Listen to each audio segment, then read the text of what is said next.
Chapter 1. It was a dark and stormy night. Of course it was. Of course. On the most momentous night of my life. It was a goddamn cliché. And not just a cliché, it was the greatest cliché of all time. Absolutely fantastic. On that particular stormy night, I was in one of the nicest McMansions I'd ever visited.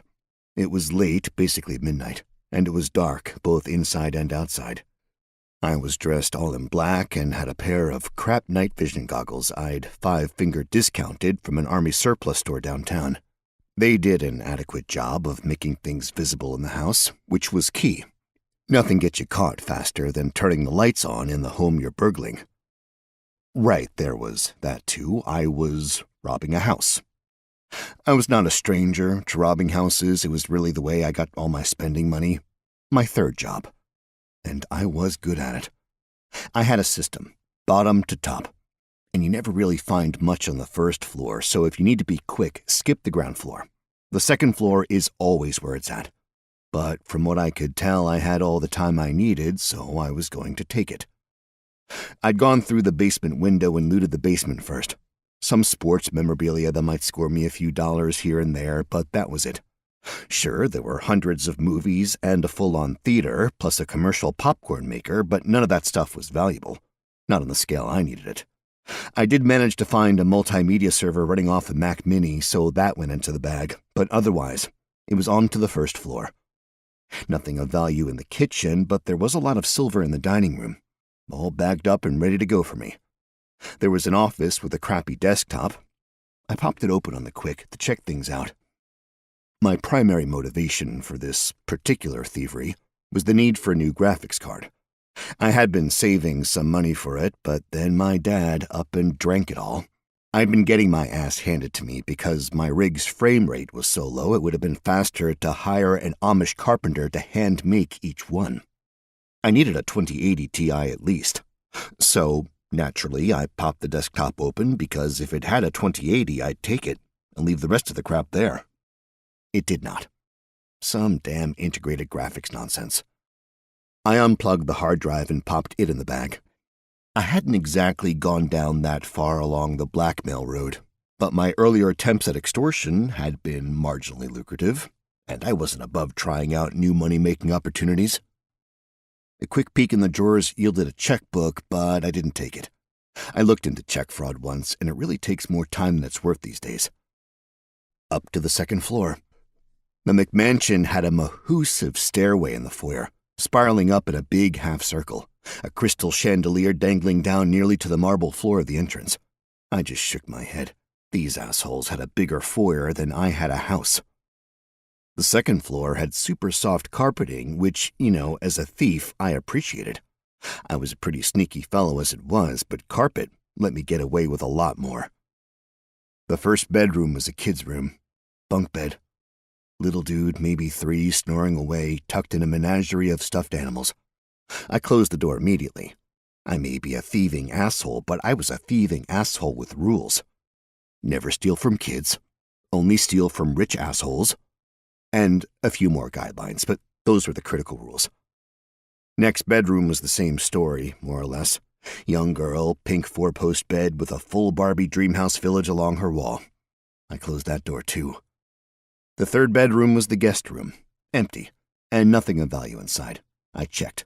Not even a Bible in the nightstand. So it was on to the main event. Master. This particular master bedroom was one of those where half the second floor was devoted to the master suite. Double doors led down a hallway into a sitting area. There was a king-size bed in the sleeping area, and a woman laid there, pretty much passed out. She had a dark blue face mask over her eyes, and there were brilliant orange earplugs in her ears. I laughed. This was definitely the best-case scenario for me. The only thing better would be someone hopped up on Ambien. Or my father passed out drunk by 8 p.m. nightly. Sometimes earlier. There was a single door coming off the bedroom, which meant a combined bathroom and closet, so I went there, opening the door up and wincing a little at the squeak of the hinges. I looked over my shoulder, and the woman had not moved in the slightest. I pulled a pocket-sized can of WD-40 from my pocket and gave the hinges a little spritz. Might as well do a spot of home repair while I burgled. The bathroom came first, the closet after. Both were ridiculous in size. I did a quick check of the medicine cabinet, but it was just over-the-counter stuff there. I wasn't a huge fan of selling drugs. There was good money in it, but the people you have to deal with, not worth it. But, there I go, passing judgment when I'm probably just as big a piece of dirt as them. Oh well, one more bad habit to tack onto the list. I snagged some of the daily jewelry in a small bowl next to the bathroom sink. Gaudy platinum diamond rings, with 2 diamonds so big I could have used them to shoot dice. Into the closet. A safe dominated one wall, a large sort of thing about 2 feet by 1 foot. I'd save that for last, mainly because I had no idea how I might go about opening it. Instead, I went through the drawers, and I hit a minor jackpot. The husband's underwear drawer had cash stacked in the back, a couple of $1,000 in 20s. The wife had her big jewelry box in her drawer, and I pawed through the jewelry for a moment, and also her underwear. Nothing else hidden in the unmentionables. Back to the jewelry box, I did my untrained best to gauge the quality of the goods. Not as much costume jewelry as I feared. This lady was buying the real stuff. I chucked the whole box in my duffel bag. Sort it later. I pondered the safe, then gave the handle a try. Sometimes people didn't bother to lock the safes, and then I got an easy payday. Not today. Locked. Then it was the last step in any closet. Purses. Handbags were definitely a great way to make some extra scratch. It was like half my eBay store. On that particular stormy night, I got super lucky. The lady of the house had good taste in expensive bags. 3 Louis Vuitton, 2 Chanels, and something called a Goyard. It was a tight fit in my duffel, but a little pimp my pilfering. I heard you like bags, so I put bags in your bags, and I made it work. I looked at the safe one more time, then realized it was better to get out clean than get out with everything. So I left the closet, then the bathroom, and was on my way out of the master bedroom when I heard something downstairs. Correction. When I heard someone downstairs. Chapter 2. I froze, convinced that whatever I heard was merely something that echoed from my subconscious.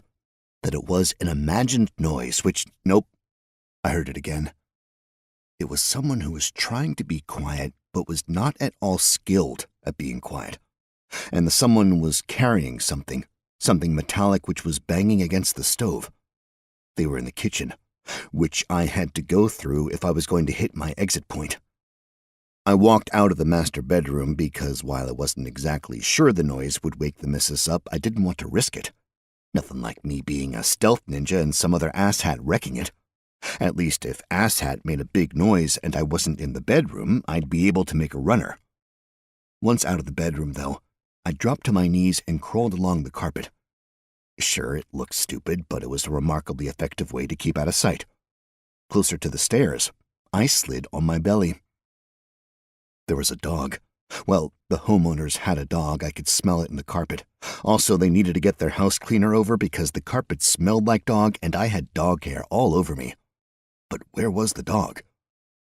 The asshole in the kitchen was still making noise trying to be quiet, so I crept down the stairs, happy that the purses I'd pilfered were keeping the silver I'd stolen from rattling in my duffel.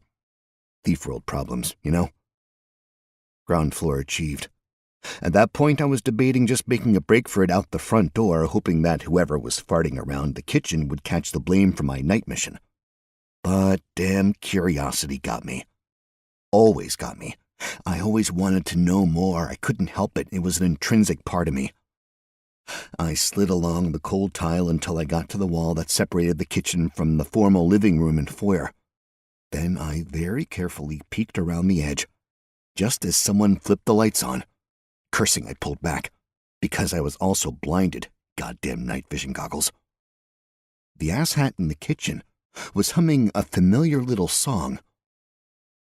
My world was little more than an explosion of color for a moment, but while I waited for my eyes to readjust to normal, I managed to pinpoint the asshat song. We're in the money. Are you goddamn kidding me? Eyes fixed, I leaned back out and around the doorway. Asshat was a middle-aged white man who looked remarkably like the asshat in all the photos all around the house. The hell is going on, I thought. The first answer that came to me was simple. Dude got home late and was making some midnight snack. That idea disappeared when I caught a whiff of hot oil. Nobody comes home and fries food in the middle of the night, and definitely not with a match. I watched him light a match, and as if slow motion, it flew through the air, extra bright as the sulfur flared, and then it disappeared into the pot of oil.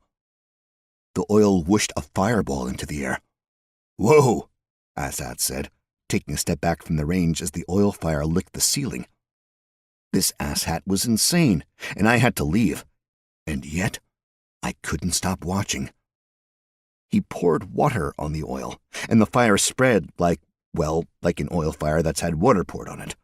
But the guy wasn't stupid, he was acting with purpose, and he made sure the fire spread to the big plastic jug of oil sitting on the counter, which, reacted fantastically to the fire in that the plastic of the bottle caught on fire and let oil flow out all over the counter and then off the counter, right onto 2 barbecue propane tanks. A second later, that oil caught fire. Asshat grabbed the flaming propane tanks and took them into the pantry. I froze, trying to decide on my course of action. But by that point, Asshat ran back into the kitchen and turned the lights off, which, was of minimal effect considering that the fire had taken over that entire wall of the kitchen and was doing an excellent job of illuminating the open floor plan. His footsteps echoed on the floor as he ran out of the house, right through the front door. I heard the locks click over. The psychopath was burning his house down for the insurance payout. Had to be. Well, not my problem. I got to my feet and ran to the basement steps, jumped from landing to landing, thanks high school gymnastics, and then made a beeline for the window I'd crawled in, slipping right back out into the cold, rainy night. The mud sucked at my feet as I ran through the grass.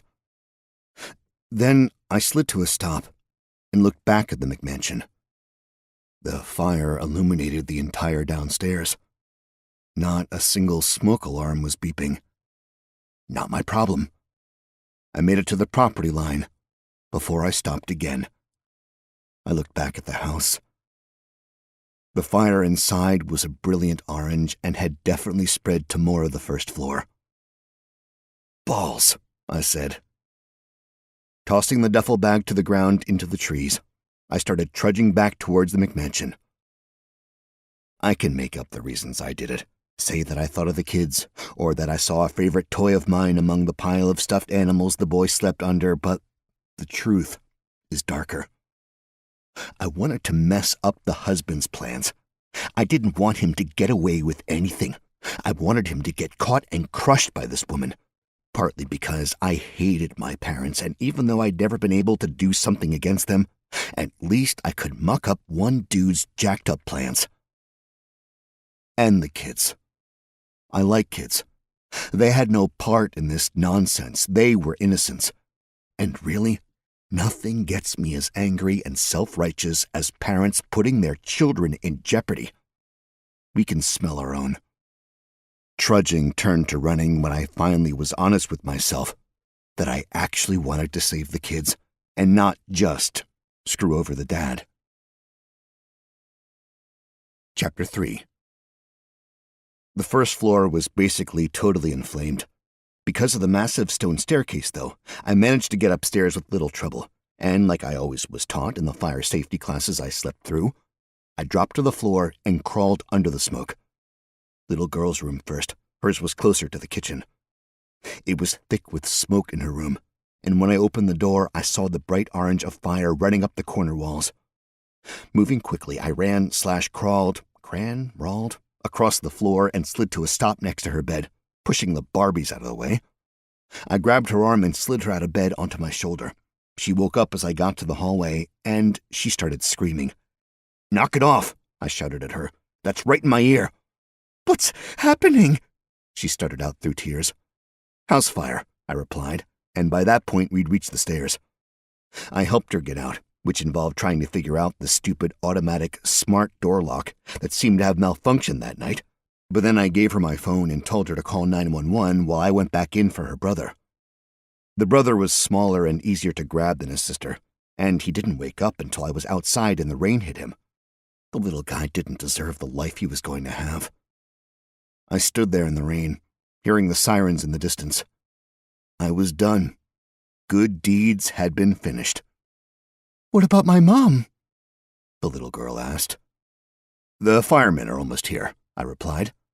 "But, Mommy," the girl said, a forlorn look to the house. "Seriously?" I asked. "Saving you two isn't enough?" A sob came from the boy. "Damn it," I snapped. "Fine, but I want a really nice thank you note after this nonsense." I stomped back into the house. Immediately I dodged left, diving out of the way of the beautiful and massive chandelier falling to the floor. It was a tremendous thing to watch, as layer after layer of crystal crashed onto the marble tiles, sending a cascade of fragments out and around. That's when I noticed the roof was on fire. I picked some of the glass out of my arms as I got back to my feet. The top of the stairway was burning now. I'd have to go through the flames to get to the master bedroom. I turned to leave because, firefighters would have the gear to do that. And I caught sight of the kids outside. Hopeful looks on their little faces, and I suppose my hard heart melted just enough, and I ran up the stairs. I did the crawl-run thing again, powering through the flames as quickly as I could, but I definitely set my hair on fire, burning what little beard I'd managed to cultivate and catching my pants, too. The plush carpet was some sort of synthetic weave, and in its semi-melted state, it covered my hands pretty well. But I didn't stop when I got to the door. I just bull-rushed through it. The master bedroom was alight. Not entirely, but the bathroom and the closet, which were directly over the kitchen, were burning bright, and flames were reaching into the master bedroom. The sitting area, however, was peachy keen. I dropped and rolled over the carpet until my body was no longer actively on fire, and then I swallowed the pain I felt all over. Another thing I could thank years of gymnastics for. Lack of height, chronic injuries, athletic prowess, and the ability to ignore pain for immediate gain. Thanks, Mom. Somehow, the woman had yet to wake up during all this nonsense. Or, she'd passed out from smoke inhalation. It actually wasn't that bad in the master bedroom, and I noticed a window cracked open on the far wall, a spot where a lot of the smoke vented out.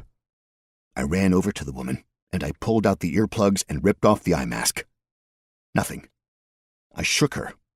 Still nothing. Old 80s movie standby, I hauled off and gave her a good slap. Nothing. She was breathing, though, just really out of it. I was starting to wonder if she'd been drugged by the husband. Screw it, I thought. Can't wait.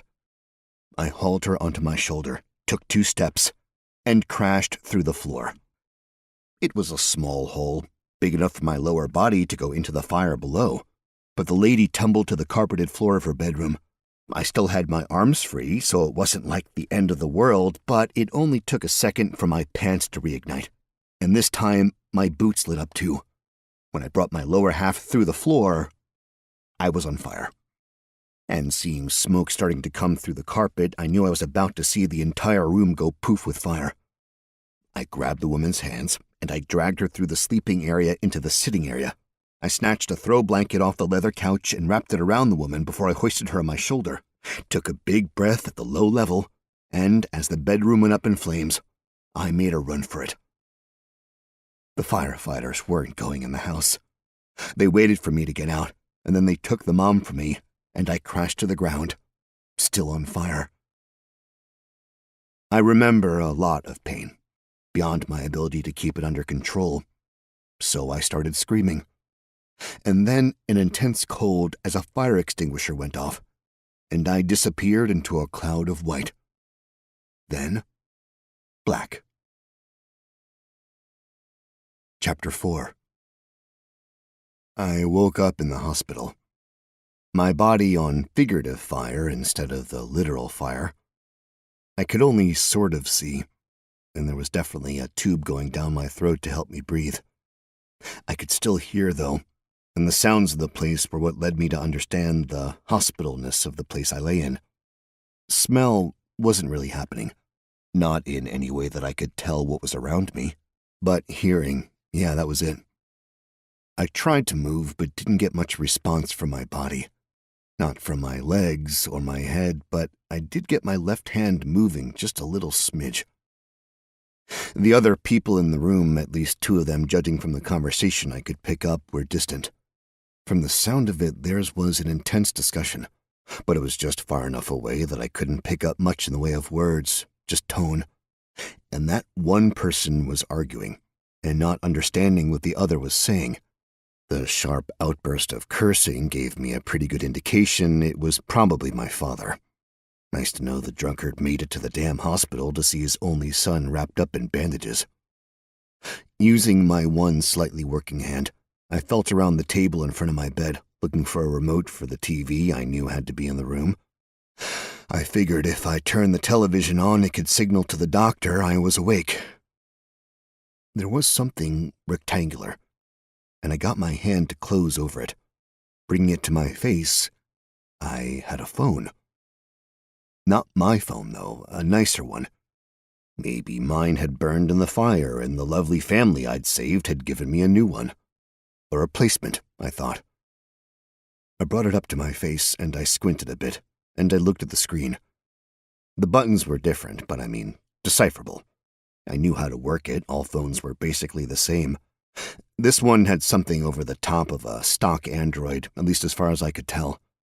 There was a blinking notification, though, something my old phone didn't have.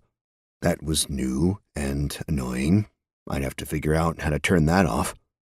I clicked on the flashing icon. There was a bit of fancy animation, and the weirdest thing was that it was clear. I could see the words, read the words. Ben, would you like a second chance at life? Who would you like to be? You have been invited to join the world of Voldrani, a world of darkness lit by a few brave souls who shoulder the burden to bring some semblance of safety to an otherwise deadly planet. The technology is distinctly medieval, though you might find a few surprises here and there. Magic is commonplace. Danger is everywhere. Fancy being a hero? Dare to be a villain? The choice is yours. But choose carefully. This may seem like a game, but it is most certainly a new chance at being, a new chance at living. If you wish to take the leap, click here. Have a beautiful day and enjoy your new life. Incarnate. Okay. That was odd. Unexpected for sure. Was it an email, a text, something else? Why had it... was this a beta invitation of some kind? It said invitation, so... I'd gotten a singular, unique free copy code from my streaming days, but that had been to a small indie game, which in retrospect had been pretty terrible. I wondered if it was a mobile game, hence why it was on my phone. But since I was stuck in the hospital, I figured I'd hit continue. Give me something to do while I listened to my father argue with whatever authority figure he was currently raging against. So yeah, I hit the link. Chapter 5. It seemed like the room got quieter. I could barely hear the beeping, and for some reason I could see the phone screen even clearer now. A character sheet. All the fields were empty, and all except two seemed unclickable. Name and race. I paused on the name. I usually spent a lot of time on names. They were important, the first impression for most of your fellow gamers. Should I go into this as a troll again? Maybe. Probably not. I didn't exactly have an audience. That was the main reason I did what I did. But here, this was going to be my private hospital game, and so I thought I'd try something else. Go in the shadows. Be unseen. The name could come later. I clicked on race, and a list came up. A long list, one that seemed to be nigh on endless. All the usual fantasy suspects came first. Races: human, elf, half-X, dwarf, halfling, gnome. But after the recognizable races, the names started to go in alphabetical order and were a bit out there. Exotic, esoteric, and then some were just relative gibberish, stuff I'd never heard of. Races. Agacnern, Batenti, Wok, Lutra, Urses. No idea what any of those were. Likely some furry artist's wet dreams. There always seem to be cat girls or fox girls in games these days, solely for fan service.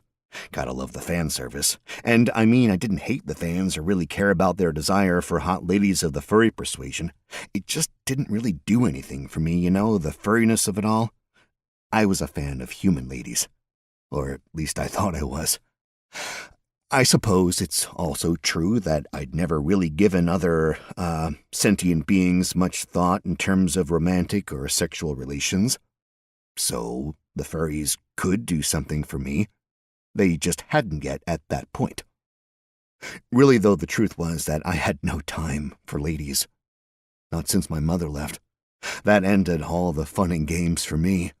I've been working at least one job since then, most of the time 2, occasionally 3.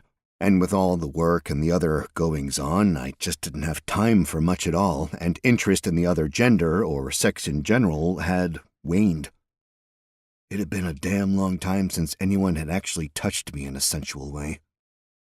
I thought back to the time I'd played D&D in college, the lone semester I was able to attend. I'd played an elven rogue who was a badass with sneaking around and making smart-ass comments. The sneaking around had continued into the real world, and I figured it was kind of who I was and what I did. So, if this game was as realistic as it implied, maybe I'd get a leg up if I kept on the same path. So, rogue was for sure. But as far as race goes, elf? Dwarf? Not a dwarf, no. I'd had enough of being short in real life. I wanted height for once. I wanted to be tall, blonde, and handsome. Svelte. I wanted a good chance at survival, and that meant shooting from the back lines and hanging out in the shadows. But would that mean missing out on the chance of an exotic life? Would being a weird race make me bad or at least interesting? Fun, maybe? Then I saw a button at the bottom of the list. Randomize. I thought about using it, but what type of idiot would do that? I scrolled on and on through the list, and it was so diverse that I started to get overwhelmed. The paradox of choice, I believe. Faced with all the options, I froze for a moment before going back up to start from the top. The familiar. Human. Race, human. Description. Humans are among the more populous races on Voldrani and live on most of the continents. They are adaptable, live moderately long lives, and have few limitations placed upon them. That said, they receive few bonuses. Boring. I was a human here, and it had kinda sucked. I'd do that again if I didn't have to. Dwarf was already out. Gnome and halfling were definitely out, again for being too short. Half-X might be interesting, as it was essentially the cheat code allowing me to combine any 2 races, but I tossed that to the side since I doubted I'd be able to figure out the right combination before I starved to death.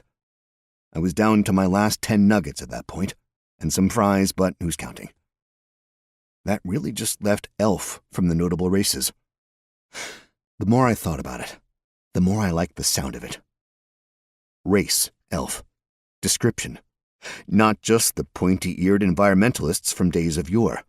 Elves in Voldrani are still pointy-eared but exist in a wide variety of environments. They are an offshoot of creatures native to the Fey plane of existence, and as such, they tend to seem as if they belong to both worlds at the same time. They live inordinately long lives and seem to relish in beauty. They have a love of magic and an innate ability with the arcane arts.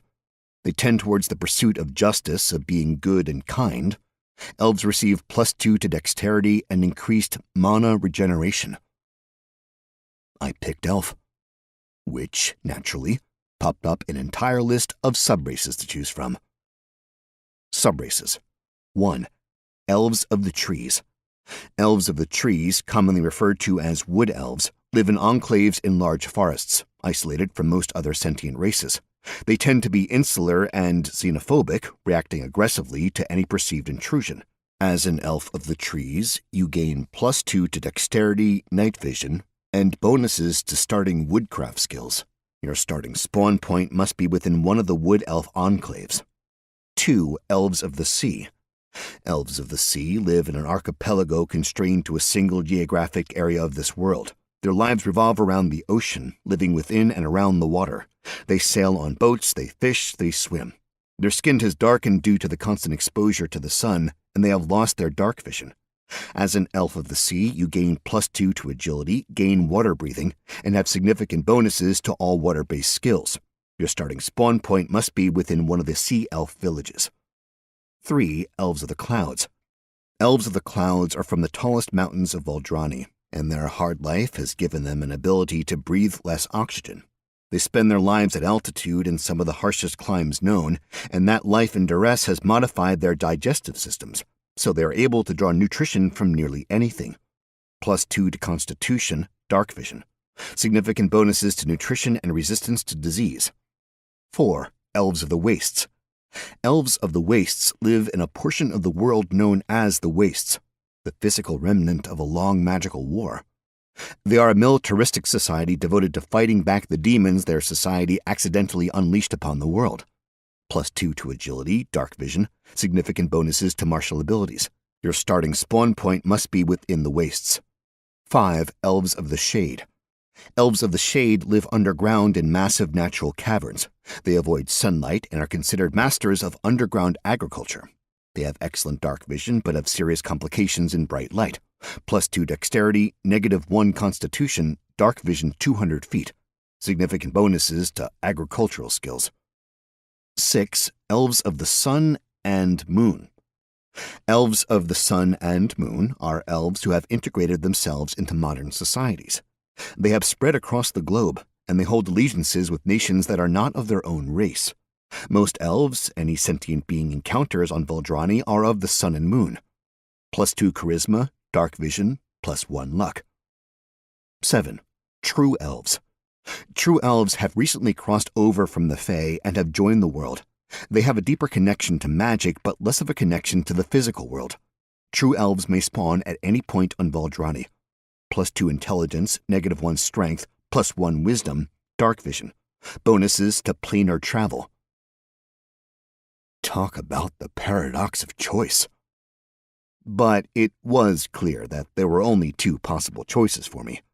I wasn't keen on going into an insular society.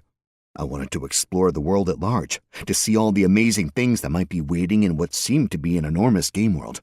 So I could either go True Elf, which certainly sounded dope, or I could go Elf of the Sun and Moon, which, admittedly, was not a good name.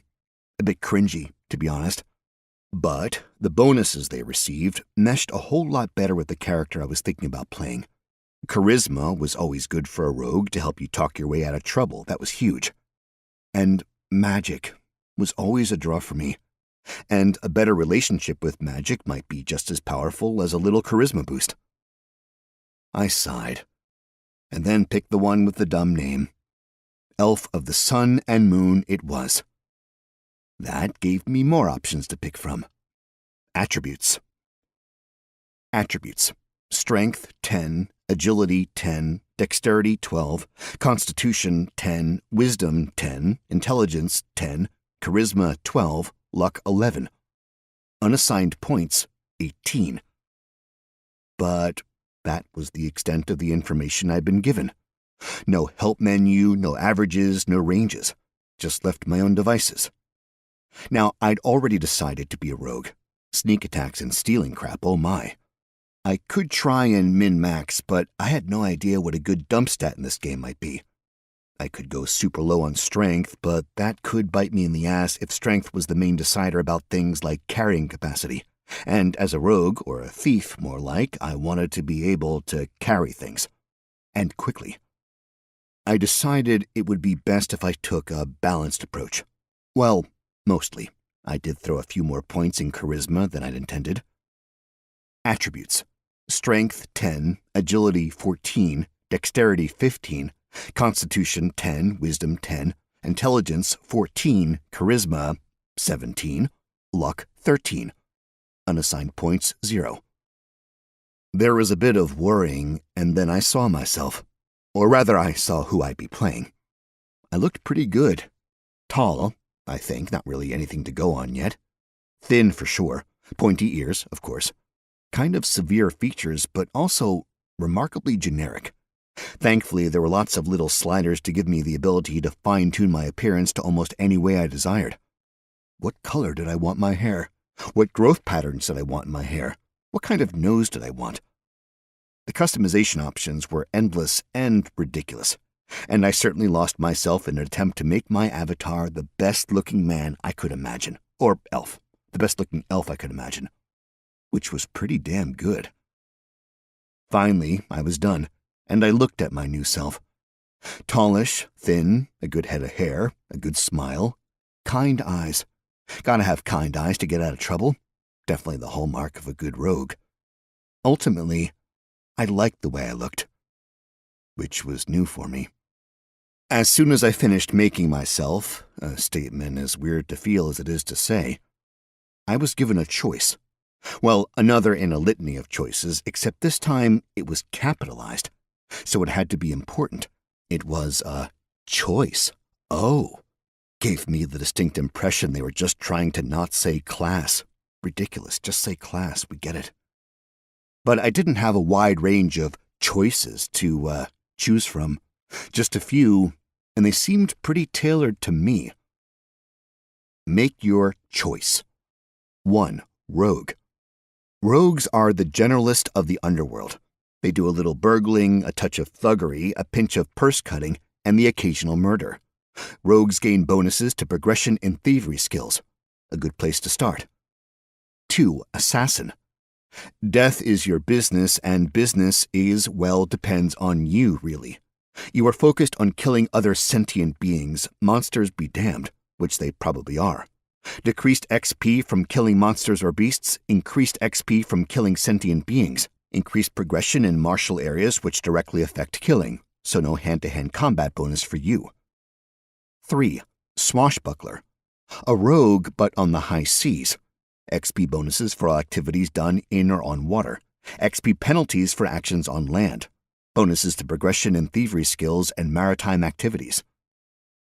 So I really only got rogue-based choices.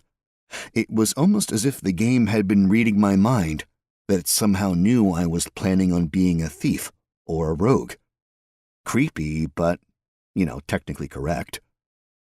Rogue was exactly what I'd been looking for, so it was a quick thing for me to click the rogue choice, which elicited an additional choice, lowercase this time, so not as important. Spawn location. A whole host of locations came up, but they were just words. Some sounded cool, some sounded stupid, most just sounded, well, like places. Cities. I scrolled down a bit and I found something interesting. The city of Glatton in the Empire of Glatton. Capital city? Likely. That was good enough for me.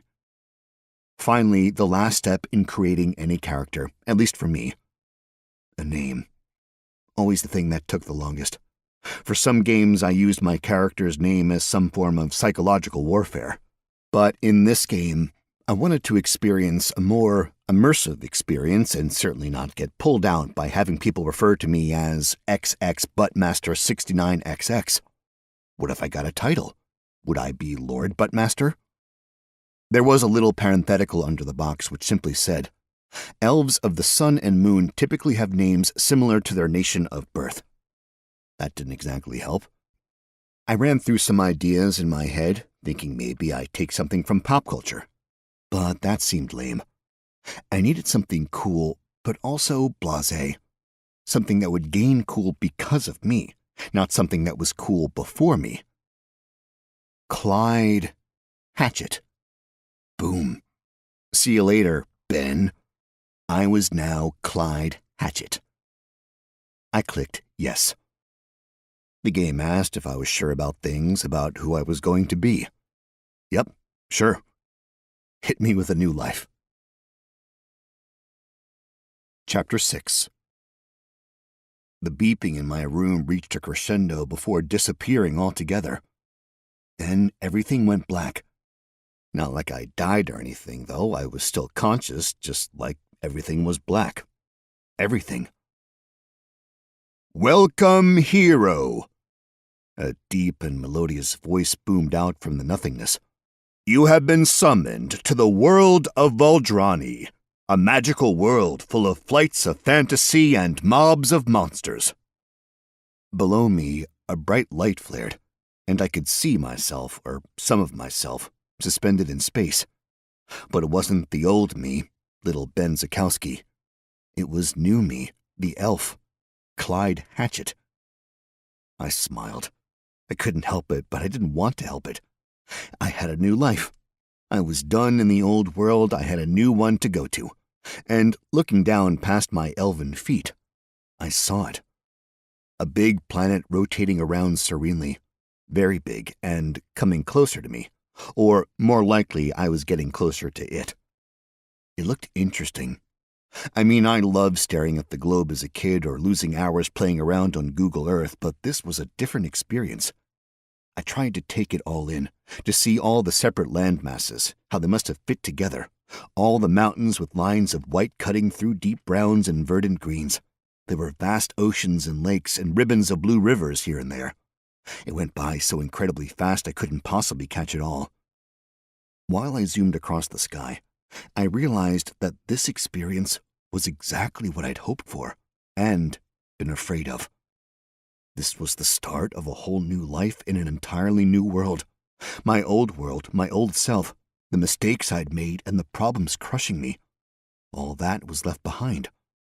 My broken life, the disaster of my family. I was the only one I had to take care of now. Just me 2.0 in this new world. And something seemed a bit off. I wasn't exactly playing a game. It seemed like I was entirely encapsulated in the game. I was feeling things. This wasn't just a game, was it? I came to a stunning stop right above a city. The deep and melodious voice continued. "The city of Glatton. The center of a great empire, Glatton is one of the most populous cities in all of Valdrani, and some would argue it is the most cosmopolitan. But it is a city of illusions and shadows, of heroes and villains, all held in check by the slightest sense of civilization." I stopped paying attention right around there, because I realized I probably wouldn't get an opportunity to have a top-down view of the city again. So I did my best to memorize it, and I tuned out the droning melodic voice. North of the city, not very far, was a massive waterfall. Beyond, high foothills that turned into jagged mountains with snowy peaks. To the west, first a river and then the wilderness. A road cut through the forest there, but I couldn't see much else in the way of civilization. To the south and east of the city were farmlands as far as the eye could see. The river presented a clear demarcation. Civilization on the east side, wilderness or savagery, I guess, on the west. Glatton was on a flat spot at the end of the hills. A large port cut into the city and the river, providing access to various riverboats. In fact, past the waterfall, the river grew enormously until it looked like I imagined the Mississippi did. I'd never actually seen the river in person, but I knew it was a place where steamboats could cruise, just like this one. 2 bridges crossed the river, one to the north of the city and one to the south, with roads leading directly to large gates. Massive walls surrounded all of Glatton, with large round towers at irregular intervals. Dark gray stone lent an ominous tone to the whole place. There was a massive series of buildings and a whole lot of green space in the north-central portion of the town, butting up against the western and northern walls. Given the maze I could just barely make out tucked in the back of the green, I hazarded a guess that it was probably the Imperial Palace, or something along those lines. To the east of the palace, still in the northern part of the city, there were vast estates that gradually tapered off into smaller houses, before becoming vast estates once more. To the south, the homes were, less like houses and more like tenement buildings, especially the farther south and east you went. The roads almost disappeared between the buildings, A broad avenue cut the city in half, east-west, and another went north-south. The north-south one ran straight from the palace to the main city gates. I started moving again. "And so we hope you have learned all you needed from our tutorial," the voice boomed. "Enjoy your new you." Balls. I probably should have paid attention. Chapter 7. One second, I was hanging out above the city, incorporeal and just, kicking it. And the next, I was thrust bodily into reality. It felt weird, unnatural even. I mean, it was unnatural, quite fundamentally so, obviously. Just coming into being is not the natural way of things. Mainly because I wasn't planning on coming into being. Up to that point, I'd taken the verisimilitude of the game as a byproduct of high-quality medical drugs I'd been given to ease the pain of being burned alive. Sure, it was a bit trippy, floating in space and looking at a city, but now I was in a city. I was suddenly and inexplicably standing on a pile of trash at the end of an alley between two buildings, smelling the noxious odors that are only possible when masses of humans toilet together out of doors. It was hot, humid, and smelly. That wasn't just something that game developers managed to squeeze into new mobile games. I was there. I was in the world. Actually, in the world. Immediately, as soon as I was, for lack of a better term, real, small animals of various types who possessed seemingly different numbers of legs and pinchers started crawling all over my feet, which thankfully were covered in very basic shoes. Looking up, I could see a small slice of deep azure sky. Most of the sky was blocked by buildings soaring up above 5 stories on either side of me. The street below, or alley, more like, was made of cobblestone. Rounded cobblestones that looked as if they'd seen more than one generation of trash dumped upon them. And there wasn't just trash under me, there was trash around me. Rubbish in boxes and bins, wooden crates, some empty, some decidedly not, holding the sad remnants of things that might have once been edible. It also smelled terrible, and seemed to have a plethora of crawlies moving around in the slop. I blinked, and with that small action, my vision was overwhelmed with all sorts of text boxes and graphics. The largest and most ornate also provided the least amount of information. "Welcome to Valdrani."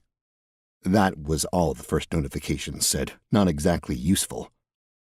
"Congratulations. You have been given the VIP package, which includes the boon, Gift of Gab VIP package. Should you encounter a language you do not understand, as long as you hear at least 3 words of it, you will gain fluency in it." That was a pretty sweet gift. Likely super useful in a whole new world where English wasn't exactly the language of the day. "Do you wish to open your starting gear? Yes, no." I wondered how to pick yes, and as I thought about it, yes was selected. That made me feel better about things happening in this game world if things came up in public, or the moment of a fight or something. I could select yes or no, or anything really, I suppose, without having to speak the command aloud. And thinking about the game world made me actually take a minute and think about the fact that I was in another world. That I had been in a hospital bed, listening to the doctor and my dad fight, listening to the beeps of my monitors and the whirring of the machines keeping me alive. And then I filled out a form on a mystery phone, and now I was here, in another world, living as an elf. And it wasn't a fever dream, or if it was a pretty damn realistic one, because the bug biting my arm hurt more than a dream ever would. A quick slap and the bug was spread out across my elven skin. The slap I also felt, a slight sting. This wasn't a dream. This was a reality. "GG, you've killed a winged flurb, level 2 scout. You've earned 5 XP, what a mighty hero you are." Okay. GG, good game. Harsh. And a flurb? That was the name of the bug I just smashed? Great. A sassy game world. I guess it was better than a droll one. A list sprang into view, hovering in the air. I was struck by their UI design, and not in a good way. It felt dated. Anyway, the list had different sets of gear, 5 of them, ostensibly all tuned towards specific playstyles. Or, because this was, in a sense, a new life, specific lifestyles. The first had a dagger and a longbow, ranged attacks. The second had a short sword and a small shield, up close and personal. The third had a hammer, a saw, and a carving knife, crafting.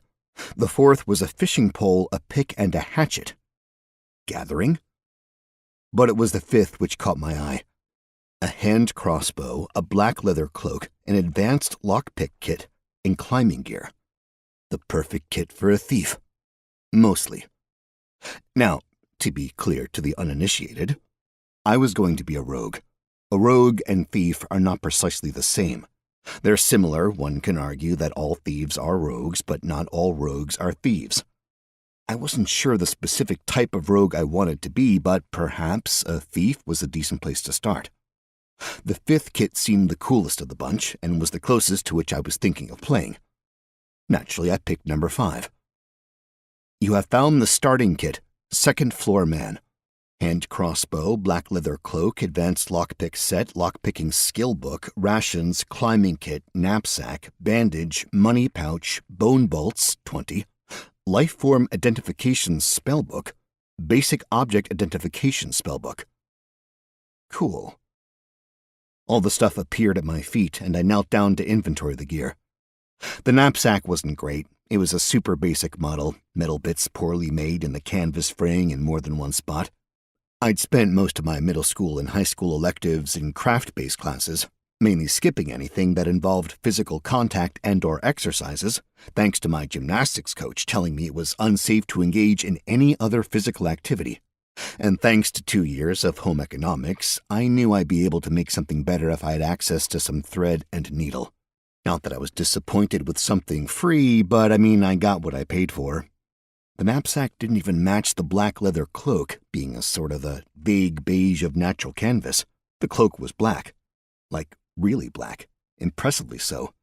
Not quite Vanta black, but one of the darker blacks I'd encountered. I pulled the cloak out and wrapped it around my shoulders, taking a second to look at my overall outfit. Again, pretty basic stuff. My guess was cotton or some native variant thereof. Soft, pliable pants, a dirty white color. Cheap leather boots that fit, mostly, and were definitely each exactly the same. There didn't seem to be a difference between the left and the right boot. Interesting. And a shirt that was, well, mostly shirt-like, but also somewhat sack-like. The crossbow was the worst thing I got.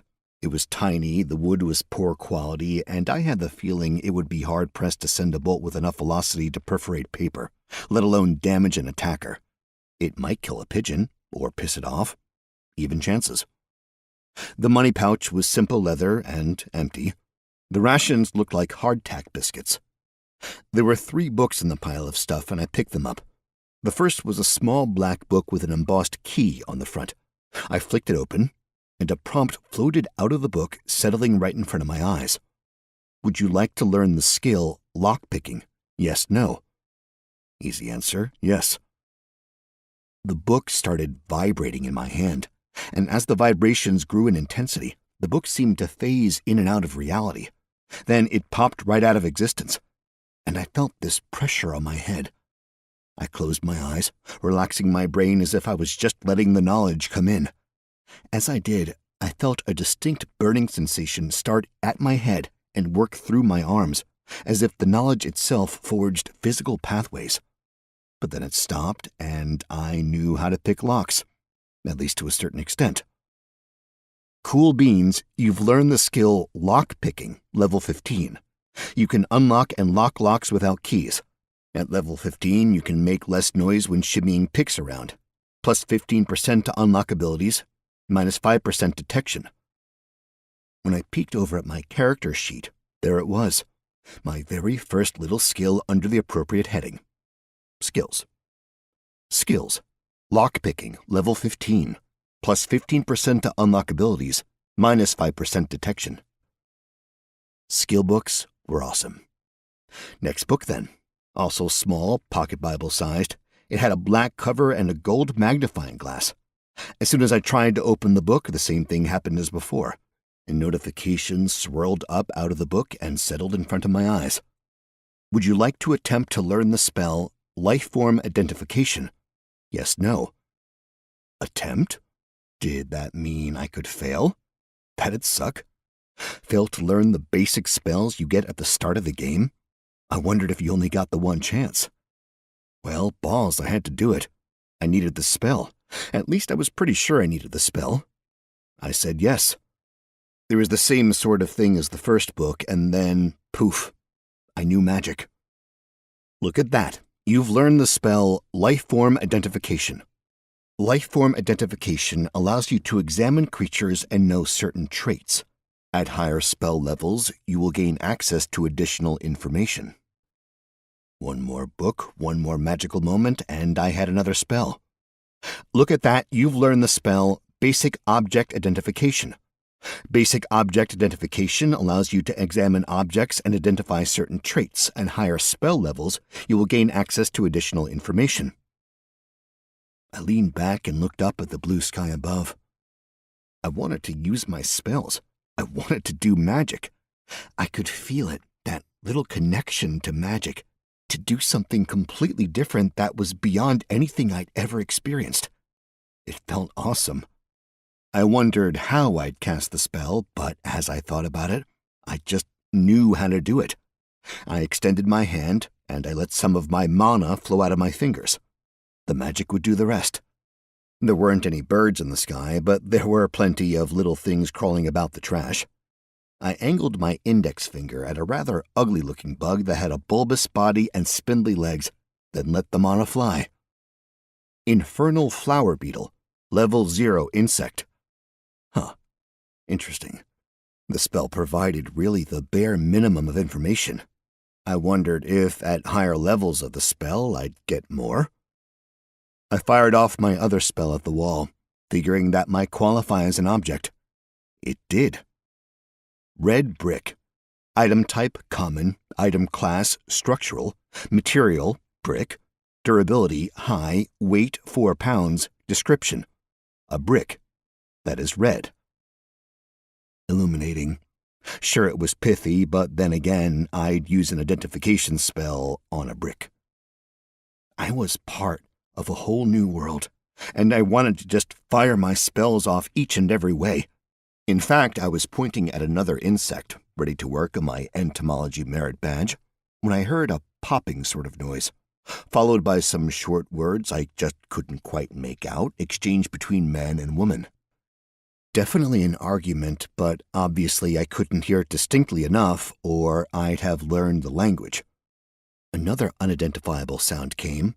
Something violent, though, because immediately after the noise came a scream of pain. I assumed the worst. Still on my knees, I scooched out between the boxes, my off-white pants becoming nasty white pants, and I leaned out just far enough to get a glimpse down the rest of the alley. One direction was just garbage-strewn alleyway until a relatively empty sun-filled street. The other, well, that held something of more interest to me, or anyone really, because there were actual people there. Living beings that were thinking and breathing and bleeding. Emphasis on the bleeding in this case because it was apparent I was interrupting a rather intimate act. A man killing a lady, stabbing her, over and over and over again. Now, I don't really think he was enjoying his job, but he was definitely doing it. His appearance was slightly disconcerting because there was a somewhat overwhelming amount of blood splashed over and around the man, like more than I would have expected for the duration of his attack or the size of his opponent. Opponent really isn't the right word because opponent implies an attempt to fight back, but the chick had no chance here. Victim fit better. I hesitated. I didn't know what to do. Frankly, I didn't know what to feel. It was such a foreign occurrence that I was frozen in place from indecision. I'd never actually seen a murder. Hell, I'd barely experienced violence before, having spent my childhood in a comfortable, prototypical suburban experience until everything fell apart. And then I was so busy and poor that the violence plaguing the city of my birth didn't seem to extend to me. No one wanted to waste their time mugging the miserable idiot I turned out to be. It was a sheltered life until the end, so now that I was getting a front-row view of a stabbing, of an act of pure violence, I had no idea how to react. The killing was brutal, visceral, and wrong. Not just because murder is wrong, which, I mostly believe. There was just this familiarity to the man's motions, like he was so used to doing this that he was bored. I know the look well. It was how I served ice cream to screaming children. I'd slung cream for years, and I knew exactly how to do it with the minimum of actual effort. That's how this dude was approaching killing the woman. Was this guy such a mass murderer that he'd grown bored with the violence? So experienced that he'd become efficient? Or was violence so commonplace that this was an unintended side effect? The whole thing was weird. Chapter 8. That feeling burbled up. The same annoying feeling that came over me when I turned back to the burning McMansion. What I saw was unfair, and I didn't like it. The woman seemed young. Maybe she was a child, I didn't know, but I knew that the killer was wrong. And if I could do something, I needed to do it. That meant my first strategy, hiding and waiting for the bloodthirsty son of a birch tree to leave, wasn't going to work. Being a level 1 rogue meant I'd stack up poorly against anyone who'd been in the game world for more than a day, likely. And given the psycho's ease with the blade, he was definitely at a much higher level than I, to the point where I was afraid to identify him in a fear he'd somehow know what I was doing and kill me. But as the woman's screams petered out, likely as her life did too, I thought about what I had on me. I thought about my life, the things I'd done. I thought about Wyatt Hendricks in the 3rd grade and how I'd ignored him getting beaten to a pulp because I was afraid his bullies might become my bullies. This was marginally different, what with this being a murder and that being a playground beating, but it was mostly the same in a roundabout, moral sense. I needed a weapon. The damn crossbow wasn't going to do jack. The bolts themselves were tiny, so I couldn't even use them as improvised stabbing devices. It'd be like stabbing someone with dull needles. But as soon as I peeked at the climbing kit, I knew I had an option. The kit came with a wide variety of equipment, all falling under the umbrella of climbing gear. Some rope with a fine white weave, a grappling hook, a rudimentary harness that was little more than a belt with a steel ring in the center, pitons, and a climbing hammer. The climbing hammer had a short handle with a weighty-looking head, one face square, and the other side coming to a sharp point. I did a little test swing, and it seemed brutal enough to do the job. Another scream came from the other end of the alley, and given the decreased volume, I had the distinct impression the victim was nearing her untimely end. Time to act, or rather, late to respond, but at least I was doing something. I came out of my hiding spot, keeping low to the ground. The murderer had his knife buried into the woman's sternum and was muttering something into her ear as foul red froth poured from her mouth. Silently as I could, I ran towards the murderer, then jumped up, pushed off the wall, and brought the climbing hammer down as hard as I could with both hands, pointy bit first. I managed to pull off a nearly perfect Trotsky. Unfortunately, said maneuver involved copious amounts of blood. Copious. It wasn't, say, a Kurosawa blowout coming out of the top of his skull, but the spike end of the hammer went right through the skull like it wasn't there, and then there was stuff pouring out everywhere. Whoa! Critical sneak attack. Double, triple damage. The thing is, the dude didn't die. He stumbled around, and he made some really terrible noises. I needed to finish the job, so I swung again and again until he stopped moving. And then I threw up. GG, you've killed a human, level 9 thief. You've earned 4,200 XP. What a mighty hero you are. GG. Good game. What a twisted little world. The reality of what I'd done, of what reality really was here, of how this game worked, was so much worse than I could have imagined. What I'd done was so much more intense and gross and whatnot than any book or movie or video game had ever made it out to be. The man was the first thing I'd ever killed, excluding some insects and spiders. I looked at the dead body, really looked at it, and I tried to understand why I'd done this. Had there been another way I could have gone about working through this situation? Letting the guy live just seemed wrong. He had definitely killed before, and he probably would again. I had no choice in the matter.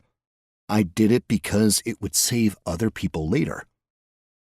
Definitely provided me with my first clear view of the inside of the human, which was something I could have lived without.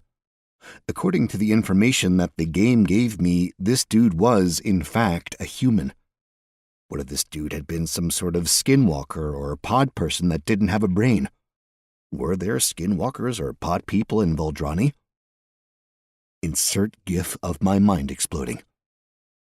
It was the immediate reaction to realizing my undeniable and incredible ignorance of this new world. I knew nothing. I had just been lucky in this whole mess. So fortunate. I needed to start learning and calm down. My heart rate was through the roof. At least I think it was.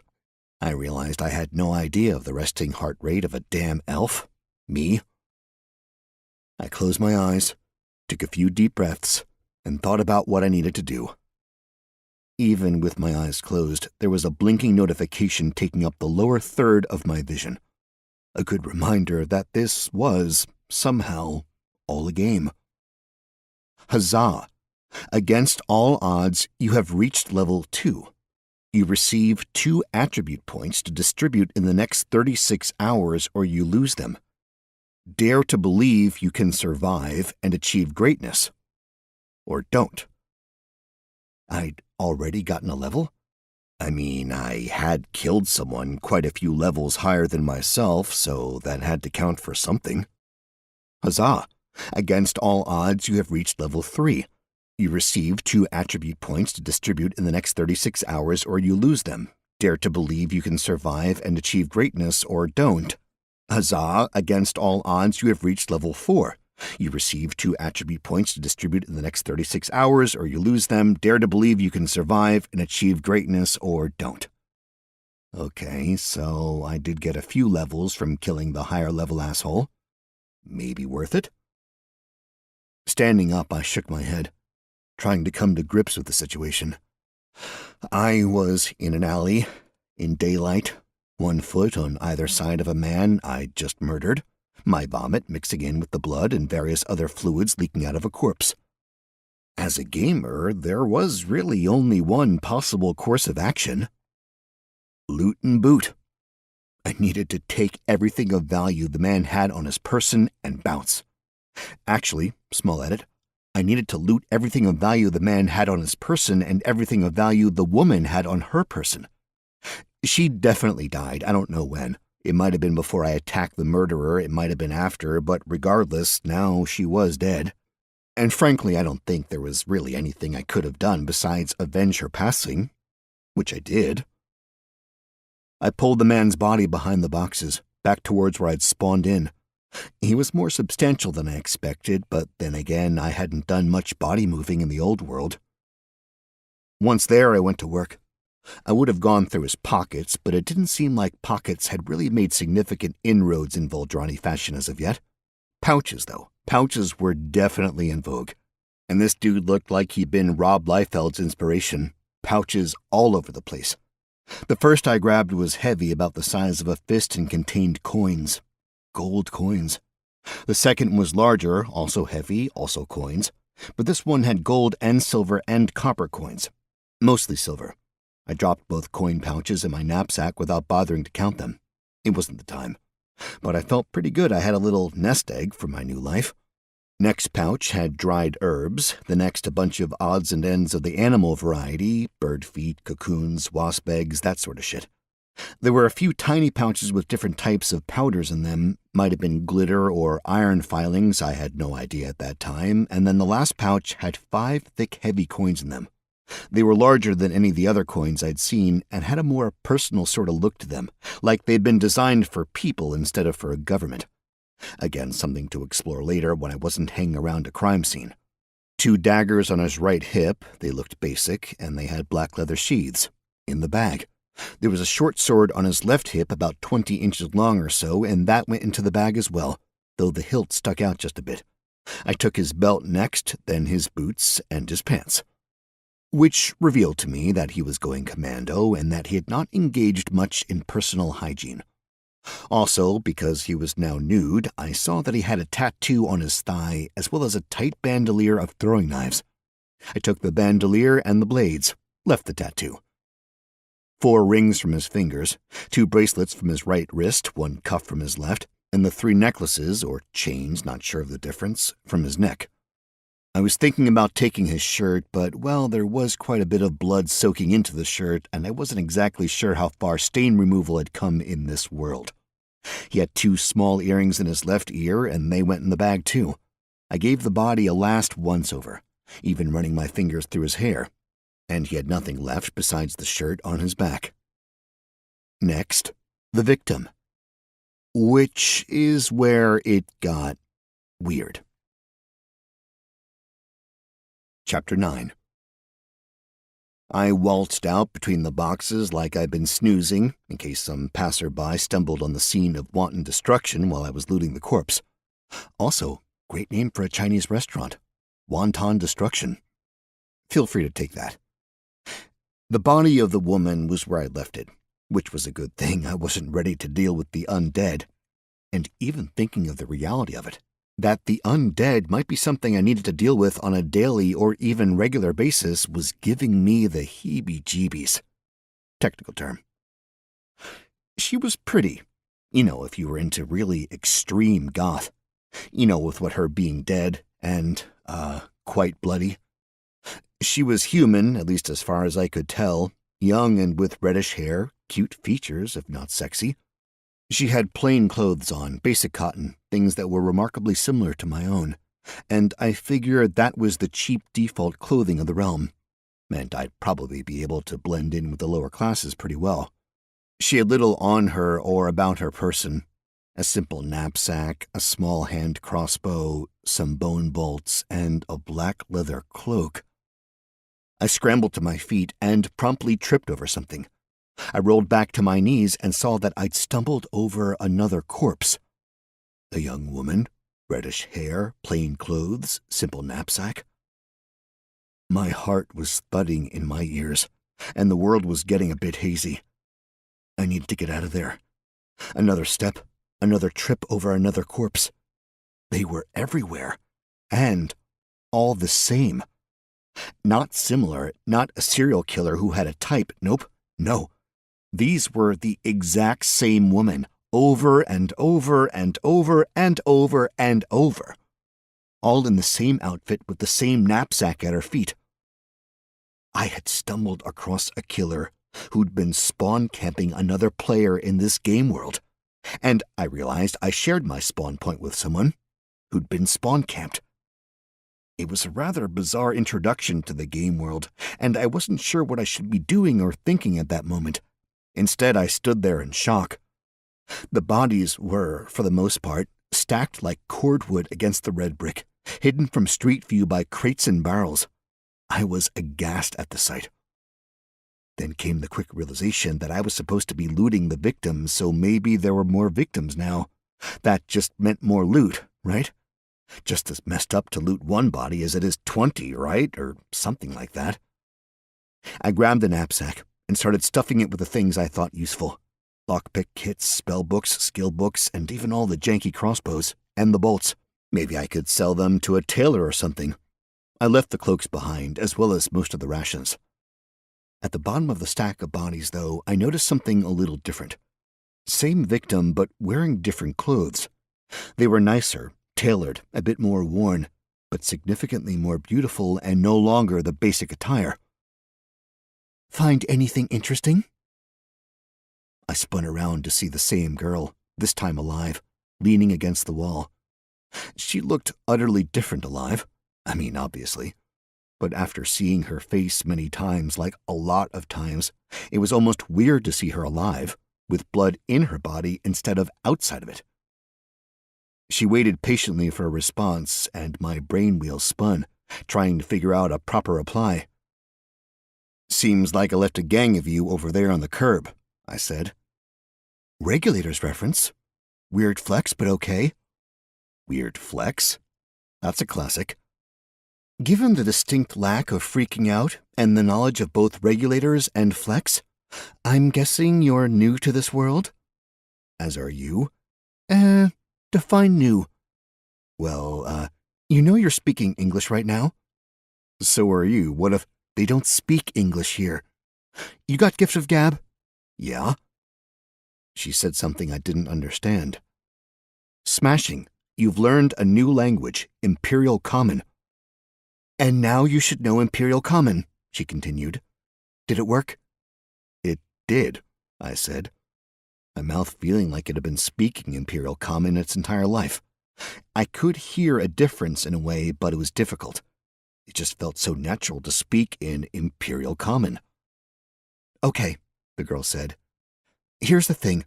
This isn't a quest sort of thing, but I'm still rewarding you for saving my life. But you died. Spawn camped. Bingo, baby, she said, walking over to all the bodies and looking over them. If it happens to you, you better pray to whatever gods you know that you'll have someone save you. Otherwise, it's a whole new type of hell. Sorry it happened to you, I said. Yeah, me too. But at least you got me out of it. She knelt at the bottom of the pile of corpses and slid her hands in and around her body, the one with the different outfit. The dead body, not the living one. She was looting herself. Bizarre. After a second, she seemed to find what she was looking for and stood up. Okay, she said. I wish I could just chill here with you for a while until you get over the whole trauma of slamming into a new world, but I have to get moving, which means if you want to learn what I can teach, you need to come with me. It feels weird, I replied. This new world thing. Yeah, I remember. And you'll probably do things you wouldn't in the old place, especially as you try to come to terms with being, the you here. Like that? I said, pointing toward the corpse of her killer. Yeah, like that. Tough entrance to the world. But I appreciate it. Let's get walking, the girl said, pulling her standard black cloak around her slight frame. She moved quickly and quietly, like I could barely hear her even though when I walked I was making all sorts of noise. The jingle-jangle of the pouches of coins, for example. I stopped walking, and I started paying attention to the way I was moving, to the sounds coming from me. I'd done this nonsense before. I'd trained myself how to move in silence. It shouldn't be that hard here. Cool beans. You've unlocked the innate skill Silent Movement, level 24. Now you can move without making noise, great for sneaking and peeping, as well as remaining unnoticed, plus 29% harder to detect. She stopped at the mouth of the alley, looked out along the street either way, then paused, and looked back over her shoulder at me. Maybe a little faster? We have a ways to go. I ran after her. Stepping out into the street was like entering another world. Again, sort of, maybe a bit less so. It was so different, though, another revelation that the world was so much larger than I had anticipated or realized. It was more urban than I expected, and the technological advances on display were, well, different. They were almost anachronistic. Buildings went high up, 5 or 6 stories, and had glass windows. There were even lampposts on the corner. Probably not electric or gas, but they looked like they cast light in the night, but I had no idea how. The street was calm, quiet, basically deserted. A cat sitting in a window 2 stories up seemed interested in us for a moment before returning to licking itself. But I could hear the hustle and bustle of the city in a way I hadn't in the alley. Horses whinnied, horseshoes rang out as they hit on the cobblestones, wagon wheels creaked, and people called out to each other. It felt alive in a way my own experiences on Earth had. This was reality. A full reality, and there was something beautiful about it. Close your mouth, the girl said. You need to look like this isn't the first time you've seen this place. Locals don't take kindly to, I started. Locals don't particularly take kindly at all. Certainly not to people who suddenly appear in their world. And trust me, You don't want anyone to know you're not a native. Why? They'll kill me? Or something? There's definitely a dude in the royal prisons who got caught being a freaky asshole, and he was fine being put to death until the powers that be found out about the asshole's power, and now they keep him alive in constant agony. Nothing like torture and healing potions, right? Sounds pretty horrible. I'd imagine it is. The girl started down the street and I followed. Where are we? I asked. Capital City of the Empire. Yeah, but it's called the Senate. I thought I saw a palace. Are we near the palace? You know where the palace is? Did my best to memorize the city when I was above it. We're reasonably close, I guess. Before you get too into the government, it's a wonky elective monarchy as far as I can tell.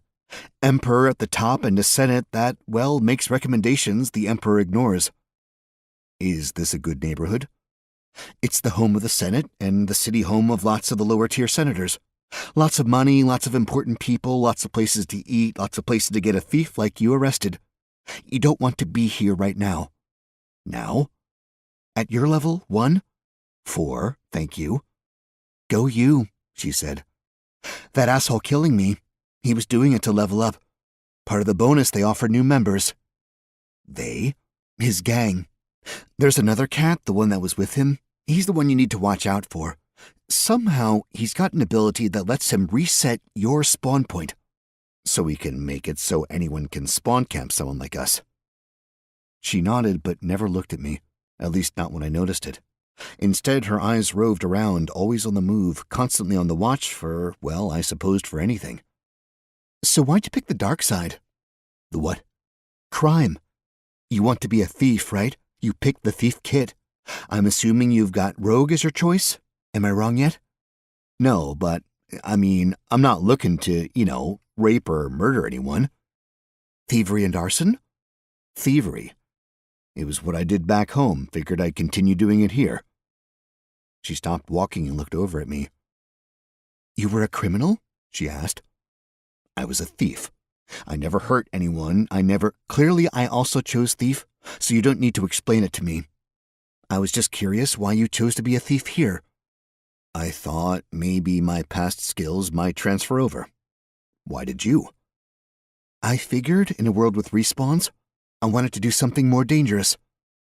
I didn't realize there were respawns. You didn't think to ask? Ask who? Her eyebrows arched up, and she looked perplexed. Then she seemed to look around. She shrugged and started walking again. Wait a minute, I said, quick-stepping a few times to catch up with her. Who did you talk to? I think it's something I'm not allowed to talk to you about. What does that mean? Exactly what it sounds like. This is a land of secrets. Some you can discover, others have to remain secret. Like, we'll both be punished if I tell you. Sorry. But, look, this is certainly a lot to take in. I get it, I've been there. I'm trying to help, but clearly not doing the best job. Given my situation, though, I have to leave town forever, and soon. Like, now-ish. You want to come? I consider having a traveling companion. You don't know me from, anyone. Yeah, but you saved my hide. So, I'm willing to extend a little trust your way. I was kinda interested in city life. It has an allure, she replied. I was doing my best to make a life here. I'm going to try and get you going on your own then, in what time we have, okay? Give you what tips and tricks I've gotten through bad experiences living here. And if you want to help me actually get out of Glatton with a chance of making a real life somewhere else, I'll hook you up with a little surprise. You have been offered a quest by Edda. Help Edda out of town. Assist Edda in leaving Glatton, get her safely to the caravans with the belongings she feels are necessary to escape with, and don't die. Reward for success, a surprise. Penalty for failure or refusal, none. Yes, no. I smiled immediately. A big, stupid smile. I got a quest. A quest. And just getting confirmation that that was the way the world worked filled me with the big fuzzies. Because I could play a game. Games were what I knew, what I lived for, and they had rules. Rules that could be followed, bent, and broken for my own First quest? Etta, the girl, asked. Yep. It's kind of crazy. She smiled. Kind of awesome? I nodded, then selected yes on the quest. Great, she said. Let's motor. Chapter 10. And motor she did.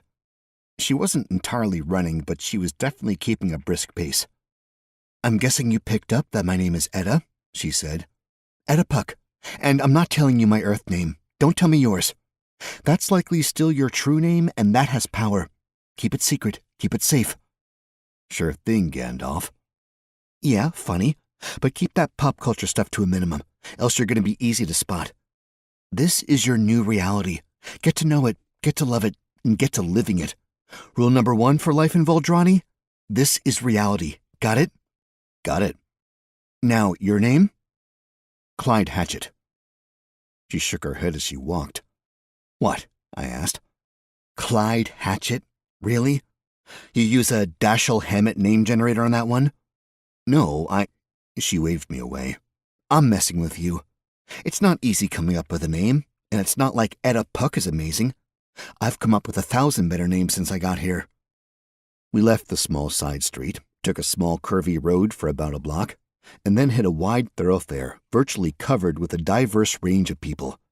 There was an extensive range of species, cultures, sizes, looks, and all of it was novel and fascinating to me, and I did my best to seem disinterested in it all. Which, having been a surly teenage boy in the good old US of A for a spell, that was something I'd had quite a bit of experience doing. I just slapped on my best teen forced to hang out with the parents' expression and swallowed the excitement and intrigue at seeing elves, dwarves, minotaurs, and a cornucopia of other humanoids I couldn't identify. And yet at the same time there was a serious feeling of wonder. It was straight up awesome to see everything around me. Something pinched my arm, and I looked over to see Etta glowering my direction. Tone it down, Hatchet, she said. Still touristing. Sorry, I said. The pinching stopped, but she kept a grip on me, leading me through the crowd. I appreciated that.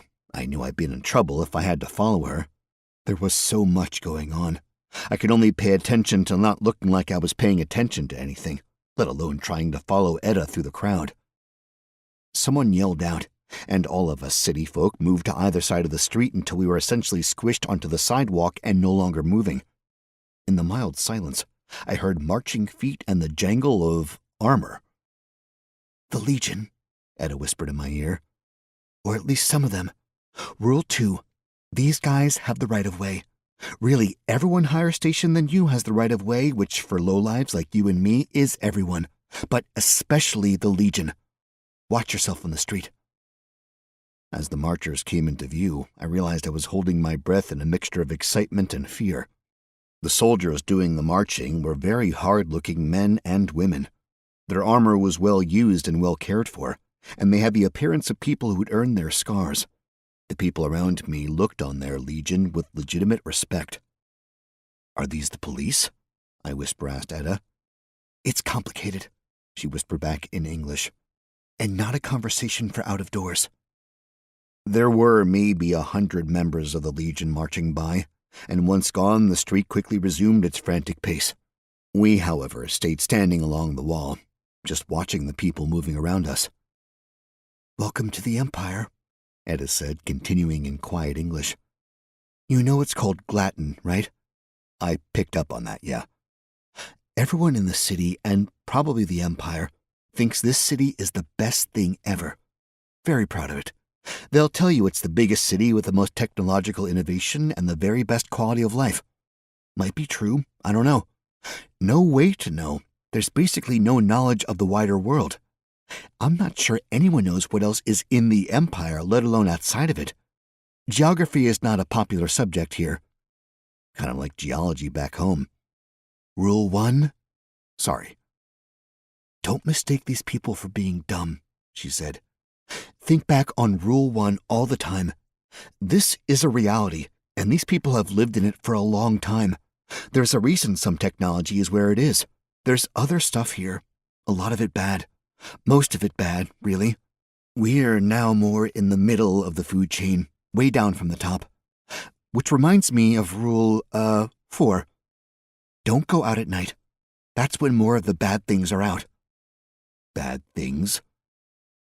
You know all those nightmare monsters you came up with when you had to pee but were too afraid to get out of bed?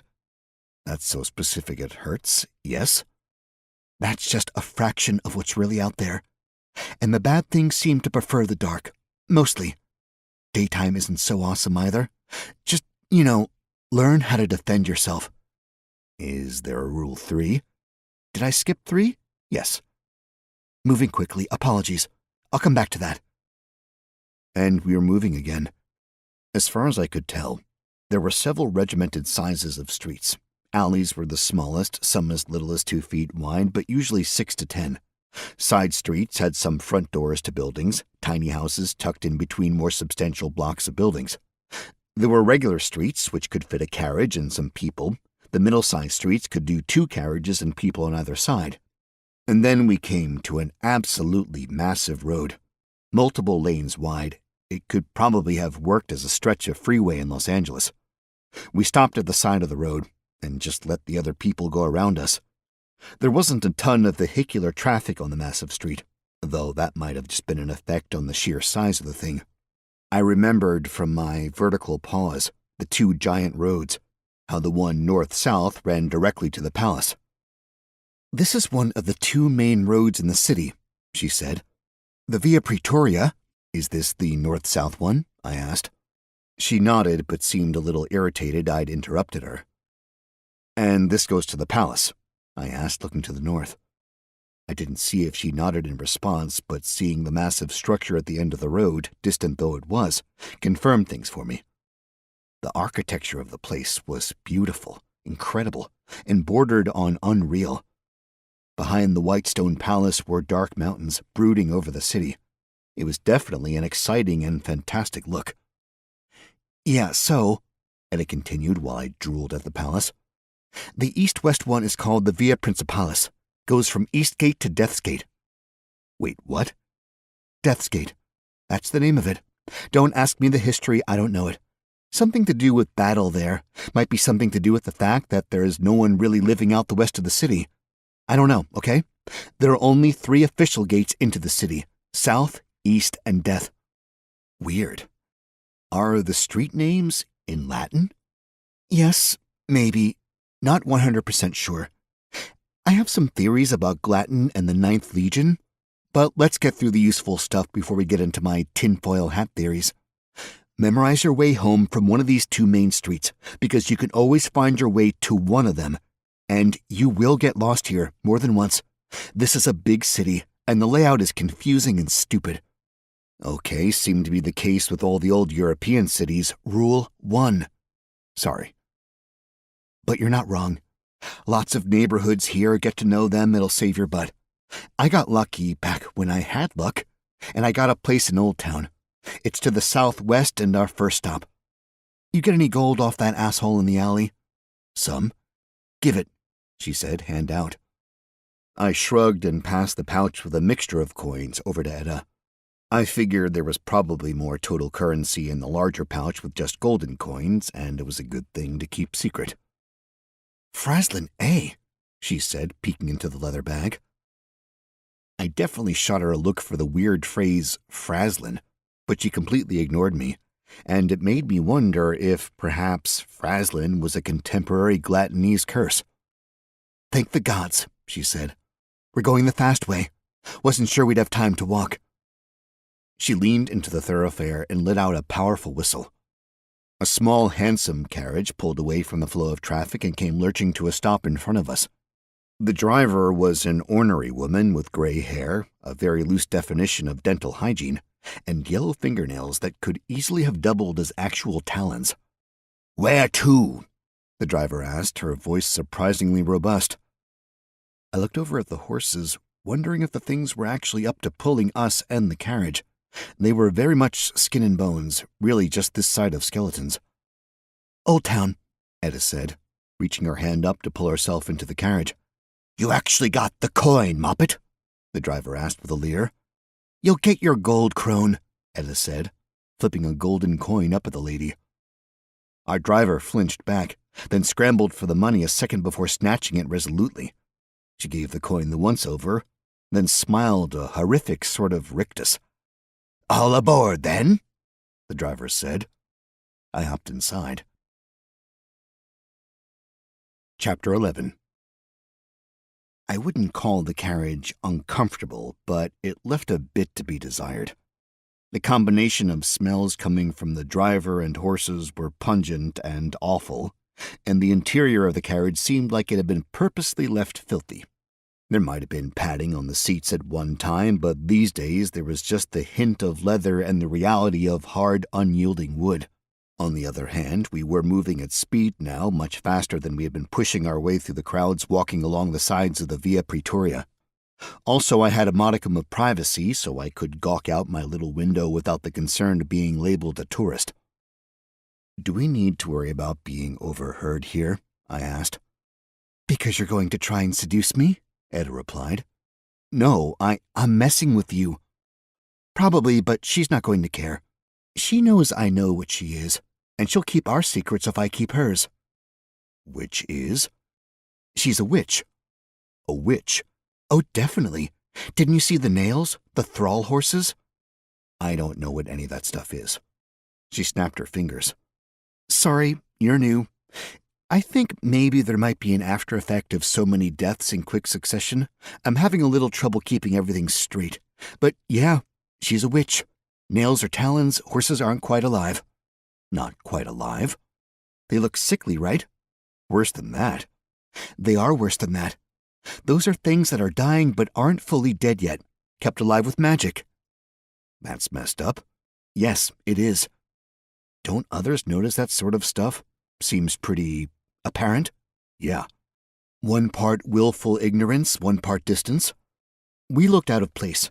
The witch knew she could charge us a bit more, and we'd probably keep her secret.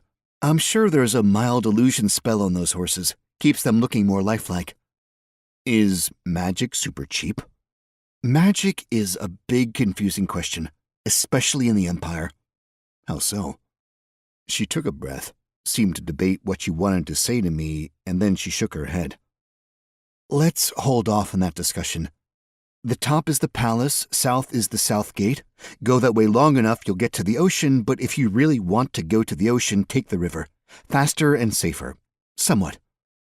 "I'm pretty committed to the city life for a while," I said. The thing was, I'd never really spent time out of cities. Robbing homes in the suburbs is as much nature as I delved into. "Hey, it's your new life. If you want to stay alive, there are 3 places you want to just straight up avoid. The Pit, the Shade, and Legion Home." "Are they, what is?" "The pits are essentially the spot where trash and waste and whatnot go." "And it's a big pit?" "A pit is involved, yeah. Multiple pits, really. They should call it the Pits." "And it's dangerous?" "It can be. Let's just say you need to really watch yourself if you go there. And it's one of those why risk it sort of thing. Not worth it, my opinion. You may have a different opinion. I don't know." "The Shade?" "Real name is Rose Hollow. It's a graveyard.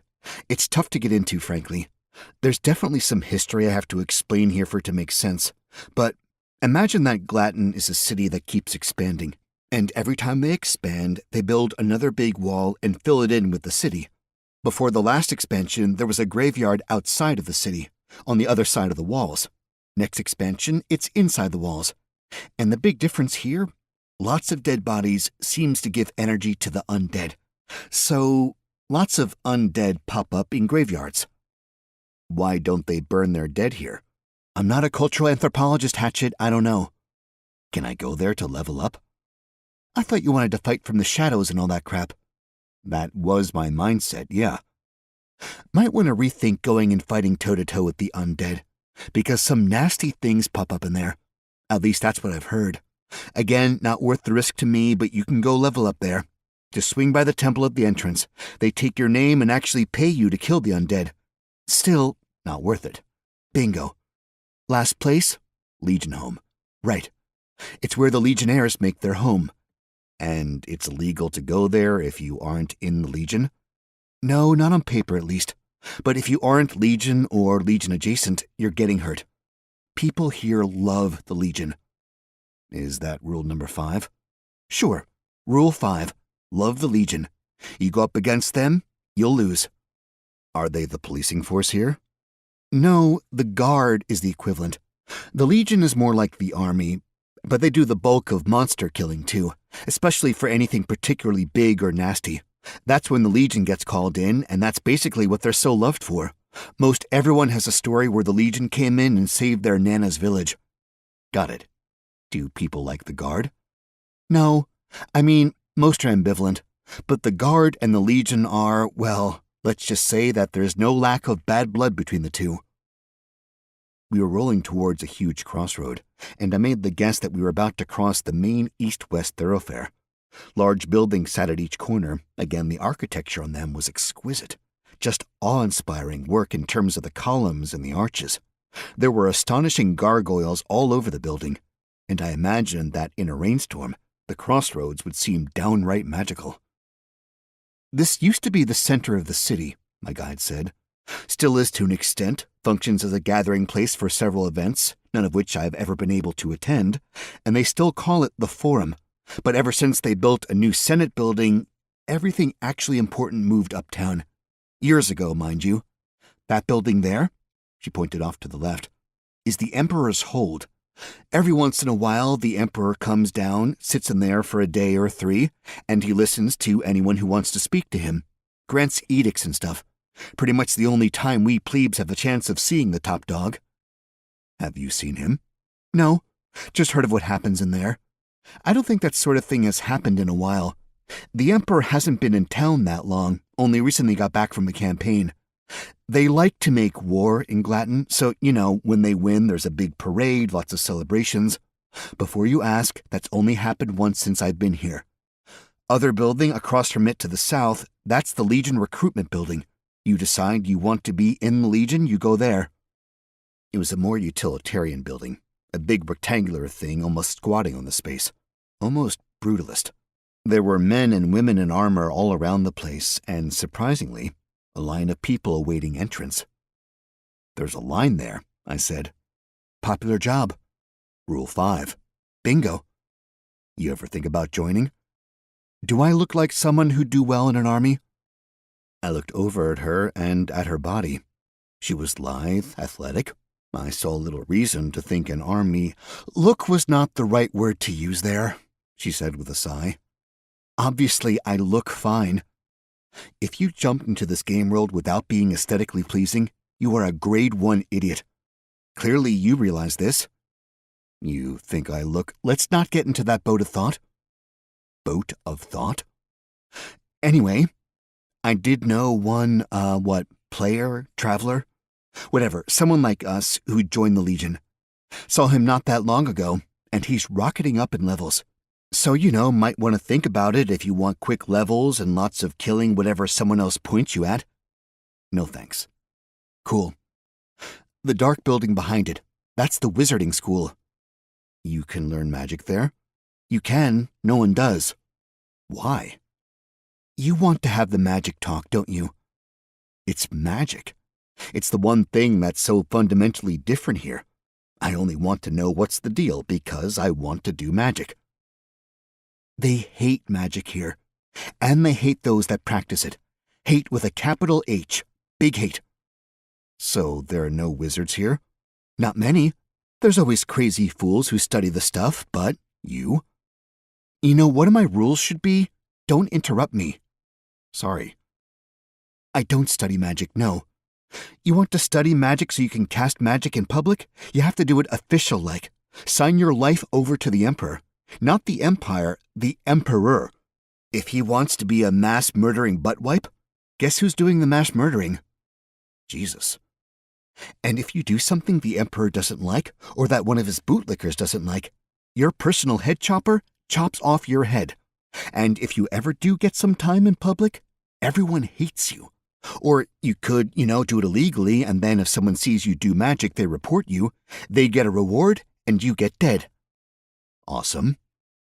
You see why you might want to rethink magic? Is it like that everywhere? I've only been here, so Maybe? I stammered for a second, still working on the Earth ideals of interconnected information, of being able to know about all sorts of cultures worldwide without having to do any traveling. Anyway, magic is a pain in the ass, okay? Pick that up. She closed her eyes and leaned her head against the carriage. You okay? I asked. Need to think, she answered. We're almost to Old Town, and I still need to figure out what I'm doing after I get out of Glatton with whatever I can carry as my only assets. I looked at her a moment, taking the time to make an aesthetic assessment of the girl. She was right. I could design my own appearance, so I'd taken my sweet time making sure my new elven face was a pretty one, and from the looks of it, so had she. She had perfect symmetry, beautiful eyebrows, all that stuff. I made a note to keep the lookout for pretty people with unusually perfect facial symmetry. That might be a sign they were travelers like me. Turning my attention to the world passing by outside the carriage, I watched my new city pass and realized that the world wasn't exactly what I'd expected when I read medieval fantasy in the introductory email. This place seemed more advanced than the medieval world, certainly in most aspects of construction. There was definitely concrete involved, lots of soaring arches, and a fair amount of brick. The streets were cleaner than I'd expected and paved with cobblestones. There wasn't an overwhelming amount of trash piled up, and I certainly saw no bedpans being emptied into the street. There was a fair amount of horse poop around, but I also saw 2 carts picking up poop while we trundled along, so poop was definitely a known problem being addressed. The diversity of people was astounding, and I found this burbling excitement thinking about exploring that, about meeting new people, people who were legit totally new. What was a minotaur like? A dwarf? There were so many questions rocketing around my mind, and I was pumped to learn. I also thought back to Edda's rule number 1. This was reality now, and it was a good rule. There was no reason to try and compare this world with the old one, not any longer. And I realized that even trying to put a pin to where they were technologically was flawed conceptually. It wasn't medieval Europe. It wasn't Rome or ancient China or Egypt. It wasn't any of those things because it was contemporary Glatton. Everything in Glatton had to be different because the very foundation of reality was different. Magic was a game changer, and that had to have changed the game. Not only magic, but access to different sentient beings that had different skills and abilities available to them than humans. Looking at the size of the smallest minotaur, I had to imagine they were physical powerhouses. Just having them around would alter so many construction techniques developed by humans. Edda opened her eyes and glanced out the window, then leaned forward and opened a small hatch that gave us a view of the driver. Up here, Edda said. On the other side of the gate. Chapter 12. The walls around Old Town soared over us as we went through the impossibly thick gatehouse. I struggled to comprehend the reality of it. The stones used in the construction just seemed unreal. They were huge, massive. I could see that they had been lifted and moved and put into place, but my brain couldn't quite get around the idea that it had actually happened. The walls were super thick, yards and yards, and they looked both old and well-maintained. These were walls that were in active use daily.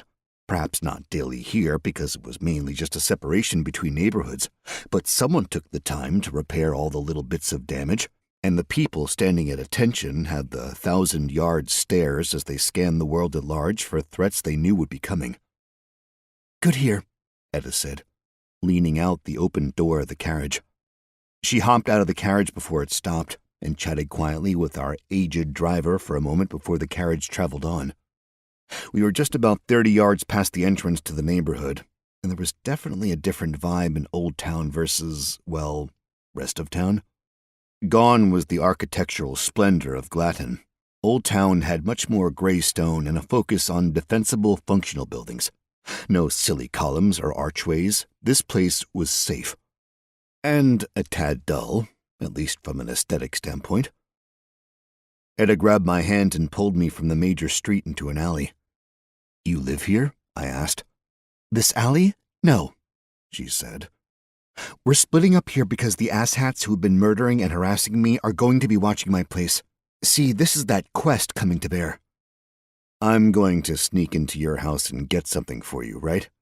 Yes, well, yes, but in a manner. You need to get in there, unnoticed, procure a few select items, and come out, still unnoticed.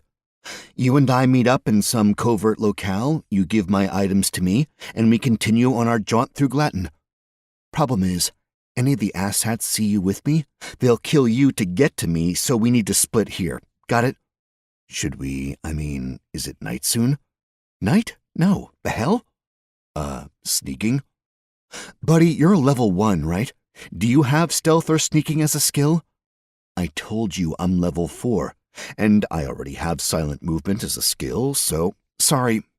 Lots of death today. The brain is, a bit borked. I've got a way in, okay? Simple, no mess, no real need to sneak. She explained the plan, then told me the directions to her place, and made me repeat the plan and the directions back until I got them correct twice in a row. Satisfied, she gave me a smile. Thank you, she said. And with that, I headed into the city on my own for the first time. I couldn't help smiling as I took my first steps on my own.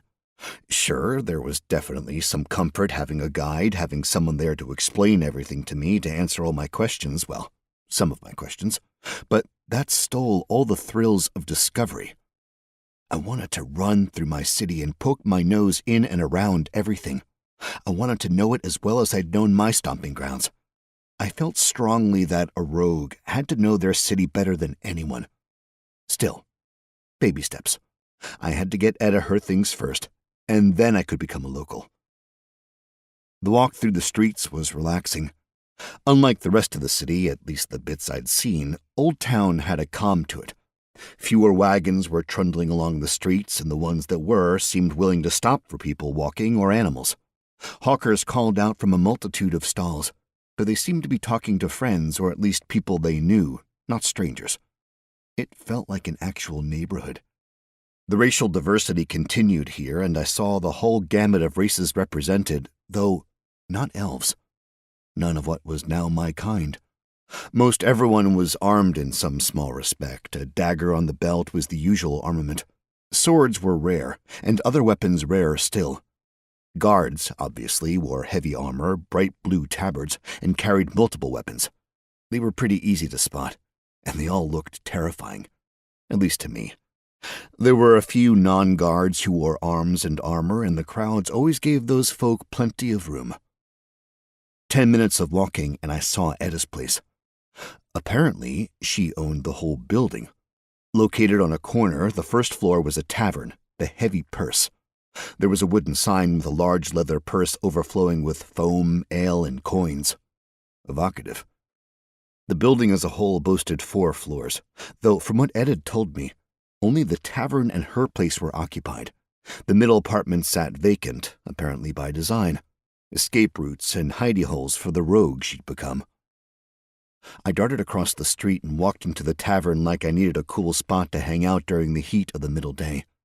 The inside of the bar was a little stereotypical, if I do say so myself. It had windows on 2 sides of the place, and along the wall opposite the door, a thick wooden bar. Thick and deep, and lengthy, I suppose. It was one of the more massive pieces of wood I'd ever seen, that's what she said, and it was imposing in terms of quality, she also said that. A burly man stood behind the bar, his shirt sleeves rolled up, leaning against the back wall, a leather-bound tome in his hands. A massive war hammer was on a plaque above him, and black iron chandeliers hung out over the rest of the bar with glowing rocks in place instead of candles. A long row of bulky stools was in front of the bar, and the rest of the room had been filled out with square tables and simple chairs. The place wasn't crowded, but several of the tables were filled with people sipping ale from large wooden mugs and eating hunks of meat from a greasy-looking brown stew.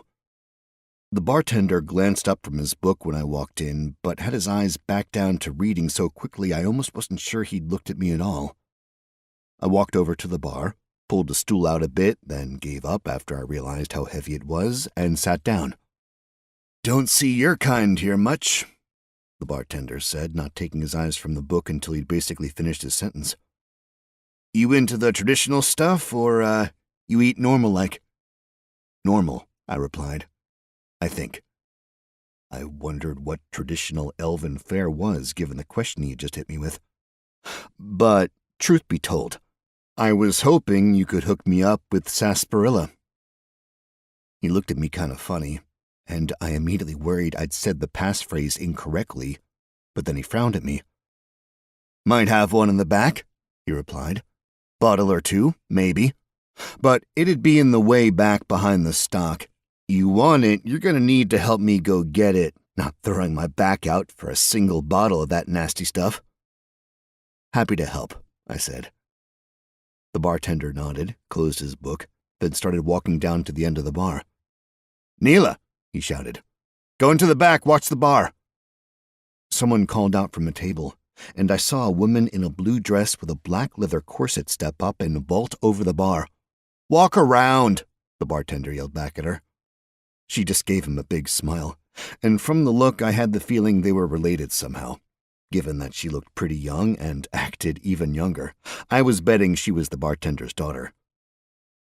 We went through a cleverly hidden door, one that I'd been sure was just wood paneling, and we were immediately in a storeroom. A room fairly overflowing with barrels, crates, and bottles. Bit farther, the bartender said, weaving his way through the goods until he made it to where he decided to stop, I suppose. It looked like anywhere else in the storeroom. Faster than I could see, he had me up against a stack of crates and had a naked blade up against my throat. You make a noise, and I will gut you like a pig, he said, his sharp breath going almost entirely up my nose. Easy there, I said, swallowing that bitter twinge of fear. No reason to get all handsy. Are you smiling? Handsy? He didn't seem to quite know how to take my reaction. I mean, you are all up on me. Maybe take me out for dinner next time? What? Just do what you need to do. What did you do to Edda? He said in that sort of quiet whisper threat way. Nothing, I replied. She told me the passphrase and told me to come in here and talk to you. How do I know you didn't beat it out of her? Defeats the whole purpose of the phrase if you don't believe anyone who comes in here and tells it to you. So, good job you on that one. Edda is fine? She sent me here. He stepped back and slid his dagger into a sheath on his belt. I rearranged my collar and stretched my neck out. Sorry, he said. Concerned about her is all. You two are friends? I might say we are. Pretty sure she would disagree. She is... He stopped talking and seemed to search for the right words. Severe? I offered. She can be, yes, he said with the hint of a smile. But I was going to say distant. Refuses to get close to anyone. I haven't known her for very long, but I get that feeling. But I still consider her a friend, the bartender said. He gave me one final look, then took a few steps over to a large stack of kegs. With his back to me, he did something, and then pulled 2 of the 4 barrels open, revealing a ladder. Up you scurry, he said. I walked over to the ladder, looked down, darkness, and up, a tiny bit of light. What is this? I asked. A ladder, he said. I looked over my shoulder at him, and he was perched on a crate, a small book out and already reading. Up, the bartender said once more. You're staying here? Have to keep the illusion going, he said, not looking up from the book once. I sighed and looked at the ladder once more. It wasn't a big ladder or a well-made ladder. It looked like, well, calling it amateur carpentry would be kind. Most kind. Onward and upward, I said to myself. Chapter 13.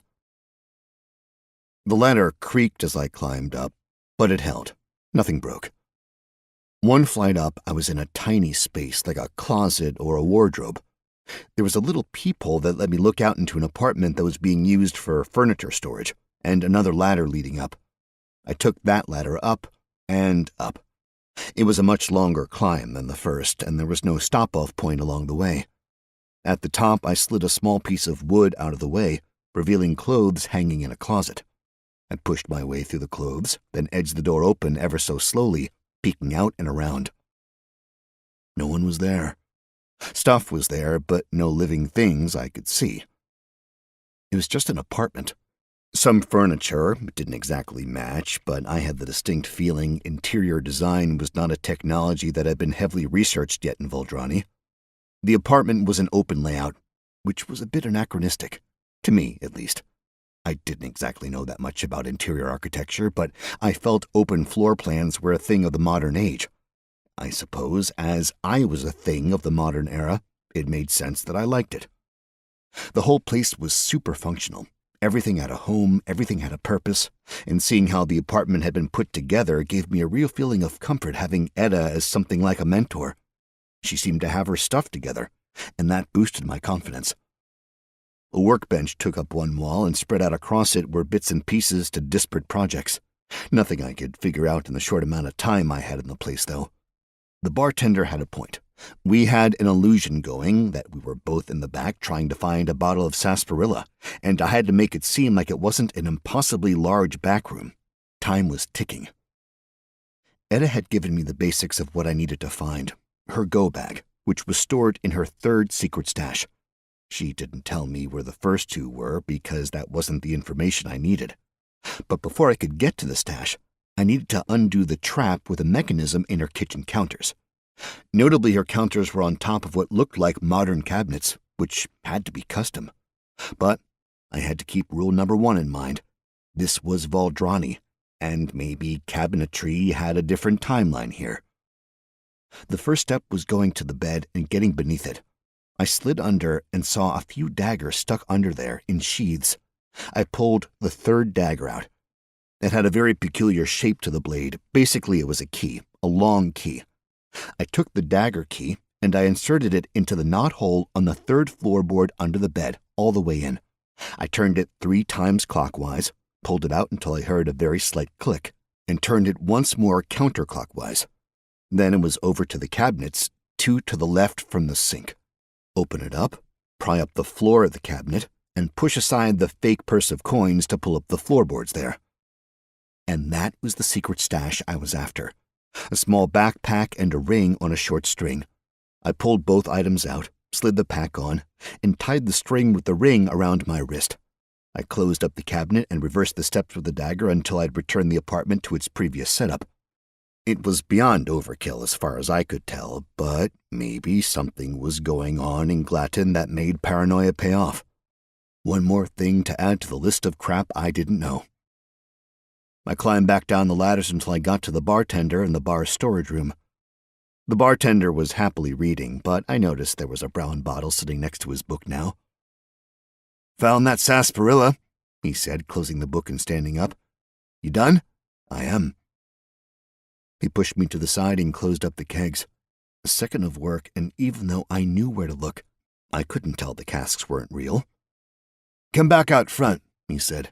"Pay me, drink your drink, do your thing. I find you hurt Edda, I hurt you 10 times over." "She's fine," I repeated. But the bartender didn't seem to believe me. I walked back into the front portion of the tavern with my bottle of sarsaparilla and drank it while leaning on the counter. It tasted good, refreshing with a hint of nostalgia. Root beer was a regular beverage for me summers growing up, and sarsaparilla was close enough to give me those similar feelings. Now, I'll be the first to admit that I desperately wanted it to be cold, and I found myself wondering if that was a possibility in this world. Sitting there, in between sips, I listened idly to some of the other patrons, and I'm not exactly sure what I thought I'd hear, but it was pretty dull. People were talking about the small details of their days, about work, about children, about family members who weren't behaving correctly. Really, the connection to my old life, to Earth, was undeniable, at least at that present moment. "What's the hammer for?" I asked. "Decoration, mainly," the bartender replied, still into his book. "Is there a story behind it?" The man looked up from his book at me, then at the hammer, then down at his book. "Of sorts." "Care to share?" He sighed and set his book down on the counter, spine up so he didn't lose his place. "Since you are something like a friend of Edda's, I suppose I can tell you. I mean, I'd hate to interrupt this incredibly busy day behind the bar.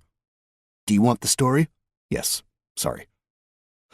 "Back when this was just town, before it was Old Town, in one of the few times the walls had been breached, that hammer was used to hold back a horde of goblins from pushing their way into the city."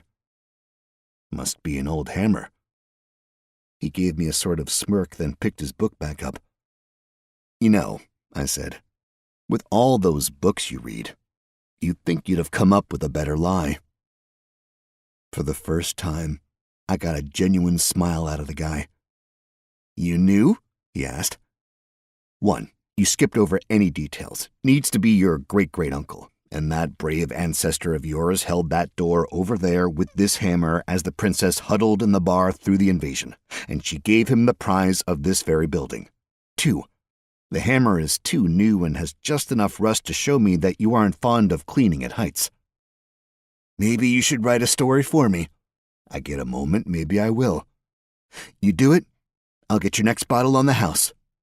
"Deal," I said. He gave a silent laugh, shook his head, and went back to his book. When I tipped the last of the sweet, bubbly beverage down my throat, I dug into my coin pouch and put a silver coin on the counter. The bartender smiled and took the coin. "Many thanks," he said. "See you around," I shot over my shoulder as I walked out. Chapter 14. I worked on walking with nonchalance. I wanted to be imminently forgettable. Edda warned me there would be people watching the place, and I needed to slip away unnoticed so I could meet up with Edda anonymously. I moseyed down the street, taking my time. I paused every now and again to look at a stall or peek in a store window. The stalls along the road were principally food-based, offering up small snacks or light meals, nothing overly filling or crazy. Meat pies were a common theme. As far as stores go, it was the standard urban affair. Corner markets selling produce and various goods, a bookstore with a host of tomes, leather-bound and otherwise, a cobbler with virtually no difference in his shoes other than sizes. When I reached the end of the street, I took a right, and then another right, and then a left. And then I very quickly stopped and sat down on a stoop and let the world pass by for a solid 10 minutes. Getting to my feet, I crossed the street, popped over to a stall, and bought the meat pie on special. The woman working the stall looked human, middle-aged, and she gave me a big smile when I told her to keep the change from the silver piece. She handed me a paper-wrapped pastry, and it was pleasantly hot in my hands. I found a slice of shade to lean in and unwrapped one end of my pie thing. Tasty, flaky pastry around spiced meat, and as I ate it, I did my very best to see if anyone was watching me. Nope. Not that I saw. So I followed Edda's next set of instructions, heading back to the wall of Old Town, following that to the gatehouse entrance. I was to wait there for 5 minutes before going through, heading northeast 3 blocks until I saw the Morning Light, a painter specializing in portraits of the deceased. Outside Old Town, things were quickly different. I understood more about the area's history now, so it made a little more sense. This was the neighborhood settled after the first expansion, so I imagined it was initially the upper-middle-class area, and they probably felt safe.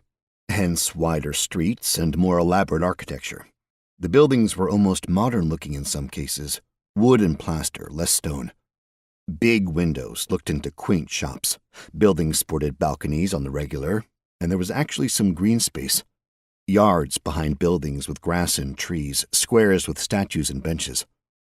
The pictures in the windows of the Morning Light were well done, if all a little sad, especially the ones of kids. But I waited there for the requisite 5-ish minutes. I was still getting used to telling the time in Valdrani, what with no longer having access to a phone, but there were usually clocks around. You just needed to know where to look. I made a loop around the block until I saw a beggar with a small green cloth square under his begging cup. That's where I dropped the ring. The beggar, hands and face wrapped in dirty bandages, snatched the cup to his chest, muttered a guttural thank you, then disappeared down the street. I shook my head, not sure all this cloak and dagger shit was worth it. But then again, what did I know? I was still the noob, and maybe there were all sorts of surveillance techniques used by the other rogues/gangs in the area. Whatever the case may be, I took one of my silver coins and I bought some candied nuts from another nice lady, and then I sat down on a stoop, and I listened. I ate the candied nuts with practiced indifference. They tasted good, but not so good that I had to stop and focus all my attention on them. 2 minotaurs were walking down the sidewalk, basically taking up the whole thing. They were among the people who were heavily armed and armored, like they had a plan to do violence, or prevent violence. It wasn't exactly clear which direction they leaned. They had swords on their hips and axes across their back. The heavy-looking plate armor had a tabard on top of it, and in the center of the dark green tabard was a peculiar symbol I couldn't quite place. An animal of some kind, stylized in some way, but I couldn't make heads nor tails of the beast, if it was a beast. As the two got closer to me, I heard them murmuring to each other, their voices low in tone and volume, but they weren't whispering. They were just conversing politely in their own language, something I got confirmed a moment later when I got a fancy little notification. Smashing! You've learned a new language. Plains Tauren. A quiet listen to their conversation elicited some immediate juicy details. First, they were doing the fun thing that people did when they thought no one around them spoke their language. They were making fun of some of the people around them in culturally insensitive ways, as you do. They currently worked as part of the detail for the embassy of Karkadon, and they were busy searching for a bar where they might meet a representative of something called the White Hand. Naturally, this made me insanely curious. Problem was, these guys were massive brutes who didn't seem like they would understand something like curiosity so much as smoosh me into a paste for daring to approach them. I tossed one of the last nuts in my mouth, then dumped the rest on the ground next to me where I noticed a small rat-like creature nosing out of a small hole in the concrete.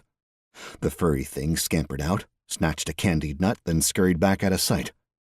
Then I stood up, did a little stretch, and slid in between the 2 minotaurs and continued my eavesdrop. I strolled along like I hadn't a care in the world, collecting all the pertinent information I could on the White Hand. I had no idea what the White Hand was or what country these guys were from.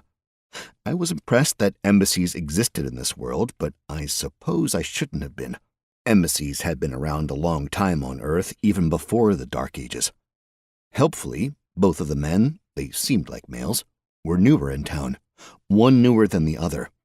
Only one, the guy named Xanthris, whose fur was a tawny brown, had been in the city before, and had only ever heard of this particular detail. The other one, Dabor, was almost as new to Glatton as I was, and didn't seem to appreciate the city or the Empire. While they didn't explain who the White Hand was or what it was, I did get all the various directions and code words I would need if I ever chose to contact the White Hand on my own. So I peeled off and headed back to the stoop I'd been sitting on. I noticed something interesting that seemed to happen. As soon as I learned a language, it seemed like it was just totally natural for me to know that language, to hear it and speak it to the point that I was even thinking in that language. I had to pause and think before I started speaking out loud because English, Imperial Common, and Plains Tauren were all totally natural languages for me to speak, think, and listen in, and I was even having some trouble distinguishing between the sounds of them, even though they were totally different. I wondered what might happen if I stumbled across a language where I had no physical ability to replicate the sounds made by the native speakers. Would I just magically make them? Or would I just have to write it down? Because here's the other thing I learned, the way the magic worked. When I became fluent in the language, that seemed to include such niceties as reading and writing the language. And I knew the alphabets, how to write them. Not particularly nicely. I didn't know any flourishes, at least not innately. But I knew I could write things out, and I could tell, as the 2 minotaurs walked away, that Dabor had carved some nasty words in the handle of his axe. I did not want to wind up on his bad side. Chapter 15.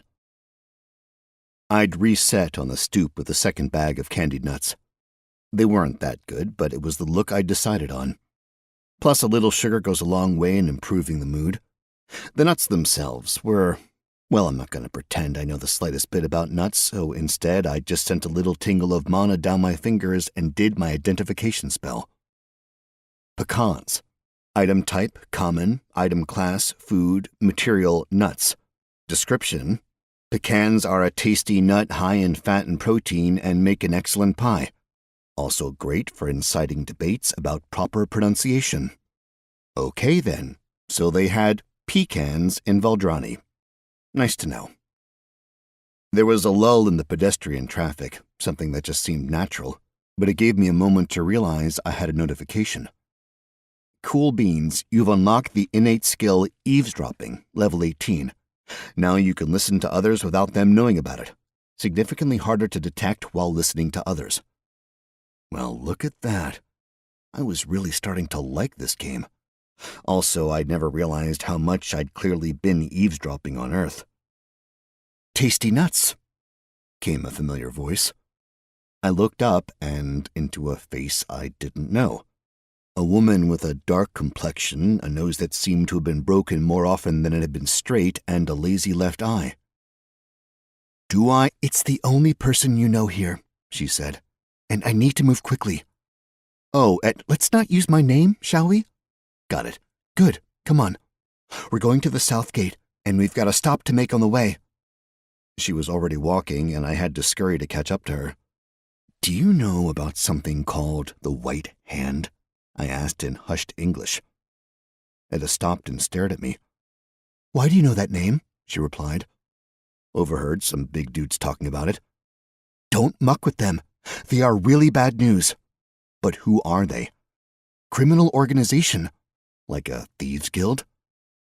She shook her head and started walking again. Those don't exist here, she said. Okay, but let me tell you what does. Criminal organizations, gangs, families, all those things are here, just like in that old place we don't talk about.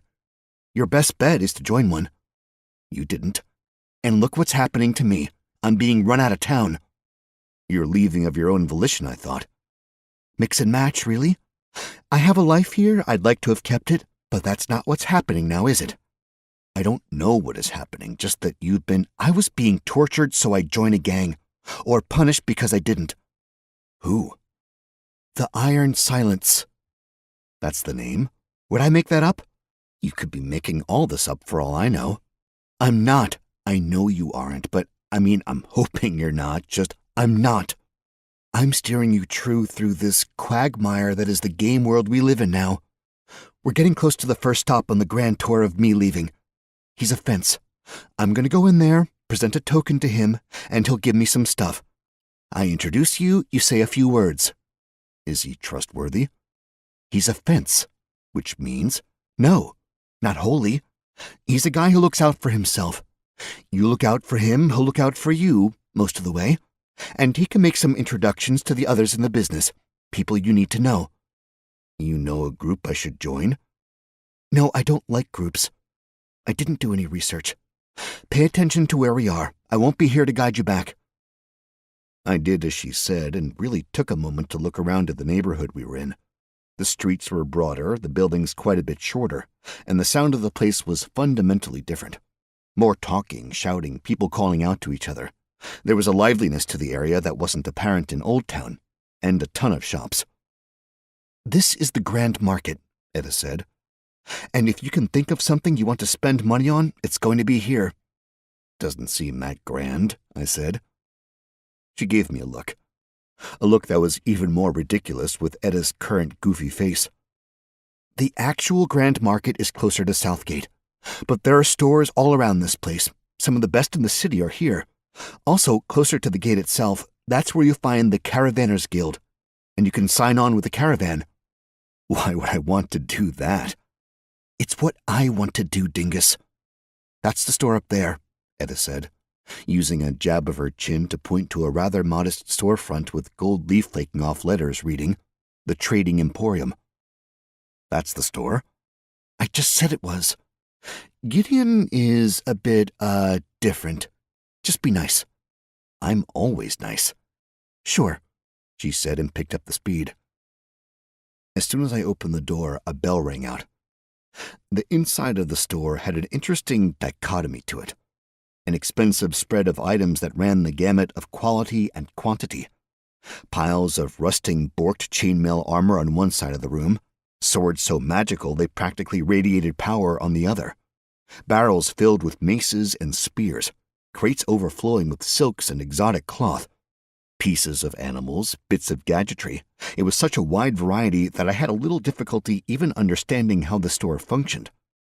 All of this was contained behind a long counter that spanned the entire store, separating the customer area from the product area. A large older man sat on a high chair with heavily padded arms. Well, half sat. More like he perched, ready to hop off at a moment's notice. The man, and I have to stop here because man becomes a problematic term to use in Voldrani. While it works on Earth, here in a different world with a whole bunch of sentient species, man became a challenging term to use correctly. But this man, he wasn't human. The differences were slight enough to not be readily noticeable at first, but there was just something off about the dude. Something innately discomforting without knowing why. I mean, identifying a dwarf or a minotaur was easy, but not here. The proportions were off, just enough, and the little mannerisms, like when he shifted in his chair, were just not right. I also had the distinct sense that his bulk was inhumanly distributed about his person, hidden in the way he sat behind his counter. He had dark hair combed back, very dark eyes, and he looked like he could use a shave, or two. He had a lot of stubble. He wore robes under a jacket, both dark, and the darkness of his clothes did a fair job at keeping his form hidden. Involuntarily, with my hand at my side, I extended my fingers and was just about to send some mana through when a hand gripped mine tightly, giving me a crushing squeeze. "Gideon?" Etta said, slinking to the counter and sliding a large steel-colored coin across the heavily varnished wood. The man leaned forward and came to a standing position, towering over me and Etta. It's like he unfolded a whole extra version of himself. Gideon took the coin, gave it a look, and then relaxed and smiled. His entire demeanor changed. "Our dear," he said, his voice so deep it surprised me, but so melodious and welcoming I just started to like the guy. "We are so happy you visit us today." "Sadly, not the best news." "Oh?" "I have to take a trip." "There is much of the world to see." "Yeah, something like that." "We will miss your custom," Gideon replied, putting both his hands out to Etta. She put her hands in his, and they stood like that for a moment. "Do you wish to share your destination?" he finally asked. "South, I think," Etta replied. "I'd like to see the Erg." "A sight worthy of the bards." "You've seen it?" "We were not always constrained to these walls," he replied with a smile, his thin lips baring to show teeth far too pointy for comfort. "It is nearly equal in grandeur and awe to the Emerald Sea." "Too much snow that way," Etta replied. "I prefer the sun and sand." "We remember an overabundance of both in and near the Erg.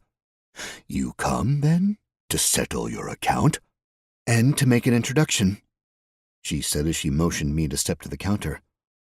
"A friend of mine, Clyde Hatchet." "Master Hatchet," Gideon said, all comfort and friendliness instantly gone from his voice. "We greet you." He dipped his head into something of a vague bow. I bowed back. "I, greet you," I said. "Do you wish to open an account?" I snuck a glance at Etta. She nodded. "Yeah," I said. "Sounds like a good idea." Gideon laughed, a booming, thunderous affair, and I really wished I had some clue how I amused him. "Approach," Gideon said, both arms out, hands open. I had to overcome a welling revulsion that sprang up out of nowhere, but I swallowed, smiled, and put my hands in his. His fingers were very long, almost too long, and they seemed like they had an extra joint or segment. But the weirdest thing was his skin, his soft, pliable skin. Soft to the point I worried one of my elven nails might puncture it. I felt a warmth flow quickly through my body, followed by a coolness. The cycle repeated a few times, feeling like power ran from one of his hands through my body to the other hand. There was a nod, and Gideon released my hands. He folded himself back on his stool and waited. "Rules exist for this account," he said, finally breaking his silence. "Only items of great value are negotiable. Everything else, you must take the price we give you. Is there questions will wait?" he said, holding one of his large hands up to interrupt and silence me. "We will buy most everything you can sell. You may take gold or credit. Credit will be worth more, and should you close your account with us, it will be paid out in gold. You will not bring another here until we have given you permission." A small figure seemed to appear behind the stool, then darted across the floor and retrieved a metal disc from a lockbox on the other side of the room.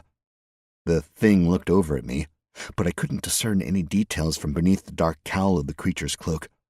The creature definitely looked me up and down, then returned its attention to the metal disc. "There is no violence permitted inside these walls," Gideon continued.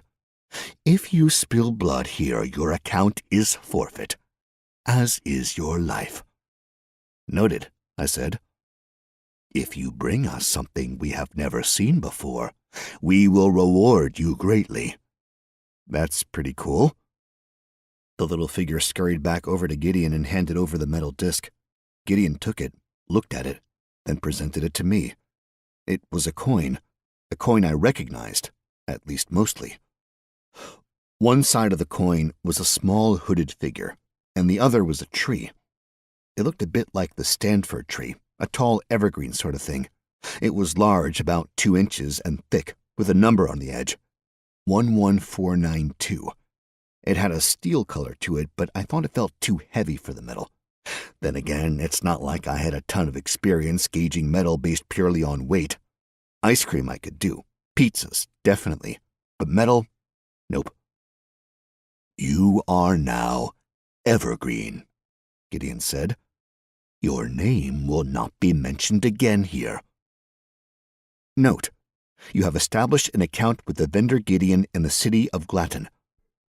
"Great," I said, slipping my account coin into the pouch with all the other account coins I'd looted. I also noticed that I now had a tab marked Accounts in the menu subsystems of the game world. Gideon waved me away from the counter, and Etta gently pulled me back, taking my place right in front of the big man. They leaned their heads together as Gideon pulled a book from under the counter and opened it up. They whispered a few things, Gideon pointing here and there. I noticed more of the little figures running from the stool around the shop, picking up goods and piling them to the left of Gideon, with the last one plopping down a large leather pouch that looked pretty heavy and settled with a telltale clunk of coinage. Etta looked over the things, then packed everything quickly into a large backpack of sorts and slung it around her body. "Thank you," she said. "We thank you for your custom," Gideon said with a final bow. But as soon as the bow was done, he turned his attention to his book, making some notes. "Time to go," Etta whispered. Chapter 16. We moved quickly through the streets, fast enough that I wasn't able to talk to Etta while we walked. I focused on keeping up. About 6 blocks and a few turns later, I finally saw the actual Grand Market. It was a vast open space, like a giant square, 400 yards on each side. A massive statue stood in the middle, a muscular man holding a set of scales. Tents and wagons and temporary stands spread out all across the open area, swarming with people of all sorts. Etta grabbed my hand and pulled me out of the main flow of traffic, directing me around the edge of the market. "Everything you can imagine is likely down there in some form," she said, "but it is very rarely worth going into the actual Grand Market. Pickpockets are everywhere, The store owners are likely to scam a newcomer like you, and there is no one to guide you to anyone honest. Neat sight, though. It is that, I replied. About Git, don't say his name. Right? He'll find out. I know it seems weird, but he's got connections everywhere. What is he?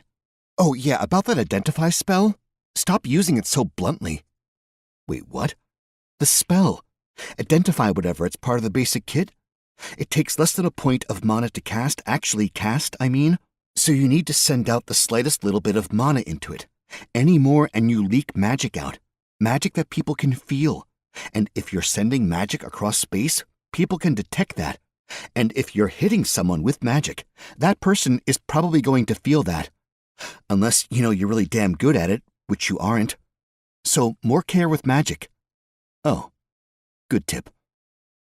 She rolled her eyes like I was an idiot for not knowing, which I thought was a little unfair. This was all new to me.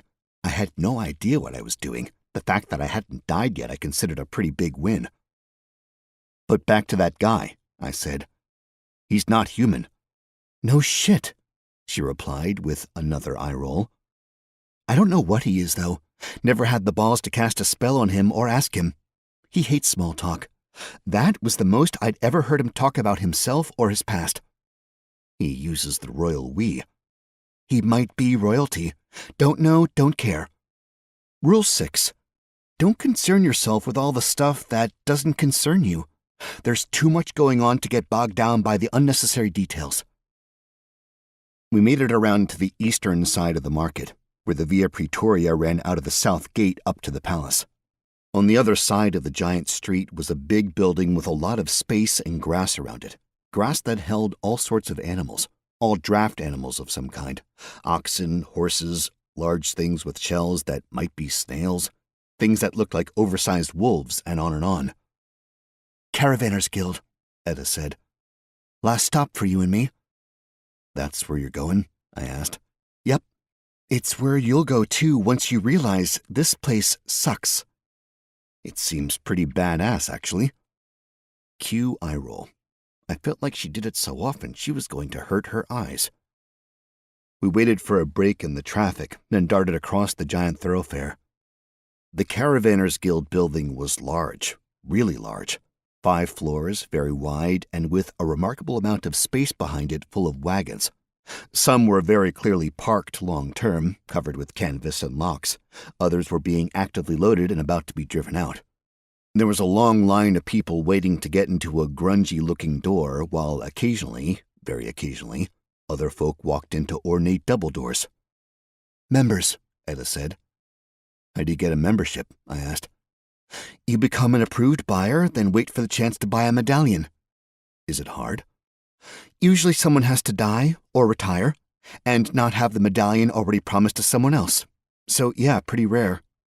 Huh. Last rules, she said. 7. Don't sleep. Not unless you absolutely need to. I don't know why, but we special few, we don't need as much sleep as the others here. So stay up. Grind. That's why I had those other apartments. I had somewhere safe to practice things. How little sleep? Like half what you slept back home, every other night, ish. Your mileage may vary, but that's my guess based on a few conversations. But you start sleeping regularly like they do, that power goes away. So keep it, and keep it secret. Okay, can do. Can I ask you something real quick? Sure, quick, I want to get online. Online?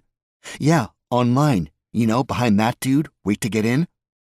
Oh, in line. Online. Okay, sure. Online. You know the coin I got from... Don't say it. The account still? I found some others. Show me. I got the pouch out, the one with the weird coins, and I passed it over to Etta. She pawed around inside for a moment, keeping everything in the bag, but looking everything over very carefully. Then she nodded, closed the pouch back up, and passed it back to me. There's one in there for our shopkeeper friend, that's for sure. The others, I don't know. I mean, I know there are others involved in the underworld game around town, there have to be. And it makes sense that everyone has a system and that perhaps the system is the same for all the players involved. I guess this confirms it. What do I do? Go back to the friend, sell off what you got from from the mess earlier today, and then give him that as well. Tell him you found it. As far as I know, it means you get whatever is in that account transferred to yours. Whoa. Yeah, don't lose your coin. It's the only thing that makes you to him. Speaking this vaguely is getting confusing. Welcome to the game. It doesn't get any better. Are you going to continue with the, game? Yeah, I don't know. I like the freedom. I like the being on the other side of the rules, but the hiding gets old. The money is good, the characters are there. I don't know. It attracts assholes. More likely to stab you in the back than help you up. You seem a little different. I don't know, I'm still an asshole. Well, if you say so, I am. Okay. Final rule. It's still a game. That means rules can be bent and broken. And since you have the gift of gab, go hang around the port. Listen, pick up languages. You'll get tons in no time, and you've already seen how useful they can be. She looked me over a moment, nodded, and gave me a small leather packet. Kind of like an envelope, but more robust. What's this? I asked. Your quest is done. Congratulations. You've completed a quest. Help Edda out of town. Edda considers herself delivered safely to a means of egress from the city of Glatton. You did not die. Reward. The building formerly belonging to Edda now belongs to you. I get your building? I asked, a little confused. Quest reward, she replied. Not like I can keep it. Don't have time to sell it. Figured it might give you a leg up on life here. But, I mean, I started but stalled, trying to find the right words. Thank you. You are welcome, noob. When you get bored of this place, come find me. The erg? No, that's just what I told the guy. He'll tell other people if they ask, but everyone likely knows it's a lie. Osterstadt. That's where I'm headed. Emerald Sea. I have to take a look. Why? It's an ocean of trees. A what? That's what people say. Trees as far as you can see, insanely tall, insanely big, all topping at eye level, so it looks like an ocean, except it's trees. That's insane. Don't you want to see it? Yeah. Come along. Maybe later. Suit yourself. But that's my next stop. Final stop? Maybe, who knows? She clapped me on the shoulder hard enough for me to take a step out to the side, and then she walked down the block and got at the end of the line. I watched her move slowly forward for a few minutes, and I tried to make sense of the feelings inside. It's not like I knew her. I'd met her that morning, mid-morning. Now it was closer to evening. But she'd been the only person I felt anything for in this new world. And here she was, heading off on her own adventure, leaving me to mine. She never looked back, not once. She just waited in line patiently, and once she was gone, I felt it was time I started doing my own thing. First stop. A repeat. Chapter 17. Gideon was not surprised to see me. In fact, it was hard to tell if he felt any emotion about me coming back into his shop. When I entered, he looked over the top of the customer he was helping and nodded to one side. I stepped over to wait my turn at the counter. The person he was helping wore a green cloak pulled tight about their person. They spoke in hushed tones with Gideon. Then their business was done, and they swept right out the door without even looking in my direction. I had no idea what that person looked like, which, in this business, was probably a good thing. I waited for Gideon to gesture me forward, then I stepped up to the counter. He waited there, and I waited there. We were awkward together. It was lovely. "Your coin," he said finally, clearly tired of waiting. "Boss, right, sorry." I slid my account coin over to him. He picked it up, looked at it, nodded, set it on the counter, and reached his hands out. I took his hands. We did the warm, cool thing, which, though a bit weird, and his skin made my skin crawl, it also felt pretty good. Relaxing. You have things to sell or you wish to buy? He asked, dropping my hands from his. Sell, I replied. He spread his hands wide across the counter, which I took as an invitation to put my sale goods on display. I pulled out all but one of the skill books, and all but one of each of the spell books. I figured I might want to have an emergency fund at some point. I kept 4 of the crossbows. I wanted to see if I might tinker with them to make something that actually worked, but I got rid of all the bone bolts. I kept all the rope, all the grappling hooks, but got rid of most of the climbing hammers. The lockpick kits I kept. I knew I'd be using those. Do you identify items? I asked. Yes, he replied, eyes glued to the goods I was putting out. We ask you to wait for identification until we have concluded this transaction. Sure. He waited until I was done moving, and then his hands darted about everything I put on the table, a light touch here and there, peeking at each item, and shuffling it around until he had it the way he liked it. We have seen all these items before, but we are pleased with what you have brought on to us, he said. Will you want gold or credit? Gold to start, I replied, but probably credit later on. You may change your mind for each item. We will offer you 10 gold for the spellbooks. For each? For all. Seems a bit low, but you are new. We will offer an explanation once. The books have value, but little in Glatton. We must move them to sell them. This costs us money. Fair point. Sold.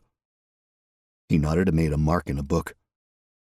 It is a different story for your skill books. Those we can sell here. We will offer you 40 gold for the skill books. Great. You can do credit for the rest. He went through all the goods like that. Each different item, he offered me a gold amount, and I could agree or not. I agreed to everything because it was all pretty much junk to me. I'm sure he lowballed me, but for the moment, I was feeling pretty flush. I had a building to my name, a bit of gold to use for food and the like. Finally, we were done, and he made a few extra marks in my book. Identification will be 2 gold per item, he said. If it is a cursed item, it is a 250 gold penalty. Would you like to proceed? Sure. Is this taken out of my credit? If you wish it to be. Yeah, let's do that. I put all the loot I'd taken off Edda's attackers across the countertop, and Gideon touched each one, closed his eyes, and then moved on. 13 items, he said. 26 gold. Great. That was most of my current account. 1 steel dagger. 1 dagger of wounding. 1 steel short sword of the eagle. A ring of magic identification.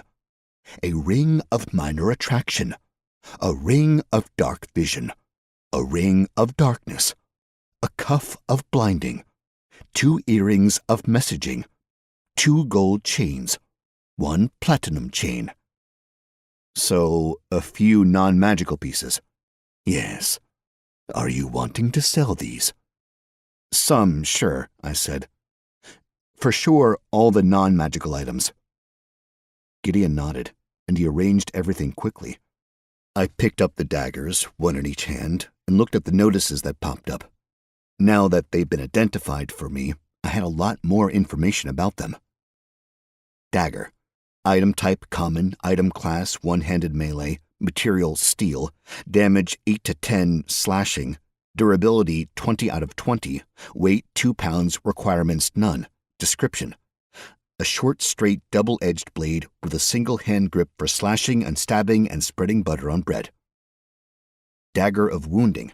Item type rare. Item class 1-handed melee, material steel, damage 12 to 22 piercing, durability 200 out of 200, weight 1.8 pounds, requirements none. Description: a short, straight, single-edged pointed blade with a single hand grip for stabbing. Causes bleeding effect of additional damage over time. Bleeding requires advanced healing or magical healing to stop. I set the daggers down and grabbed the sword. Steel short sword of the eagle. Item type uncommon. Item class one-handed melee. Material steel. Damage 10 to 20 slashing. Durability 20 out of 20. Weight 3.1 pounds. Requirements none. Description: a straight-bladed sword having a cruciform hilt with a grip for one-handed use. User may cast Featherfall once per long rest. I could see the sword being very useful if I needed to get away from someone, but I felt like I could probably just learn the spell Featherfall and find a sword that had a bit more offensive capability. It was weird needing to think about something like that, about needing to consider my own offensive capability. I set the sword down and I scooped the 4 rings into my hand, careful not to put them on. Ring of Magic Identification. Item type uncommon. Item class jewelry. Material etherwood. Durability good. Description: a fashionable ring designed to alert the wearer if magic is being used in the immediate area. Immediate area designated as a 15-yard radius from the ring. Ring of Dark Vision. Item type uncommon. Item class jewelry. Material obsidian. Durability fair. Description: a glossy black ring which grants the wearer dark vision. If the wearer already has dark vision, range is doubled. Ring of Lesser Reach. Item type rare. Item class jewelry. Material scandium alloy.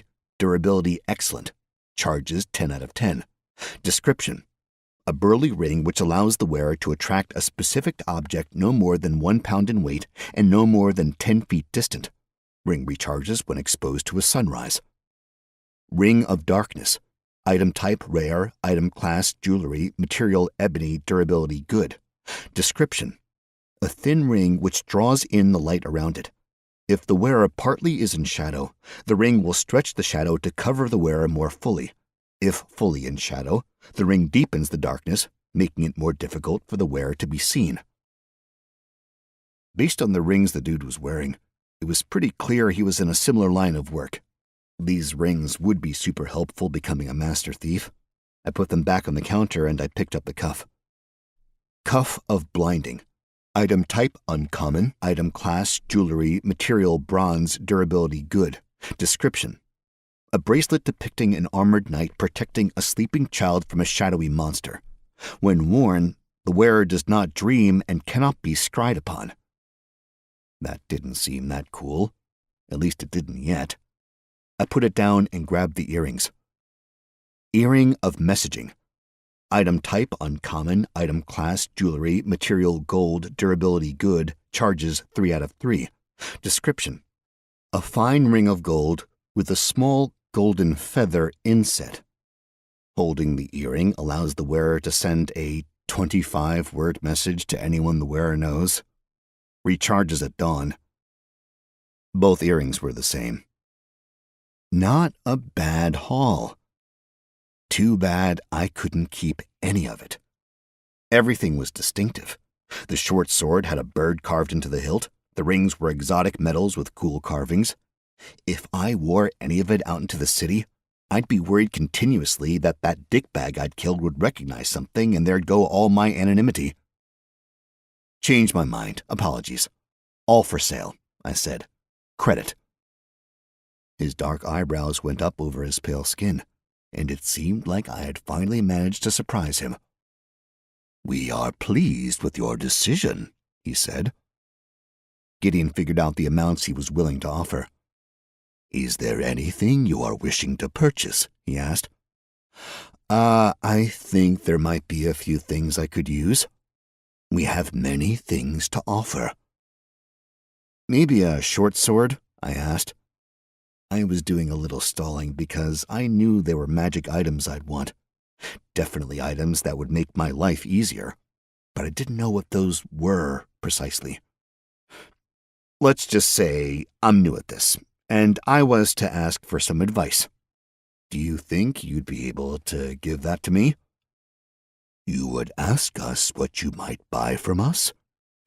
I mean, if there might be some things useful for me. Yeah. We are honored you would trust us with this. Cool, I said, feeling very much not cool.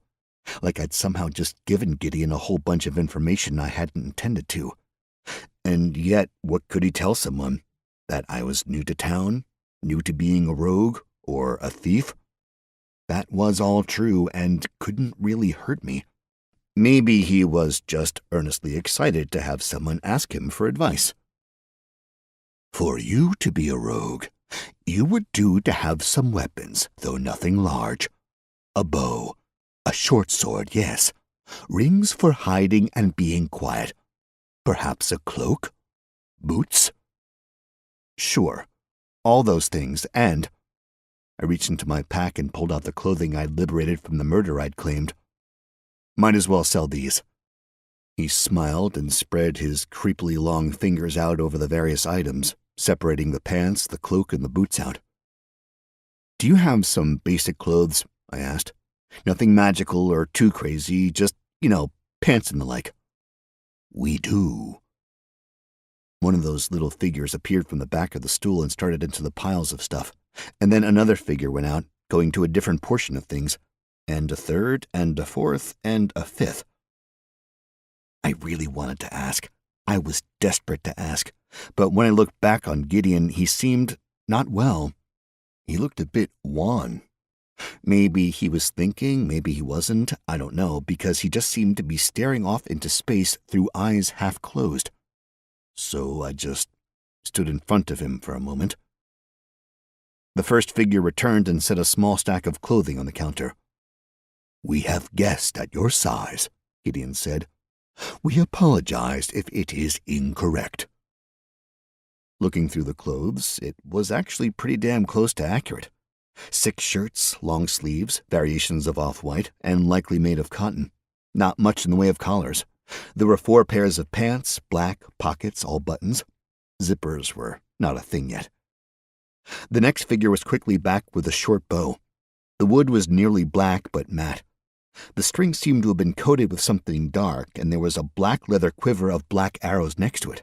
There was definitely a growing goth vibe to my outfit choices. I picked the bow up. It is a bow of the caverns, Gideon said, watching me look over the bow. As soon as he told me the name of the bow, I got a little pop-up telling me the rest of the pertinent information. Bow of the caverns. Item type, rare. Item class, 2-handed ranged. Material, subterranean gristlewood. Gunterworm tendons. Damage, 20 to 40, piercing. Durability, excellent. Weight, 4.8 pounds. Requirements, strength 8, dexterity 12. Description. A dark wooden short bow a little under 3 feet long with a hardy draw weight. Arrows shot from the bow travel in darkness and are nearly invisible. A wondrous weapon, yes? Gideon said, pulling me from studying the info. What's the cost? 2,000 gold. I put it back on the counter. Bit rich for my blood at present. Are your funds limited? Yeah, that's an accurate assessment. Gideon nodded, and several figures rushed out, pulling things off the counter and exchanging them with other items pulled from the piles and crates behind him. And in a very short amount of time, there was a whole new set of stuff in front of me. The clothes were mundane and made of scratchy fabric. The boots were, well, just boots. I had the distinct feeling that none of the items Gideon offered for sale now were magical. And that was okay. Knowing that magical items existed in the world was great, but I knew better than to become dependent on items right away. Best for me to learn how to do all the things and then get magical items to boost my abilities. Otherwise, they'd just be a crutch. Gideon rattled off prices for the piles of clothes, the boots, a plain short bow, 3 bundles of arrows, a quiver, 2 iron daggers, and a bronze short sword. There were also a few odds and ends, nothing special about the lot. But it was economical. All told, it was 40 gold. Do you have any spell books or skill books? I asked. They come at a price. You know how much credit I have? Anything that fits within that amount? He looked up at the ceiling, then a figure darted out, grabbed something, and sprinted back to deposit a lockbox. Redwood with brass metal surround, about 8 inches deep and 2 feet long on the counter. Gideon produced a key from his pocket and unlocked the box. Inside were small books, all thin, all of different hues and materials. "Do not touch the books until you have purchased them," Gideon said. "Got it," I replied. I had the feeling some dastardly customer in the past attempted to learn the spell before paying. "And you must learn them in the shop. You may not leave with the books." Again, something that made sense. Impossible to get caught selling banned books if the books disappeared after reading. Gideon tilted the lockbox on the side and ran his finger down the spines, occasionally stopping to read off titles. "Skill book. Pickpocketing 300 gold. "Yes." He set it on the counter. Spell book. Minor illusion 50 gold. "Sure." He set the book on the counter. Spell book. Light 100 gold. "Nope." Spell book. Frostbite 150 gold. "No thanks." Spell book. Prestidigitation 100 gold. "What's that do?" "We have limited knowledge of the spell, but I believe it allows for a minor magical effect near the caster." "I'll pass on that." Spellbook. Summon familiar. 300 gold. "Can I afford that?" "Yes." "I'll take it." He set the book on the counter next to the other two, then returned his attention to the box of books. He was silent until he came to the last two. Skill book. Stealth. 100 gold. "Definitely." Spell book. Shadow step. 500 gold. I whistled. "Can I afford it?" Gideon stared at me for a moment. Then he nodded. "We will make it possible." "A discount?" I asked with a smile. "Yes," he replied with a slight head bow.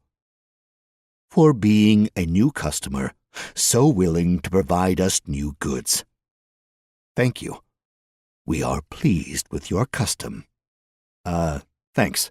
So the clothes and books and weapons, how much do I have left in my account?" 30 gold. That went fast. I picked up the books and went through them on the quick. "Cool beans, you've learned the skill pickpocketing. Now you can snatch stuff from within pockets that aren't yours. Significantly harder to detect while stealing items from pockets or worn pouches. Cool beans, you've learned the skill stealth. Be sneaky, move around in silence, tiptoe up to giants and dragons. You're totally going to start stealing stuff now, aren't you? Plus 10% harder to detect." Then I got these other notifications. Innate levels of skills detected. Balancing. Pickpocketing. Level 24. Stealth. Level 22. And that was awesome. A big stupid grin spread across my face. I was getting credit for the crap I'd done in the other world. "Look at that. You've learned the spell Minor Illusion. Minor Illusion allows you to create a single sound or a single image of an object that does not move. The illusion may be placed anywhere within a 100-foot circle centered on the caster. The illusion lasts for 1 minute or until the caster dismisses the spell. The sound may repeat, but it may not be a different discrete sound. The image must not move and cannot create any sensory effects. It must fit within a 5-foot cube. At higher levels, you may make additional minor illusions for longer periods of time. Look at that. You've learned the spell Summon Familiar. Summon Familiar allows you to gain the service of a spiritual, fiend, fae, or another unworldly animal in the form of your choosing.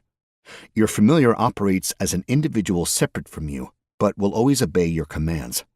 As long as you're able to maintain eye contact, you may communicate telepathically with your familiar.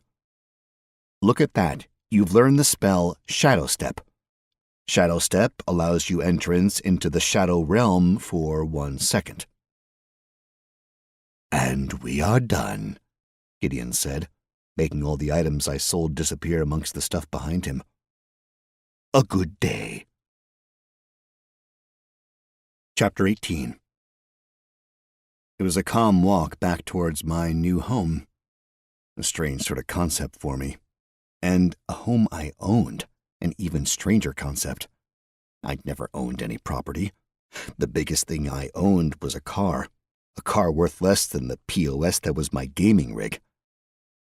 I enjoyed the walk, especially because it was a straight shot to my home, but I had a sense of the size of the city, and I knew I'd be getting lost in the future. Just glad it wasn't on my first night. I smiled at the guards manning the old town gate and wondered if they ever closed it. I stopped across the street from the tavern and leaned against a stoop. I took a moment to watch the pedestrian traffic flow past. There were no lights on in any of the apartments in my building, which was different than other buildings. I wondered if Ed had been concerned about appearances. Did I need to be? What was the story I'd tell people when they asked about how I came to own the building? That was definitely more important than wondering about silly things like lights and windows. I decided I'd wait to go into the tavern until I knew my backstory. I'd never been a big fan of lying. I think it gets you in more trouble than it ever solves. But this wasn't really going to be something that was investigated carefully. Hopefully. It needed to be simple, close to a truth, and ultimately rather boring. Boring was key. As soon as I had a good idea, I walked across the road, dodging some mystery animal poop on the way, and strode into the heavy purse with a smile on my face. It was almost a different bar because it was packed. The bar itself was packed so tightly that most people, I'd say 90%, were standing sideways, with one hand on the bar and on their beer. All the tables were full, and there were plenty of people standing around the edge of the place holding tankards of beer, or ale, or both, who knows. It was incredibly loud, and someone was singing and playing the lute in the corner. A bard. I shook my head and backed out of the pub. There was no chance I'd be able to talk to the barkeep, and frankly, I wasn't sure there was much of a point in just having a drink. I needed to look at my home. The door to the apartments was on the side of the building facing the less busy of the two streets. It was nestled between the tavern and the neighboring building, and the staircase acted, I imagine, as a slight noise barrier between them. Our neighbor, at least on the street level, was a baker. The place had already shut down for the day, which made sense. Bakers probably started super early in the morning. I idly wondered if the baker also served coffee, which then made me wonder if coffee was a beverage in this land. And then I wondered if I should even open the can of worms that coffee was. My new body wasn't yet addicted to coffee or anything. Should I go down that road again? Ultimately a question for another day, I decided. I pulled open the leather envelope to see what my benefactor had left me. There was a deed to the building, a note addressed to a Titus Calpurnus, a concise letter addressed to me, and a bunch of keys. The letter was mainly a list of the various traps and how to undo them. Etta was one paranoid rogue. There was a moment of confusion. I don't know why I expected more. I doubt she'd written this specifically for me, but, well, I guess I thought she'd have left some measure of a personal message. In retrospect, that wasn't at all her style. The key took a little finagling before it fit, and then a bit of loving before it turned in the lock. The door needed some pushing, and the hinges were definitely squeaking, but I figured that was acceptable considering the place had to be pretty damn old. I had the feeling the bulk of the buildings in the old town area were built when it was just town. So, 100+ years old. In front of me was a massively long staircase. It went up all the way to the roof, and there looked to be a landing in each floor. Certainly not the best use of space, really, but I wasn't about to hop into home improvement. Though I definitely felt a hankering for some HGTV. I walked up the stairs, listening to them creak until I got to the first landing. I unlocked the second-floor apartment, and I peeked inside. It was basically empty. I had the feeling that Ed had used the first-floor apartment as a storage area because there were several crates and barrels scattered around. There was furniture in the place, but it was all out of place, and there was a bit more of it than you typically put in a single-family apartment, like 4 bed frames, 8 dressers, stacks of tables and chairs. There was even a stack of mattresses leaning against one wall. The only thing that seemed purposefully placed was the one wardrobe that hid the secret ladder. I went through the quick steps Etta had laid out in her note, and that theoretically disabled the traps in all 3 apartments, or at least most of the traps. The 3rd-floor apartment was set up to be her training area. The bulk of the apartment was set up like a parkour course. Ropes hung from the ceiling, and along one wall was an archery range. Finally, the top apartment was where the bed and kitchen and fireplace were, all the stuff you'd use for actual living. I put my bag down on the bed, pulled my cloak and stuff off, and then I went all the way down the stairs and locked the front door to the place, and locked all the other doors as well. There was a part of me that wondered if Etta had been paranoid, or if she'd been right about things, if she had a reason to be scared. It had been a busy first day, and I felt tired. Not bone tired, just, well, that I'd done a lot. And that maybe a rest might be nice. I sat down on my bed, trying not to think about all the daggers still hidden in it, and I had a cold glass of water, and looked at my full character sheet for the first time. Clyde Hatchet, Level 4 Rogue. Traits: Race, Elf of the Sun and Moon. Height, 6'2". Weight, 195 pounds. Eye color, green. Hair color, blonde. Renown. Statistics: HP 110, Stam 295, MP 236, Armor none, Active Effects none. Attributes: Strength 10, Agility 14, Dexterity 15, Constitution 10, Wisdom 10, Intelligence 14, Charisma 17, Luck 13. Unassigned points 6. Skills: Lockpicking level 15, Silent Movement level 25, Eavesdropping level 18, Pickpocketing level 24, Stealth level 22. Abilities: None. Feats: None. Boons: None. Indicium: None. Titles: None. Relationships: None. Languages: Imperial Common, Plains Tauren. Spells: Lifeform Identification Level 1, cost 1 mana. Identify uncommon or lower lifeforms. Basic Object Identification Level 1. Minor Illusion Level 1. Summon Familiar Level 1. Shadow Step Level 1. I had a lot of empty slots in my character sheet, and 6 points to toss toward my attributes. I hadn't noticed anything particularly lacking in myself during my singular day. I decided a little more dexterity and agility would probably be useful. Attributes: Strength 10, Agility 18, Dexterity 17, Constitution 10, Wisdom 10, Intelligence 14, Charisma 17, Luck 13.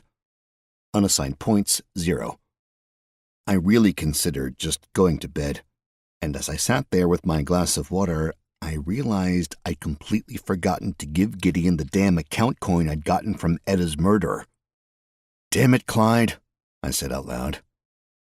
I lay down, ready to yell at myself some more, but Etta's words echoed in my head, that we didn't need as much sleep, but if we gave in, we'd lose that advantage. I knew I needed whatever advantages I could come up with. If this was a game, and it certainly seemed like it followed the rules of the game, I should probably just treat it like a game. An advantage could be a thing that catapulted me above my competitors. Living in a city, I had to have a lot of competitors. I hopped out of bed. I had to get grinding. Chapter 19. I stripped down to just pants and went down to the training area. It was time to get a gauge of what my new elven body was capable of, and that meant putting myself through the paces.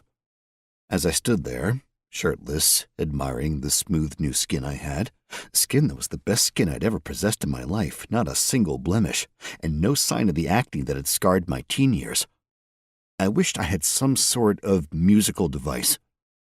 Working out had never been the most regular occurrence in my life, but when I'd gone to gyms, I'd done my best work when I'd had some music to bump to. But that wasn't going to be a thing here. I mean, I suppose I could hire a bard to sing along as I worked out, but I was willing to bet I didn't have the budget for that. And would local bards have the right kind of music for pumping iron? Or would it be sweating to the real oldies? Closing my eyes, I did a little jumping up and down, shaking my arms, and imagining the song I wanted to hear. Getting the song stuck in my head was my version of a boombox.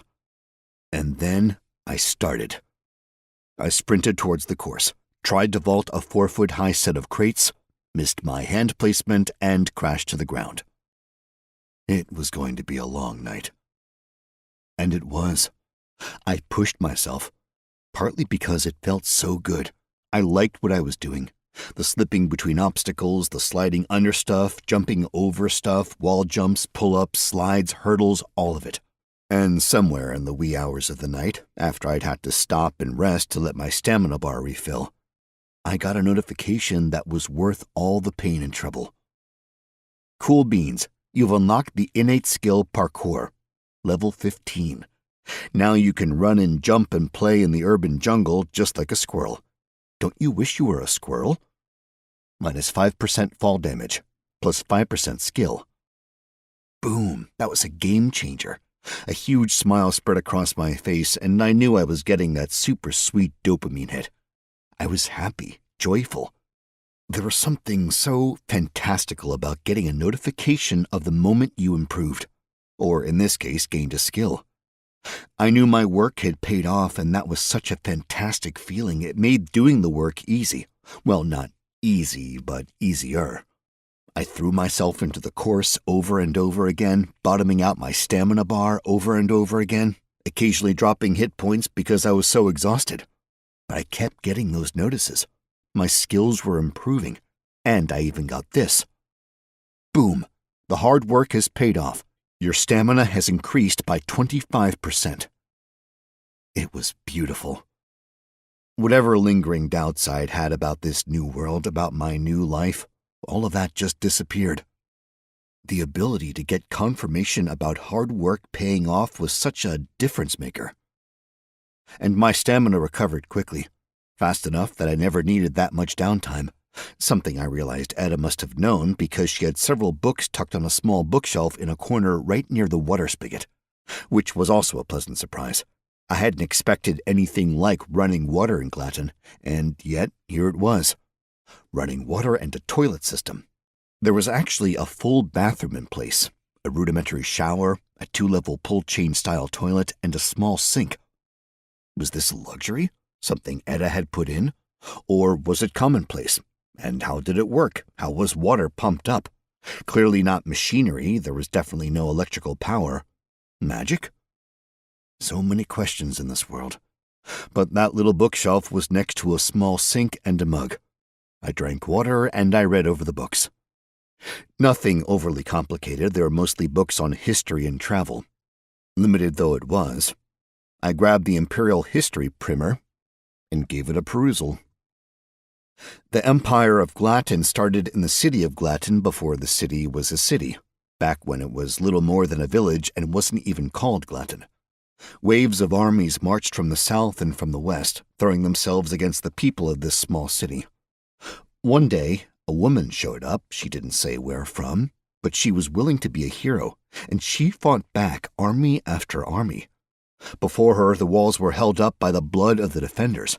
Now this newcomer eschewed the walls and fought on the field, pushing the enemies back. She pushed them back further and further, eventually marching south, conquering every village and castle along the way until she controlled all the territory from Glatton to the coast. And then she turned her army east and continued her conquest.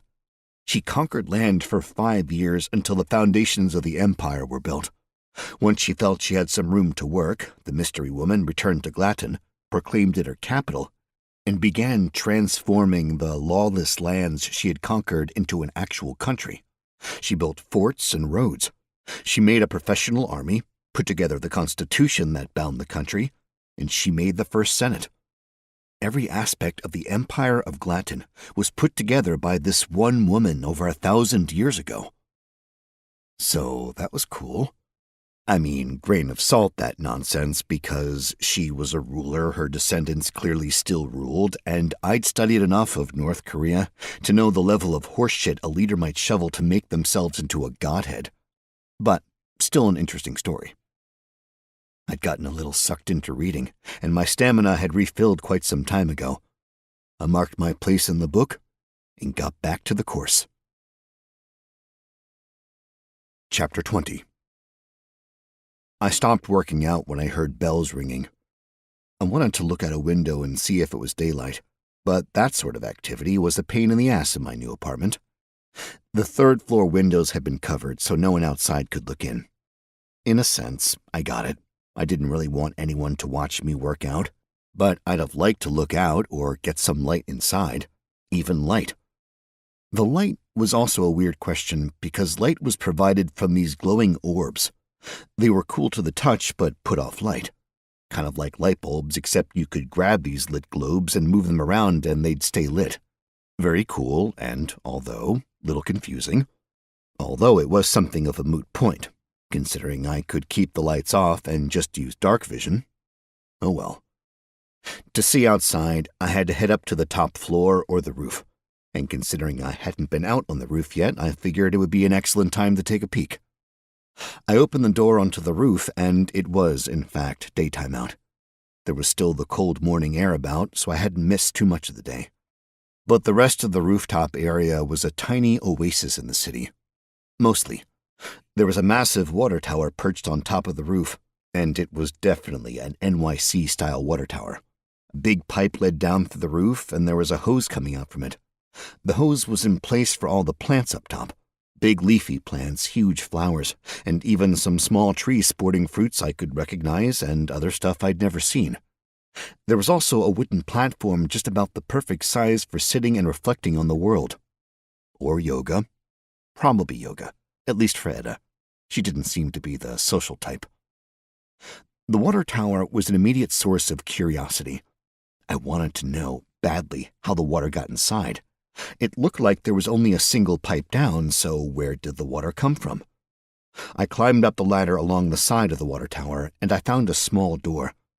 A peek inside, and the confusion just got worse.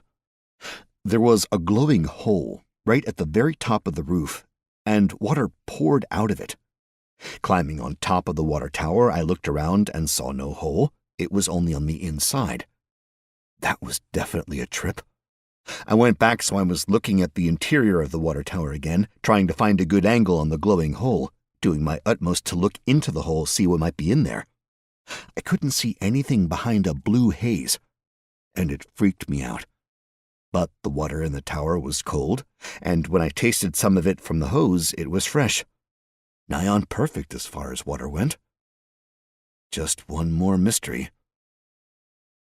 I sat on the wooden platform and just let the world exist around me.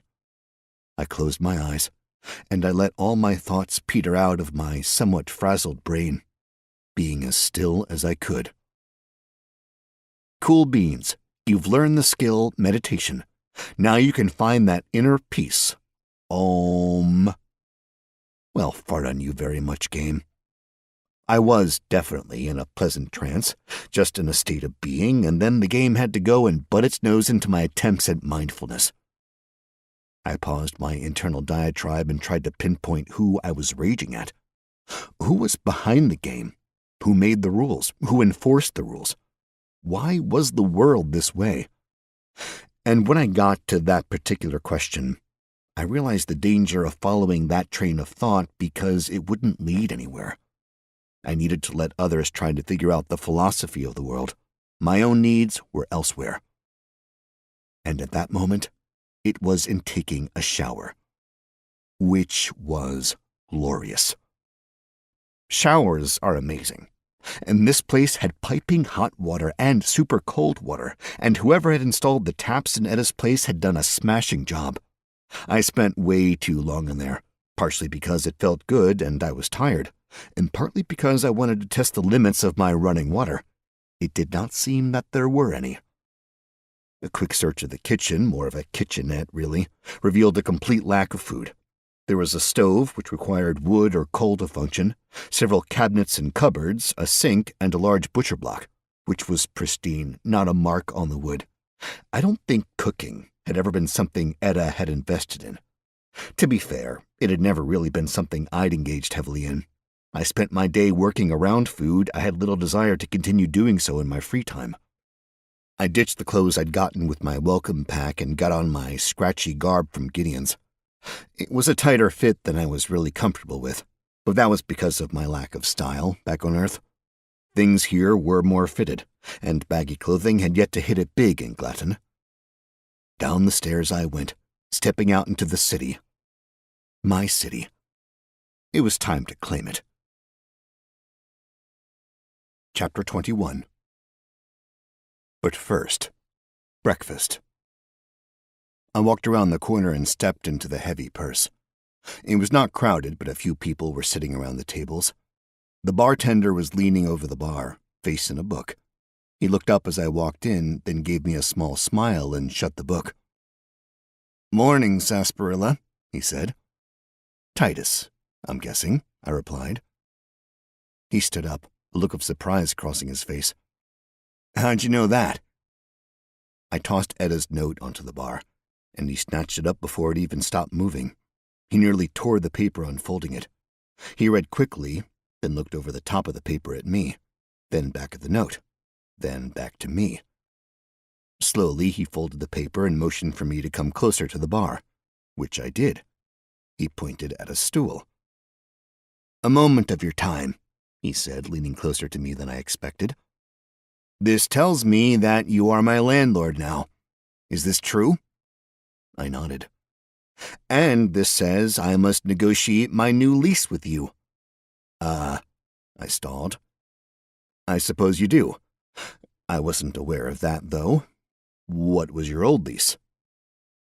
Titus tilted his head ever so slightly, and I guessed he was trying to figure out if he should tell me the truth about his lease, about the agreement he'd had with Edda. "Look, man," I said, "I'm not looking to, hurt you or your family. Do you have a family?" He nodded. "Wife, 2 children. Also keep my mother-in-law here. I just want to make sure I'm not, going to run out of money keeping this building going." "I paid her taxes," he said, "and she got to eat here for free. She also got 20 gold a month, plus 10% of my income." "Are there any other, costs for owning this building? Besides taxes?" "Yeah. Not that I know of." "How about you keep the gold, pay my taxes, and let me eat and drink here for free?" "You think you're going to drink 20 gold worth a month?" "I doubt it. You'd prefer to pay." "Huh," he said, shaking his head. "You are a different breed than that girl. She never once spoke with me, just at me, announced things in my presence, told me how to run my bar so I could pay her more. Never once asked me about a damn thing. But you, day one. Things might be different here now, eh?" "Probably." He stuck out his hand. "I will agree to that lease." We shook and smiled. "How about some breakfast?" I asked. "You feeling like a big breakfast or a small breakfast?" he asked, looking nearly excited about things. "Big." He nodded and then disappeared around the bar into the kitchen. Immediately, I wondered if I had made a massive mistake. Was this place possibly a legit source of income? Would it have allowed me to live off the gold and do whatever I wanted in the city? It certainly seemed like my predecessor had a certain amount of freedom and independence, and she definitely put together an imposing home that had to have taken a certain amount of coin. But, provided Titus kept his tavern running, I'd always have food. And I owned the building, so I'd have a place to sleep. Maybe I wouldn't be flush with money, but my back wasn't up against the wall. I could take my time finding my way through this lovely world. Titus swung back around with a large plate filled with eggs, potatoes, and sausage. He set it in front of me with a flourish, and then plopped a cup of frothy ale next to it. "Breakfast is served," he said, "with my wife's compliments for the generous lease." I smiled and I started eating. "You are new to the city," the man said, "right?" "That's true," I replied, my mouth full of eggs. "Mind if I ask a question or two?" "Better half of the bartender's job," he replied. "Ask as many as you like." "Do you know a place where I might get some training?" "Training? What is it you would like to be trained in?" "Archery, for one." Simplest course would be to talk to some tower guards, offer to pay them to teach you in their off hours. Why do I think that's not the best course? Oh, I don't know. Might be because the tower guards rarely take kindly to strangers, and means you take their side in that whole Legion Guard fiasco. Bit of bad blood between them? Bit. Pretty sure that's the largest feud in the Empire. The only reason the city hasn't succumbed to violence is, well, it does. They just do a decent job keeping it contained to the bars. Do you have fights here? On occasion. Do you have a bouncer? A bouncer? Doorman, security. Not sure we are big enough for something like that. Why? Figured someone like that might be able to teach me the fine art of bar fighting. You seem to want to learn a lot, he said, tapping his teeth with a finger. He nodded at me. I think I might have someone you might want to meet. Not sure he knows how to send an arrow down range, but he might have some skills to part with. And that's how I found myself making my first trip over to the pits. Chapter 22. After my filling breakfast and early ale, I headed into the city, walking with purpose but without urgency. I had a place to go, but to me at least, it was more important to keep track of what I was seeing. I had the dagger and short swords on my belt, though I had no idea how to actually use them. I wasn't thinking of getting into an altercation, but I wanted to be prepared on the off chance someone came after me. I went north from Old Town into Portsmouth. Unlike the British town, this place was pronounced Portsmouth, and it was a port. There wasn't the acrid sea air smell, but that was mostly because there wasn't seawater nearby. It was a river port, and the river was already vast, and it looked like the port had been dug out deeply, carving out a massive chunk of the land to make a big open area for ships to maneuver and dock. And there were plenty of docks around. I stood near the water, trying my best to stay out of the way, and just looked at it. The water wasn't super clean, there was definitely a brownness to it, but I didn't see any visible signs of grossness or trash.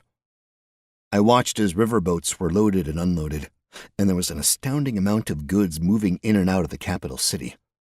Massive logs, bigger than any tree I'd ever seen in the old world, were a startling common sight. And while hanging out there, I certainly caught a few new languages. Smashing, you've learned a new language, Mardamese, as well as Sea Elven, Ancient Elven, Archaic Dwarven, Modern Dwarven, Infernal, after listening to what I thought were seagulls arguing, Celestial, Orc, Narbendian, and Deep Gnomish.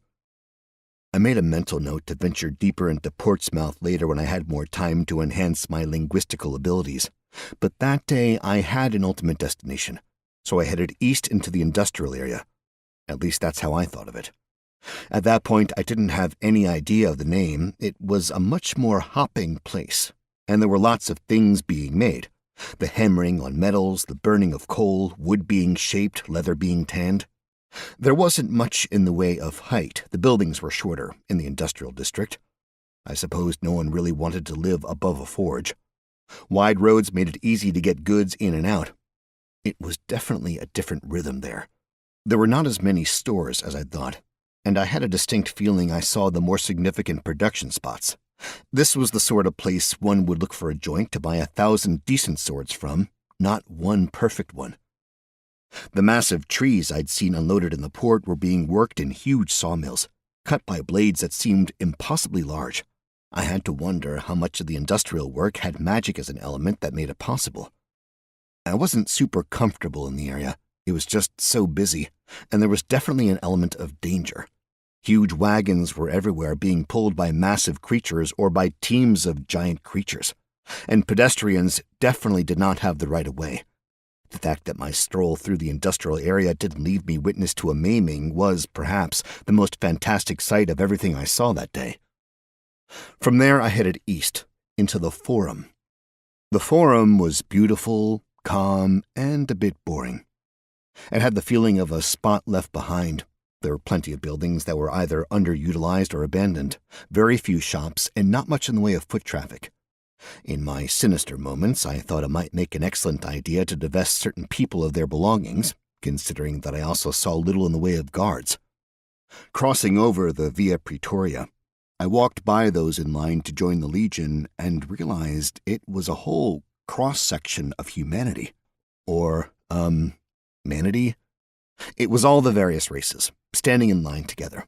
Most of them were quite excited, chatting with their neighbors about the possibility they'd find fame or fortune as they embraced the Emperor's call to arms. I wondered if anyone was rejected. There seemed such confidence they would all be legionnaires, but if there was such a need for new soldiers when the country wasn't even at war, what the hell was the fatality rate for soldiers? I didn't think it'd be super wise to ask. After the forum was the Golden Square, which was a big rectangle, and there were lots of banks and temples. It was serene, quiet, fantastic. Trees were planted all around. There were small gardens and parks in the middles of the blocks. There were also plenty of gates, walls, and guards. Guards who eyed anyone not dressed to the nines who looked like they might spend too long. Traipsing through the Golden Square, I also saw some very posh restaurants, as well as got a taste of contemporary fashion. I was not dressed in the manner that befitted the well-groomed young men of Glatton. They preferred tights, shiny shoes, colorful pants, and somewhat outlandish coats. They had large hats, usually tricorns, and carried ridiculous swords about their person. Not necessarily absurd because of size, but because of ostentation. Lots of gold and jewels on the handles. Dandies, at least insofar as I could tell. I liked the atmosphere of the Golden Square, but I don't know that I'd ever want to actually live there because I don't know that I'd want to deal with the inhabitants daily. Unless to rob them. It was really hard keeping my hands to myself as I walked along because I desperately wanted to test out my new pickpocketing skill. And yet, one of the wealthiest and most heavily guarded districts in the city was probably not the best choice for a noob like me. Then there was this nice neighborhood called Daffinby's Repose, a name I got because of the large signs that were everywhere in the place. It was nice, I guess. Not many tall buildings, but rather there were homes. Not really much in the way of land between them. They were joined, but it was all laid out very meticulously, and I had the feeling it was a planned community. Again, quite a few guards, some lovely little parks, and a series of shops at the end of each giant row of houses. The next neighborhood was like a shoddy recreation of Daffinby's Repose, but the houses were cheaper, taller, and the green spaces that had once existed had been replaced with more cheap buildings. It wasn't horrible tenement-style living, but it also wasn't particularly pleasant. Which made sense when I finally made it to my destination. The Pits. Chapter 23. The Pits was, well, the Pits. It was gross. Coming up to it, everything changed. The type of people walking around went from, well, ordinary-looking people to more disheveled to kind of disgusting. Some of them clearly those who worked in the pits, but others seemed to have given up on life and taken shelter in the pits. And then there were the pits themselves. There were literal pits. Lots of them. Each block contained its own pit. There had been some walls or fences around it and what looked like offices. Carts coming and going, coming with obvious trash, going with different objects, and each place had a name and a color associated with it. I was insanely curious about what was going on, but I figured it'd be best to save my questions until I finally got to the guy I was going to see. And it was a little past midday at this point, so I was also keeping an eye out for something to eat. But the smell wafting from the pits was noxious enough to annihilate my hunger. I weaved through the blocks, and things were continually weirder. I saw a few large wagons, flatbeds, with massive things hidden underneath wet canvas. The things moved. And I definitely, at least once, saw tendrils or tentacles peeking out from under the waterlogged cloth. No idea what it was, but definitely disturbing. Finally, I got to the spot Titus had told me about so I could find the man Titus sent me to find. It was a decommissioned pit. There were signs all over the place saying that it was a hazardous construction zone and that people needed to be warned. The lettering on the signs was really cool, hand-drawn. I was once again struck by some of the subtler differences of the world. Sure, there were huge magical monsters all about, but also calligraphers were highly sought after and able to make a living. It made me ponder a career shift, if maybe I wanted something more relaxed, like writing things out neatly for folks. I had decent handwriting, and I always enjoyed the process of writing. Perhaps it was a possibility. But I shook it off pretty quickly. I wanted adventure. I'd already lived safe and boring. There was a small notice tacked to the right post of the gate. Gallifrey and Sons. Pit evacuation, restoration, and rehabilitation. Free consultations. Very intriguing. I pushed the gate open and the hinges complained vociferously. I took a few steps into the compound and I got my first proper glimpse of a pit. It was an apt term. It was a big old hole in the ground. There was a small stone surround and a small stone building about the size of a studio apartment, 1 story. It was almost like a hut, just a bit better construction. "Hey!" someone shouted. "You can't be here!" A rough-looking man came bursting out of the cabin, a napkin still tucked into the collar of his shirt, covering some burly-looking studded leather armor. He had more facial hair than anyone else I'd seen, a curvy mustache and a fortnight's worth of stubble. A heavy mace hung off his belt, and he seemed drenched in sweat. He didn't look happy either. "Hi, Get out of here!" he shouted, storming closer. "Wait!" He growled and unhooked the mace, but he didn't slow down or stop. I fumbled with my short sword, trying to pull it free from my scabbard. The mustachioed man had the mace up above his head and was bringing it down right at me, and I stumbled to the ground, practically pulling my belt and pants off. I got my arm out, figuring a broken arm was better than a broken skull. But the dude didn't come at me the way I thought he was. He stepped over me and brought his mace down, crashing it into the head of a creature I hadn't seen that, in my opinion, had come out of nowhere. Mustache cracked his mace around again, smashing it down on the creature one more time. Then he grabbed me by the collar and dragged me along the ground until he pulled me through the doorway into the little hut, slamming the door shut behind us. He sighed and sat down at a small table. I looked around and took in the shack. It was definitely on the smaller side, but it did have a bed, a table, and 2 chairs. There was a small wood stove in one corner and a sink in the other. "You are a fool, young elf," the man said, looking out the window. "What's going on here?" I asked. The man shook his head while taking a long pull from his mug of ale. "You can't read?" "I can read." "Says on the notice, Pit Restoration." "You're Gallifrey and Sons?" "I'm Matthew Gallifrey, yeah. Sons is marketing." "What's Pit Restoration?" "The hell's you think it is?" "I think we might have started off on the wrong foot." "What makes you think we started something off?"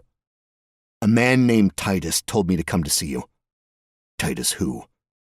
"Titus Calpurnus, of the—" "Why'd he tell you to see me?" "Because I wanted to get training." "And he sent you to me?" Suddenly the mustachioed man, Matthew Gallifrey, burst out laughing, a raucous and boisterous thing that sounded a bit like someone chucking gravel through a fan. "What a clod!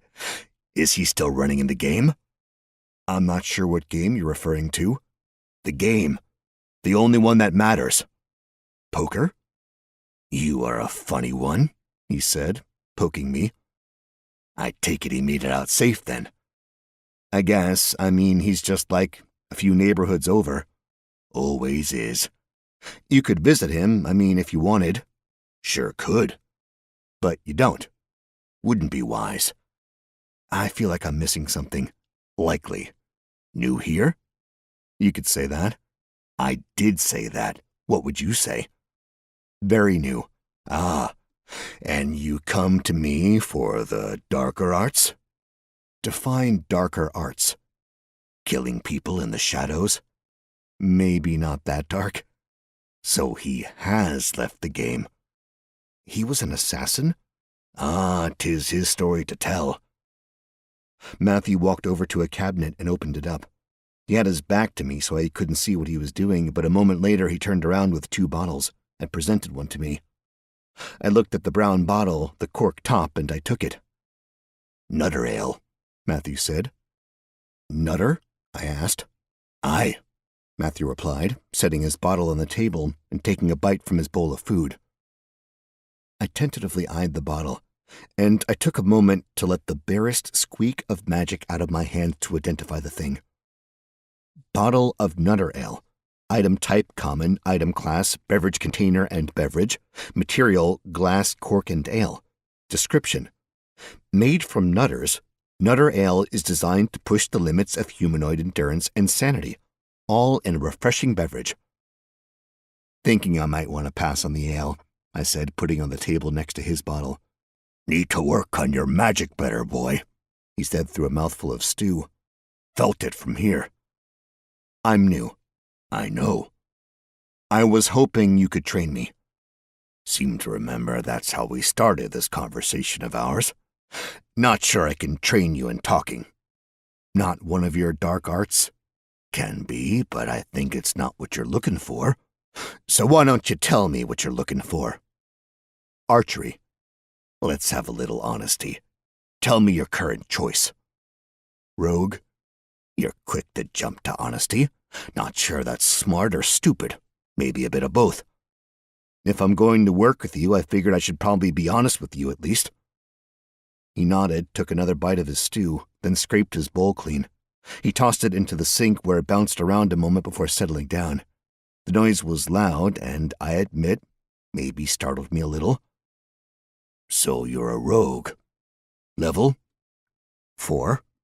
You are new. Told ya. Yes, you did. He drank down his ale a bit. You want to know archery and? Pickpocketing, stealth, anything useful for being a thief, really. Not a killer, eh? I'd prefer not to be. I mean, I will if I have to. Have you killed? Yeah. He nodded a little, then chucked his mug, banking it off 2 walls before falling into the sink.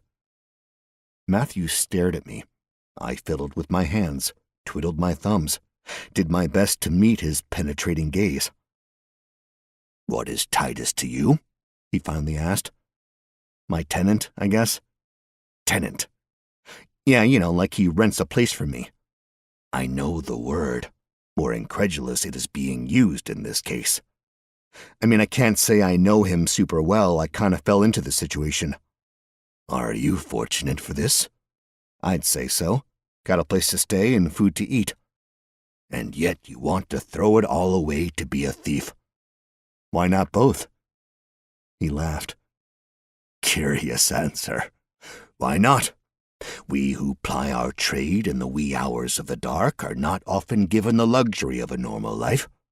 We depend on the shadows to hide our true selves, and it is not often that the comfortable life allows liars and cheats to remain amongst them. That's a romantic load of hogwash, my man. Liars and cheats get the cushiest seats at the table, eat first, fart most, and live better lives than any of us. Oh? Who do you think runs the banks, temples, all that nonsense? Hell, you think these nobles got to be nobles because they've been honest and good people? You think they aren't cheats and liars? That their ancestors weren't? I am liking you more, little elf boy. Have you a name? I do. Hatchet. Clyde Hatchet. Clyde Hatchet? I will take you on as a pupil of mine. I will teach you the things I know of the arts we practice in the dark. You will do as I say, and you will work with me here in the pit. Do you agree?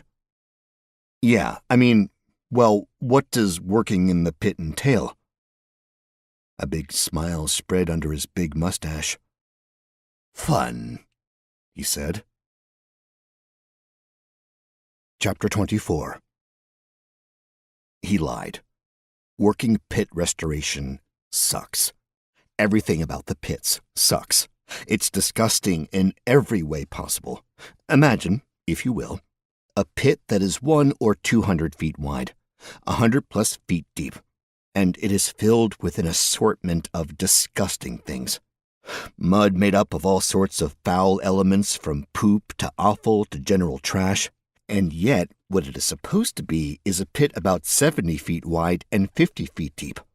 All that extra depth and width is a result of what goes on when the pit is in active use. See, there are all sorts of creatures that exist on Voldrani. In this corner of the world, they found some creatures that like to eat, well, basically anything. And based on what they eat, they excrete other things. So these pits were developed where specific ingredients were fed to these pit beasts to get them to poop out different things. But the pit beasts weren't exactly tame. They were more like semi-sentient beings. They liked to move, they got into fights, they wanted to hunt types of food. And they attracted certain predators and parasites. Because of the size of the pit beasts, the parasites and the like they drew were also substantial. The weird thing that had attacked me right when I entered was one such parasite. Matthew Gallifrey and his imaginary sons took a pit that had grown too unwieldy and brought it back to control. He killed off all the parasites and predators, all the creatures that infested the pit after the pit beasts had been removed, and then he cleaned out all the bonus trash and goop and the like, then had masons come and rebuild the pit to the desired size for the next pitmaster for whatever the next pit beast was going to be eating and excreting. It was all very fascinating, and on paper, I was enthralled by the process. Reality was a different story. Archery practice started quickly, with me standing on the edge of the pit looking at swarms of creatures below, preying on each other and living their lives. Matthew gave me a few quick pointers on how to hold the bow, how to nock an arrow, the real basics of it, and then it was target practice. Me against a horde of creatures. My arrows went mostly everywhere at first, but then when I was hitting targets, I wasn't doing much beyond ricocheting my arrows off the various carapaces of the creatures below. I ran through all 4 of my arrow bundles. Meanwhile, he, almost lazily, would kick back any creatures that managed to get to the top. 4 bundles of 40 arrows each, 160 arrows. In that, I killed 1 animal, a Cymathoa. GG, you've killed a lesser Cymathoa, level 3 greater insect. You've earned 150 XP, what a mighty hero you are. A lesser one. Way to kick me when I'm down, game world. But I did get the beginnings of the skill, archery. Cool beans, you've learned the skill, archery. Now you can shoot sharp objects and likely not hurt yourself. Soon, maybe you can hurt others. Plus 5% damage, plus 5% skill. My arms felt dead. My fingers were burning. Matthew clapped me on the shoulder and told me to get more arrows for tomorrow and to be back in front of the gate at sunup. And that was day 1. Chapter 25. I got more arrows, 500 of them. They weren't high quality. I'd gotten directions to a place in the industrial area, a mass producers of arrows and the like. I got a weird look when I stepped into the factory office. The man running the place told me he didn't sell to my kind. When I pressed him, he told me individual consumers. But apparently 500 is enough to get a bulk discount. I lugged the arrows home, took a shower, and I ate a bowl of stew from the tavern. I thought about having a drink or two, but even though it was pretty early in the bar, it had the look of a slightly rougher crowd, and after my stunning display with my sword, I didn't think getting involved with a brawl was going to be a good plan. Instead, I went around the building to get into my apartment. A man was leaning against the doorway, picking his nails with the end of a particularly vicious-looking dagger. It had a golden handle with plenty of knobby jewels of all kinds. The facets blinked at me as he dug out a stubborn bit of whatever. He was tall, good-looking, perfectly symmetrical face, gold chain around his neck, small hat with a feather coming out of the top. It was an odd feather. I couldn't figure out what kind of bird it might have come from. Though I'm pretty far from an ornithologist, it was far too curved to make sense on any flying animal I could conceive of. He had a long, thin sword at his belt. Like the dagger, it was bejeweled to the max. I noticed his skin was flawless and pale, his eyes a shocking sort of blue. I'd never been attracted to a man before, and I still wasn't, but I could admit the man was a looker, which immediately put me on the defensive. Every physical indication made me think this was a fellow traveler. He gave me a smile, but his eyes remained hard. "Is this your apartment?" he asked. I was initially tempted to lie, to go on as if I hadn't heard him, but the dude was clearly waiting for me, and skipping his question was only going to make him more suspicious.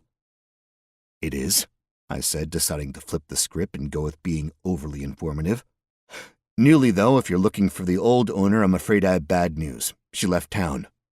"Oh?" "Fortune smiled on me that day," I said, wishing I knew the name of the god of luck, if there was a god of luck. "She had to leave town on the quick, and she needed gold. I had a little sum. Father left it to me, missed the old man, but it was enough.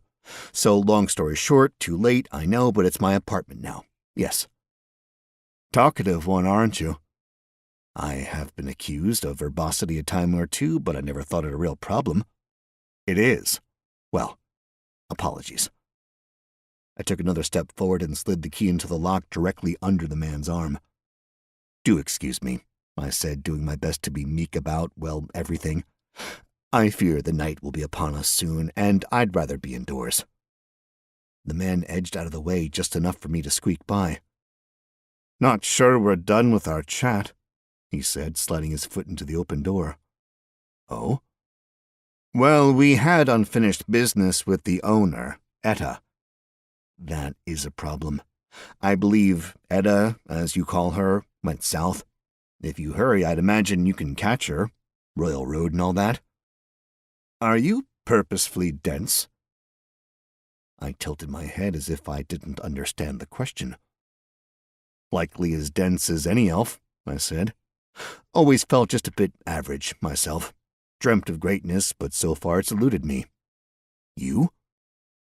"What's your name?"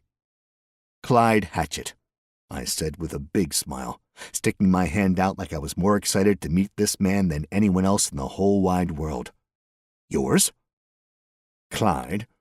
We were supposed to buy this building from Etta, and now she's gone, and you say you own the building." I kept my hand out like an idiot. "Sounds about like the truth," I said. "See the problem there?" "Not from my point of view." "I'm feeling a mite generous today. So how about I just offer you back your money, and you pass the deed on over to me?" "Your name, friend?" "My name is Insidious. I am with the Iron Silence." "Nice to meet you, Mr. Sidious." "Just call me Insidious." "Okay, Insidious," I said, really struggling to keep a straight face. "I won't lie to you or waste your time. This is my building now, and I don't think I'm selling." "Almost makes me happy you're saying that," Insidious replied. "Cheaper for us that way." He jammed his jeweled dagger into my door so hard it went all the way through.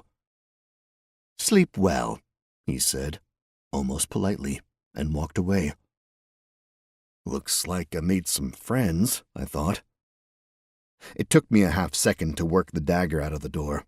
He was in there pretty good, and then I went around to the tavern. I waved at the bartender, Titus, and motioned to the back. He wasn't happy about having to stop slinging ale, but he met me over at the door to the back, and we went into the storage area. "What's the problem?" he said. "Gallifrey beating you up?" "Yeah, but that's fine," I said. "I just had a chat with some asshole from the Iron Silence. You know of them." He sighed and shook his head. "I hope you were nice to them." "I tried to be polite," I said. "Well, shit. They want this building. Do you know why? This place? Please don't sell to them. I'm not looking to sell to them. Thank the gods. How about thanking me? I'm the one not selling. They're really quite terrible people, I've noticed. Now, is there something special about this place? Not that I know of. No basement or anything. Of course there's a basement. 2 of them, basement and sub-basement. Nothing special in them? Beer? Whiskey? No tunnels or runes or... Runes? What are you talking about? Why might they want this particular building? He looked around at all the kegs and crates, then ran his hand along the brick pillar going upstairs. "I just don't know," he finally said. "I mean, I know what's in the basement, and there's no tunnels attached to it, nothing special about it, just more supplies for the tavern." "And the sub-basement?" "It's mostly empty." "What does mostly mean?" "Some things living down there, but other than that, it's empty." Titus, I think you may have glossed over one of the more important aspects of that sentence." The door to the tavern slammed open, and a young woman was standing there. "You two finished gossiping?" she yelled. "Pipe down, Penelope," Titus roared back. "Talking to the landlord here." "Oh," Penelope said, her rage face dropping and immediately replaced with a sweet smile. "It is so very nice to meet you." She dipped into a curtsy, and I smiled back at her. She had a cute nose, which is weird to say, but after looking at Insidious's perfectly designed face, something was appealing about the natural formation of a face. "Nice to meet you too," I said. "Clyde Hatchett." "Penelope Calpurnis," she replied. But then she looked back to Titus, face hard. "Bit busy out there, love of my life?" "Give me a damn minute more," Titus snapped back. She gave him a look like he was sleeping on the couch, and then spun and left. "She thinks I don't know we're busy?" he asked. "I know we're busy. I know we were busy all day. I've been working. What is she doing? Sorry, we're busier now, which is good, but difficult. I might need to hire someone to come and help because gods know we could use the help. And what were we talking about?" "Did you get enough sleep?" I asked. "No," he said. "But that wasn't what we were talking about, was it?" "Something living in the sub-basement?" "Right. Something lives there." "Okay, but what?" "I don't know. Why would I know?" "What do you mean? How would you not know what's living in your basement?" "Not my basement, your basement." "Okay, but how do you know there's something in there?" "You can hear it moving around. What if it's someone trapped down there?" "No one answered when I called down." "Did you open the door and call down? Is there a door?" "Of course there's a door. How else would you get down into the sub-basement? Magic up a hole and jump in?" "Does magic work that way?" "Why do you think I know how magic works? I don't truck with demons like that." "I think demons and magic don't go together like that." "If you know magic so well, why are you asking if it can make holes? I expect it can, otherwise not much use in magic, is there?" "I don't know. I didn't know there was a basement until just now, let alone a mystery creature living in a sub-basement. I opened the door to the sub-basement, because we also have a door to the basement if you're interested in that bit of structure as well. I looked in the darkness, saw nothing, called out, no response, so I closed the door." "Why didn't you go down there?" "Because I don't know what's living there.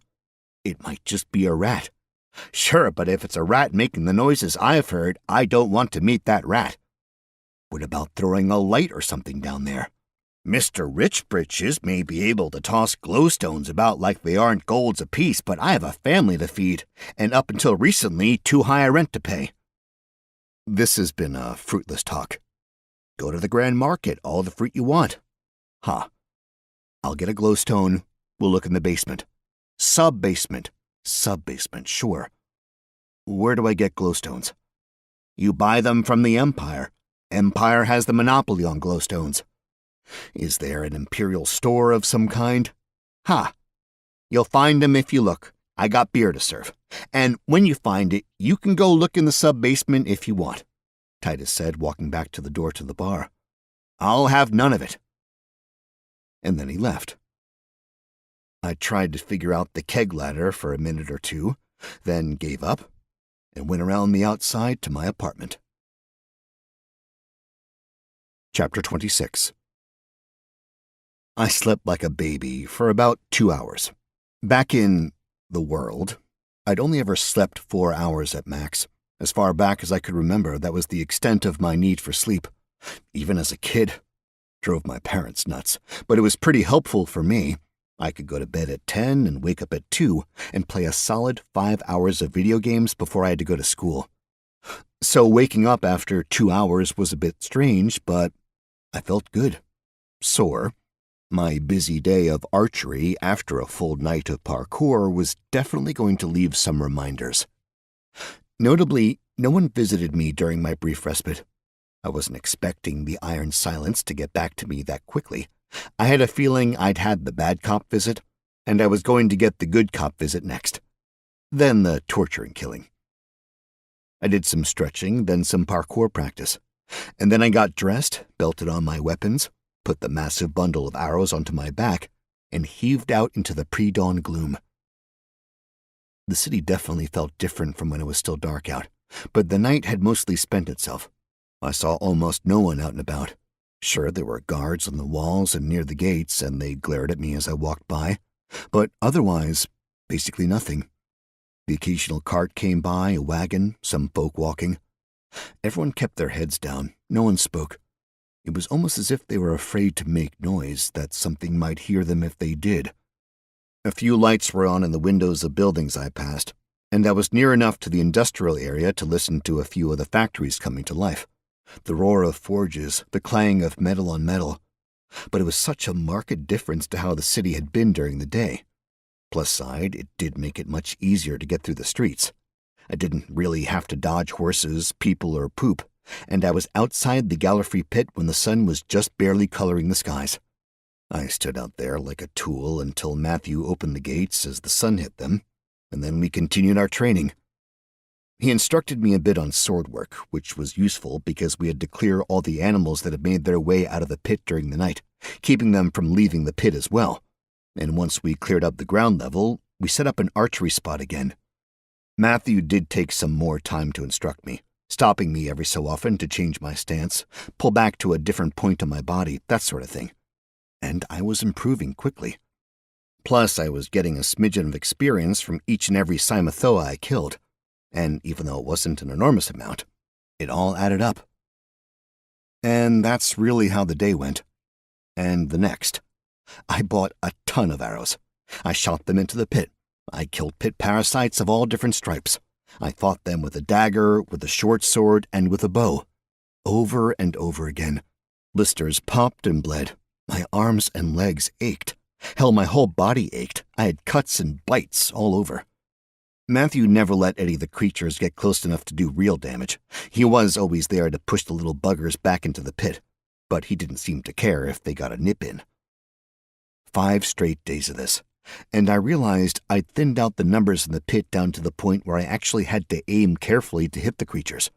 We spent less and less time killing the ones that had come up overnight, and I started to kill the Cymathoa in single hits. I began to hit the soft targets on the otherwise hard bug-like things. I'd sneak arrows between chitin segments, and, on a lucky occasion, right through an eyeball. And I started to feel good about this. I was moving up in levels and skills, and, finally, I hit my next level. Huzzah! Against all odds, you have reached level 5. You receive 2 attribute points to distribute in the next 36 hours, or you lose them. Dare to believe you can survive and achieve greatness, or don't. During our lunch, I spoke with Matthew about leveling up. What I needed to look for, what I needed to do. "Show me your sheet," he said. "My what?" I asked. "Character sheet." I saw that I could share my sheet, and did so, giving access to one Matthew Gallifrey. He looked it over, something I could tell because I could see his eyes scanning across like he was reading something, which I suppose he was. He made a few faces, then nodded a bit. "What's the problem?" I asked. "Just been a while since I've been in a position to advise someone, especially someone like you. Trying to think here." The man pulled at his mustache a time or two. "You have a lot of holes here," he said. "Lots of room for improvement." "Yeah, I got it," I said. "But what should I be focusing on?" "What would you like to be focusing on?" "I just asked you that." "And yet, they are 2 different questions. You need to know what you are focusing on in terms of the external, or why you are tracking along this path. Are you hoping to be a cat burglar, a highwayman? And why are you doing this? All of these questions need an answer if I'm going to give you an answer. But I have a feeling you don't know those answers. Otherwise, you'd have already told me. So back to work until you have an answer. and then I can give you your advice. But I only have 36 hours to use those points? Better come up with an answer quickly then. Chapter 27. On the evening of day 6, when I had had about 12 hours left to use my points, we killed the last visible parasite. The pit was littered with arrows and mud. Matthew nodded to me, getting off his chair and finishing off his ale. Looks good, he said, peering into the pit. I started packing my things up, heading to the cottage. Not yet, Matthew said. There's still work to be done tonight. I looked up at the sky, the dark sky. Problem? He asked. I started, not really wanting to admit the fear roiling in my gut. It's just about night and you are afraid of the darkness? No. You'd be a fool not to at your level. I feel there's a but coming along. It is the night you want to operate within. You cannot live in fear, little elf boy. Must overpower that emotion. Sure, why didn't I think of that? Just overpower the emotion. Ah, sass. The armor of the young and foolish. Young and foolish is my stock in trade. Better sass than fear, I suppose. You ready to get dirty? I'm guessing we're going into the pit? Maybe your points should go into intelligence. Is that your official advice? You have an answer for me? No. Then no. Let's get to work. He grabbed my bag of things and he carried it into the cottage, then returned with a wooden crate. He opened it up and pulled out what looked like a jumpsuit or coveralls. The fabric of the suit was weird, different. Put this on, Matthew said. What is it? Keeps the nasty stuff off. Is it that nasty? Vile. Truly vile. Is this really part of my training? Maybe. This better be some Mr. Miyagi type thing here, I said. Otherwise, who's Miyagi? Famous trainer from my hometown. Might be some Miyagi thing then, whatever that is. Get dressed or don't, and bring your sword. He stripped his clothes off, then pulled on his suit. He wrapped on a thick leather belt. He attached his mace to the belt, then he started rolling his shoulders, loosening up. He looked over at me, still not dressed. You're going down into the pit, boy, he said, or you're getting away from me and never coming back. I don't do half measures. Walk left side road? Fine. Walk right side road? Fine. Walk middle? I closed my fist tight. Squish, like grape. Not the most eloquent way of putting it, but yes. I smiled and pulled off my own clothes before putting on the oilcloth coveralls. There was definitely a funk to them. Not necessarily unpleasant, but a smell nonetheless. The fabric was smooth, though, a nice respite from the scratchy, cheap clothes I've been wearing. I almost wanted to wear this stuff out and around the town. Matthew held up a thick belt. I put it on my waist, then got the sword on my belt. Then I felt someone pulling at the back of the belt. Looking over my shoulder, I saw Matthew tying a rope to a massive metal ring on the rear of the leather strap around my waist. Just in case I need to haul you back up, he said. What's down there? I asked. Million gold question, ain't it? To tell you the truth, I have no idea. Part of the excitement is finding out. You want to trot out a few more cliches before we go down there? Next time I take a trainee, I'll make sure there's a sarcasm waiver. Next time, I'll sign it. He gave the briefest of chuckles, then headed around the back of the cottage and returned with several ladders, which connected with only the slightest of structural integrity. We're climbing down those? I asked as he slid the ladders one after another into the pit. You prefer to jump? When the ladders were there, all 12 of them, they definitely sagged a bit against the wall of the pit. Stepping onto the first rung, there was a light jiggle, one that only increased as I went down. The walls of the pit were full of holes, and those holes were all of different sizes, some as small as my finger, the largest being about the right size for me to stand up in. I couldn't tell how deep they went. There was a decided lack of light in the pit, until, that was, my mentor dropped in lines of lanterns. They were ropes with lamps at regular intervals, 10 or so feet spread, all lit, and going all the way down to the bottom. Suddenly, we were awash in light, and I could see the mud at the bottom wasn't still. Something moved there. Correction, some things moved down there. After a terrifying climb down, I stepped into the mud. The foul stuff reeked quite horribly, and it squelched as I put my foot into it.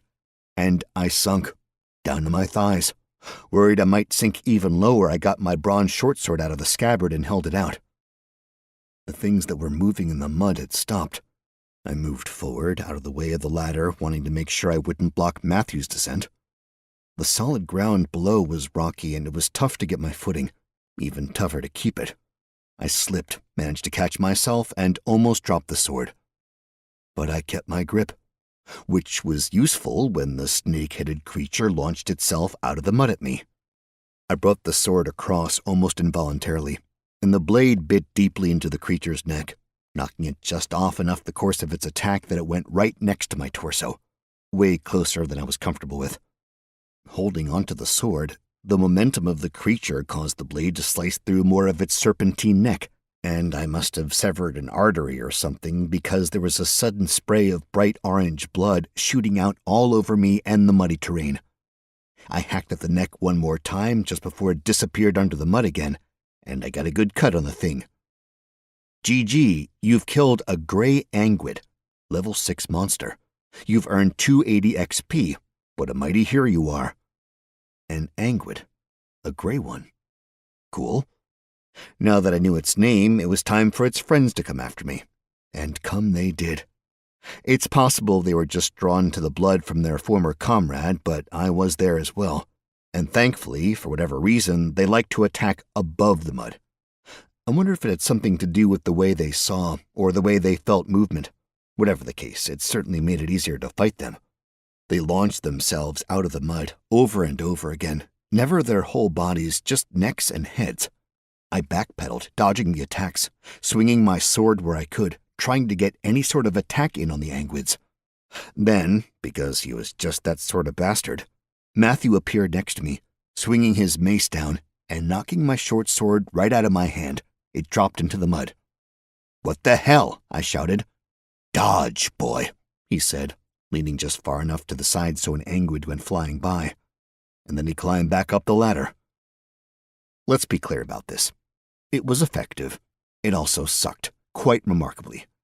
The mud would be totally still, then a head would pop up and launch, with less than a second between the pop-up to the surface and the launch.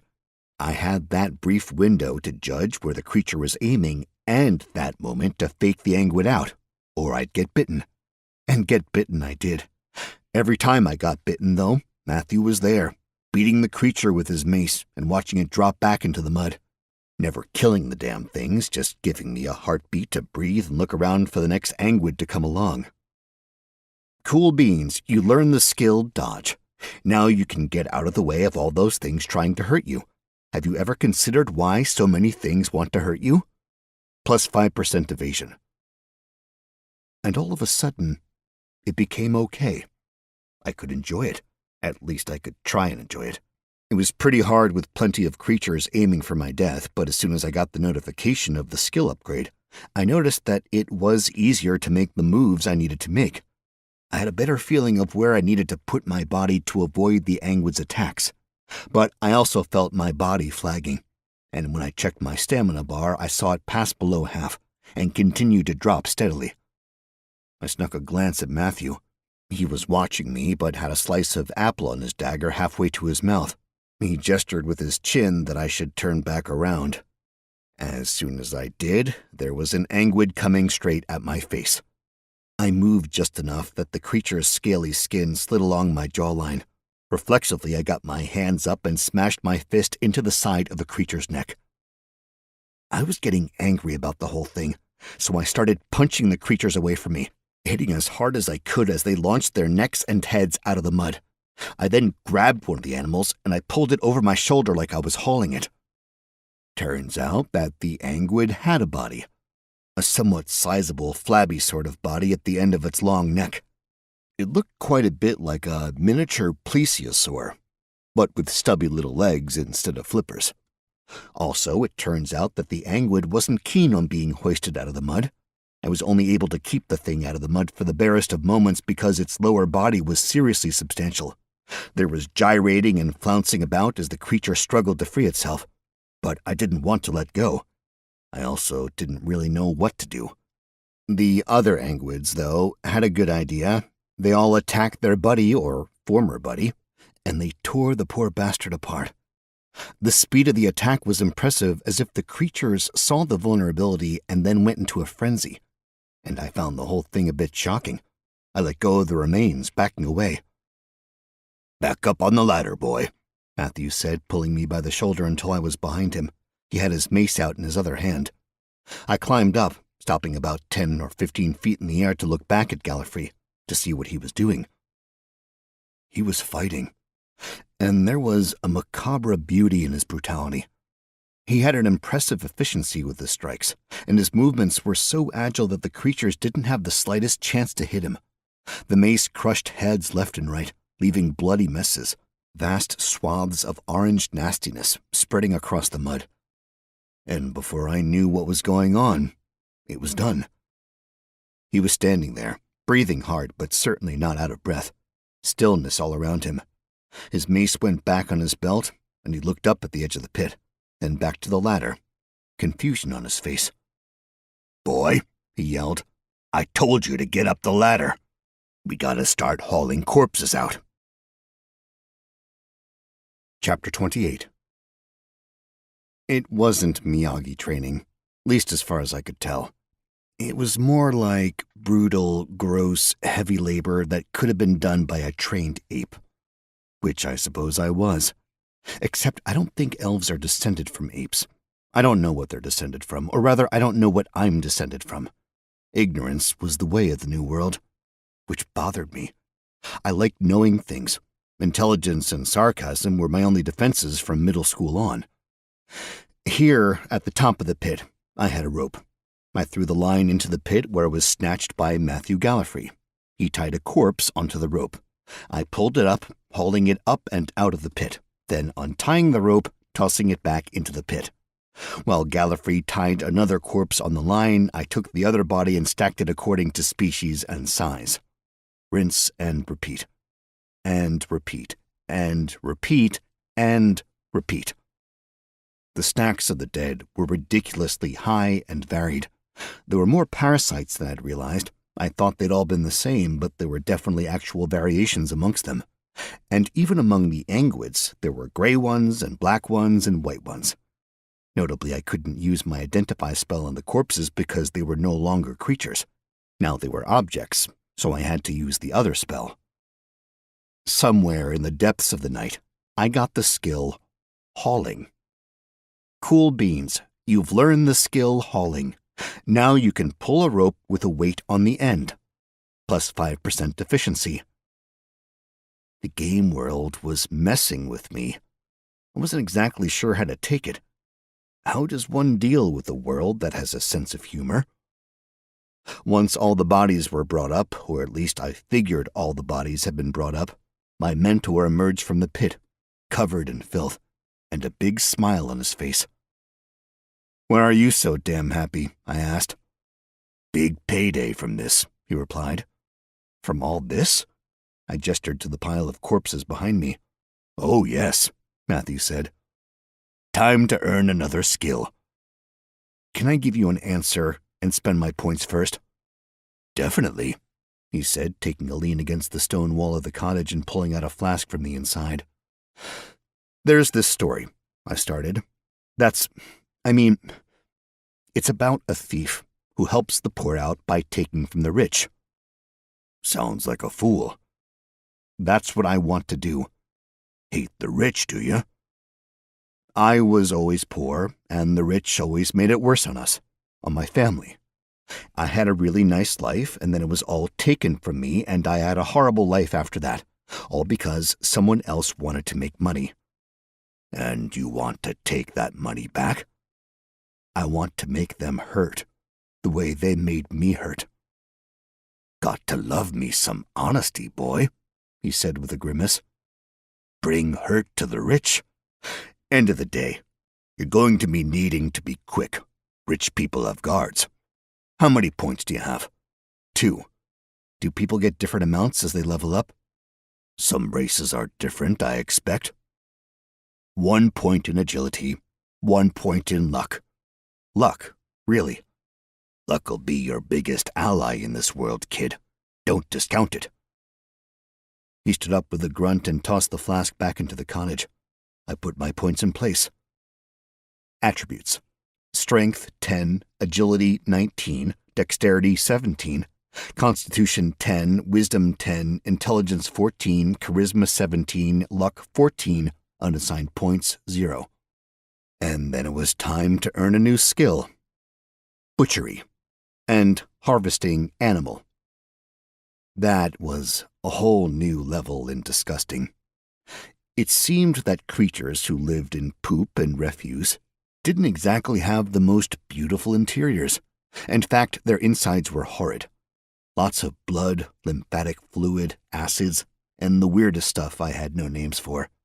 Naturally, there were useful bits contained in each and every creature, and it became my job to dig through the gross stuff until the valuable stuff was in reach, at which point Matthew would take over, and I'd move on to the next one.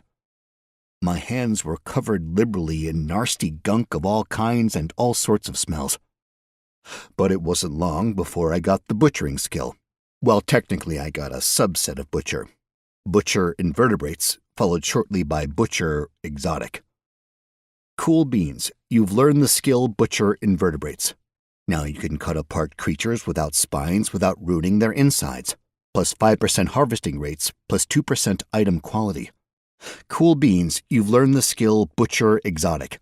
Now you can cut apart weird creatures without rooting their insides, plus 5% harvesting rates, plus 2% item quality. And that had to be something pretty cool. The exotics, I mean. And then came, Cool beans, you've learned the skill Harvesting Animal. Now you can harvest the bits and pieces of an animal.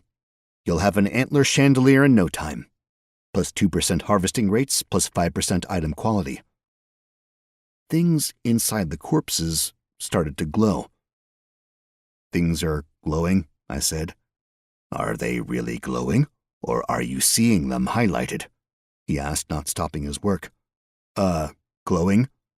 Highlighted, he said. Think about removing it. I did, and the glowing stopped. Oh, I said. Highlighted. That's from the harvesting skill? Likely, he replied. Why does it happen, or how does it happen, rather? Don't know. But you've a theory? A slight smile. Course I do. Might be wrong, probably wrong, but my guess is it's you tying into the collective whatever. People have been harvesting the insides of the Angwood for a lifetime or more, always picking the same things out, the things they feel have value, gold or otherwise. That happens enough. There's a global sense of what is worth pulling out of these beasts. Don't mean the Angwood aorta is worthless, just means no one found a use for it yet. So don't go thinking the highlights are the only things worth taking, and don't go thinking you'll find everything glowing inside some creature that's never been harvested before. I imagine the inside of a dragon is full of useful goodies, but doubt enough folk have been in there to cause a highlight to happen. We went back to work. To be honest, Matthew had never stopped, so it's more like I went back to work. And I could do it better now. I knew how and where to cut things open, did less damage to items. And Matthew started having me pull the various bits and bobs out as well, until I finally did the full harvest on a Cymathoa, all by myself. First you get off the chitin, essentially skinning the beast. Leave the head alone, it's just going to wind up cracked. But there are panels in other places, and you can cut around and pop them off. We had a huge stack going. Then the legs come off. Sell those for a pretty penny uptown, Gallifrey said. Get all that leg meat you can. Taste good? I asked. Never tried it. I know where it's been. But rich folk seem to think so. And tenny are next, carving out the base and keeping them as whole as can be. Mandibles can come out if they're unbroken. You have to be careful with them, though, because they've got acidic venom inside, and the venom sac is fragile as paper. Any crack, it's not worth it, the sac will rupture and leak out. And then you've got a problem on your hands, or your feet, or really on any surface. It wasn't quite as bad as the xenomorph blood from Alien, but not far off. They also had a stinger. Different venom, more stable sac. More venomous, less acid. The stinger itself was useful as a needle for large animal veterinary work. The venom was another gross thing alchemists and wizards wanted. Finally, you had to get down into the gullet of the Cymathoa. Heavy acid caused a lot of stuff to get burned down to nothing inside the digestive tract, but some stuff remained, and the gullet held all sorts of small random treasures. In the case of the one I did myself, 3 golden teeth, 22 copper coins, a square nail made out of a metal called silverthorn, and 6 small diamonds. And that wasn't the best of the gullets we went through that night. There was a ton of just totally random stuff in them. As I got the goods out of the bodies, or as we did, Matthew would take them, wash them, and pack them into labeled crates. Once a crate was full, it went into the cottage. Funny to think Titus and I are out, and here you are connecting us again, he said out of nowhere. Out of what, exactly? You looking for my life story? Might make this work go faster. Can't say it's that interesting. That's because you lived it, man. I bet it's interesting as all hell. He paused and popped a crack out of his neck, then shrugged. Mayhap, he said. I used to say that all the time. Now I don't. Why do you think that is? You realized mayhap is a stupid word? Mayhap it is. Healing potions are a thing here, right? Can be. Can be? If you have the coin and know the right person. You hurt? I'm getting a few more burns than I'd like. He walked over to the gate and peered through, looked left, right, and all around. Then he nonchalantly strolled back my way and bent his head close to mine. When we finish this work tonight, he whispered, I'll teach you the first of the spells I know. It'll help you heal. But no more talk like that out loud. Magic is the darkest of everything in this empire. Got it? I do, I said. Then we went back to our gruesome duty. Chapter 29. We carved up bodies all night long, working at an increasingly breakneck pace. I was pushing up against exhaustion, even going past the point I should have, with my stamina wholly drained, which caused HP loss. It was very possible to work myself to death in this world. The pain wasn't that bad. I could push through it, at least at first. The more I pushed, the worse the pain got. And it was a weird pain, like a full-body sort of ache. Take a break, Matthew finally said, pulling me off the body I was butchering and steering me towards the cottage. He went inside and pulled a stool out, setting it next to the door outside. I stumbled to a seated position, looking up at the sky. It was brighter in the east. The morning was just around the proverbial corner. My breath came in gulps. Working too hard, he said, back at Worth himself, though. I appreciate the effort, but you gotta watch out for yourself. No one else will. You just did, I said softly. That's because there's a responsibility. Trainer-trainee nonsense and all. My job to make sure you make it out of here alive, or at least to do due diligence. Huh. You'd oddly be good in the Legion. You ever think of giving it a shot? The Legion? No. And how would you know? I did my time. In the Legion? The Imperial Legion, he said, pulling his coveralls open to show his chest, where a tattoo of the Imperial sigil appeared. 10 years.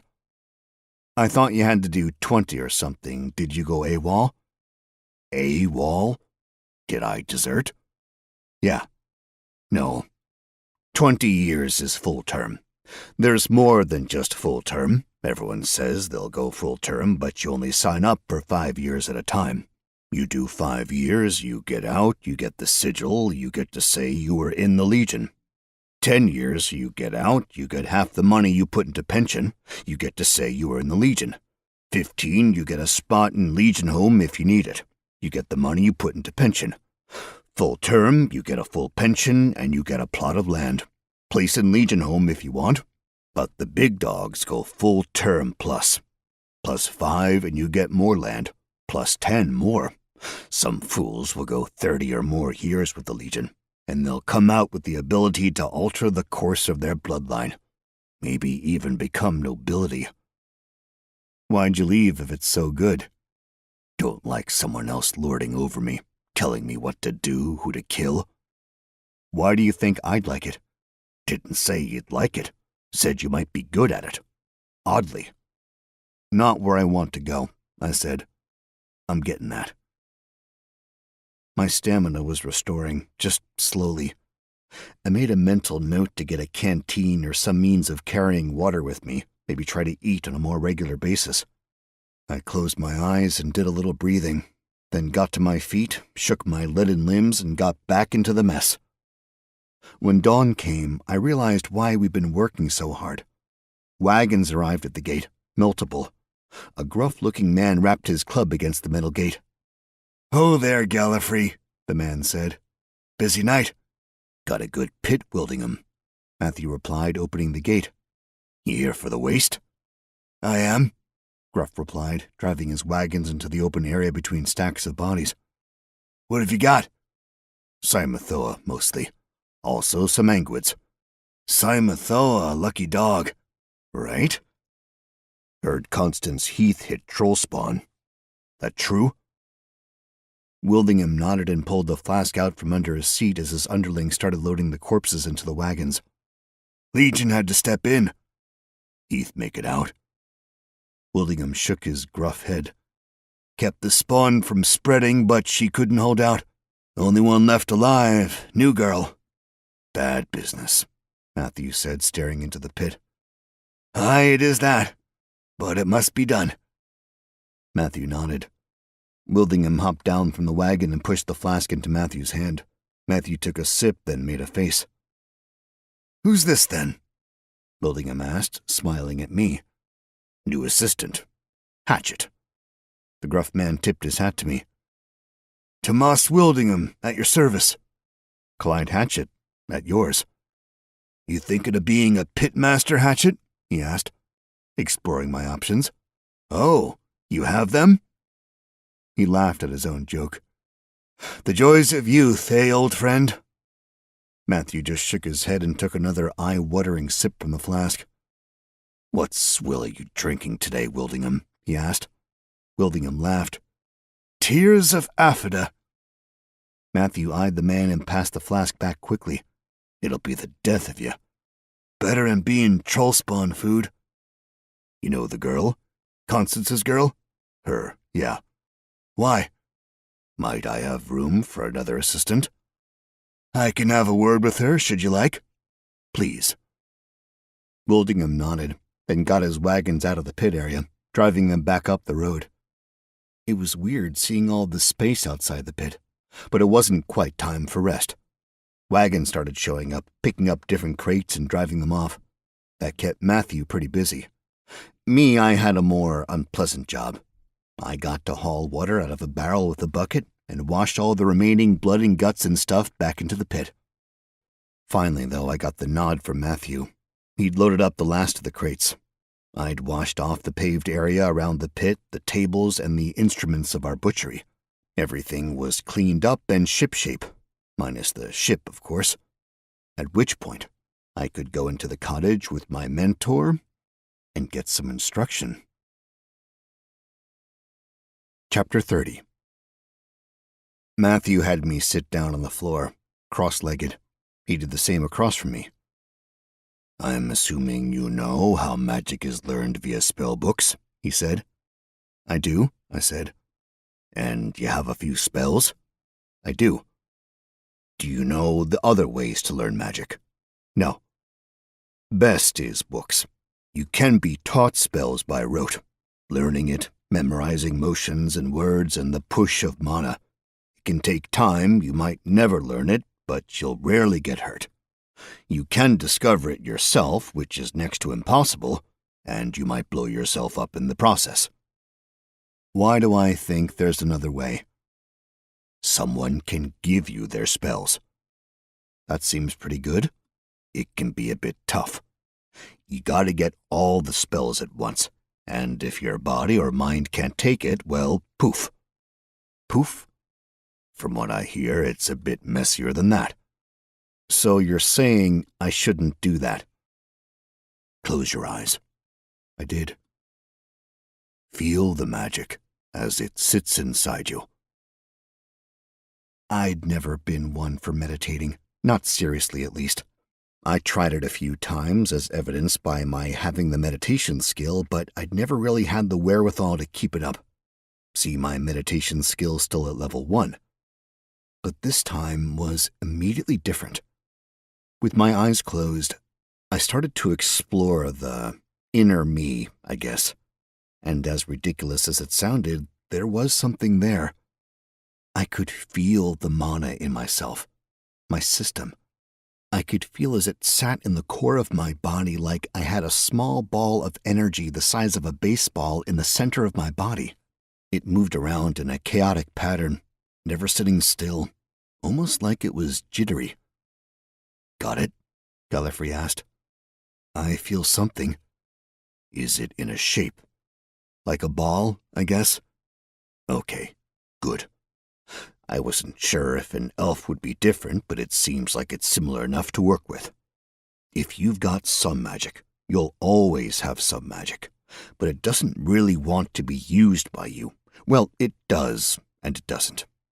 I don't know that much about it, but what I know, you've got to use magic to use magic, and you have to keep the flow of magic going through your body as much as you can, as often as you can. You need to build and maintain pathways for the magic to go through your body from your core out into the world, and you have to control the stuff nigh on perfectly if you actually want to use magic here in the Empire. You have a lot of spells? Focus on yourself. We can talk later. Compress the mana down, and down, and down, until you've got it fully under your control, until it no longer moves about. It was a slippery son of a bitch, magic. The mana ball seemed to eschew any of my attempts to control it, almost like it was a wet bar of soap and I was trying to grip it full strength, which gave me an idea. I tried to gently corral it, to focus on getting the ball where I wanted and keeping it there, not through sheer force of will, but instead just imagining it there. And then it was almost effortless. I got it in place, and I started to compress it down, focusing on making the ball more and more powerful. Got it? I said. This is probably going to hurt if you're doing it right, Matthew started. Great. Force that ball of energy all around your body, especially up and down your arms and your fingers. Everywhere you want that mana to go in your body, you need to force that ball. I initially started moving the core around my, core, and even though it had been bouncing around in there in the beginning, without me even knowing a damn thing about it, as soon as I started pushing it around in a more directed sense, I felt it. It felt like burning, and aching, somewhere between burning and aching, pain. And then, when I started pushing it around my body, going from my core down my arm, well, I've experienced some intense pain in my life, but that's up near the top. You might need to stop, Matthew said. I closed my eyes tighter, not liking when people told me to stop. I'd tell myself when to stop. I pushed harder, forcing it down my arm and down each finger. The pain was overwhelming. My body was shaking, but I wasn't done. I forced the mana ball down my other arm and each finger. I took a deep breath, then went down each leg and out to each toe. Finally, I brought it up my neck and into my head. Pain was everything, everywhere. I had no other feelings, nothing but pain, and the knowledge that I needed to finish this. Through to my eyes, across my face, I took the pain ball all around my head, and then I brought it back to my center, and slowly, ever so slowly, released it. My body was on fire. Which, since I'd had that experience, I knew how close of a match it was in terms of a feeling. Slowly, very slowly, it subsided. And then I got the notification. Congratulations! You have burned mana pathways through 100% of your body. You have gained the ability Mana Efficiency. All spells cost less mana to cast. You regain mana at an increased rate. I opened my eyes. No one was there. "You're back," Matthew said. I turned around to see him stretched out in a chair. "What are you talking about?" I asked. "Been out some time," he said, coming to standing and stretching. "I was passed out?" "No, you were in it." "In what?" "It. The magic of your insides. Blazing pathways, I imagine." "Yeah," I said, putting my hand to my head. "And it hurt." "Tends to." "Go everywhere?" "Yeah." "Hands and feet?" "And head." "Head? You are a fool." "Is that dangerous?" "That's usually a good way to implode your brain." "Where were you, my trainer, on that?" "I was the one standing outside of you telling you to stop before you blew your brain out from your ears." "Yeah, I seem to remember a little of that." "You need to do that at least once a day." "Once a day?" "It is barely the beginning of the price of magic. If you follow the path deeper, you will see more and more of the problems that come with practicing the arcane arts. I know a few spells, and do the minimum needed to keep them in my repertoire, and nothing I do in public. Neither should you. The hint of magic about your person, and the Imperium will come down on you like a warhammer." "Can someone tell when you're, moving the mana around your body?" He nodded. "Though only theoretically. It would have to be someone remarkably talented and observant, and I doubt there is anyone so skilled out and about in the world. Best, though, to do such work in the privacy of your own home, when you can at least. Time for the spell." "What's the spell?" "Heal self. It is the best way to ensure that you are never injured for long. But I warn you, if you are ill, if you are poisoned, any sort of healing magic will make things immeasurably worse. You will only amplify the disease. You must first cure the disease, and then you may heal the wound. And do not heal yourself in this manner unless you are free of things inside you. If an arrowhead remains, you must remove it before healing." "Will it mend broken bones?" "Good question, kid. Yes, but the bones must be set properly. Usually your best bet is to go to a healer, have them set the bones like you don't know magic, give it a little while to heal naturally, and then magic yourself back to full." "Okay, I'm ready then." "Sit," he said, and we resumed our spots. He walked me through the process of the spell, which involved intricate hand movements and low chanting. It wasn't a quick sort of healing process, but it did the job. It was almost a one-for-one trade of mana to health, which meant I wouldn't be able to fully heal myself if I was drained too far. But it was definitely better than relying on whatever medical science they had in Glatton. "Look at that. You've learned the spell Minor Heal Self. Minor Heal Self allows you to heal yourself. The caster may continually cast the spell until out of mana." He finally let me stand once I was able to heal a cut on my arm, and it was closing in on mid-afternoon. "Return here at midnight," he said. "The next phase of pit work begins. And bring something you've stolen." And with that, he shoved me out of the cottage.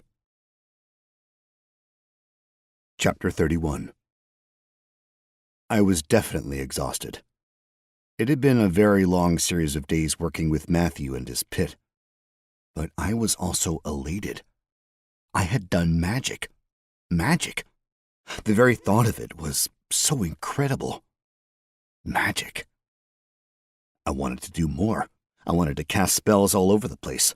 But then every time I got past the giddiness of being a spellcaster, even a minor one as I was, The paranoia swept over me in a grand wave.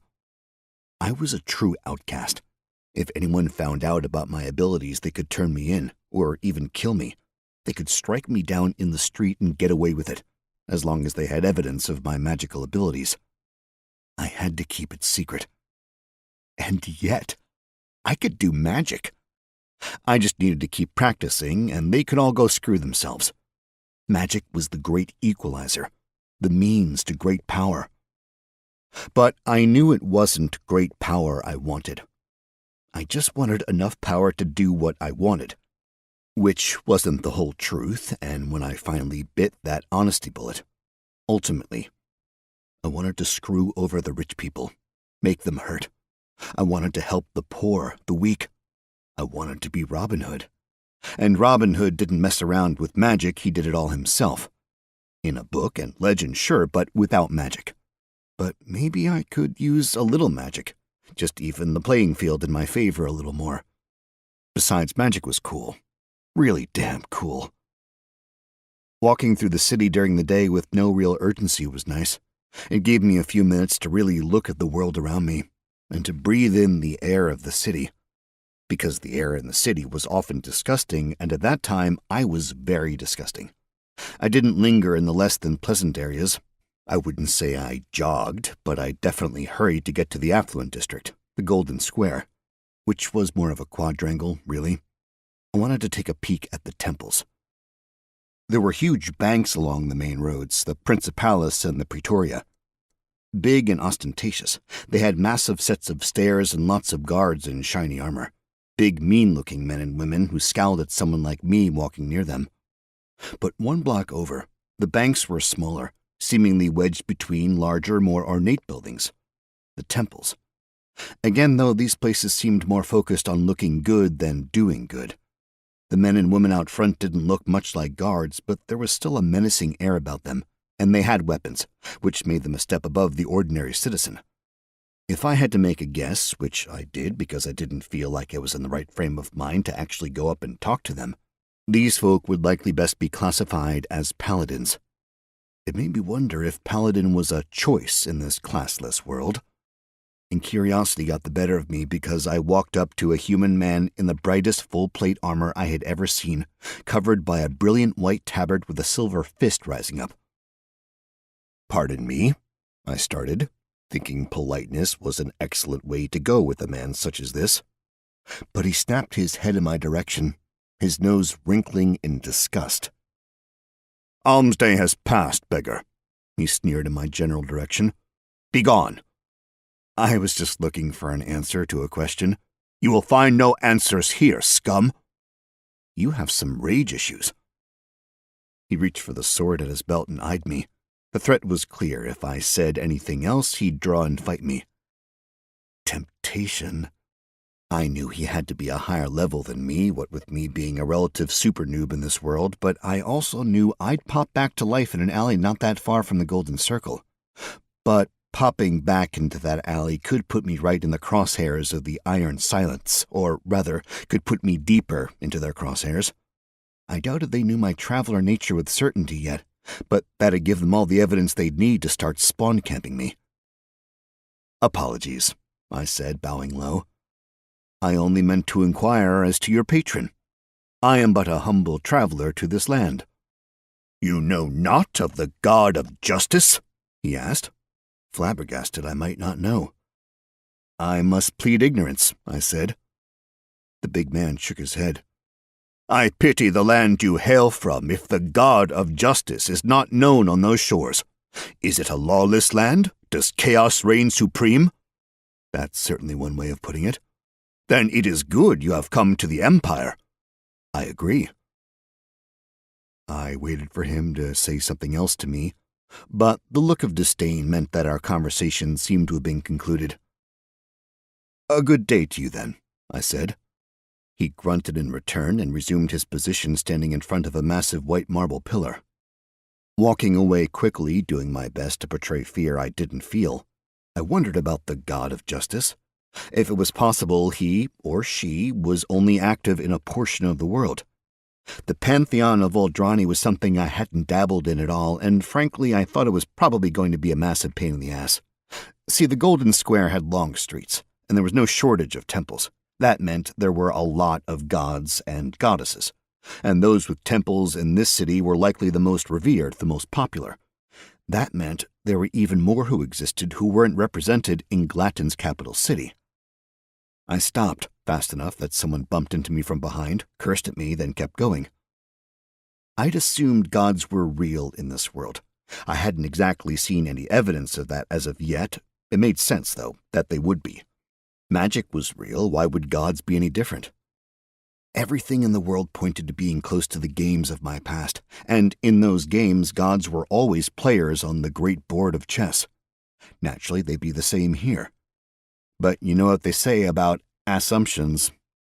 I wasn't exactly sure how to find out if gods were real, but I knew it would be easier after a little sleep, especially if I needed to make my way through the night back to the pit for more fun in the slum. Chapter 32. The tavern was busy when I got back, even though it wasn't really even dinner time. I didn't even need to go inside to see the customers, I could hear them from outside. And I didn't want to go into the tavern looking as I did, covered in pit filth. I went upstairs and I got into the shower, coveralls and all. I rinsed off my oilskin suit, then peeled it off, then went about scrubbing my body down with some rough soap I'd bought from a general store I found around the corner from my place.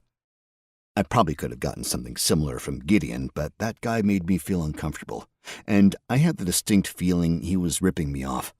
I mean, I knew he was, and he could because he was also my fence. So instead, I'd made a choice to get my necessary products from anywhere else. Illegal stuff, for that, I'd go to Gideon.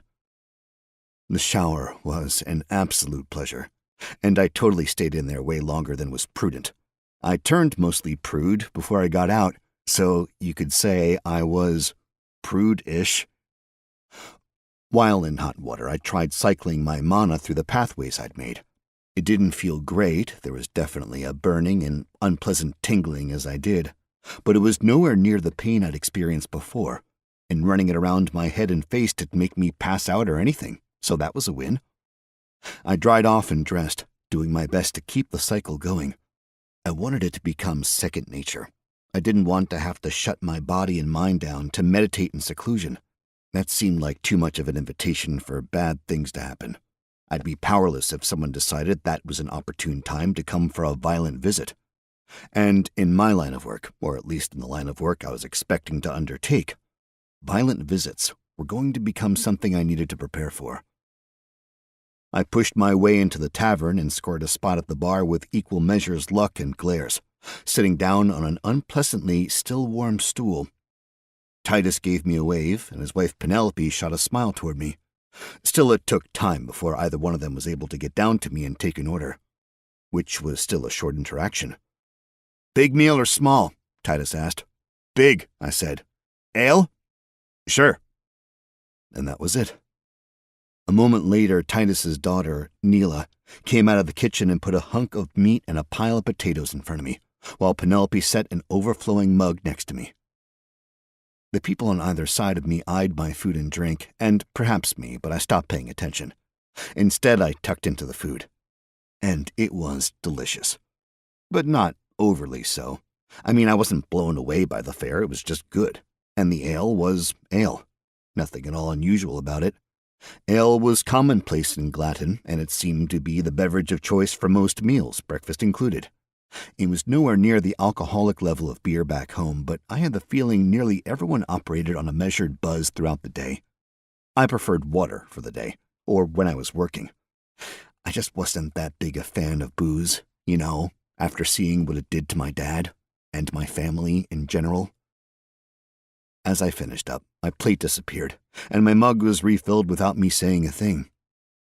I felt a sense of satisfaction. Things were going okay, and in my life, okay was a step up. I wondered, though, what was going on with the bar? Why was it so popular? What had changed? Had it changed? The first time I'd seen it, the place had been, slow would have been hyperbole. Titus was reading books and ignoring patrons. and I could see his books, a collection of leather-bound tomes up above the pricey bottles of liquor, and I could see the strip of ribbon he used as a bookmark, one that hadn't moved in days. Every time I passed the tavern, it was either closed or busy. What was the difference? And was it essential I figure it out? "I apologize for the delay in meeting you," came a smooth voice uncomfortably close to me. I turned my face a little faster than I'd meant and got a close-up view of a perfect-looking man. Blonde hair, blue eyes, aquiline nose, resting smile. He had a hat on his head, a full brim sort of a thing with a feather out the top. Yellow, matching his jacket and trousers. A dandy, a fop. A rich dude who held 2 fingers up and a gold coin between them. Penelope came directly. "Another for him," my new drinking buddy said, "and a whiskey for me, and you can keep the change." He dropped the coin into her hand, and Penelope smiled. "Thank you, sir," she said, and managed to return to us in record-breaking time, a second mug for me and a wooden tumbler of whiskey for the fop. The fop picked up his tumbler and held it up. "To forgiveness of fools," the fop said. "Sounds good to me," I replied, and clunked my mug against his tumbler. We each drank. "I must ask," I said, "are you here seeking my forgiveness?" "Indeed," the fop said. "One of my... well, he's less an associate, but more than an underling, but I believe he came to speak with you and instead threatened you." "Ah," I said, picking up what he was putting down. "Iron Silence." "You remember him, then," the fop said. "I do. Not the nicest chap." "No, he lacks a certain social charm. All charm, really, but then again, that's not why he's working with us." "He makes a good threat," I lied. The fop was pleasant. I saw no reason to be impolite to him. "That he does. But I don't want you to think we're here to threaten you. Rather, I see promise in what you have done, what you are doing. And I'm curious. Are you new here?" "I am." "Where did you come from?" "I appreciate you coming to ask for my forgiveness, but I fear telling you my hometown is not in my best interest." "Oh? Why is that?" "You seem the types who might, well, go to greater lengths to, you can say that we resort to violence when all other means fail. That's been true in the past." "Then you understand. If I tell you my hometown, little remains to stop you from heading there and threatening members of my family to force me to do what I won't." Now, you think we would stoop to that?" "I don't know you. I don't know what constitutes stooping." He took another sip of his whiskey and smiled as it burned down his throat. "Are you from elven homelands?" he asked. "No," I replied with a slight shake of my head, doing my utmost to recall what I'd read about the elves of the sun and the moon, my chosen people. I was pretty sure we didn't have homelands. "I am born of the Empire." "Interesting. I, myself, come from a land far away." "Are you now an Imperial citizen?" He got a look on his face like he was contemplating a concept he'd never thought of. "I suppose I am." "If I might ask a question, since I neglected to answer yours, feel free to ignore me, but why do you want this building so badly? Do you know what we do?" "By we, you mean the Iron Silence." "I do not." "We have our fingers in several pies, and the greater the number of pies, the greater we can survive and focus on having our organization thrive. This neighborhood, Old Town, has been resistant to us, and this building has a good location. Near enough the gate for quick travel about the city, but also it would make an excellent outpost here. Especially if something were to befall the city, it would be safer here." "Is there something coming?" "Oh, there are always things coming. Whether they arrive is the real question, isn't it?" "Do you know something?" He smiled. "Ah, that is one of the products we specialize in, information. I sadly can't go about passing that around for free. Were you to join us, then that would be a different matter. Are you asking me to join? I am afraid it isn't that simple. High though I am in the organization, I'm not able to just magic you in. He sipped more of his whiskey. But, he continued as if he just had this thought, were you to express interest, I could push your name to the top of the list of applicants and ensure you receive fair consideration. Are there benefits to joining the Iron Silence? Naturally. We are one of the most powerful groups in the city, and we protect our own. We nurture our own.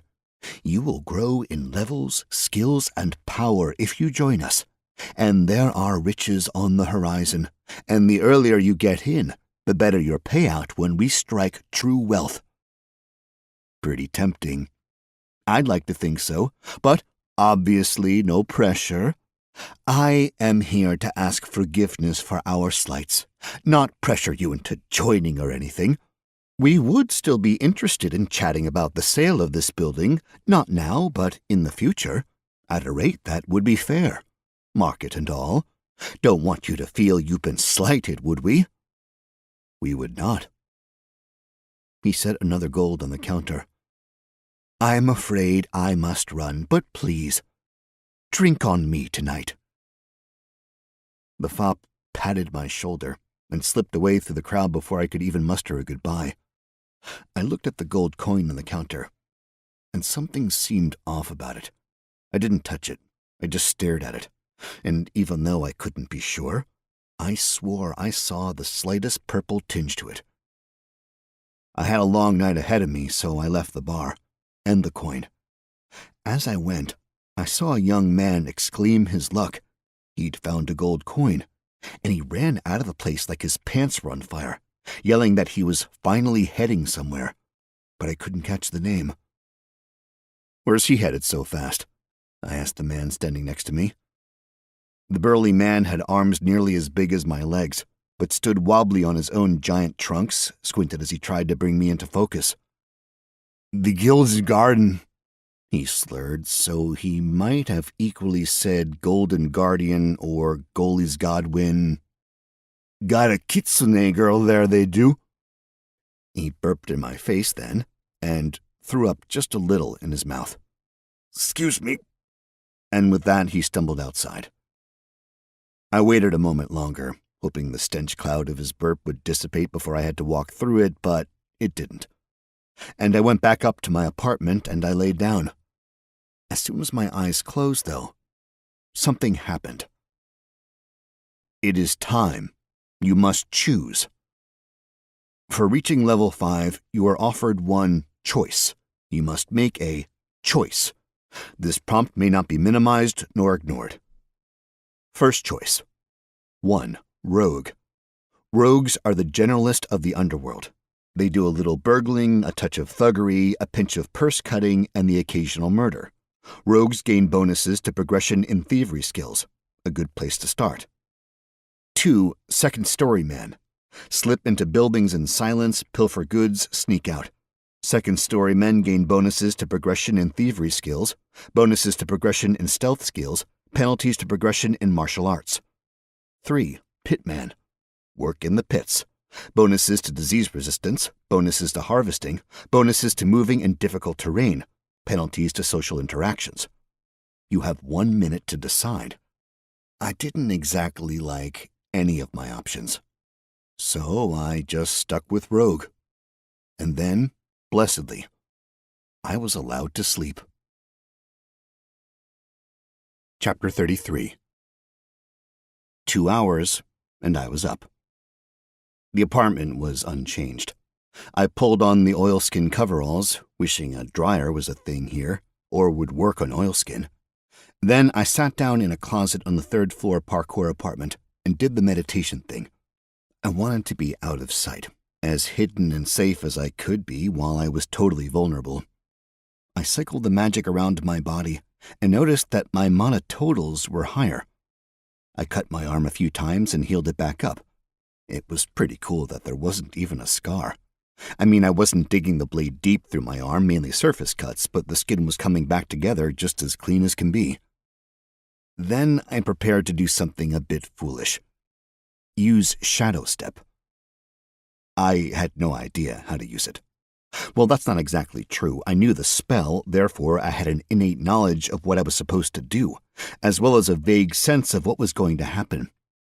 But as I was finding out, the reality of magic and the expectation of magic are rarely on the same page. The spell indicated that I'd have a second to move through the Shadow Zone. Didn't let me know what the Shadow Zone was or what happened if I didn't leave the Shadow Realm.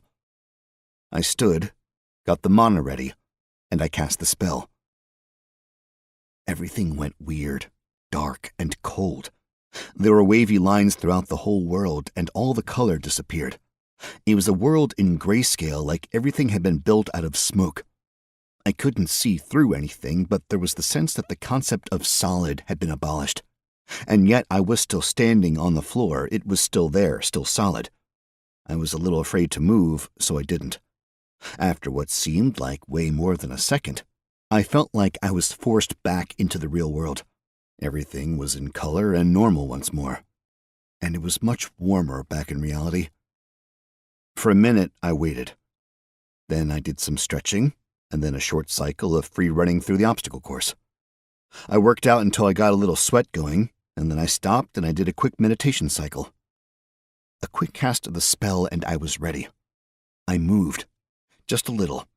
I stamped my foot on the floor and put my hand against the wall.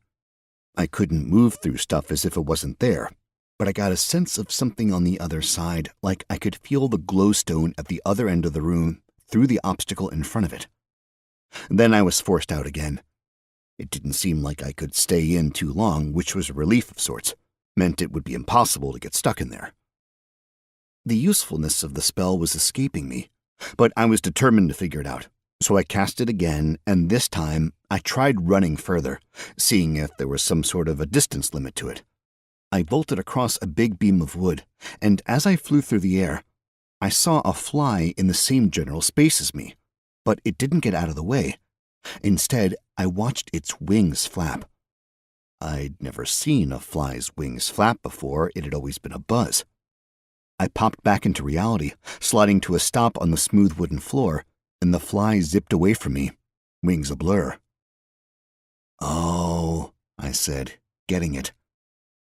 Shadow Step took a second, but time clearly moved differently in the Shadow Realm, so to someone from the outside, it had looked like teleportation. That would have some real uses. It took a heavy toll on my mana. I could only do it 4 times in a row before I was totally drained. What I could do with the spell, though, made me very excited. I looked over at the clock above the mantel and saw it was time to go. I was going to have to run to get to the pits. Chapter 34. It was a chilly night. A strong wind coming from the direction of the river. Clouds obscured the moons, plural, because there were 4 of them, and they were each a different color. The combination made moon shadows technicolor, at least when they were all full, which was apparently a rather rare sight. I was still getting used to the idea of the streets being basically empty at night. Back in the old world, some cities never really shut down. But here, there'd be an occasional horse or wagon, a guard patrol here or there. Sure, there'd be people in bars, but those bars would be very close to their homes. It seemed like the city functionally shut down a bit before midnight, then didn't really come back to life until after the sun had come up. Except for fools like me. The thing was, I still hadn't really seen the reasoning behind it.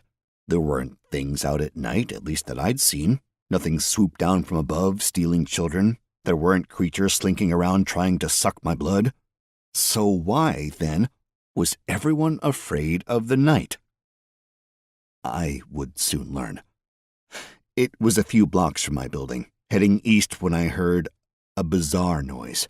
Something along the lines of a tremendous slurping noise, like a giant eating really thick noodle soup with no table manners, or someone mixing a colossal bowl of mac and cheese. It was weird enough that it grabbed a hold of my curiosity and wouldn't let go. I had to find out the source of the noise. Whatever it was wasn't concerned with being quiet because it was loud as hell and pretty easy to follow. I went down the street, turned the corner, and came upon the noisemaker.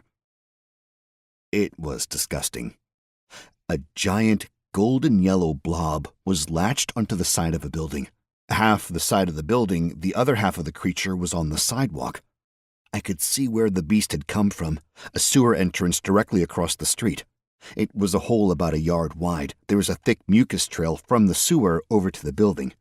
And the blob was about 20 feet across, and I could mostly see through the yellow bastard into the home it was currently attempting to eat, which was definitely weird, seeing blurry people screaming through a yellow filter. Also, the firelight dancing through the creature. And there were definitely a bunch of small skeletons and other bits and bobs floating through the ooze that seemed to make up the creature's body. I looked at the mucus on the ground, then at the ooze eating through the building, and I wondered what exactly differentiated the two. As far as an evening's distraction, it was pretty cool to see a living ooze. I'd never seen one before. Honestly, seeing one is really enough. The fact that it was massive was just a bonus. It struck me as a fascinating coincidence that I'd just been lamenting the lack of crazy stuff in the night and the lack of gods, and now I had a big monster as evidence in front of me. Probably Ted, the god of coincidence, throwing down to prove both doubts to me. Thanks, Ted. I really needed to get going, a place to be, work to do that night. I couldn't just hang around and play with the ooze. It just wasn't really my business. Ooze attacks were probably just part of life, and the city watch would be along any minute. The family on the other side of the ooze was probably totally safe, right? I really wanted to stroll away. I really did. But then I saw a little boy screaming in his mother's arms, and that just did a small thing to my heartstrings. I pulled the sword out, the bronze glinting in a little bit of glowstone light from the corner. The ooze wasn't paying the least bit of attention to me. So I brought my sword in the biggest, fastest, craziest overhand chop I could muster. The bronze blade sliced through the yellow slime ball ooze thing like it was barely there, going all the way through the ooze and hitting the cobblestones below it hard enough to spark. I stood up, just a little perplexed. Why was this thing even dangerous? Me and my big mouth.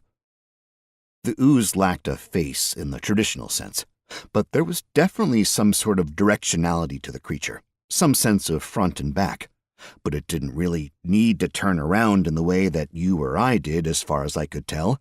It just had to shift its attention. And shift it did. It turned its attention from the family huddling in their ruined shop to me, and reached a blob of itself out, almost like an extended mouth, or a giant demented Lego hand. It was even the right color. I had to dance back out of the way as the mass of yellow ooze went whooshing by, grabbing onto the air where I'd just been. But unlike me, who had to reset and move my arms back to where I wanted to grab something, the big ooze just sent another pseudopod after me, shooting an ooze arm right at my face. All of a sudden, practicing with the anguids seemed pleasant. I brought the sword across in front of me, backhand, cutting into the ooze's ooze arm. But the ooze had done something to itself, at least where I was trying to cut it, because though the sword bit into the ooze, it didn't go nearly as deeply through it, and the ooze just grabbed onto the sword and sucked it into itself. Now I faced the ooze unarmed. And there were definitely more pseudopods coming for me, a veritable forest of them. I had to move, but there was really nowhere for me to go except run away. But I hated running away, and if I left, the yellow ooze was just going to go back to the hole it had eaten into the building and then finish off the people who were still standing in there watching me try and fight their attacker. Balls. Time to use magic. I cast Shadow Step. The world shifted into smoke, and I darted around to the other side of the ooze. I pulled 2 daggers out of my belt, picked the longest one, and I pushed myself out of the shadow realm. On the opposite side, pseudopods flailed about trying to find where I'd gone. Meanwhile, I carved a big old chunk from the ooze. Mr. Ooze was not happy with losing a piece of himself, and he spun his attention, and a ton of pseudopods, my new way. But I was already moving, hoping, perhaps, Ooze wasn't super keen with vision. Wrong. He tracked my every movement, and he was sending out tentacles of ooze to catch me. I darted under one, had to quickly hurdle another, and then slid in my best approximation of Little League to avoid two ooze tentacles coming together to smash me into paste, and the two pseudopods collided with enough force that I could feel it. Again, I was getting encircled. This brainless, spineless asshole was beating me. With no choice, I cast Shadow Step again. I ran around the creature and was about to pop back into reality when I realized that the bit of ooze I'd cut off was now crawling after me. It had a damn mind of its own. I looked around a bit frantically, trying to hit upon a strategy. All my weapons were cutting or slashing weapons. And when I realized that my biggest weapon was currently in the middle of the yellow ooze, I only had two cutting weapons. Clearly, they weren't going to do the trick. I popped back into reality with a moment to breathe as the creature tried to figure out where I'd disappeared to, and I looked into the shop. The family was still huddled there, lit by their fire. Fire? Couldn't hurt to try. I ran to the shop, vaulting through the damaged front facade, slipped past the table full of desserts, the pie looked delicious, and grabbed the longest piece of wood from the fire. It was burning brightly. "Mind if I borrow this?" I asked the family. They just stared at me. "Take that as a yes," I replied to their silence. "Back in a jiffy." I had to shadow step because the ooze was almost inside the home, and having already burned 3 of my uses, I was definitely a bit worried I'd only have 1 remaining. I had to do a jump and a skip through the window with my flaming bit of wood, which looked doubly freaky in the shadow realm, and popped into the real world, sliding to a stop on the mucus-slicked road, where I suddenly had little to no traction. I swung the branch over my head, the fire crackling in the wind, and brought it down on the ooze as hard as I could. There was an immense cloud of steam and something that sounded like a scream coming from the ooze. Fire definitely hurt the ooze, way more than slicing it apart had, and it appeared that hurting the ooze was a good way to make it mad, because it redoubled its efforts to come after me, bringing pseudopods my way with a stunning swiftness. But now I had an edge. Fire on the end of a stick. The fire gave me a slight ability to parry the creature's attacks away from me. Each time I got the flame on the ooze's skin as much as I could, causing a puff of steam and a rough black patch to appear. A black patch that hindered the ooze, because it couldn't do anything with the black patches. It couldn't grow anything out of those spots, and it didn't seem like it was able to move them around as well, or to move around them. The black patches messed the ooze up something serious. Even still, it had me on my back foot. I was defending as well as I could, but with my feet barely able to keep me up, I knew I'd lose my footing and go down in a second. I held my last shadow step close, knowing that if I fell, I'd have to use it. I tripped on the far curb, but at the same time, I heard yells and a whistle and the trumping of boots. The guard had arrived, and there I was, butt on the sidewalk. The guard didn't hesitate. They charged forward with clubs and hammers and maces and started wailing on the ooze from all sides. The creature didn't know what to do, didn't know how to attack more than one opponent. It decided a retreat was in order and tried to make a break for the sewer opening it had come through, but the guard had that blocked. And then they brought out buckets of oil and started dousing the creature in it. The torch came a heartbeat later, and all of a sudden, it wasn't such a dark night any longer, and I took that as my cue to exit. Plenty of people had definitely seen me do some magic, and I didn't want to stick around and get nabbed for trying to help a family. I had to get to work anyway. Chapter 35. I was late. There's really no way around that. I wasn't like super late, just kinda late. Mostly late. But I was also running. Jogging, honestly, but it's more than a walk. I wasn't slacking off, I was just late. And in a move that made me feel just a little warm and fuzzy, my mentor was standing at the gates looking out into the night, almost as if he was about to set out and find me. "You're late," Gallifrey called out to me. "I know," I said as I slowed to a regular walk. letting my stamina bar fill back up while my breathing returned to something more normal. I was definitely in the best shape of my life, of either of my lives, but a jog across a third of a city is still a pretty long haul. "Something happen?" he asked while opening the gate for me. "Crashed a little birthday party," I said. "You did what?"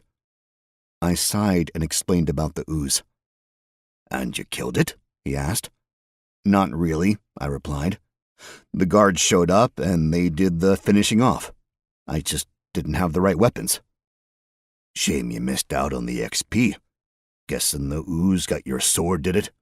"Yep." "Short swords offer more mobility in tight spaces, but you lose reach. And often, reach is more useful." "Still would have grabbed the sword and eaten it."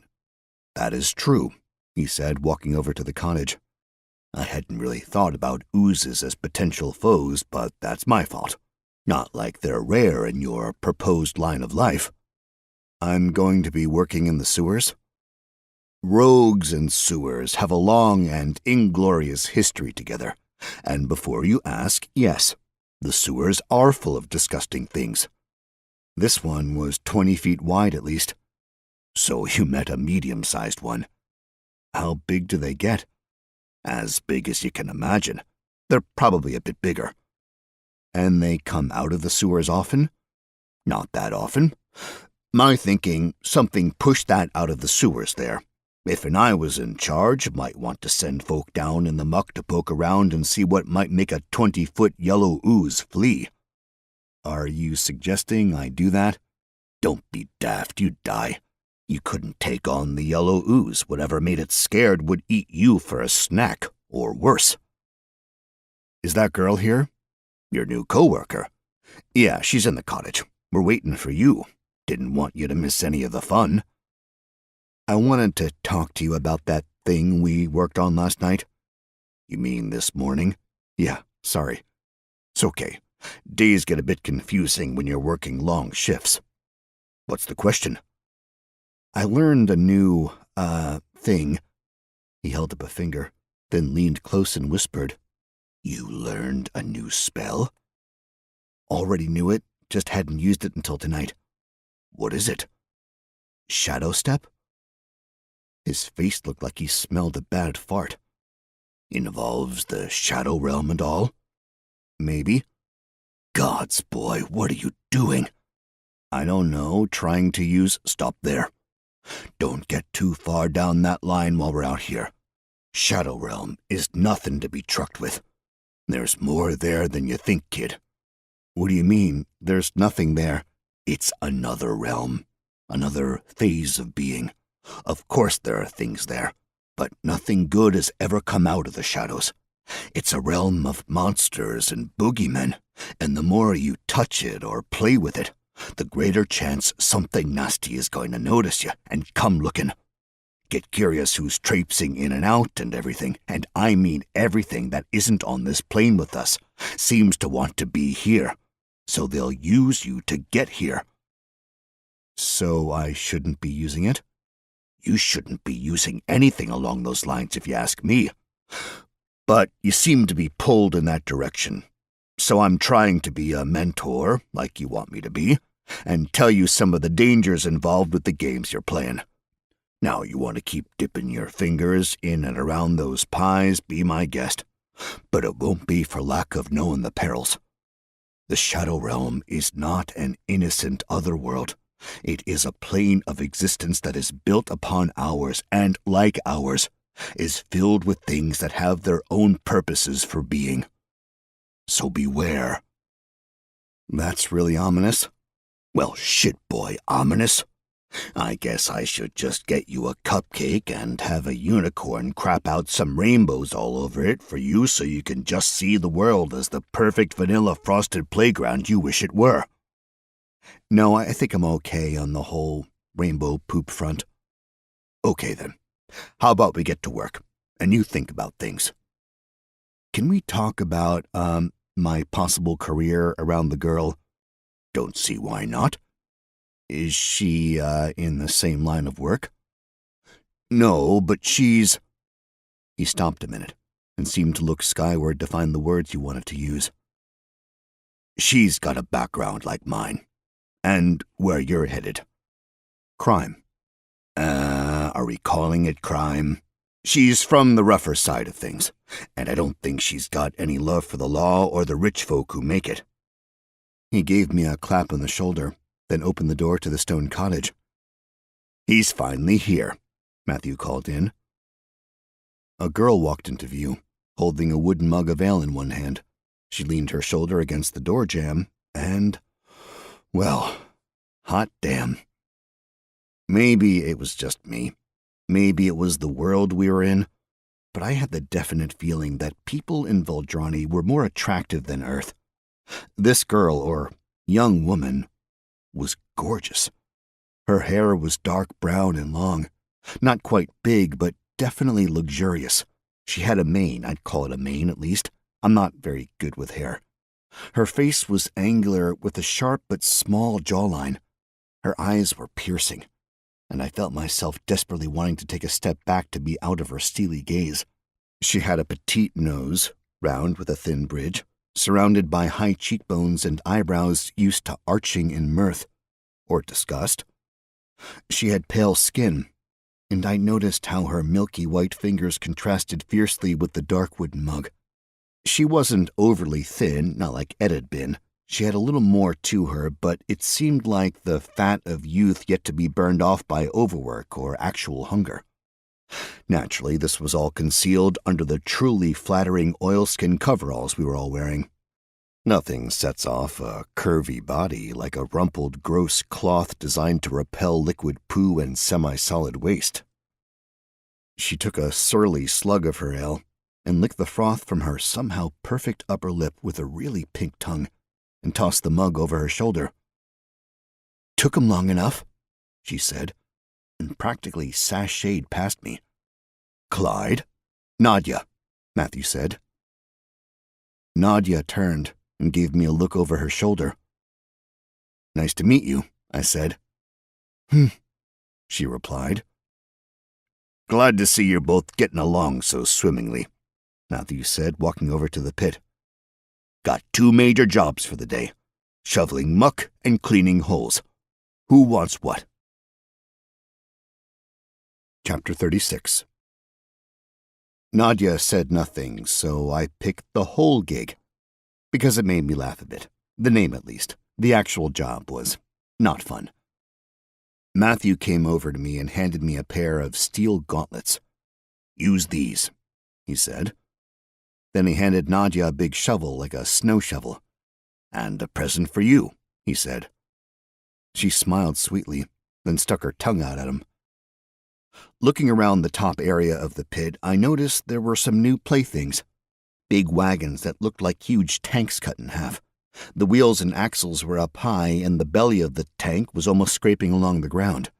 There was also a wooden track around the pit now, a bit like a train track but smaller. There were 2 cranes on it, small cranes, but both reached out into the pit. One held a harness and a seat, the other a big bucket. "I'm riding on that?" I asked, pointing to the crane. "Yeah," Matthew said with a big smile. "You complained about the ladder so much, I figured that'd be easier than listening to you bitch all night." My job was to go up and down the walls and clear out each and every hole. Some were empty, some had mud, some had other things, hence the steel gauntlets. I was going to be reaching into a lot of dark holes. Matthew was staying up top, while Nadia had to go down to the mud-strewn bottom.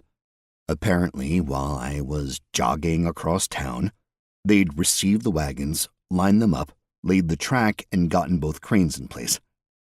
It was possible that I had been later to work than I'd realized. At the bottom, Nadia had used her shovel to load up a big bucket.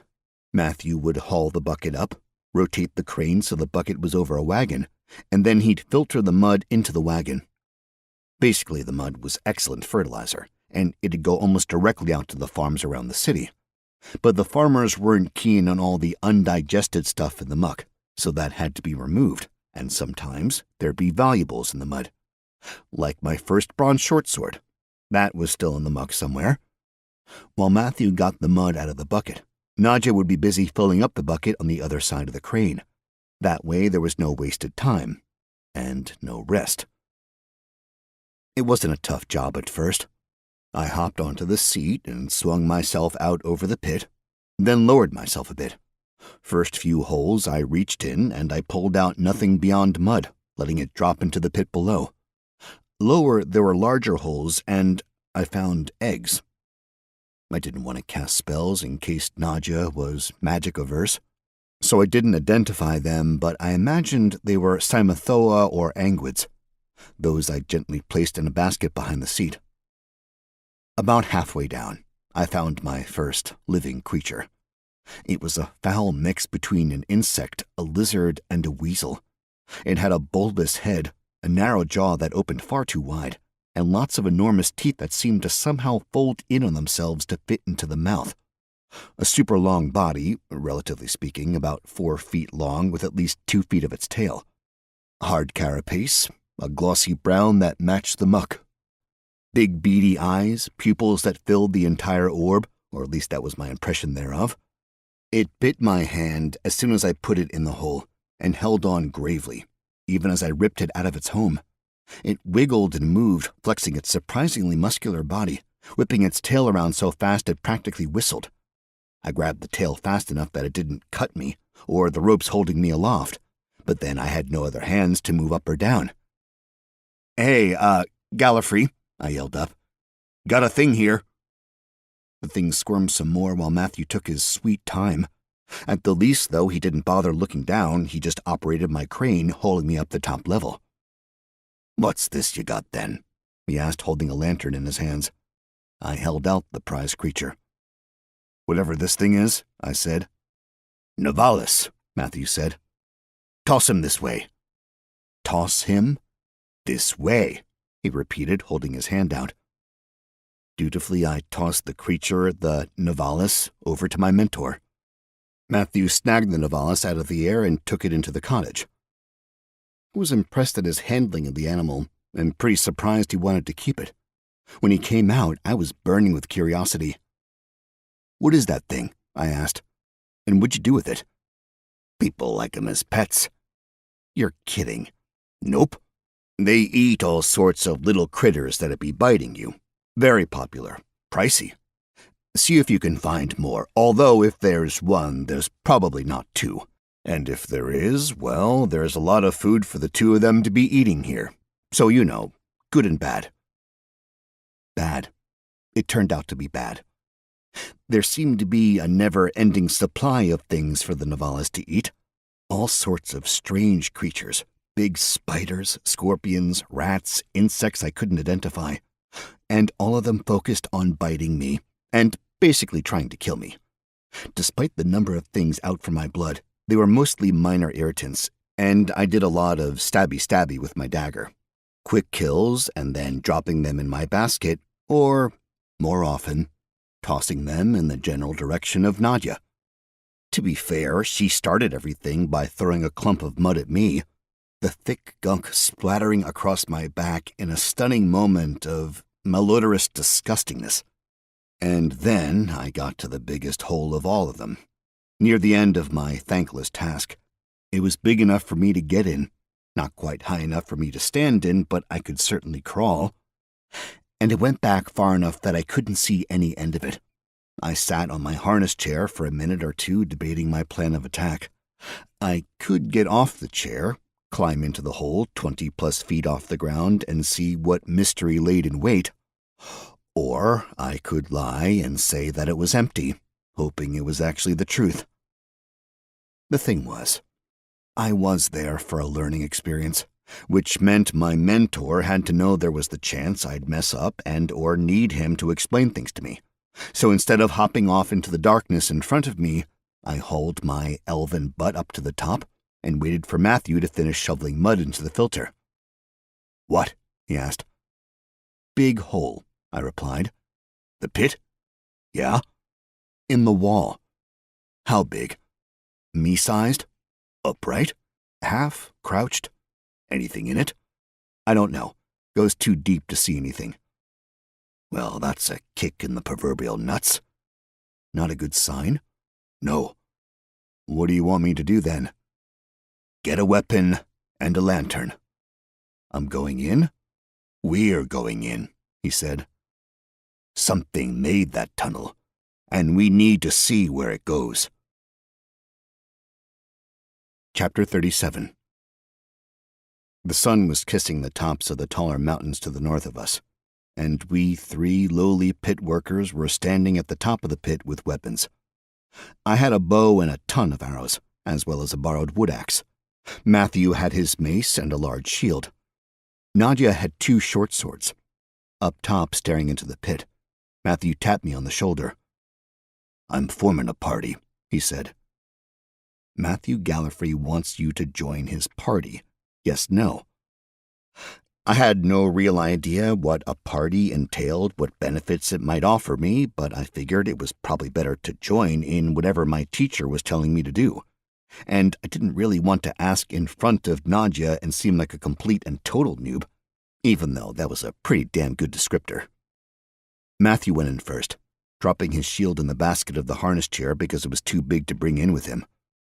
I was next, ready to shoot over or around Matthew until I realized that his bulk took up the entire tunnel. And Nadia brought up the rear.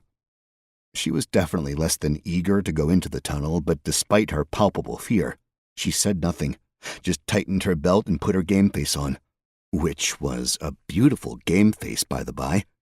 She looked really damn good when she was serious. We 3 made squelching noises as we crawled through the tunnel. The mud wasn't as foul as the stuff in the bottom of the pit, likely because it had less pit beast poop in it, and less refuse in general. But there was still a dense layer of sticky, nasty gunk we had to crawl through, and sticky was putting it lightly. It stuck to most everything, with layer upon layer seeming to build on us as we moved forward, making each yard we traveled that much harder. Matthew and Nadia also had to crawl with lanterns. I tried to get Matthew to let me go first because I could see in the dark, but he wasn't willing to let me take that risk. Which was kind of him, I suppose. Everything was going along fine, until Matthew tumbled out of sight. I paused, and Nadia ran into my butt with her face. Then she cursed and shoved me, and I went tumbling down a steep slope, coming to a rest in a thick bowl of the muck. Looking around in my dark vision, I could see that we were in a room of sorts, a large open area about 20 feet high and 50 feet around. Not a cavern, though. This seemed like it had been purposely constructed by something. In front of me and slightly underneath me, Matthew was struggling to free himself from the sticky mud. He'd taken the brunt of my fall as well as his, and it seemed I'd pushed him deeper in. I got my feet on solid ground, then helped Matthew up too. He managed to keep his grip on his mace and his lantern, though the lantern was having serious trouble putting any light out through the muck all over it. Scraping the mud off got a little more light out, but not much, as the mud seemed to leave a film over the glass that he couldn't get off. Probably because everything we had was coated in mud, including my bow, which pretty much made the weapon useless. So I had the axe and a bunch of arrows. Not the best loadout for this situation, or any situation, really. I don't think there's a fight where having a bunch of arrows and no bow is going to be the go-to equipment. "What is this place?" asked Nadia, her voice coming from behind us. She kneeled on the edge where the tunnel met the bowl, smart enough to not fall in, or lucky enough, or weighed less than we did so she didn't cause the ground to cave in. Matthew spun his hand around and held a finger to his lips. I heard something. Probably the same thing Matthew had been listening to, or at least the thing he'd been trying to hear. Something low in tone, almost rumbling, followed very quickly by a distinct shaking in front and below us. Something started rising from the mud. Something big, really big, enough that it looked like half the room was coming up at us. And it just kept rising. A huge spheroid sort of a thing. And at first I thought it was an ooze, but then I realized that was just the mud hanging on the thing. Then it unfolded itself, a massive head coming up over the torso until its head was up against the roof of the cavern. It shook its massive head from side to side, and large swaths of mud came flying off, splattering against us and the walls and giving me a better picture of what exactly we were up against. It was an absolutely ginormous version of a Cymathoa, the bug things I'd spent days shooting with arrows. There was a tense moment as we all stood very still, all four of the beings there. My brain was running through everything I had on me, every technique I knew and what I was able to do. Mostly I was drawing a blank, partially because I was woefully unprepared, and partly because of the absolute terror pumping through me. It didn't seem like Matthew was faring much better, being that he was standing stock still, mouth agape, staring at the monstrosity before us. Because I'm curious, and a bit of an idiot when it comes to not casting magic, naturally I cast my identification spell towards the creature. Lesser Cymathoa Queen. Level ? Greater insect. A queen. I wonder if she knew I'd killed most of her babies. The creature opened its maw.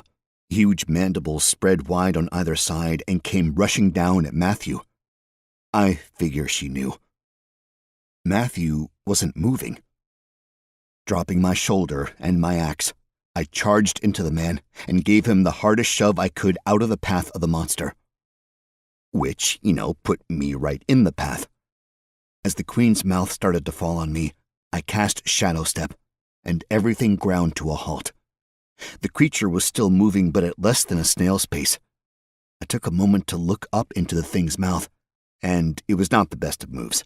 It was a horrible inside, spiky things every which way, a veritable horror show. Then I crawled out from under the thing, going the opposite way from Matthew, and fumbled around in the mud for the axe I'd dropped until I popped into reality. The queen slammed into the ground, a wave of mud coming out from her head. There was a sort of primal roar from Matthew on the other side of the queen, and I heard the telltale sound of mace on carapace. But something told me that he wasn't going to have a whole lot of luck breaking through her thick chitin. His attacks did, however, keep her attention, and her attention being elsewhere gave me an idea. I had a really good idea of Cymathoan anatomy after spending a very long time taking them apart, and the creatures didn't have an overwhelming number of weak spots on the outside. However, they did have some. Notably, their antennae were connected right into their brain. All I had to do was climb the creature, cut the antennae out, and then scramble the brain like I was making breakfast for a one-night stand. Easy peasy. The plan might have been simple, but there was certainly one major problem. Climbing the queen's back. She was covered in the sticky mud, which, while happy to stick to me, wasn't exactly a prime climbing surface. And the queen knew precisely when I touched her. She spun around violently and whacked me in the midsection with one of her giant legs. I went flying across the chamber, straight up skipping across the mud before slamming into the wall. My vision flashed in a technicolor nightmare, and pain exploded all across my torso, and I definitely felt as if there might be a bone or two loose. Matthew's roars continued, as well as his repeated bashing on the queen's exoskeleton. The queen turned towards him, her foreleg raised up, ready to come down on him. I had to act fast. Whatever else Matthew was, a monster hunter he was not. Getting to my feet, I shouted at the queen, and she seemed surprised to hear from me, stopping to look at me. I cast Shadow Step. This time I sprinted across the room and did my best parkour leaping up her mud-covered body. One unknown advantage about the slowed time. My feet weren't slipping in the mud the way they were in real time, so as I shifted into the real world and full color, I was leaping the last bit to the queen's head, my hand outstretched to grab onto the royal bug's antennae. I crashed into her and did a full stripper turn around the pole of her sensory appendage. Then I jammed my dagger into that little spot between chitin armor and sensitive nerves. It was a bigger circle cut than I'd done the whole previous night, but it was a move I knew, and the dagger zipped right around the base. Meanwhile, the queen realized that something horrible was happening to her head and that a little annoying thing was there, so she reared up, angling to smash her head against the top of the chamber. I knew that was going to be my downfall, or upfall.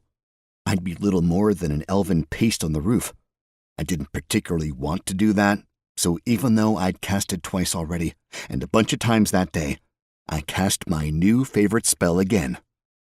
Shadow Step. And I kept cutting the antennae off. Or I tried to, but nothing happened. So I just moved far enough down the neck of the queen that I was out of the way of the roof. But as I shot back to reality, I thought I saw something at the edge of my vision.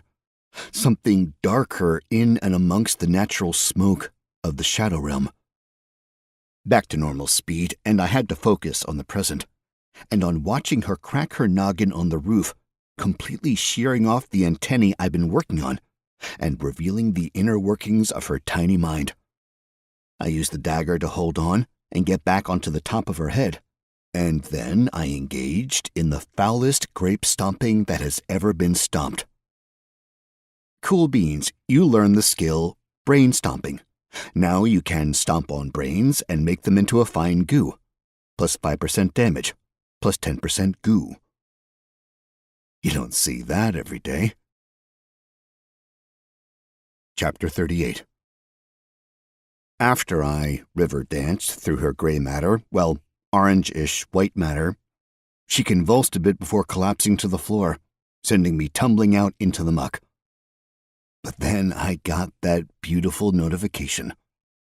GG, you've killed a lesser Cymathoa queen, level 18 greater insect matriarch. You've earned 4,000 XP. And then some more notifications that made me smile. Huzzah, against all odds, you have reached level 6. You receive 2 attribute points to distribute in the next 36 hours or you lose them. Dare to believe you can survive and achieve greatness or don't. Huzzah, against all odds, you have reached level 7.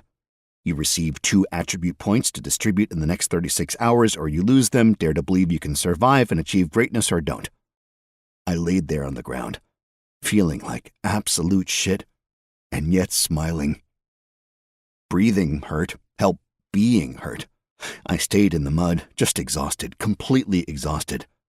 Then there was a bright lantern over my face, illuminating Matthew's concerned face. "You still alive, boy?" he asked. "Sure," I said. "Fantastic work you did there." "Thanks." "Excellent use of spells, excellent use of weapons, critical hits on your opponent. Learning very well." I gave him a weak thumbs up, then coughed up a little blood. "Grit your teeth," he said, and promptly did a quick check of my ribs. Which hurt, and I screamed, then passed out when he put the ribs back in place. But I was back in a minute or 10. At that point, he and Nadia were working on the queen's corpse, beginning the harvesting process. I took a few moments to close my eyes and cycle mana around my body in my own version of the self-healing spell. If I may say so, it was a rather brilliant usage. I burned my mana channels while doing damage to myself so I could also keep healing myself. I mean, at that particular point, I didn't need to add any extra damage to my person, but it was becoming a habit. I'm not sure how long I remained in the mud healing myself. I just stayed there long enough to get back to mostly full. I felt much better, and a good portion of the queen had been removed from the chamber. I slowly stood up, let my body get used to being upright, and then I took one of the massive queen legs and dragged it through the tunnel, a tunnel that looked quite a bit larger now until I got into the pit, and I walked into daylight. Clearly I'd spent longer in the mud than I'd thought. It took the better part of the day to get the queen's bits out of the pit and sort it out up top.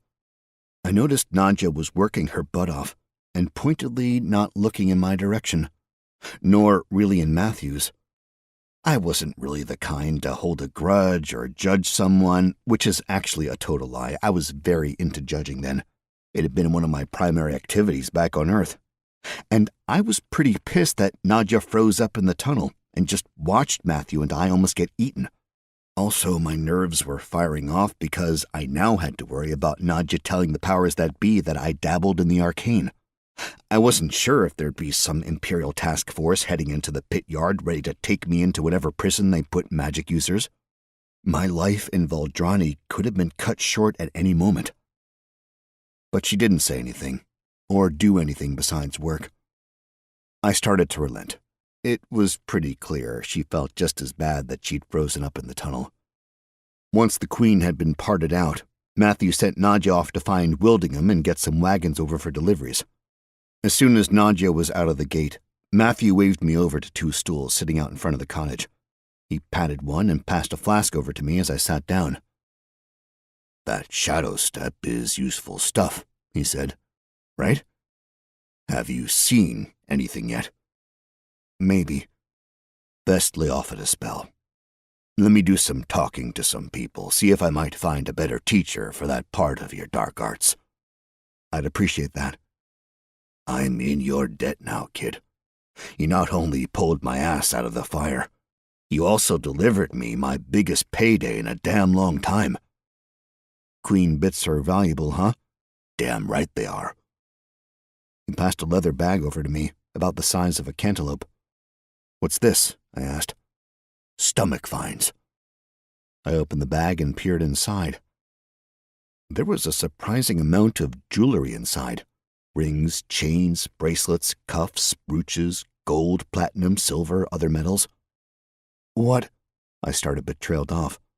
I didn't know the question to ask. "We have a decision to make." "Like who to sell this to?" "That's your bonus there," he said. "You can decide who to sell it to." "Then what's the problem here?" Matthew took a slug from his flask, then held up a very large ring. It was huge, along the lines of a Super Bowl ring, except this one had more jewels, filigree, and an ornate carving across the top of it. "Gonna have to explain it a bit to me," I said. "Signet ring." Still nothing. "It's the ring of a lord. In this case, a lord powerful and famous enough that I recognize his signet ring. And in case you still don't get it, a signet ring is the symbol of the lord, the legal symbol. It is what a lord uses to sign documents, charters, pledges, to make oaths. It is one of the most important belongings a noble family has. And now we have one. Doesn't exactly work that way. I'm not about to become Duke Fancy Pants because I've got this.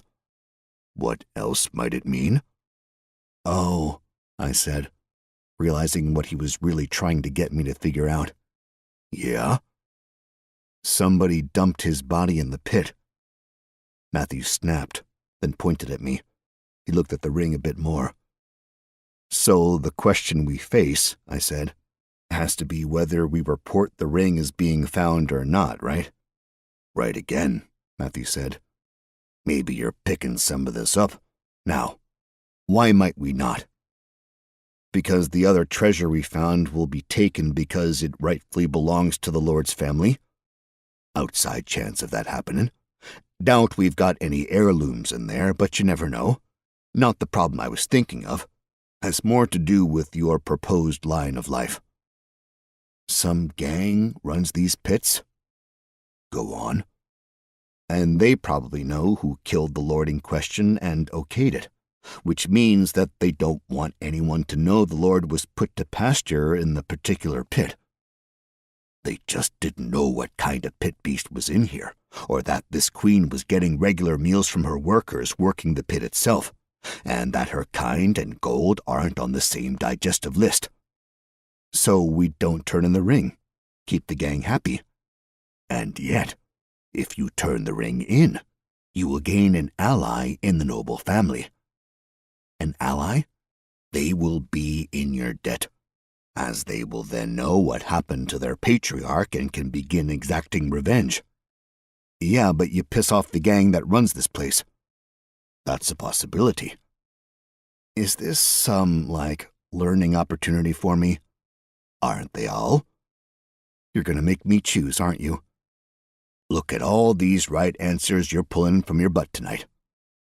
He tossed the ring up in the air in my general direction, and I scrambled to catch it before it hit the brick and bounced away. I didn't. The ring hit the brick and bounced away. Fortunately, not all the way into the pit. Though, in retrospect, that would have made the decision much easier. Chapter 39. I tucked the ring away while I thought and worked. despite the excitement of the day, we still had to get the pit cleaned out. While Nadja was out bringing wagons back, I went into the pit and grabbed the shovel. The holes in the wall had been cleared, thankfully, so it was really just getting all the muck out and making sure the bottom of the pit was down to a hard surface. It was back-breaking work, shoveling the muck, just filling the big old buckets over and over and over again. There really wasn't a whole lot of time for work breaks because Matthew's part of the job was so much quicker than mine. Hence, there was always the other bucket to fill. And bucket might not be the right word here. Tub? They were enormous, basically like one of those old-school cedar hot tubs. And I'd have to fill that using what was essentially a heavy-duty snow shovel. But because the back-breaking, horrible sort of work was also mechanical in nature, needing exactly 0% of my brain power, I discovered something I could do. I could cycle my mana and cast the self-healing spell. It took a little experimentation, but eventually I found something new. Look at that. You discovered a spell, Stamina Regeneration. Stamina Regeneration allows you to channel mana and regenerate stamina, hence the name of the spell. This spell is able to be channeled, remaining in place indefinitely, draining mana until either the spell is cancelled or there is no mana remaining. That was something of a game changer. I was getting more than 1 mana per second thanks to my efficient mana ability, so I could perpetually regenerate stamina at a rate where I could work almost indefinitely. The slightest break, like waiting for one bucket to drop while the other was lifted from the pit, was enough for a full recharge. I started to feel a little bit like a superhero.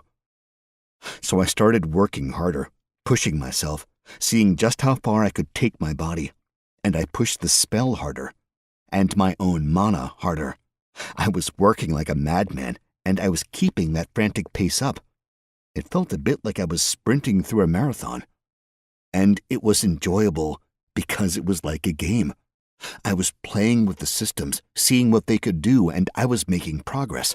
Sure, the progress was because of grinding like hell out of the day, but sometimes that's what needs to happen, especially in the RPG-like world of Valdrani. The sky was darkening when I started scraping the bottom with the shovel, and that was the first time I really stopped to look around. I'd been so focused on the sprint and the cycling, I'd lost track of what I was doing. Which was fine in this respect. I wasn't in danger. Annoyance crept up on me, though, because Nadja had to have come back by now, and in my estimation, she should have been down in the pit with me. Ideally, she'd have taken over the muck shoveling, but just working with me would have been pretty stellar. Still, I wasn't going to complain out loud. I'd complain to myself, or to my cat, if I had a cat. I felt like I wanted a pet of some kind. My father had always forbidden animals as a kid, so the closest I ever got to having a pet was when I had a horribly codependent girlfriend in junior year. That and the kindergarten class hamster, until Brian Hudson killed it during an elaborate science experiment gone wrong, I shoved those emotions to the side, and I kept doing my thing.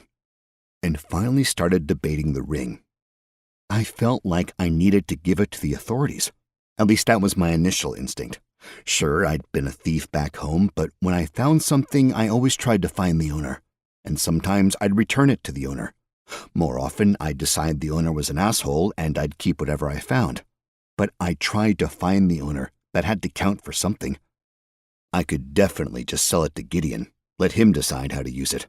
I could leave the city, travel far enough of the Empire that I could pass myself off as the lord in question, just long enough to buy a bunch of stuff, then leave the country and set up life as a rich man somewhere distant.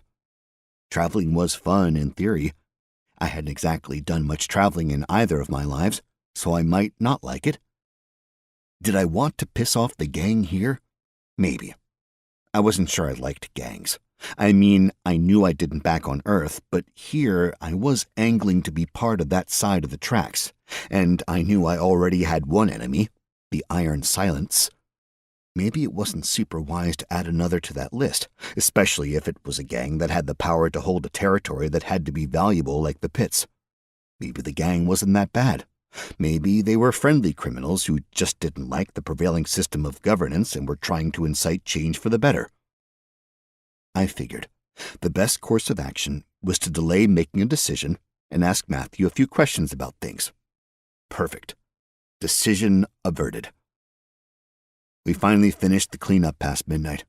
The last bit was the worst because it required a lot more moving around, and apparently there was a lot more stuff that needed sorting up top. I also found out that I was a minor asshole because Nadja had been toiling away up top with Matthew most of the day and evening. My performance boost wound up making more work for Matthew, and he was falling behind until Nadja returned. I climbed out of the pit, and I felt a sense of exhaustion creeping over me, like I'd really pushed myself beyond whatever limits I'd had, and it was all about to hit. I really wanted to sleep, and yet I also felt kinda really refreshed. And dirty. I was covered in mud, head to toe. It had dried a bit on my upper body and my face and my hair. Matthew was covered in dried mud as well. Nadja, on the other hand, looked remarkably good. She'd taken off her oil-slick coveralls to go and talk to Wildingham, and apparently she'd put on a clean set when she came back to work. And since she'd been at the top of the pit, it didn't seem like she'd had even the slightest accident with the mud since then. And her hair was big, wavy, and perfect. I blinked a few times to stop staring at her. She looked away from me. And I felt kind of awkward, so I shot my eyes around, trying to find something else to look at. I had a notification. Perfect. Look at you, a bastion of self-improvement. Through sheer hard work verging on the impossible, you have gained +3 strength and +3 constitution. Good day today, Matthew said, closing the cover on the last of the tub wagons. Didn't mean for it to go so late, but, well, things happened. That's all? I asked. Things happened? You were here, you know what happened. Why do you need me to go through it all again? Seems like you were trying to sum it up. I was trying to thank you for the hard work today, you dingus. Oh, thank you. I say thank you, you say you're welcome. You're welcome, Nadia said. See, Matthew said, pointing at the girl. Like what she just did. You're welcome, I said, surly and petulant like a teenager. I'll take it, he said. You two feel comfortable getting home? Yeah, I said. Why not? He frowned at me. You want him to walk you home? Matthew asked Nadja. She looked over at me, one eyebrow up as she judged me. I'll be fine, she said as she slipped out of her coveralls. I peeled mine off, and it looked like I hadn't even worn a pair. Mud had seeped down my suit all day, especially when I was wallowing in the stuff while cavorting with the Queen. Might want to rinse before you go home, Matthew said, giving me a look that I was absolutely disgusting. I gave him a smile. He pointed to a barrel of water. I sighed and went over to it. The thing about Glatton, it gets damn cold at night. Sure, it was summer and the days were warm, but at night the wind came blowing down off the mountains and it chilled things right off. So the water in the barrel was frigid. And I guess Matthew thought I was a little too timid rinsing myself because after I'd been there a moment, he picked me up and shoved me in the barrel. I flipped around underwater, then came out head first, sputtering and gasping for breath. He was laughing, his curled mustache jumping up and down with each chuckle. I splashed him. He laughed harder. I shook my head, tried to get out of the barrel, misjudged my balance, and sent the barrel of water crashing over to the side, where it started to roll, towards the pit. I scrambled out as quickly as I could, then jumped after the barrel, grabbing it just as it reached the edge. Behind me came peals of laughter. I looked over my shoulder, and Matthew was on the ground, unable to remain standing. I frowned. This was my mentor? Chapter 40. You're a fool, Matthew said, about 10 minutes later when he'd gotten control of himself again. We were in the cottage, and I was pulling on a spare set of clothes Matthew had that sort of almost fit me. Mine were trashed and fit to be burned. Matthew had insisted on putting them in the outgoing bin of garbage, a bin that would just be taken to a different pit with a different pit beast who would happily eat all that garbage. I still had a serious funk about my person, but the cottage lacked anything resembling proper showering facilities. "Why is that?" I asked, rolling the sleeves up so it looked less like I was dressing up in my father's clothes. "That girl clearly wanted to talk to you." "She's the one who said she didn't want to be walked home," I countered. "Because you looked about as interested as a eunuch in a brothel and smelled about as good as the ass end of a food-poisoned muskox." "Not much I could have done about that, then." "You could have asked her to wait till you washed off." "Bah, nothing to talk to her about." "That's why you're a fool." "Did you bring her here because you think I need a love interest?" "I think everyone needs a love interest, but I brought her here because she needs the coin and we needed an extra set of hands." "She froze up in the tunnel, almost got us killed." "I froze up in the tunnel, almost got us killed." "You came around?" "After you saved me. You, the students, saved me, the teacher." "I did what I had to do." "I'm trying to say that you shouldn't have had to do that." "What happened?" "Fear." "You were afraid?" "It happens. Part and parcel of life in the Empire." "Wouldn't you have... didn't you..." "You trying to find a polite way to ask me if I'd been in the Legion for 10 years didn't I face down so many monsters that this was trivial?" "Yeah, I guess." He sighed and he sat down in a chair. Almost by magic his flask was in his hand. "The Legion," he said slowly. "Should I assume you know nothing about it?" "Virtually nothing. I know what you've told me, and that I should stay out of Legion Home." "You should. The Legion is big, very big. There were 80 legions when I was in. Might be more now. Each legion is over 5,000 people strong, 5,000 soldiers. That's what I would fight monsters with. 5,000 highly trained, highly disciplined legionnaires outfitted with full kits of armor and quality weapons, at least when I was in the thick of it. But I'm not a great fighter, not like that, and my superior saw I was better with a bow, that I had a good sense of what was around. So I only spent 2 years as a spearman, just 1 year as a man-at-arms. After that, I was a scout. 7 years of that, of sneaking around and occasionally shooting something with an arrow, avoiding conflict so I could remain hidden, of watching things. When I saw something like the Queen, my job was to bring the 5,000 legionnaires to it, to watch them fight, not to stand toe-to-toe and go at it. So, yeah, I was in the Legion. I did face down monsters, but not as many as you think. And more often I got to run away. The little stuff here, the Angwids especially, they're not dangerous. I can take as many of them as want to come at me. But the larger things, I just don't have the balls-out courage I once did."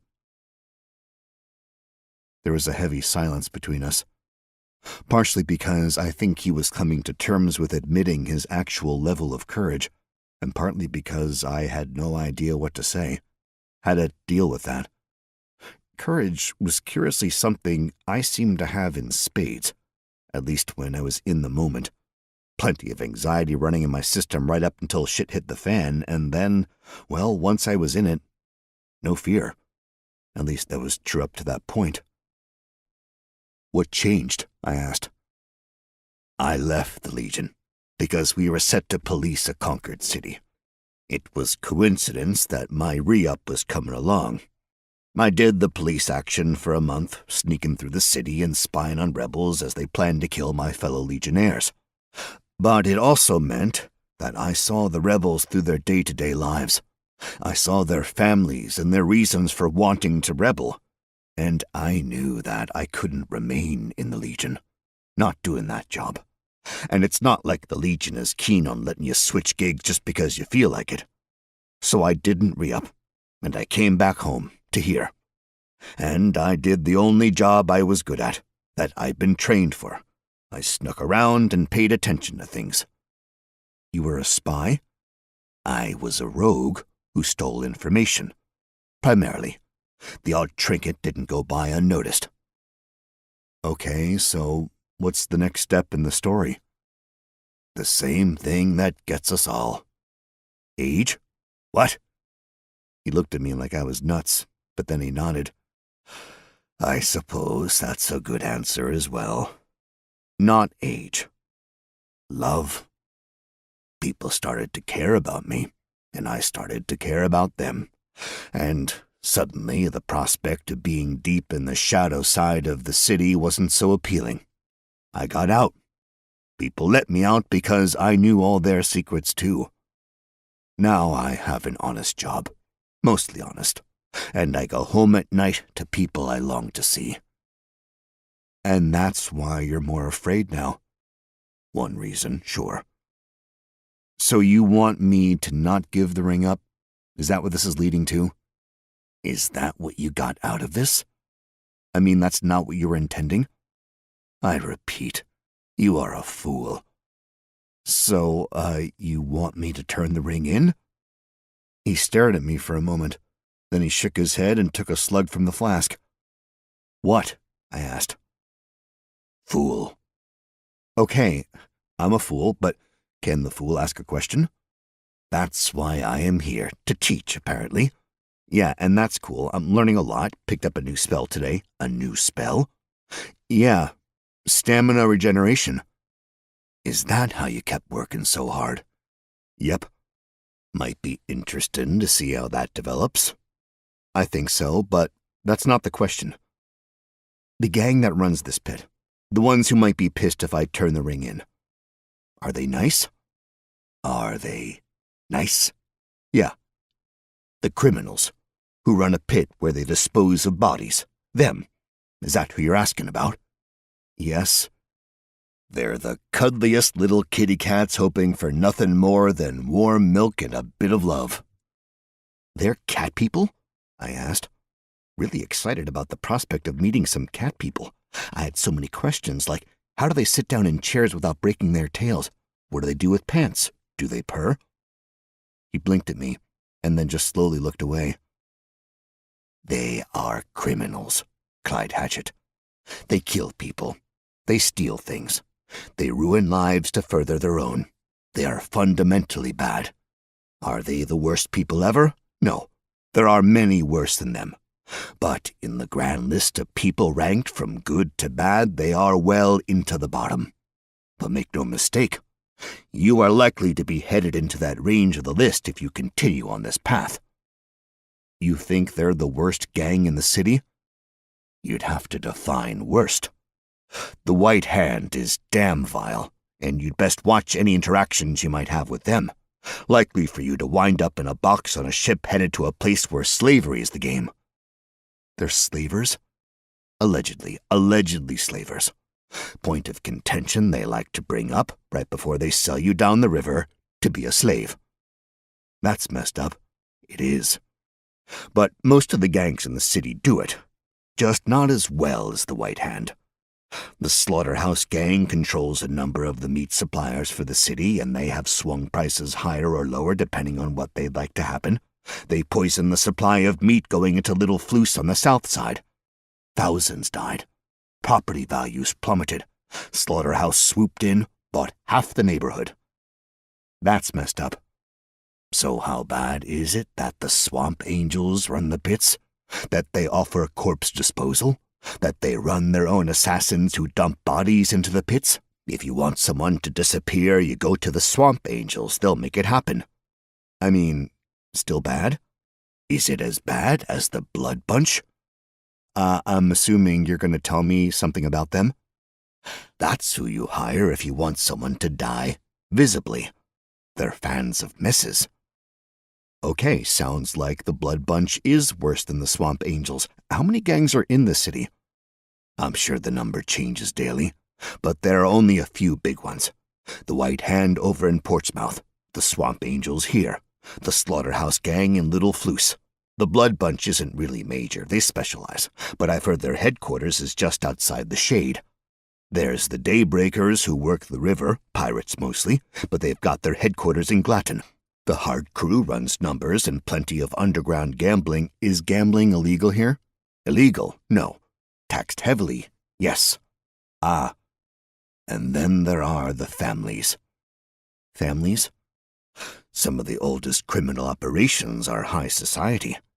The Vibenius clan has their fingers in all sorts of illegal operations. Very wealthy, they control most of the Bright. Bright? Posh neighborhood against the east wall. They like to say they are the first to get the sun, so they're the brightest place in Glatton. Absurd. The Epidius family owns most of the brothels in the city. Plenty of claims of forced prostitution, and there's talk of Epidius being heavily involved with the White Hand, both bringing in and taking out. But I've also heard there's some other noble who's made the White Hand happen. Then you've got to watch out for all the cooperation and feuding between the groups. It's a giant web that never remains still, ever changing and making zero sense because these are all criminals. They play by very few rules. Any rules? The winner makes them. What about the Iron Silence? I'm not deep enough in to know newer gangs, so I only know they are pushing to become something. But that's not helpful. Okay, I said, trying to take all that information in. The Swamp Angels run the pits. Are they powerful? Moderately. At least last I checked. There's no list hanging somewhere. No one does weekly rankings. I just want to know what to do with this ring. I know, but this is a lesson, kid. Figure it out. He patted me on the leg, then he got up to leave. Chapter 41. I made it home without much in the way of problems. There was definitely a creature flying in the air and making screeching noises, and it dove at one point, and there were screams, and then no more flying creature. So, definitely lucked out not being a midnight snack there. As soon as I made it to my apartment, I took a very long shower, and then I collapsed into bed. I wanted to spend my leveling points prior to sleeping, so I spent a minute thinking things over. 4 points was a fair number. Still, though, I didn't feel like I was deficient in any one area. More intelligence might be helpful. I'd get a bit more spell juice to play with.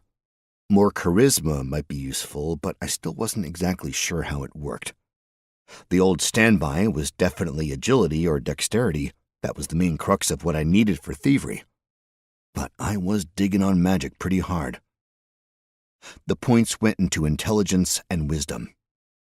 Attributes: Strength 13, Agility 19, Dexterity 17, Constitution 13, Wisdom 12, Intelligence 16, Charisma 17, Luck 14. Good times. I didn't fall asleep immediately. There was at least 1 second of wondering if I'd locked the door, but then I just passed out. Strange visions danced across my eyes. Arms and legs and limbs and tentacles of all kinds. But everything was just out of sight. But no matter how fast I tried to turn my head, I could never get a clear picture of anything. I woke up in a cold sweat as a figure stood over my bed, grunting as he swung a heavy mace overhead. Shadow step. I rolled out of bed and walked over to my closet, which was only open the merest crack, and I tried to open the door further. Nothing happened. But then I discovered that I could slip through the dark crack into the darkness beyond. The world resumed with a whoop, and time kicked back to normal. There was a tremendous crash as the mace destroyed the bed I'd been using. Through the crack, I saw an explosion of feathers. "Gods," the mace wielder said. "Hit him so hard he disintegrated into feathers." The mace man was a big guy, over 6 feet, and likely pushing 400 pounds. I had the feeling most of that was muscle, but he also had more than his fair share of padding about the middle. He wore a long black leather coat like a duster, but I could see a little glint of metal under his sleeves. Chainmail. He was clean-shaven, but his skin was terrible. I could see angry pimples from across the room, and the poor guy was losing his hair, though he'd chosen the type of coif that just proclaimed his inability to accept reality. I was looking at the medieval version of the comb-over. "That's absurd," came another voice, and figure 2 stepped into view. Another giant of a man, but this one had hair. He was just a mountain of muscle. with an impressively ugly face and a huge spiked mace in one hand. "Then where is he?" Chubbs asked while spitting out feathers. "Is he some kind of mancer?" Mancer, I thought. "If he is, they owe us more coin," Muscle Mountain replied. He bent down and started pulling the remains of the bed apart, tossing the shattered wood to one side. Chubbs swatted at the feathers, which were still swirling around the place. "Yee, ouch!" Muscle Mountain screamed, standing up with the dagger going completely through his hand. "What is that?" Chubbs shouted back. "Pull it out!" he shouted. Chubbs smashed his mace into the bed again and again, each hit sending another whoosh of feathers up from the dying mattress. In no time, it had become a blizzard inside my apartment. "Stop attacking the bed and get the dagger out of my hand!" Mountain shouted. Chubbs stopped, dutifully, and ripped the dagger from Mountain's hand. Blood poured out, getting everywhere as Mountain shouted. "Did he stab you?" Chubbs asked. "Something stabbed me. So he's still alive. Must be." Mountain and Chubbs swung at the bed a few more times, and I swear I heard the floor start creaking under their combined assault. But the mattress seemed to absorb enough of their damage that they didn't break through to the third floor. I just stood in the closet and tried to figure out who these two assholes were, or, more to the point, who they worked for. When the two stopped beating the bed, they stood there breathing hard for a moment. "Go check," Chubbs said. "You do it. You already checked. Exactly. You know it. It's a bed. You know it, too." Chubbs shoved Mountain forward, and Mountain stumbled a few steps, then tripped and fell into the bed. There was a very sharp intake of breath from Mountain. "What is it?" Chubbs said, mace out and ready to strike. "Another dagger," Mountain said, very slowly and very carefully getting to his feet, now sporting a new blade in his ribs. Edda's traps were still semi-functional. Without Mountain even asking, Chubbs grabbed the dagger and yanked it out. A spray of blood followed, quite a bit more than the hand dagger incident, fairly soaking the remains of the bed in blood. Chubbs walked to the end of the wreckage, grabbed it and flipped it over. The blankets and pillows had made something that looked like it might have possibly kind of been a body. Maybe. If you were really dumb. "We got him," Chubbs said to Mountain. "That's him?" Mountain asked. "Only one person in here. Plenty of blood around. He's dead." Mountain swung his mace down on the corpse and smiled at the hit. "Dead," Mountain said. "Help me get to Tankerton." Chubbs nodded, then put Mountain's arm over his shoulder, assisting the big man in getting down the stairs. "You think he's up?" Chubbs asked. "He will be when we get there." I stayed in the closet until all the feathers hit the ground. I figured that was long enough for the two brutes to have gone. Then I spent quite a bit of time cleaning up and trying to figure out where my trash can was, because everything near the bed was wrecked, and I needed to get a new bed. There were a lot of questions that needed answering, and not many people who I thought I could give them to me. I didn't exactly feel safe in the apartment, but it was still night out, so it's not like it was necessarily better out in the streets. And yet I wanted to go out. I wanted to be outside where at least I could have a chance of seeing what was coming after me. And besides, I thought better when I was moving. Chapter 42. I headed over to the Via Principalis and then turned left, heading north to the palace. There still weren't many people out, but the main thoroughfare had more light and more guard patrols. I found it odd I was never bothered when I was out at night. The guard never stopped to talk to me. I suppose it was just assumed that if you were willing to go out in the dark, you were willing to accept the consequences. The Empire was not a nanny state. While my goal was the pit, I found myself backtracking into the Grand Market and heading over towards Gideon's. I wasn't expecting him to be open, I wasn't expecting much of anything, but it just seemed like a place to go. I had the bag of jewelry from the Queen's digestive tract, and I figured there was probably some value in them to extract. Plus, I still had that other coin to turn in, the other count. Going down the street, I saw light coming out of the windows, streaming onto the dark street. I crossed to the other side of the street and stood in the darkness, looking into the shop. Gideon sat on his stool/throne while some of the small mystery figures darted around in the background, likely sorting, or who knows really. The thing was, Gideon was so weird. The whole time I watched him, he didn't move or speak or do anything. I studied him for a good 15 minutes before I finally gave up and decided to go inside. He looked at me as I entered, like it was the most natural thing in the world for me to be entering his shop in the wee hours of the morning, but he didn't say anything. I put my account coin on the counter, and Gideon picked it up and looked at it, then set it down and extended his hands. I let him put his hands on me, and we did that warm, cool thing, and then he smiled. "We greet you, Evergreen," he said. "It is nice to see you too," I replied. "Do you have things to sell?" "I do, but a little something first," I said, and I pulled out the other Gideon coin I had, and I slid it across the counter. He paused, tilted his head, and reached down with his too long arm, gingerly picking it up with his overly long fingers, and spent a good minute looking at it. "Are you claiming this account?" he finally asked.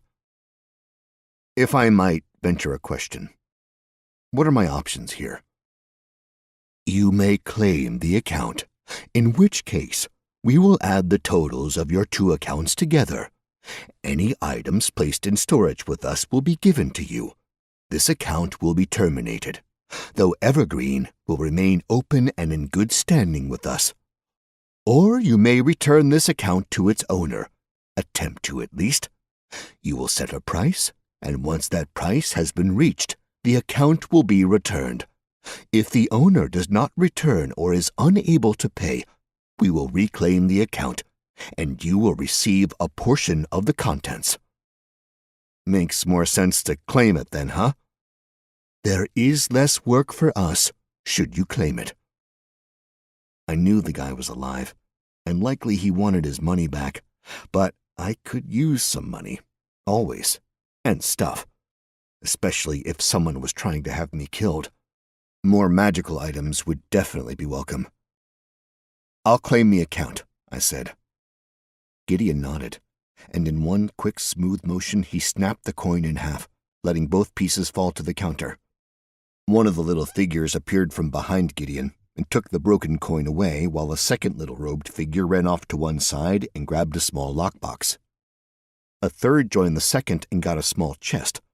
Pretty quickly there was a line of chests, lockboxes, and pouches on the counter in front of me.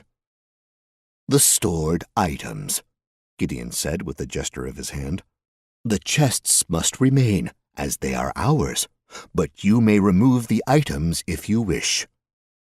One small chest, one long chest, 3 cases that looked to hold weapons, 2 lockboxes, 3 pouches. I went to the long chest first. It was an odd shape, over 6 feet long, but only a foot wide and 6 inches deep.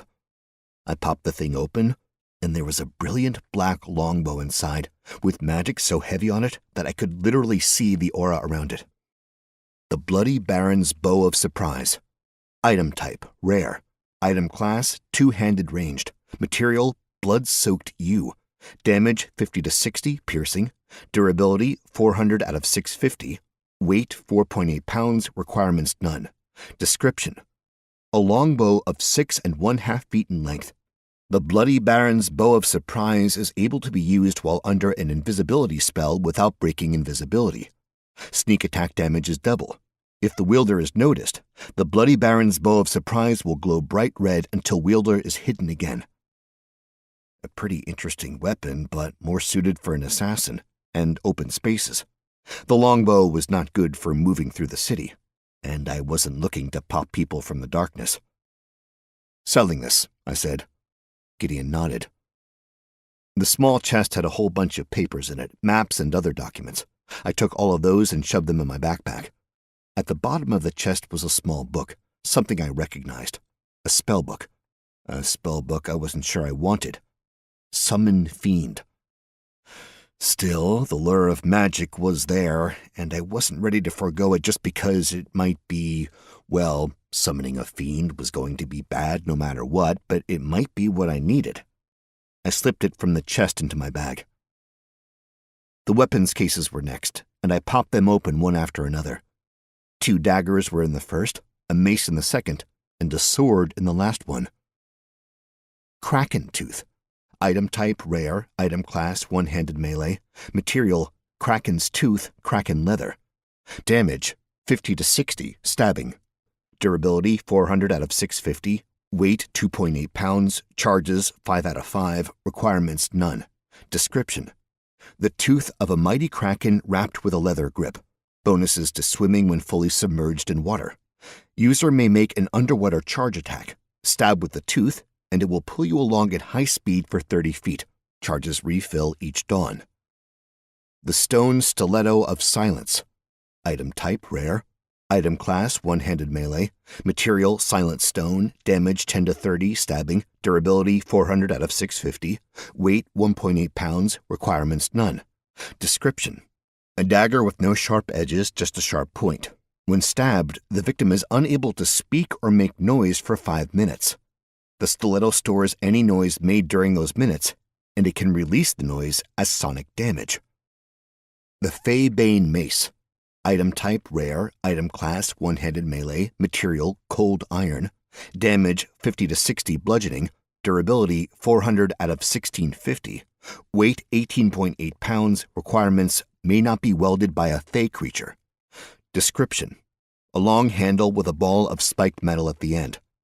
The Feybane Mace is anathema to Fey creatures, dealing an additional 4 times multiplier damage. Additionally, each hit has a slim chance of banishing the Fey creature to another plane, notably not the plane of the fairy. Causes any Fey creature to immediately be hostile to the wielder. The Charged Blade of Chaos. Item type rare, item class one-handed melee, material steel, leather, sapphire, damage 50 to 60 slashing, durability 850 out of 900, weight 5 pounds, requirements none. Description: a straight-bladed sword having a cruciform hilt with a grip for one-handed use with a large uncut sapphire mounted in the pommel. The Charged Blade of Chaos unleashes balls of chain lightning with successful critical hits. All living and metallic creatures are valid targets for the chain lightning. There were some pretty impressive weapons there. The mace was certainly powerful, but making automatic enemies of fairies just seemed like a stupid move. It was the first thing in the sell pile. The sword wasn't something I'd want to use. It seemed more suited for wanton damage. So I put it in the sell pile with the mace. The daggers I kept. I wasn't planning on much underwater combat, but the tooth was just so cool looking. I figured I could start my own little collection, and the first thing on the wall would be the Kraken tooth. And the silent dagger. That was just too cool and useful, because there was no minimum damage required for it to work. I wouldn't necessarily need to kill anyone or even hurt someone badly. I wondered if I could use it on myself, make myself absolutely silent for 5 minutes. Did the dagger work that way? Did it mean I couldn't ring a bell or just that I couldn't talk? Questions. The 2 lockboxes held coins, and not as many as I was expecting. One of the sets of coins had a woman's head on them. "These are different," I said. Gideon took one of the coins, looked briefly, then nodded. "They are from the country of Mardoom. If you wish, we can exchange them for Imperial gold." "Sure," I said. I wasn't planning on leaving the city soon, no reason to keep foreign currency. I knew Gideon probably screwed me on the exchange rate, but this was, quite literally, found money, so whatever. The first pouch, a very small one, had jewels in it. I tossed that in the sell pile. The next had a small skeleton in it, of a bird or something that looked like a bird. "Any idea what this is?" I asked. "Are you asking us to identify this?" he replied. "Sure." I was a little annoyed. Why'd he have to charge me for this, especially since I was offering to sell him so much cool stuff he was going to underpay me for? He put one of his hands out, and I tried to really pay attention to what was happening, and I felt the magic flow from his hand to the object. Gideon nodded and looked at me. It is a magical construct, he said. With the appropriate command word, it will become a bird of your choice and will feed off your mana to exist until you dismiss the bird or you run out of mana. Judging your mana, you would be able to maintain the construct for between 4 and 8 seconds. So not that useful to me, I said. Perhaps it is fair to say there is room for you to grow before it might be of use. It is quite the artifact, however, so it has quite the value. I waffled for a second, trying to figure out if it was something I might make use of, but ultimately, I figured having the cash on hand would be better. It's not like a skeleton bird would be discreet. Sell, I said. The last pouch was just keys, about 100 keys of various shapes and sizes. I took it. Might be fun. Ah, Gideon said. About that last pouch. 1. Would you like to purchase the pouch itself from us? Oh, yes, if you don't mind. He nodded discreetly, then said, If you might allow us to mention a potential connection. What do you mean? I asked. A figure dashed out from behind him and brought out the familiar chest of spell and skill books. The figure thunked the chest down on the counter. Gideon opened it and ran his finger across the book spines, finally pulling one out and putting it on the counter in front of me. Zeddington's Infinite Key, he said. What does it do? It alters the shape of a key to fit a lock you would like it to unlock. Very useful if you are wont to carry around many keys. How much? 1,000 gold. Do I have that much with all this stuff for sale? Yes, and more. I'll take it. He slid the spellbook closer to me. I picked it up, opened it, and went through the unpleasant process of learning the spell. Look at that.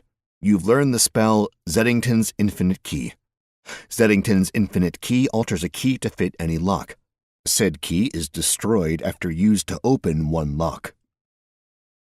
All the chests disappeared quite quickly, as did the items I agreed to sell. The little mystery hooded figure swarmed for a moment, and then it was still in the store again. Are you wishing to buy from us? Gideon asked. I need a sword, I said. Magical? I mean, that might be better, but I'm just looking for something good. Size? Like a long sword. Preferred material? I know nothing about metals. He nodded. Again the figure swarmed, and then there were 10 swords laid out on the counter. Base iron long sword on our left, he said. 20 gold. And on the other end? A magical artifact of Celestium. 27,000 gold. Can I afford that one? How much gold have you brought with you? I'm not exactly sure, I replied, looking into my money pouch. You cannot contain the gold you need in that pouch. Ah. Without saying anything, the little figures came out and removed 6 of the swords. You have something in steel, maybe silver? I asked. He nodded and pointed to the 3rd sword in the line. It was long and thin, not quite a rapier, but certainly not a broadsword, or even a longsword. It is made of argentinium, similar mystical properties of silver, the strength of steel, the power of silver. Anything else magical about it? No. It is 2,000 gold. Does my account cover that? The bow you are selling will cover it. I'll take it. He nodded and pulled back a simple black leather sheath out from under the counter and set it next to the sword in question. And then, like magic, the figures came out and disappeared all the other weapons. Will you be needing anything else? He asked. I shook my head. He gave me what I think he thought was a nice smile, but he just came off like one very creepy dude.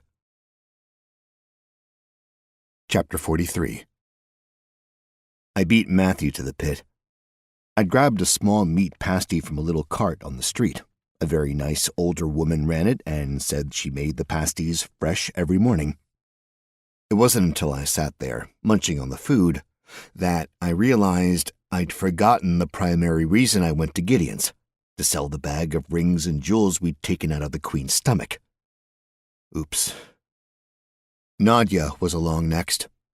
She came down the street almost like she was walking a catwalk, and I think she knew what she was doing. It didn't seem like her natural way of walking. She was putting on a show for someone. There was only one other person I saw, a hard-looking man covered in heavy armor and lots of weapons following Nadia at a discreet distance. I don't think they were together. The man seemed absorbed in his own world, and when Nadia stopped at the gate and looked down at me, he strolled on by, heading down the block like he was late to something. "Good morning," I said. "Is it now?" she replied, the hint of a smirk. "Really? That's the response?" She tilted her head at me. "That's what I said." It's so played out.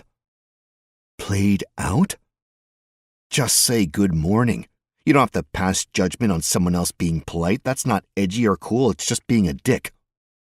You seem to be on edge. Maybe I am, but I still managed to be nice to you. Perhaps I was making a joke. It was a terrible joke. She sat down on the other side of the gate and leaned back against the wall, pretty much mirroring me. "Sorry," she said softly. "Sorry? About the bad joke?" "No, yes. But that's not what I was talking. I wanted to apologize for yesterday. And to thank you." "The Queen?" "Yes, the Queen. I thought maybe I was going to be the only survivor again, or not survive, and I ran." "Wait, you ran away?" "Yes. I came back, though." "That was nice of you." "I didn't know what to do." "Anything?" At that point, anything would have been helpful. Throw some mud at the monster, that'd help. Distract her. Silence from her. I finished the pasty and crumbled the wax paper into a tiny ball and shoved it into a pocket of my knapsack. Judging by the trash on the ground nearly everywhere I went, littering was the usual reaction to having something you didn't want to carry, but I just didn't want to get into that habit, so I tended to pack my trash until I found a proper receptacle. Sitting there, I closed my eyes and pushed my mana around my body, making sure everything was going the right way. I did some healing, which was pretty much unnecessary, but why not? And I pushed my stamina on. Doing my daily magic. Something I neglected following the assassination attempt and my walk about the city. I was about to turn my attention to thinking about my signet ring problem when Nadia started talking. "I like to think I'm brave," she said, talking quite softly. "But maybe that's not true."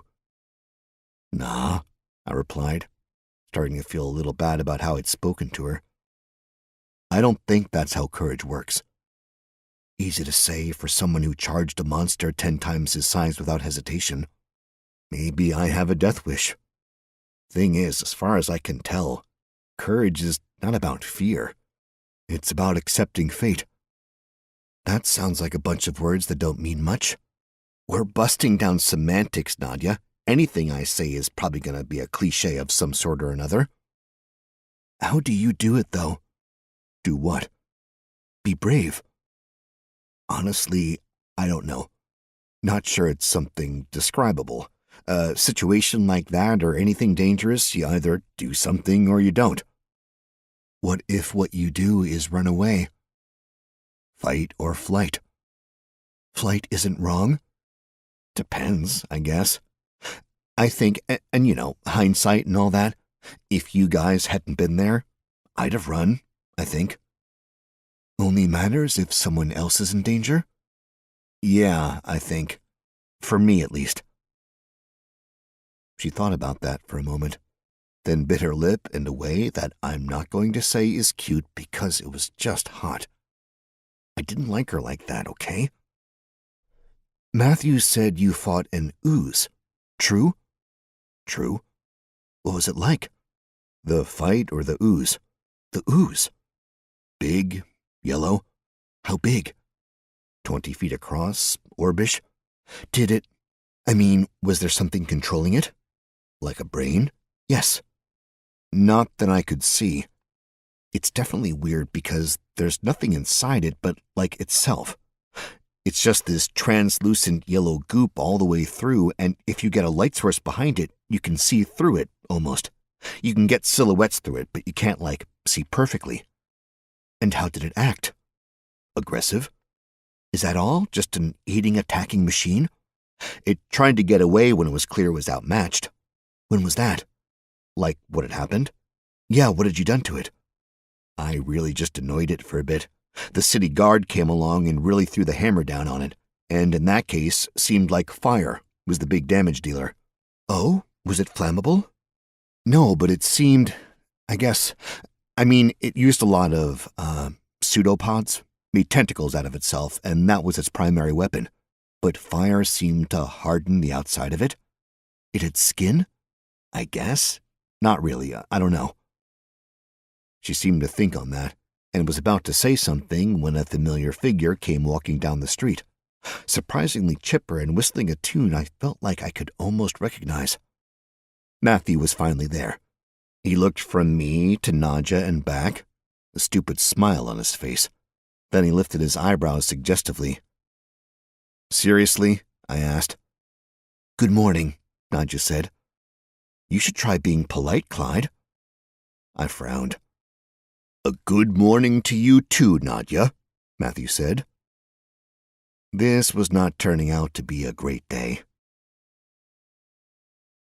Chapter 44. It turns out we had non-training type work to do. We got to spend all day moving wagons around, harnessing teams of horses and other beasts to haul all the muck away. Then there were the wagons with the various bits that weren't muck, and all that had to go away as well. I was definitely getting a bit frustrated with the tedious work. It was neat working with horses, partially because I wasn't allergic to them anymore. I got a skill. Cool beans. You've learned the skill Animal Handling Level 1. Now you can calm down a domesticated animal, keep a mount from getting spooked, intuit an animal's intentions, or if you're really lucky, tame a wild beast. So that was always a plus. But this wasn't the sort of skill that seemed easily transferable to my desired profession. The day did get easier as we moved the wagons out. There was more room to maneuver, less chance of someone falling into the pit, where there was nothing to block you from just stepping over the edge. I kept looking for a chance to talk to Matthew in privacy. I had a lot to chat with him about, but Nadja was always there, and half the time there was a teamster or two helping out. I wasn't particularly worried about the horses overhearing, though as soon as I thought that to myself, I had to wonder if polymorph was a thing in Voldrani. Was there appropriate magic to transform your body into a horse or something else? That'd be a super useful spell for a thief. The last wagon left well after lunch, and maybe Matthew felt my desire to talk because he sent Nadja out to grab us some celebratory dinner. She was not pleased. I could tell she wanted to tell him off, that such labor was beneath her. Instead, she gritted her teeth, took his gold, and strode off. You think she's going to spit in your food? I asked. He shrugged. Won't be the worst thing I've eaten. You're okay with that? He shrugged again. Things are going so well, if she wants to do that, she can. Now, what's got your knickers all bunched up? How about you say what's got your knickers in a twist? That's better, he said. What is it? 2 men tried to kill me last night. You fought them off? No, I did a little trickery and they thought they killed me. Magic? Yeah. Shadow magic? Yeah. I do have someone who's willing to talk to you about that. Thank you, I just have to survive that long. It would help. I'd feel pretty foolish if I arranged a magical instructor for you and you didn't show up because of death. I'd hate to disappoint you. These 2 were massive men, and dumb as rocks. Ugly? Yeah, hideous. Kinda low voices? Sure, I guess you know them. Probably not specifically, but if these men were massive nitwits, they might be half ogres, and if that's the case, I'd be worried. Are you about to tell me some gang specializes in half-ogre thugs? Not exactly a gang, but there's a place you can hire all sorts of interesting types willing to walk on the other side of the law for a price. Half-ogres? And more. You think I should go there?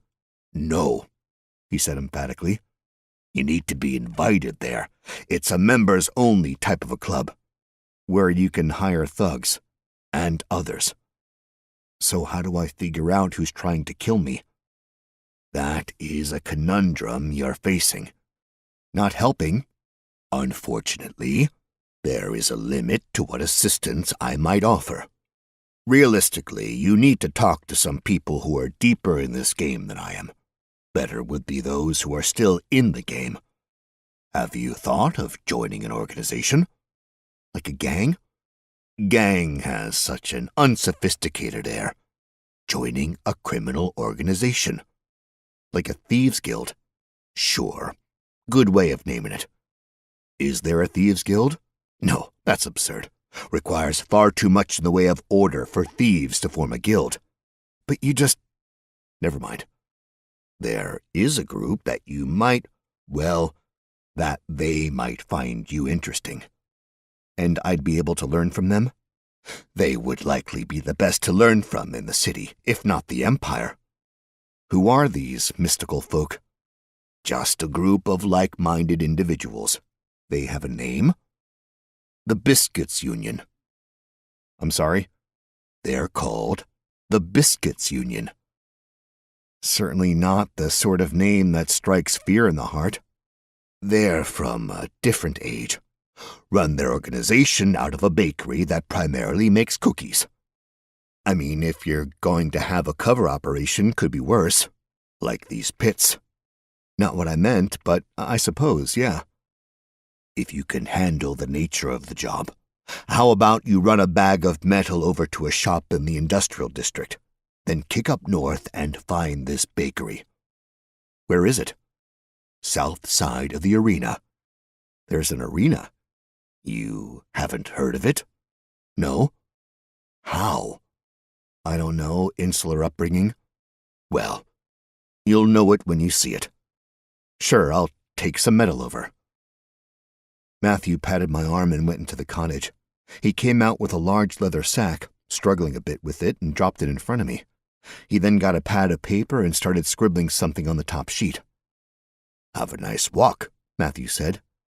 You want me to say anything to Nadja for you? No. I'll make something up. Do not do that. See you here tomorrow. You can see some actual magic happen here. Actual magic? Just be here tomorrow. Fine. I hoisted the bag of metal on my shoulder and gritted my teeth as I tried to make it seem like it wasn't heavy.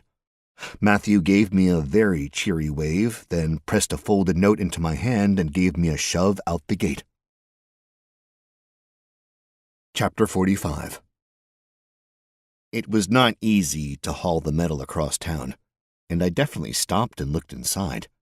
It was a glossy black, looking almost like obsidian, but significantly heavier, and it was mostly in very small pieces. I had to start channeling, running the stamina regeneration spell so I wouldn't die on the sidewalk. It was definitely starting to be one of my favorite spells. The place I had to take it to was a metal shop by the name of Tim's Smithy. The shop looked as if it had been divided nicely at one point, an office on one side of the building, the forge on the other. But someone had torn down most of the walls, not just the doors.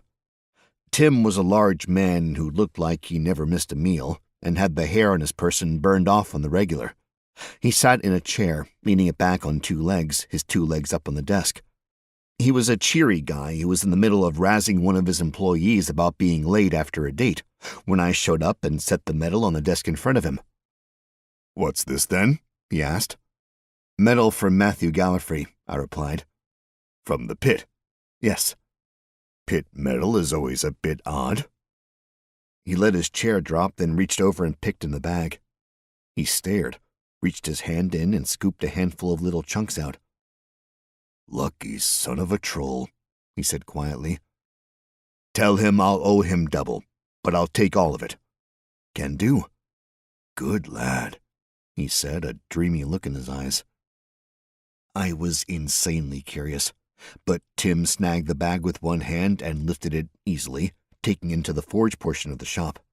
His underlings swarmed him, but Tim shouted at them and got them to back up. Tim knelt to the back, opened a big safe, and put the metal in there. I chose to leave before he turned around, not wanting to be caught watching. Besides, I was reasonably sure Matthew would tell me what the metal was when I showed back up at work. Gallifrey was right about the arena. It was pretty hard to miss. It was basically like someone had cast enlarge on the Colosseum. It was a massive structure that boggled the mind.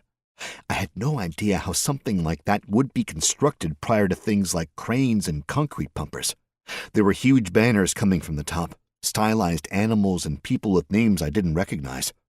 People were making their way through wide entrances, and the sound of people clapping, cheering, and screaming echoed up from inside. There was a wide open space around the arena, some of it green space, most of it just cobbled over with bricks. Lots of benches, lots of stalls selling small goods, food, and drink. The buildings around the arena were all commercial in nature and quite large. Breweries, bakeries, and taverns, essentially bars and restaurants near football stadiums. On the south side, tucked between a mead hall and a brewery, was a tall, thin building with a small sign hanging over the front door. The Biscuit Union. It looked empty. There were people going into all the other buildings, but this one remained untouched. I, however, had a note, a piece of paper that would give me entree into the place. Or, it was an elaborate practical joke on the part of Matthew. When I opened the door and saw what was inside, that theory gained a considerable amount of credence. The Biscuit Union's front room was a coffee shop, or the medieval equivalent thereof. There was a glass case that likely would have been filled with baked goods at one point, but that only held plates, crumbs, and crushed dreams now. There were coffee pots, empty, and teapots, hopefully empty, and a number of tables spread out in the empty space in front of the counter. 3 men sat at one of the tables.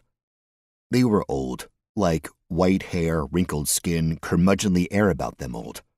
The way they dressed and the style they kept their hair and facial hair, it was all different from anything I saw out on the streets now. They had a card game going between them, and as soon as I came through the door, there were 6 eyes on me. Well, 5. One eye was definitely off on its own little journey. For a moment, the 4 of us engaged in an awkward bout of silence. "Elven Place is on the other side of the arena," one of the old men, the one with the longest beard and hair, said. "Think they still offer traditional fare there?" "Do they?" his neighbor, the one with the eye, said. "They do," Beard replied. "You wouldn't know," Number 3 snapped. "You have never been there, and you have never done the traditional elven meal." "Like you have?" "I did with Lewis Craddock. Toothless Craddock. His father." "Is he dead?" "And Toothless? Dead." "Shame." "Is it?" Number 2 asked, eye still wandering around on its own. "No," 3 snapped. "Toothless was worthless, hence the name." "Name was because of his teeth," Beard said, "or lack of." "Excuse me," I said. All eyes were back on me. Almost. "I'm looking for the Biscuit Union," I said, "or a representative thereof." The 3 men looked at me, then at each other, then at me, then at each other. Then they leaned their heads together and whispered. It was all quite bizarre. Finally, after what seemed like quite the whisper argument, the men leaned back in their chairs. "What's this in reference to?" the bearded one asked. I held out the folded note. "Letter of introduction," I said. "From?" Beard asked. "Matthew Gallifrey." "Gallifrey?" I asked. "Can't be," Number 3 said. "Gallifrey's in the Legion." "He went back?" I asked. "Never left," 3 replied. "He retired from that nonsense," Beard said, "and never went back. Just went civilian, got married, works in the pits." "Working in the pits is the pits," Number 3 said.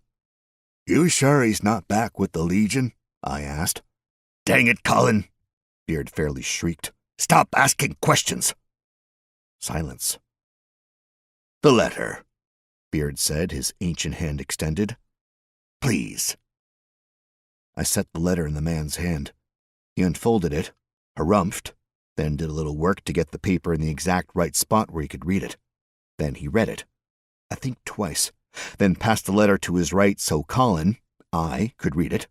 Colin passed it to 3 to read, and then they whispered again, at the end of which time Colin got up from the table with the letter and walked behind the counter and through a door. We were back to awkward silence. I glanced out the window. Dusk. "Got some place to be?" Beard asked. "Leave the kid alone," 3 said. "Dark's coming. He just wants to get home." "It's okay," I said. "Been spending enough time in the dark, I'm almost used to it." "Get used to it," Beard said. "And that's right when it gets you. Keep that fear. Healthy." Noted. "You know what coffee is?" Beard asked. "I do." "You want some?" "Dying for some." He cackled. Well, I think he was just trying to laugh, but it came out as a cackle.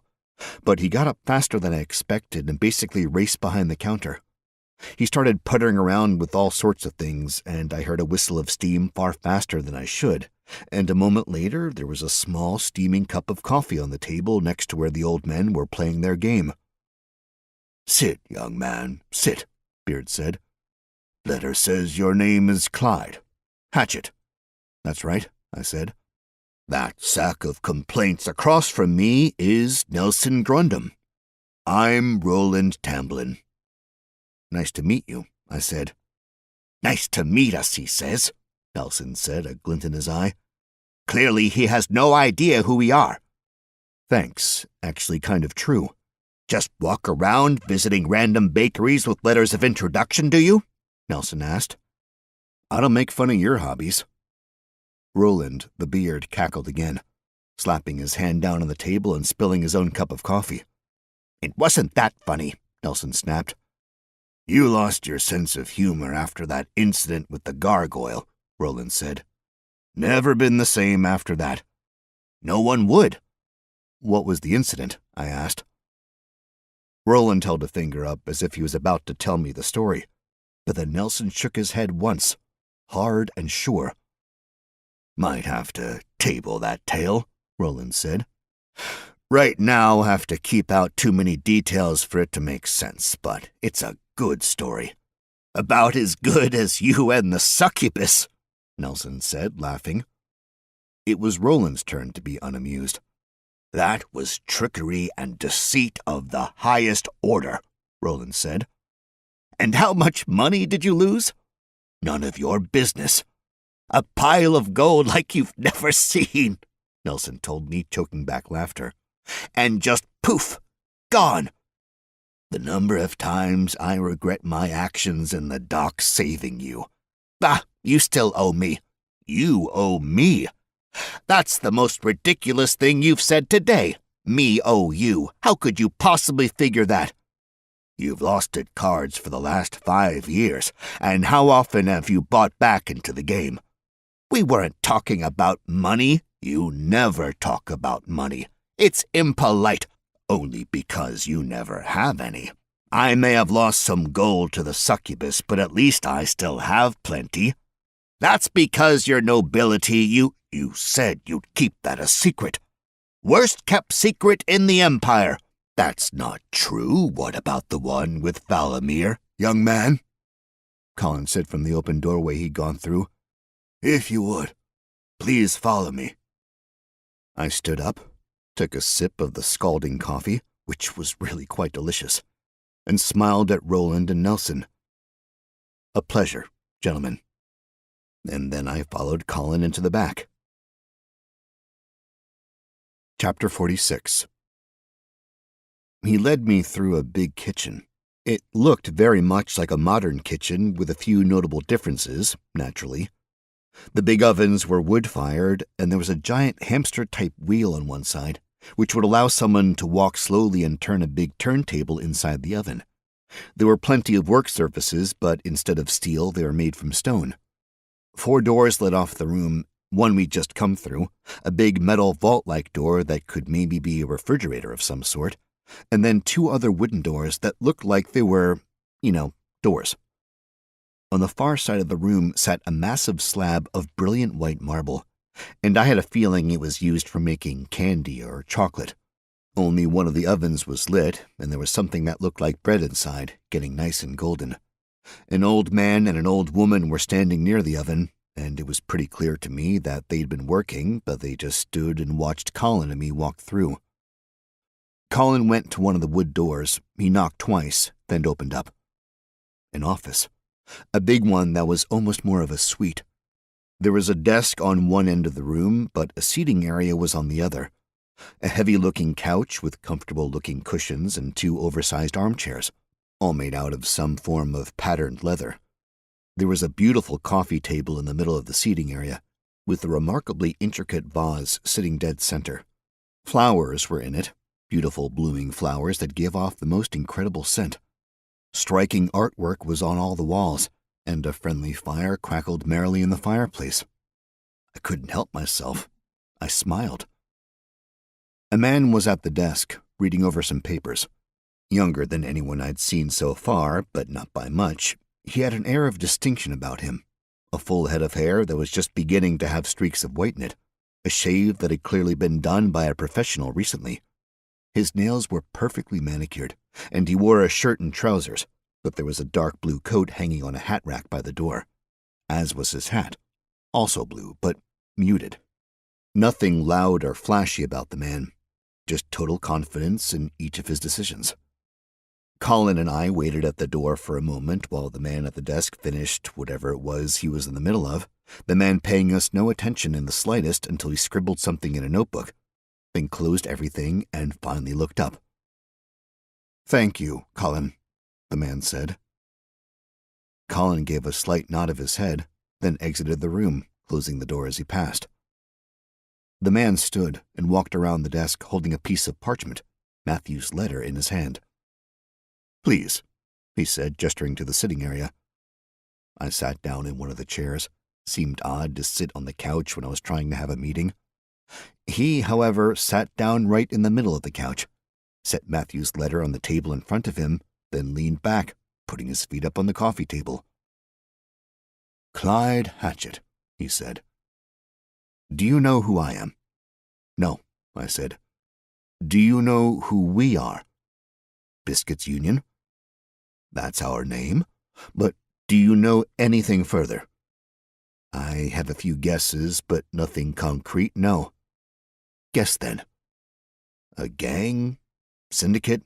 However you want to call it?" "I suppose you can consider us something along those lines." "A thieves' guild?" "That does have quite a nice ring to it," he said with a bemused smile. "I like that.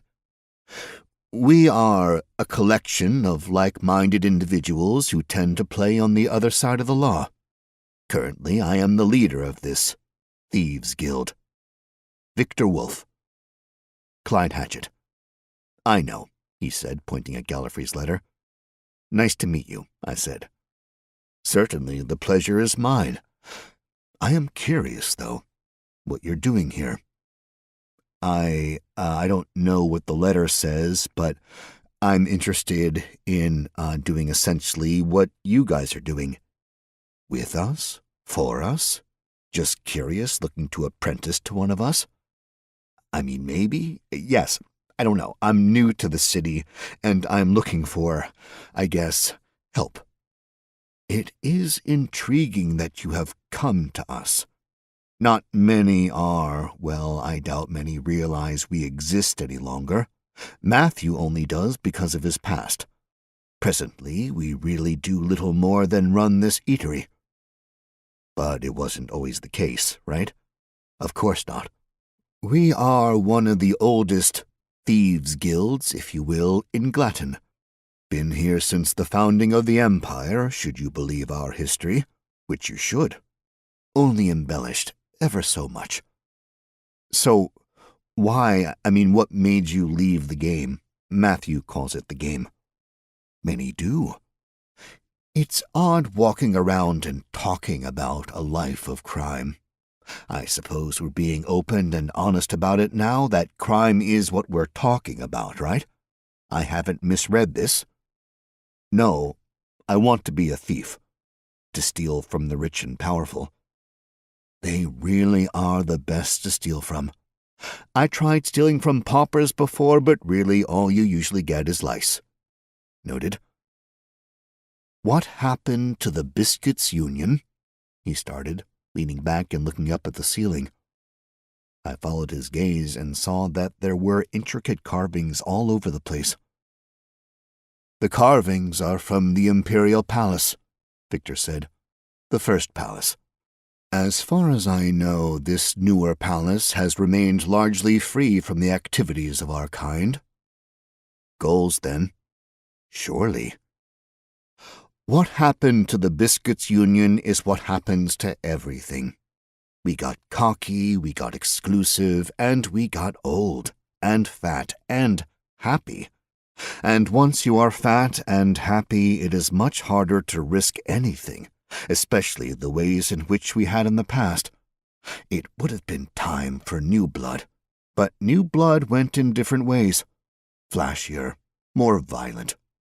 The newer gangs, they have no class, honor. They exist without regard for anything else, and left alone, they would destroy the world merely to put another coin in their pouch. We like to imagine we were shepherding the city in a way, providing a means of moving up in the world to those who might otherwise be stuck in the streets. We had rules, contracts. When I was a young pup looking to join, the Biscuits Union was powerful beyond measure in the city, and they were able to keep order amongst the underworld. There was infiltration by other countries, no spies that we didn't know about and approve, but that is not who we are any longer. Now, we are just old. Not quite as fat, not quite as happy, but that is the nature of life. So, you're a thieves' retirement home now? Oh, not by choice, but I suppose it is an adequate descriptor. You want back in? To be back on top? Sure, of course. I presume you think you are the man for that job? That you will bring us to greatness once more? I fear that's quite the presumption.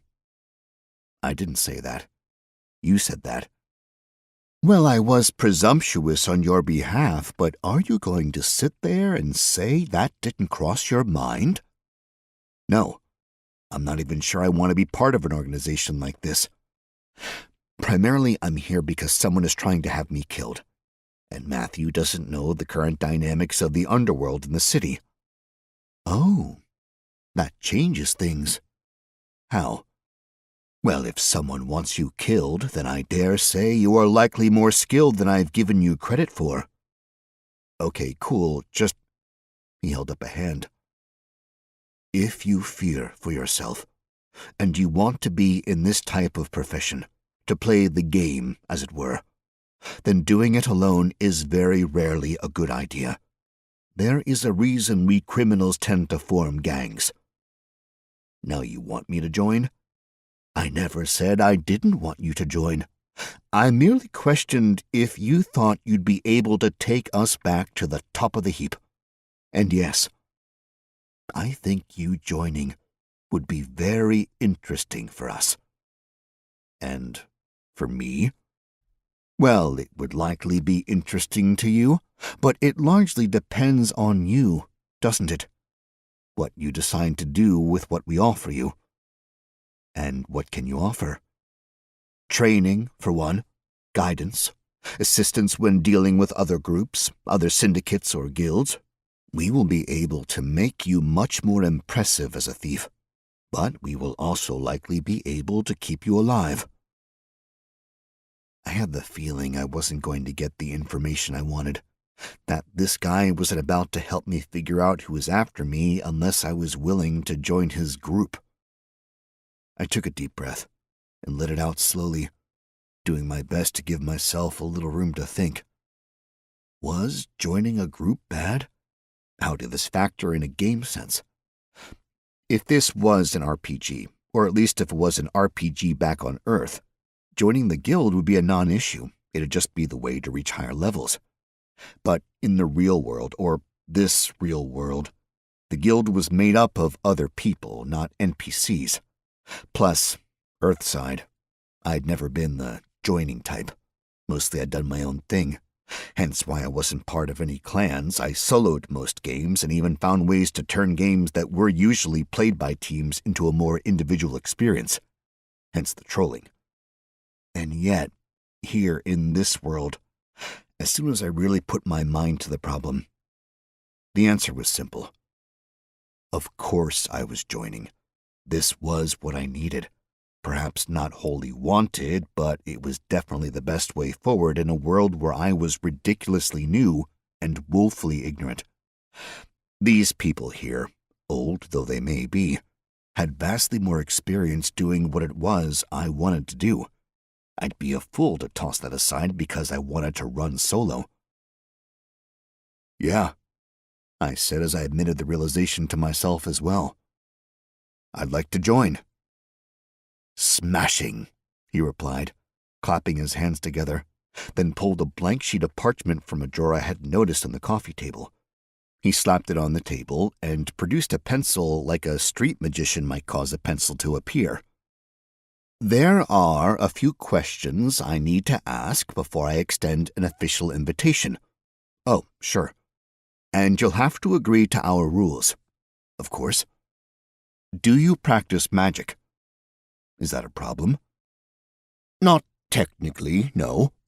It's not on our list of rules, mainly because our charter is so old, written some 1,000 years ago, before all the wizard wars. But there will certainly be those of the Union who feel unkindly about magic. Some remember the last war, rather horrific what magic is capable of, and they're not quite as understanding that our kind, we thieves of the night, tend to follow the mantra of using whatever means necessary to succeed and not get caught, magic included. If you are going to sling the spells about, you will need to take lessons with someone. A specific someone? Yes. Sure.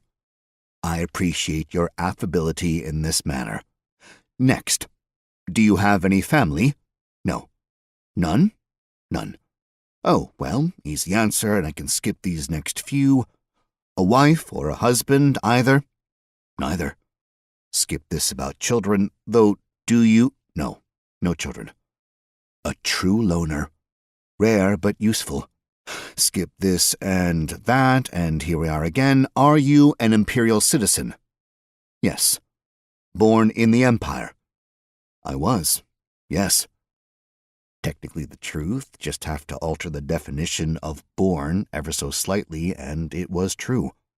Capital. And your specialization? What? I don't know what you mean. Are you looking to be a thug, a pickpocket, a con artist, fraud, smuggling, fixing fights and contests, thievery? The classic. Second floor man, eh? Yeah, sure. In that case, you'll be working and training under Roland. I believe you met him outside, and he's in charge of thievery, at least in that regard. I met him, yeah. Lovely fellow, just don't mention fiends around him. Really shouldn't be mentioning fiends at all, tends to get their attention, which you don't want. First lesson there for you. Thank you. He winked at me. All right, now, if you'll excuse me, I'll be back in a moment. Try not to steal anything in the office. He laughed, then left. Naturally, as soon as he told me not to steal, stealing was the only thing I wanted to do. But somehow, through a supreme effort of will, I restrained myself for the 10 minutes he was gone. He returned with a massive tome in his hands, and Roland following him. Somehow Roland looked different, more put together. His hair was styled and his beard was perfect. He was moving with more confidence, and I was starting to get that his old man persona was a ruse. to really see the Biscuits Union as a down-and-out coffee and cookie place. Roland plopped down in the chair opposite me, while Victor took his place on the couch, dropping the heavy book on the table with a thud. Victor started thumbing through the pages. "A thief, eh?" Roland asked, a smile hidden under his white beard. "Yes," I said. "At least, Hatchet, we have just started. Leave the doubt for later. You're young. Be overconfident." "Sure," I said. "I guess I can try that." "There will be a test of sorts," Victor said as he scribbled something into the pages of the tome. "A test?" "Yes, you're a probationary member of the Union right now, but following the test, provided you pass suitably, you will be a full member. Hold out your arm." I frowned, still concerned about this test, but I held out my arm. There was a glint of metal as Victor's hand moved impossibly fast, and I felt a flash of pain. Blood came out of my arm into a thin brass tube. "Hey," I started, but Roland shook his head. Victor put one drop of blood on the page. Immediately, a prompt appeared in my vision. "Do you wish to join the Thieves' Guild, the Biscuits Union? Yes, no." I blinked a time or two. I hadn't realized the game world would be a part of this, but then again, why would it not? Naturally, I picked yes. "Congratulations. Look at you paying for friends. You have been made a probationary junior member of the Biscuits Union. You have been granted the indicium Biscuits Union member." Ugh, sass. And what was an indicium? Chapter 47. "The test," Roland said as we walked outside, "is here to determine if you have the skills to be a part of our organization. It will challenge you. It is supposed to, for we are the best of the best, and—" "You got enough youth left to be picky here?" I asked. He was a little bit flustered. "Kidding," I said. "I get it.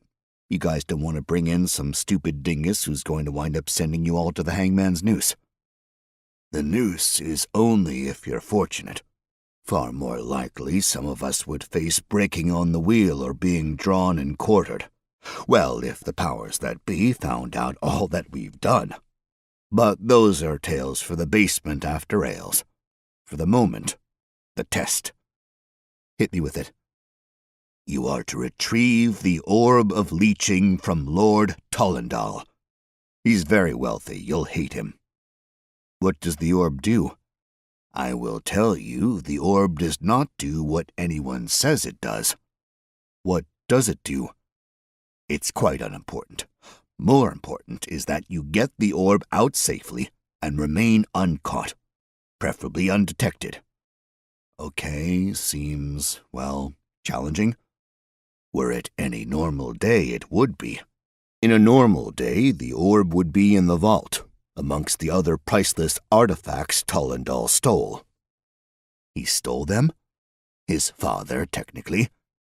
His father was part of the group who orchestrated the last laws on magic, and Lord Tollendal, the senior, used those laws to seize an enormous number of artifacts, weapons, armor, collectibles of all kinds. Many were sold to private gold for the Tollendal family activities, and their rise has been rather dramatic since then. That's one of the reasons the Tollendal family is one of the most powerful in Glatton today." "So I should take as many magic items as I can from him?" "I don't see why you wouldn't." "Extra credit?" "Sure. But as I was saying, there's one element that makes this possible at the moment, and that is because Tollendal is very proud of his collection and himself. He has a ball coming up, and his collection will be on display." "So I just need to get into the party?" "Not a party. It is a full ball. A ball is a wholly different event than a mere party.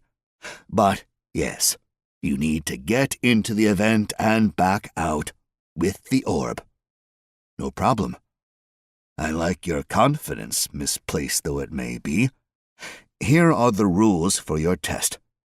You may not solicit help from anyone save your current mentor and me. All others are off limits. You may not be caught. That is paramount. You don't need to steal the orb on the night of the ball, but it must be in my hands no later than a fortnight from now. That's it? Yes, for now. You might change them. You seem to think this is a rigid world you are walking into. There are no hard and fast rules that exist in perpetuity within the underworld. Everything may change in an instant, and you must be able to adapt and overcome. We had walked around half the arena, and I was still mystified by the size of the thing. Anything else? Roland asked. Yeah. Can you guys find out who's trying to kill me? I asked. Maybe see if there's some way to stop them? Where do you live again? Old Town, I said, then gave him the cross streets.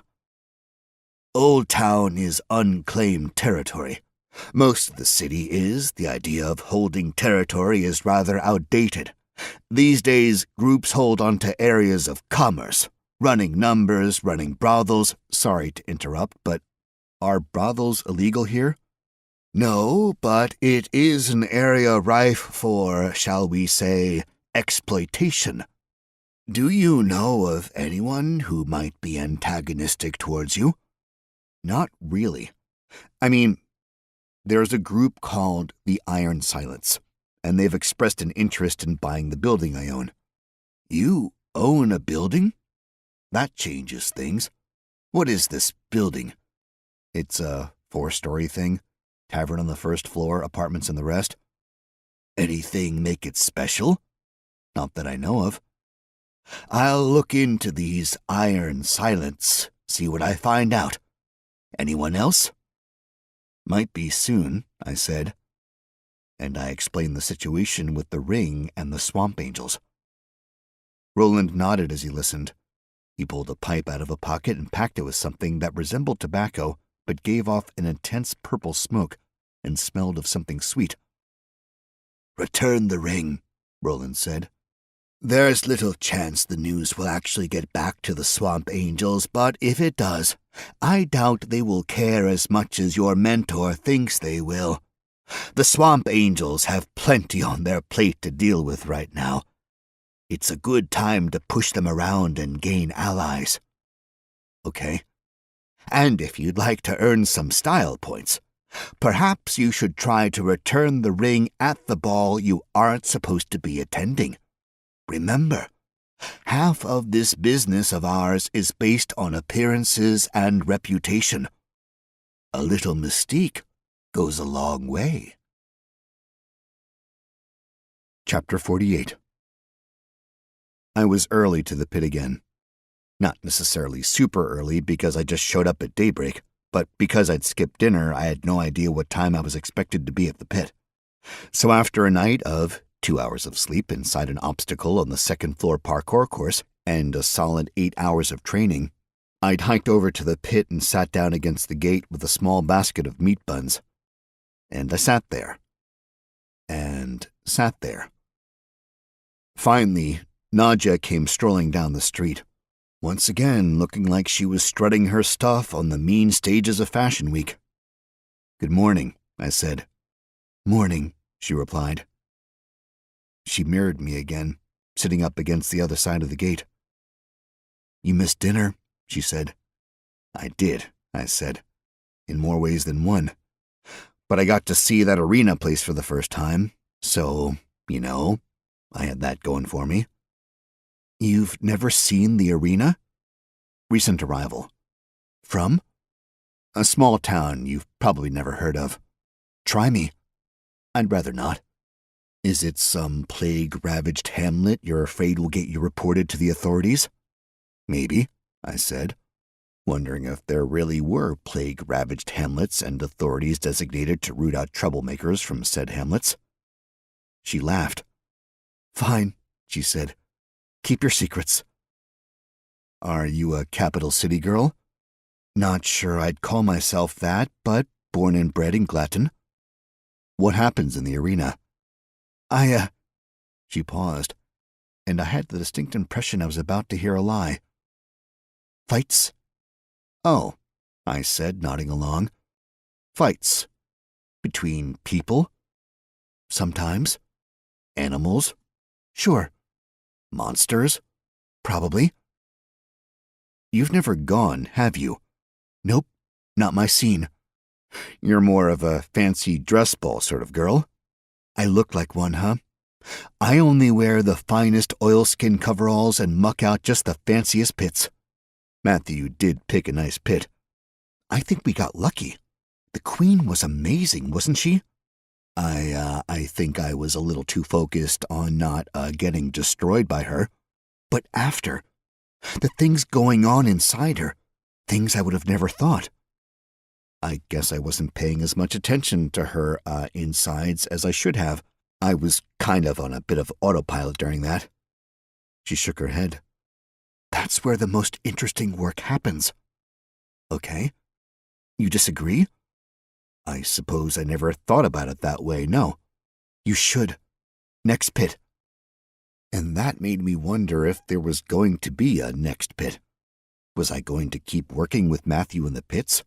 It wasn't the best work, and I had no idea how much I was going to get paid or even if I was being paid, but so far I liked my co-workers, and I appreciated the skill levels I was reaping from the slog. Right about then, I saw Matthew turn the corner a block away from us, so I scrambled to my feet and Nadia did the same a second later. Good morning, Matthew said, looking a bit rough. You okay? I asked. Celebratory night, he said, wincing as if even his own voice was too loud. Saw the effects of the Queen on the budget. Which is? Exceptional, Matthew said with a smile. And today is the easy day for us. Just sit and watch. I thought about asking if this was an hourly type gig, but considering the rather lackadaisical approach to clocks, I had a feeling I already knew the answer. We did some quick cleaning up of the site, which was largely pushing brooms around trying to get some of the dried mud back into the pit, and then we set up some chairs on the edge of it.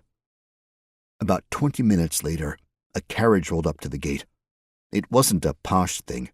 Instead, it had a utilitarian, almost military feel to it. Something highlighted by the soldiers driving the thing and riding on the back of it. More soldiers got out, leading 3 men who had chains leading to metal collars around their necks and metal bracelets on their wrists. They looked very much like an Alabama prison chain gang, though these guys wore nice robes, not striped or orange jumpsuits. What is this? I whispered to Matthew. He patted me on the shoulder, then got up and walked across the pit area. He and the head guard spoke, there were some papers signed, and then the chains were removed from the men with robes. The men with robes stretched and made jokes, even with their guards. It was a strange sight. Matthew walked around the pit with the robed men, pointing to the walls and making comments we couldn't hear. What's going on? I asked Nadia. She looked almost bored at the goings-on. Have you never seen Mancers before? She asked, arching one perfect eyebrow up in disbelief. No, I haven't. Now you have. I blinked, then looked at the robed men. I suppose they looked like wizards, in some fashion. They were all middle-aged men, slim builds, little facial hair. The robes were completely different than any other fashion choices I'd seen, but they lacked the mystical or arcane flair I think I was expecting to see. After their tour of the pit, the robed men huddled together and did some talking.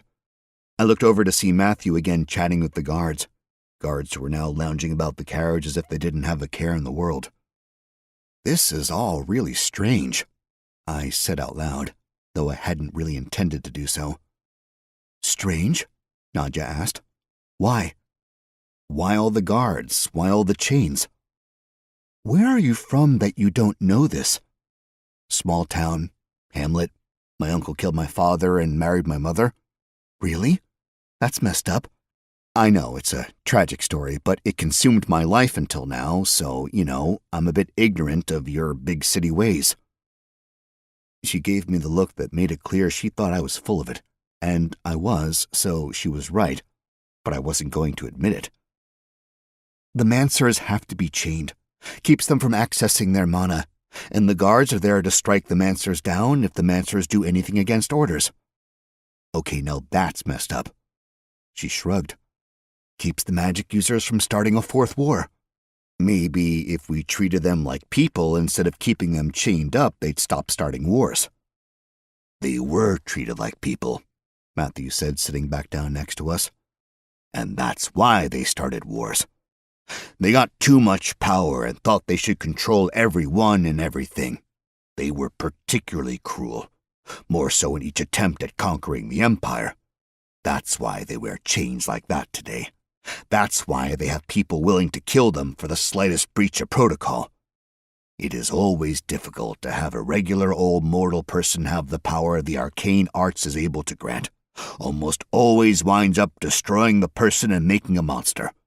That said, these guys are quite nice, not looking to cause problems. They're here to rebuild the pit.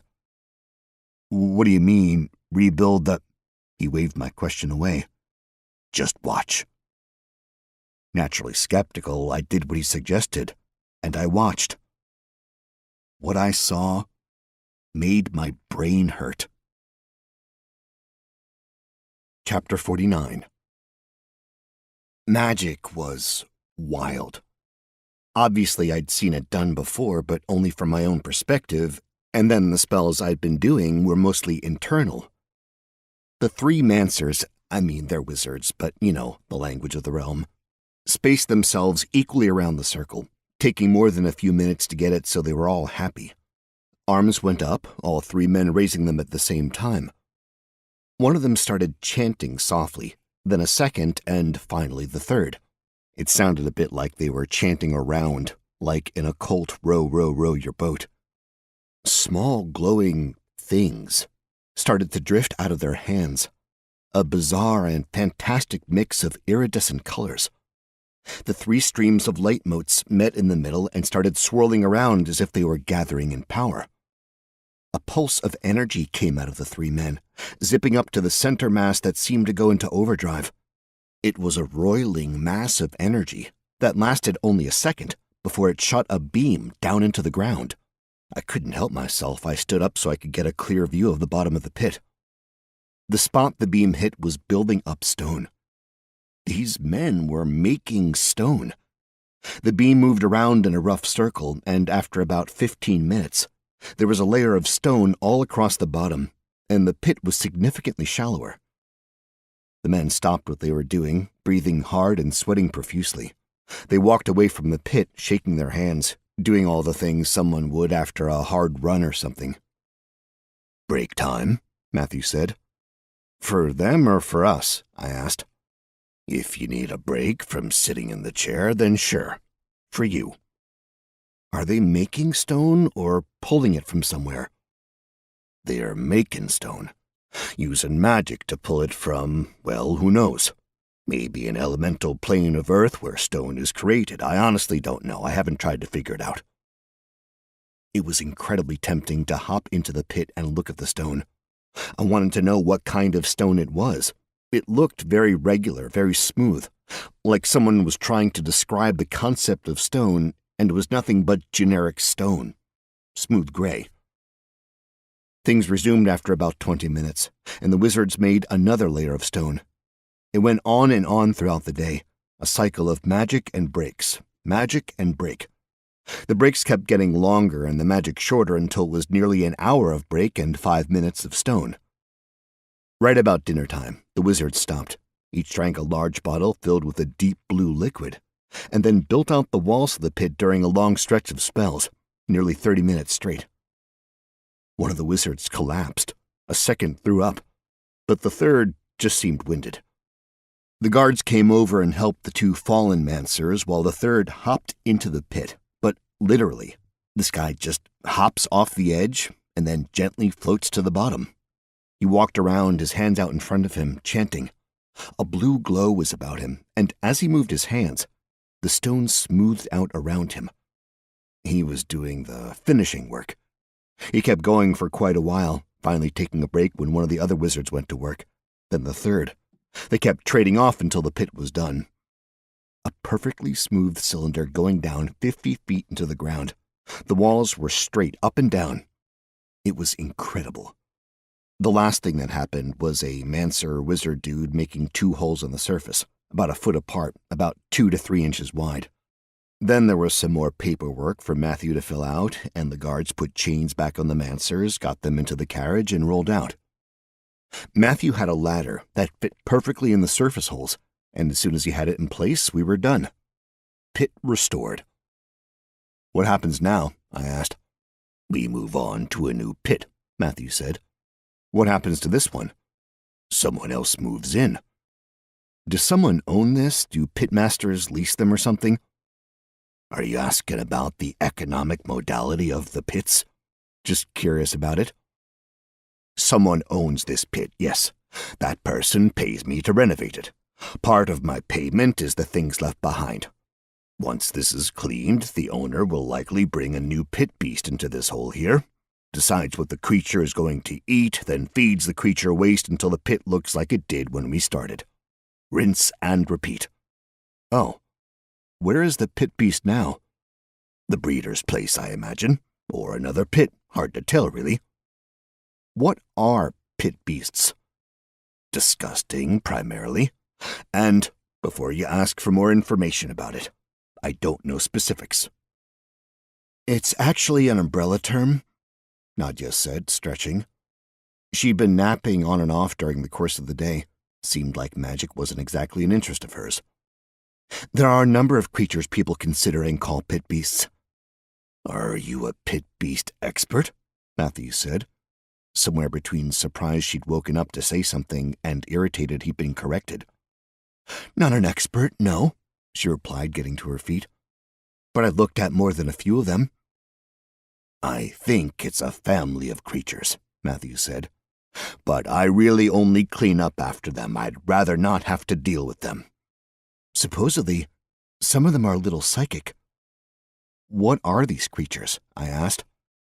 "Pit beasts," Matthew said.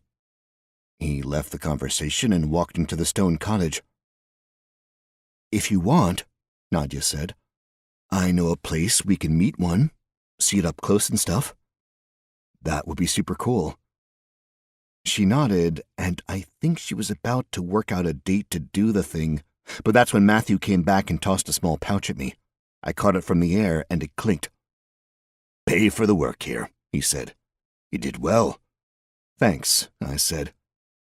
"But you want to come to the next job, you can. I'd be happy to have you." "He offered me continuing employment last night," Nadia said with a smirk, I think trying to rub it in that she was first. "You coming back?" "Yeah," I said. "Sure." "I like to hear that," Matthew said. "Take whatever you need from here. Once those gates are closed, I can't open them anymore." "Can't you just climb over?" I asked. "Enchanted walls. A key factor to the pits being the pits. If the gate is closed, nothing can go over the walls. And I'm turning the key over tonight." Mild hypocrisy to use magic items and the like, but hate on the casters. I didn't say anything out loud, but I didn't think I'd get much in the way of sympathy. Nadia watched me for a minute, then she stood up. "Tomorrow, then," she said, "at the new site." Then she strode out like she had a place to be. "Never learn, do ya?" Matthew asked. "What?" He just shook his head. Chapter 50. Matthew and I walked out together, and I gave him the abbreviated version of my interaction with the Biscuits Union. He nodded along as he listened and barely asked any questions. When I was done, though, he stopped walking and looked at me. "That's just odd," he said. "And doesn't sound much like Roland." "You know him?" "I knew him. He and I weren't ever close, not really. Friends, but only just. He's a goof.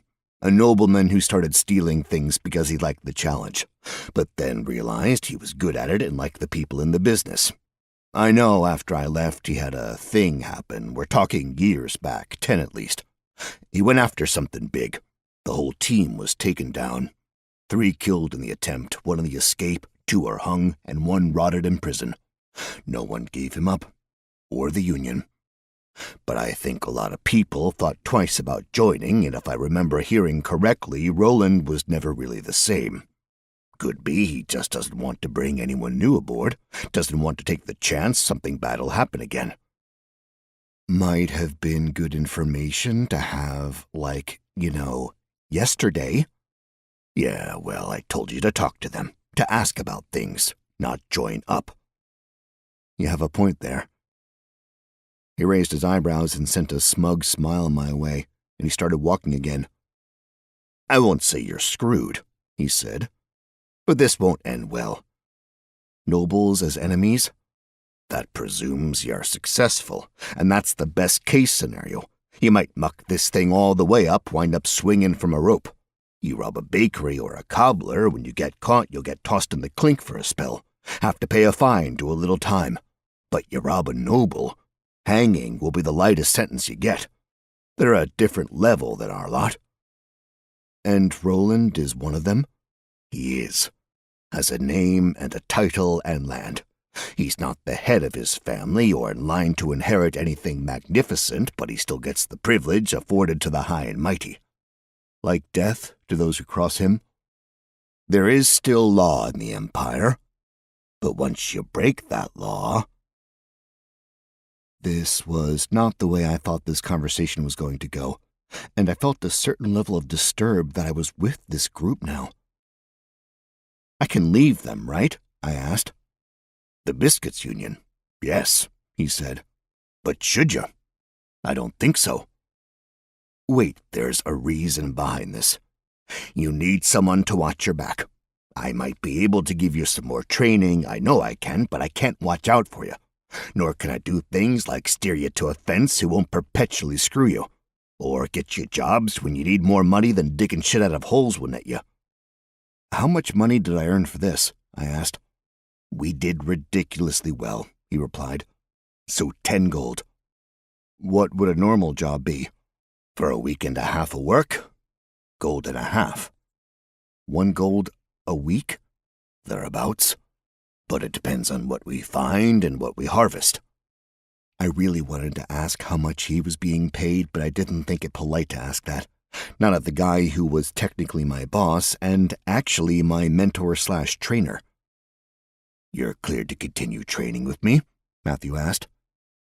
Yeah, I replied. I can also talk to you about the challenge or test, whatever you want to call it. It's a washout mission. Impossible?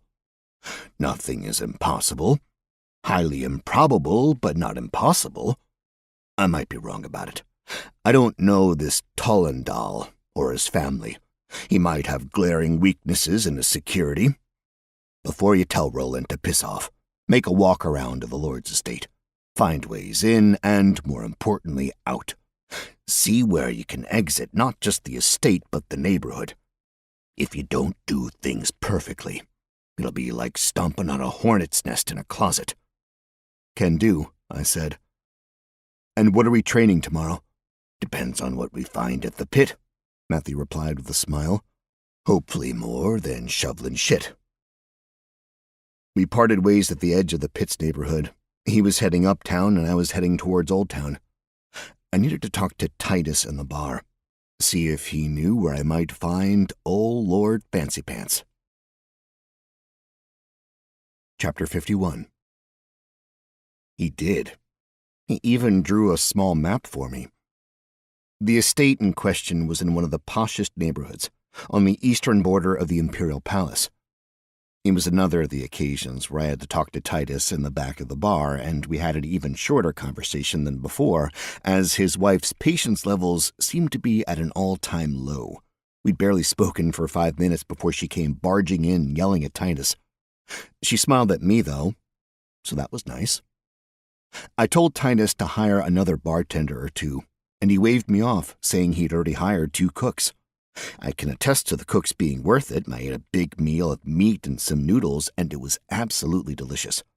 A bit spicy, but in the way where you just feel warm afterward, not full of heartburn. Leaving the bar when it was dark, I debated on my destination before deciding to go check out Tollendal's estate. It was definitely a long walk, but I wasn't sure of the local detective's abilities, and I didn't want to leave a paper trail by taking a carriage. I mean, I was reasonably sure there was no CSI Glatton edition, but you never knew. Besides, taking a carriage that far was going to eat up multiple days' pay. Seemed wasteful. I took the time to do a little sightseeing on the way, though, passing through the Forum and looking at the beautiful buildings there, and going all the way up to the walls around the Imperial Palace. It was an incredible group of structures, truly immense and, as far as I could tell, the apex of modern Glattonese architecture. All sorts of columns, flying buttresses, stained glass windows, clever uses of different rocks to give the place style and texture. It was magnificent. The Senate building was also kind of cool. It was a big dome, like a really big dome. All that was neat, but it definitely lacked the raw charm and overwhelming presence of the palace. There were lots of very nice but small homes around the Senate building, and from the looks of them, they were city homes for nobles in the Senate. Single-family townhouses, mostly. It wasn't until I walked much further north and a little to the east that I came across the estates. The places where there was a wall and then grass and trees and the like before the house. These were the homes of the truly rich and famous of Glatton. The buildings were massive, and the grounds surrounding the estates seemed more like parks than, well, yards. Tollendal was not in the first tier of estates, but he was in the second. His grounds were probably 2 or so acres. He had high walls around his place, but there were steel bars topped with gold spear points. Classy. There was a wide front driveway that looped around so that wagons/carriages entering didn't need to turn around, merely cruise on through. I counted 6 floors, but that included what seemed like a small room at the very top and the lighted half windows at the bottom indicating a basement.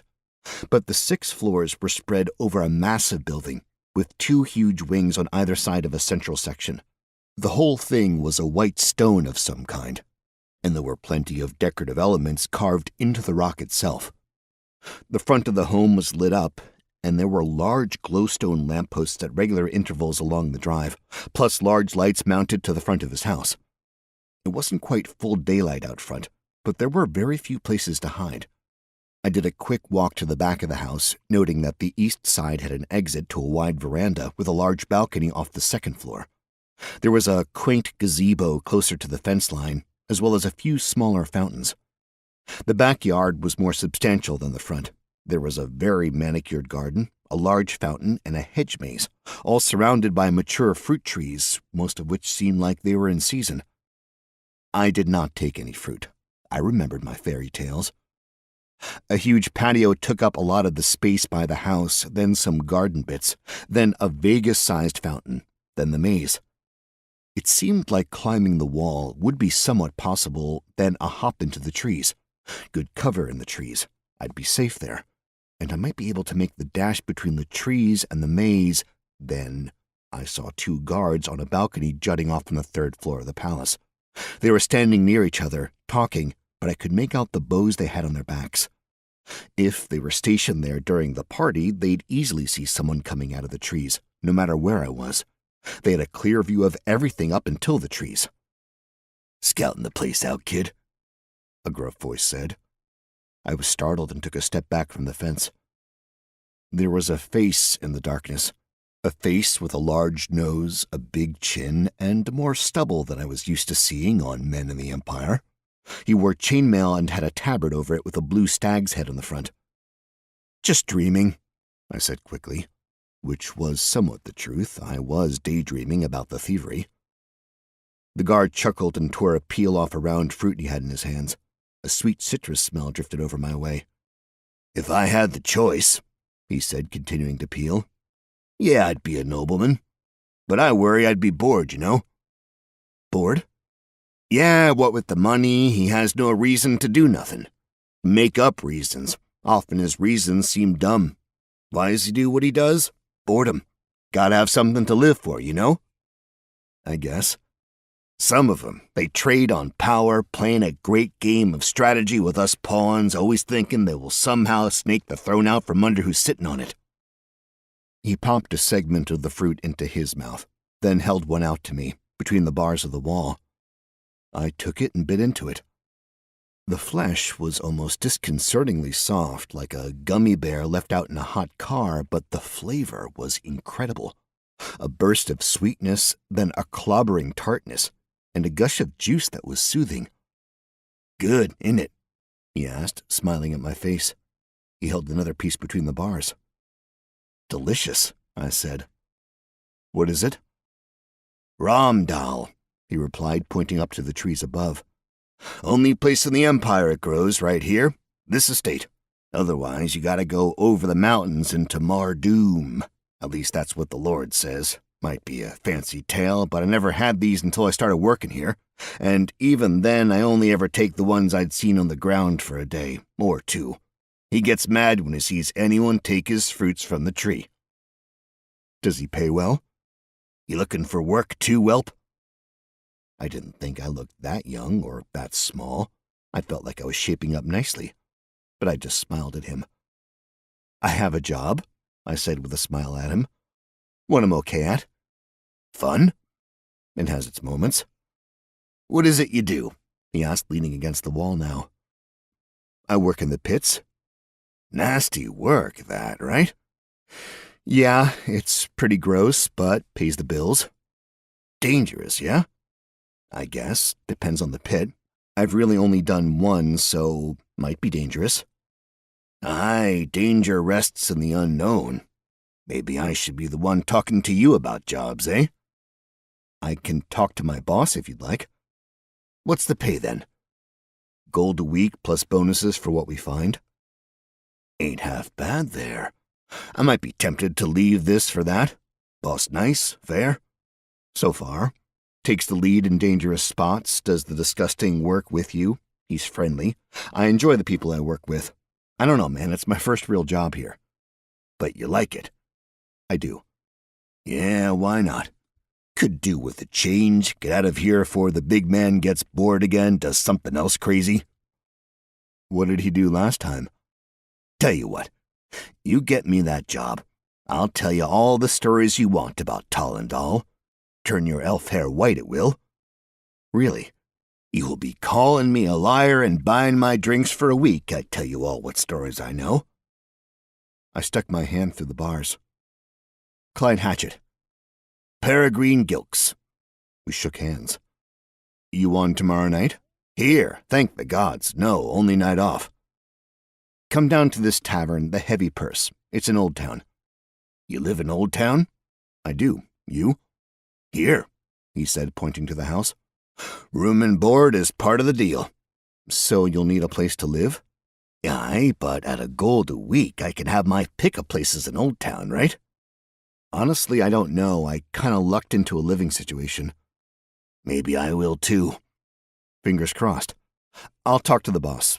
See what he says." "Appreciate it," he said. "And keep dreaming. Might be you get to be bored someday, too." Chapter 52. I left the area after that.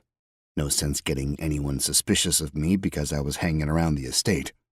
I already saw there were plenty of problems to overcome, and as of yet, I had no firm ideas. The only possibility I had was that Tollendal's staff wasn't fond of him, and that was based on the mutterings of a random guard. Not the strongest evidence.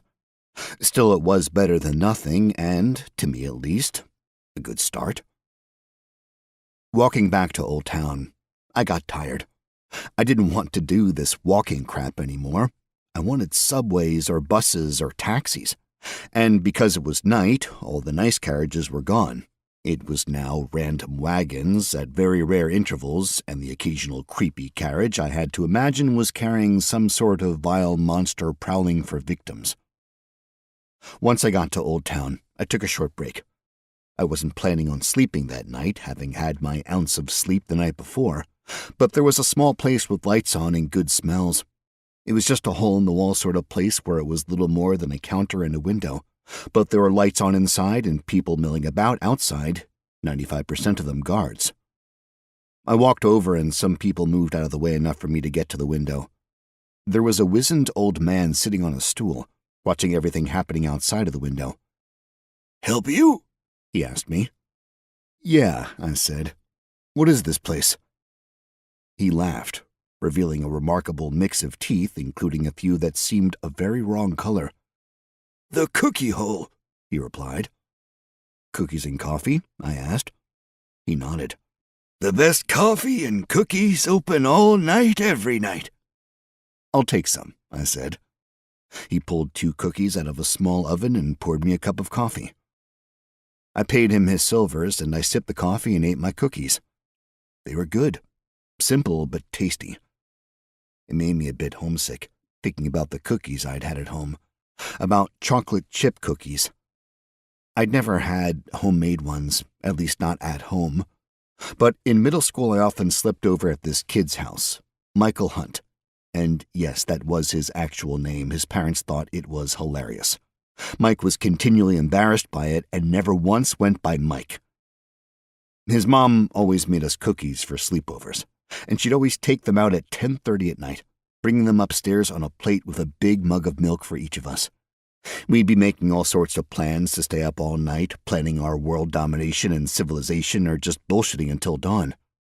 Every damn time, we'd eat the cookies and drink the milk, and inevitably, we would fall deep asleep. It wasn't until that moment, standing there by this all-night cookie shop surrounded by the city guard, that I wondered if Mike's mom had been spiking our milk with sleeping pills or cough syrup. I shook my head. A mom that'd name her kid Mike Hunt? Yeah, she had to have been. Laughing, I chugged the coffee and scalded my throat a bit. Coffee in Glatton was definitely in the early stages of development. There was no milk offered nor added, no sugar, definitely no steamed milk or foam. But it fulfilled, to an extent, the things I wanted from coffee. Warmth in a cold night, a slight boost from caffeine, and a flavor that reminded me of better food. I put my mug back on the counter, and the man gave me a wink. "See you tomorrow," he said. "Sure thing," I replied. I took a more circuitous route back to my place, thinking there was the off chance I was being followed. I did the whole make 4 right turns technique to see if anyone was following me. Spoilers, no. No one was following me. I stopped to eat my second cookie, so I grabbed a seat on a stoop. Looking out across the street, I was struck by how similar this part of the city was to old New York, especially the pictures of the old tenements of 5 Points back when that was still part of the city. And I thought about something my buddy Sean Wilson always told me, that no one in New York ever looks up. He used to say that you could get away with murder as long as you did the deed on a fire escape. So, I looked up. Maybe it was coincidence, maybe just bad luck, but when I looked up, I saw open windows on the top floor of the building across the street, and I saw a gray form pulling at a window. It looked like someone was sneaking in to rob a place. But I had a bad feeling about the guy. Something was off. Because I was pretty sure I'd seen the wrinkles indicating clothing, but it wasn't clothing that made sense, so there was definitely a discrepancy somewhere. And then I wondered if it was a kid's room, and if the guy was just going in to rob the house. "Shit," I said, and I set the cookie on the staircase, fully intending to return to it as soon as I could. I stretched as I stood up, and even though it was late at night and I was living in a city where cars weren't even considered a crazy dream yet, I looked both ways before I crossed the street. It wasn't going to be fun. There wasn't a fire escape on the building. I had the feeling that structural wrought ironwork hadn't quite caught on yet. I was going to have to do it the old-fashioned way. Climb the face of the building like my other name is Peter Parker. Immediately I started cycling mana, then pumping my stamina up. I knew climbing up 5 stories as fast as possible would drain me. I got that lovely fresh feeling, that sense I'd just woken up, and took one more look. The guy looked like he'd gotten his fingers under the window and was now getting the glass up. Time to climb. A pull-up. That's really all it was to start. Grabbing onto the ledge, sticking out the window, getting my feet in place, then another pull-up. and I was on the second story. I could practically watch my stamina bar drop every time I climbed to the next level, but this wasn't an insane skyscraper, so it was a short time I got to the top floor, and Mr. Greypants started holing himself inside. I didn't really know what else to do, so I followed suit, pulling myself into a darkened bedroom after a complete stranger. This was a strange life I was living.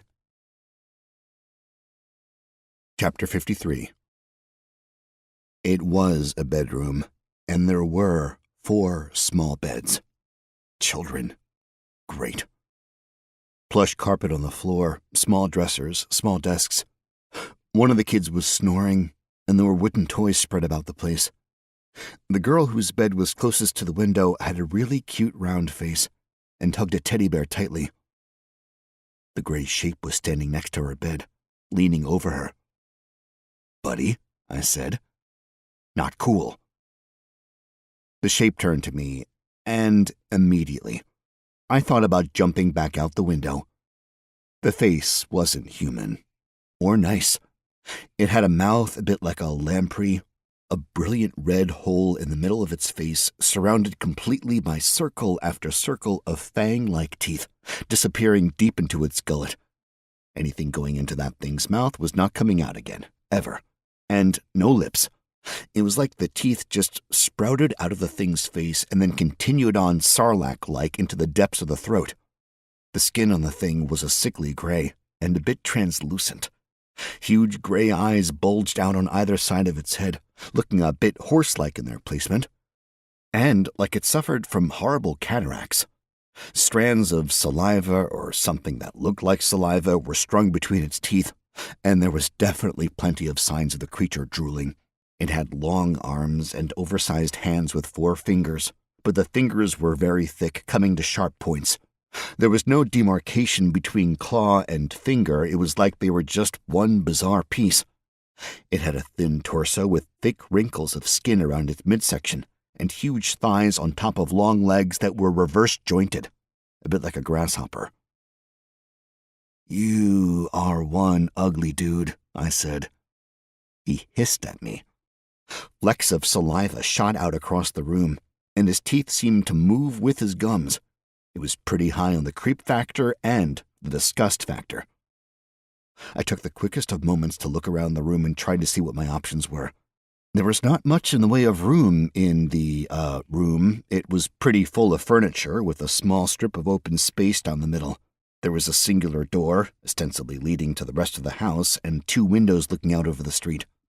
I had my longsword and my daggers, all 4 of my daggers, though the kraken tooth was tucked inside a pouch, and I didn't really think the stone stiletto of silence would be quite as useful in this particular situation. The little girl in the bed had her eyes open, wide but made no sounds. I smiled at her, hoping to keep her from screaming. The creature looked at me, saw that smile, then shot his gaze down at the girl, as if surprised she was awake. I fumbled with the longsword, trying to get it out of the stupid sheath. But the sheath was a soft leather, and it got all snarled up, so I had no other option but to rip the thing off my belt, sheath and sword still together as somewhat one thing. The creature swiped at the kid, and I had no choice. I cast Shadow Step. As I moved into the Shadow Realm, I could feel things watching me. I darted around the bed and got the sword in position, then stopped, ripped off the sheath and tossed it over my shoulder, then pushed myself back into the real world before the time was up. I hadn't been sure it would work, but it seemed likely. Nothing in the spell said I had to spend the whole time in the Shadow Realm. Time came back to normal, the creature's big hand going full speed right into the point of the sword. His flesh sizzled as it came into contact with the Argentinium blade, and thanks to his strength and speed, he really impaled his hand onto the sword, going a solid 8 to 10 inches down. I'm not sure the creature had the ability to make noise, not in the typical sense, because he opened his mouth wide, but no sound came out. I shoved the blade up to the ceiling, misjudged both the length of the blade and the height of the ceiling, and wound up stabbing the wooden beam with surprising force, getting the sword well stuck. The creature looked at me, and I looked at the creature, and then I took a step back. None of the children were making noises, and I wondered if that was a thing drilled into kids here. Don't make noise at night. Making noise only attracts bad attention. The monster creature thing struggled to free its hand from the sword, moving this way and that way. Blood poured out of the wound every time the creature moved, sizzling and steaming on the sword. Struck by stupid inspiration from a childhood filled with bad kung fu movies, I jumped up, grabbed the sword, and kicked out with both feet. The creature took the hit on his chest and flew back, its hand ripping apart as the sword cut through it. The sword, clearly weakened from the creature's attempts to get free, fell out of the wooden beam, and I slammed my back on the floor in a deep and resounding thud. Wind knocked right the heck out of me.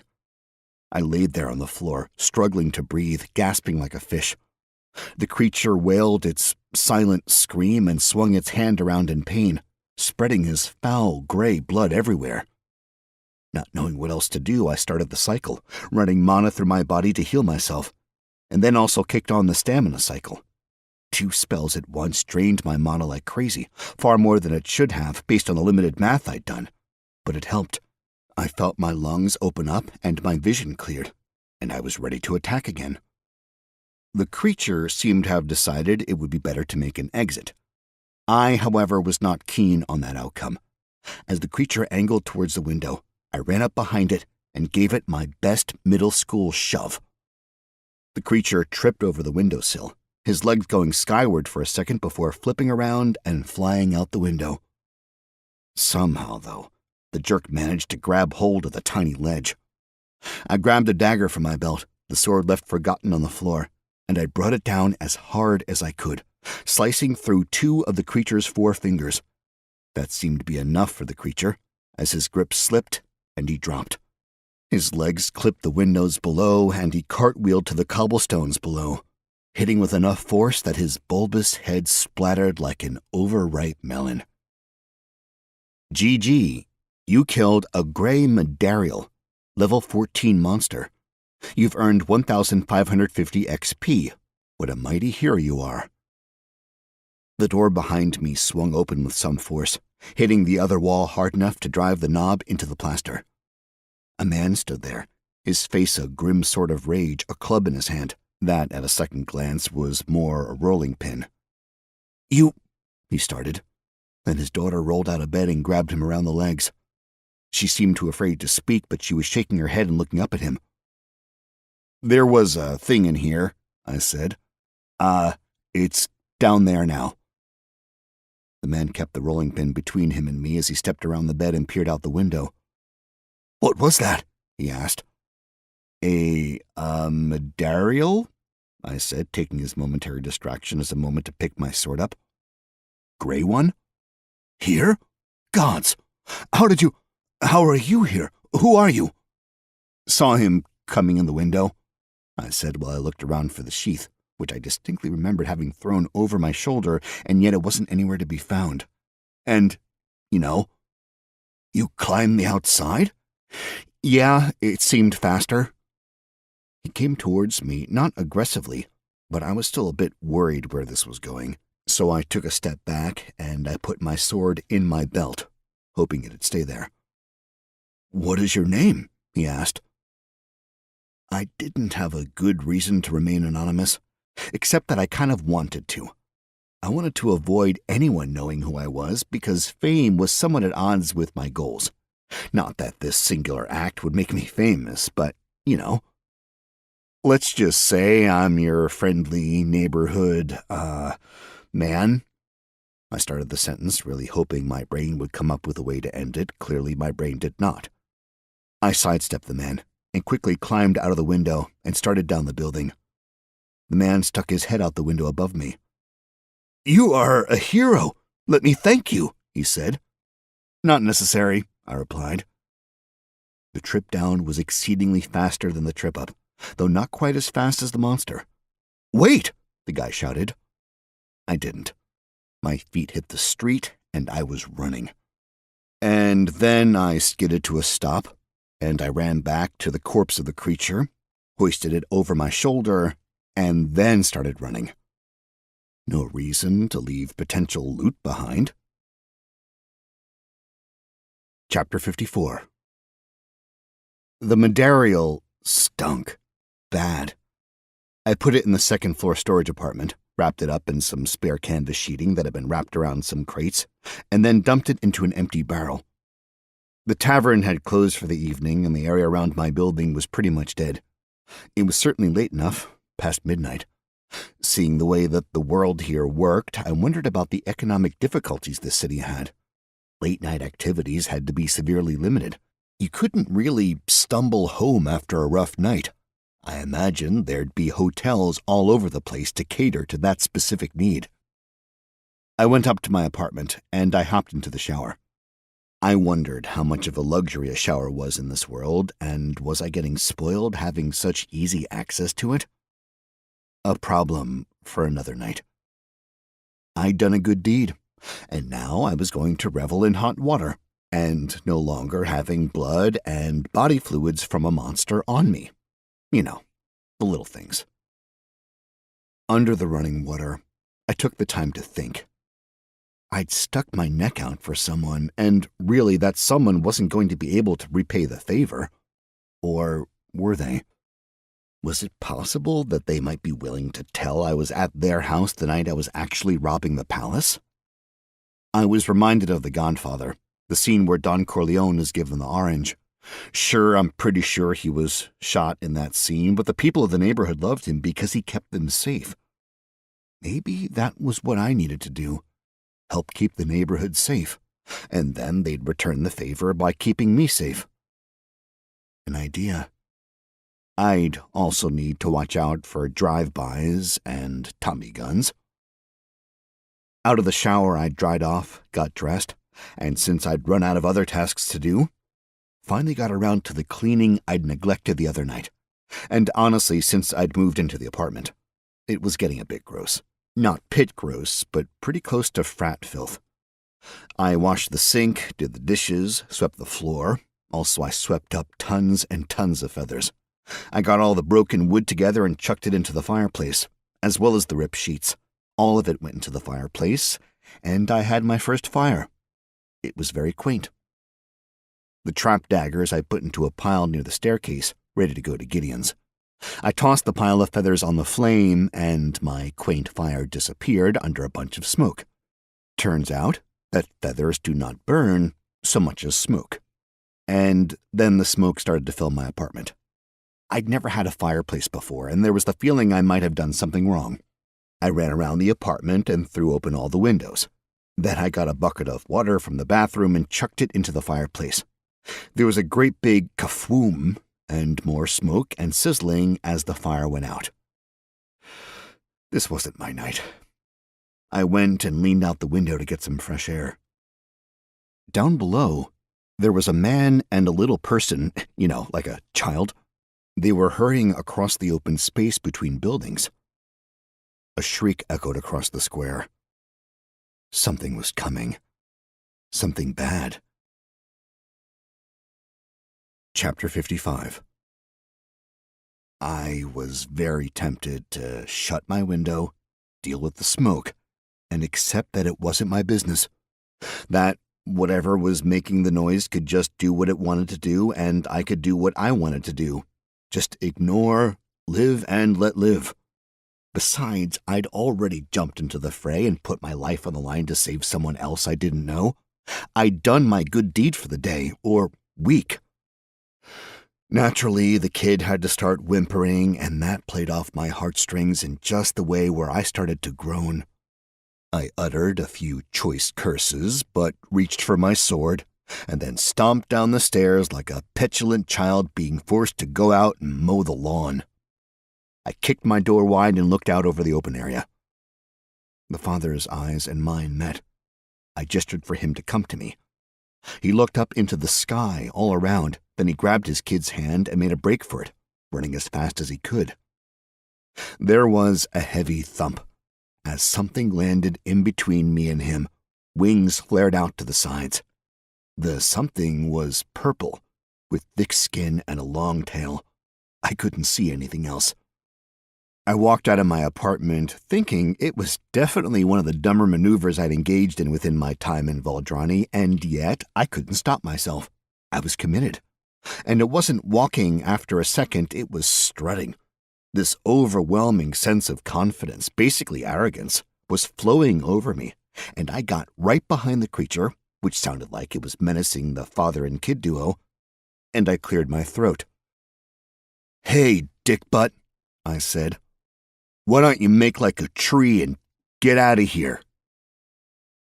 The creature stood up slowly, and what I had taken for something only mildly larger than a human turned out to be significantly larger, about the size of a human standing on top of another human. The wings shot out to either side, and there were large horns on the creature's head. It turned around, very slowly, until it was looking at me. A vaguely humanoid head sat on top of a thick neck, still purple. Spikes and horns were all over its head, some of which looked a bit like a beard. It tilted its head and then turned its whole body around until it was facing me. He was pretty scary, not gonna lie. I held the sword out, doing my best to appear menacing. "You going to get out of here?" I asked. "Or do I need to stab you?" Just a blur, and the creature hit the sword right out of my hand, and it made a delicate tinkling noise as it bounced off the cobblestones and out of sight. The creature growled and leaned closer and closer to me. It started making noises, low rumbling sorts of things, and then up popped something delightful. "Smashing. You've learned a new language, Primordial Terran.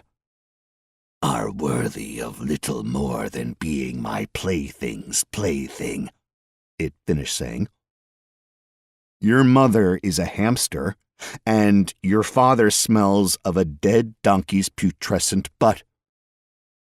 His gigantic purple eyes went wide, and he recoiled back from me.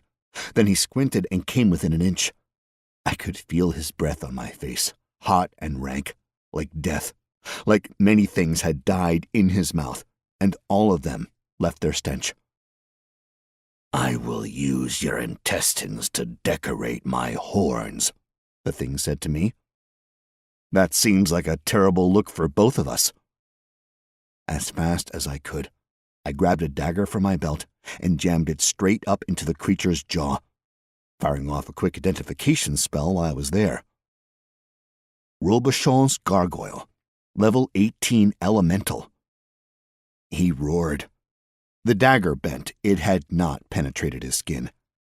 He made a chuffing sort of noise, I think was laughter, and got closer and closer to me. I slapped him across the face, and then I ran. I figured embarrassment was really the only way to get him to chase me, and if he was chasing me, that gave the father and kid time to run into my building and get out of danger. The bad part of that plan was me having to outrun a big monster that could fly. No problem, right? Well, minor problem. I didn't even think about running to my sword. I knew there was no chance I'd reach it with enough time to pick it up and make a stand. My best chance at survival was losing the monster, or elemental, in the alleys. I had to make the tight turns and twists work in my favor, and I had to really see how my parkour training was coming along. The gargoyle's taking off was not a quiet affair. He made quite the ruckus, and I knew he was after me. It was the roar that made it initially clear, followed by the phrase, "I will kill you, elf." Pretty specific. I cut hard to the left, slipping between a set of barrels to get into an alley. There was a great crash, and I snuck a glance over my shoulder. The gargoyle had been much closer than I'd anticipated, and it was sheer luck that I made the move when I did. The gargoyle had been ready to grab me and had, instead, grabbed the barrels. I barreled down the alley, already going at full sprint and already cycling my mana into my stamina spell. I really wanted a soundtrack to my life at this point. I thought it'd really add something to my performance. Back on Earth, when I was deep in it on some game and I needed to break a record or have the game of my life, music would always be there for me. And I always wanted a thigh-mounted cassette player like Doug Masters in his F-16. But I didn't have that. I only had the songs in my head, which were sadly lacking and mostly consisted of It's a Small World. The alley wasn't going to be a safe space for long either. It was narrow, but not so narrow that the gargoyle couldn't make it through. I was reasonably sure he couldn't fly with wings out full, but walking, sure. So instead of just running straight, I kicked off a wall and did a few back and forth jumps, making my way up, aiming for the roof, thinking this would shake the beast. It did not. I looked up to get my next handhold, and there was the gargoyle, arms outstretched with one clawed hand on either side of the building, straddling the alley, looking down at me, his eyes blazing in anger and his mouth wide. He lunged at me, practically throwing himself straight down. Shadow step.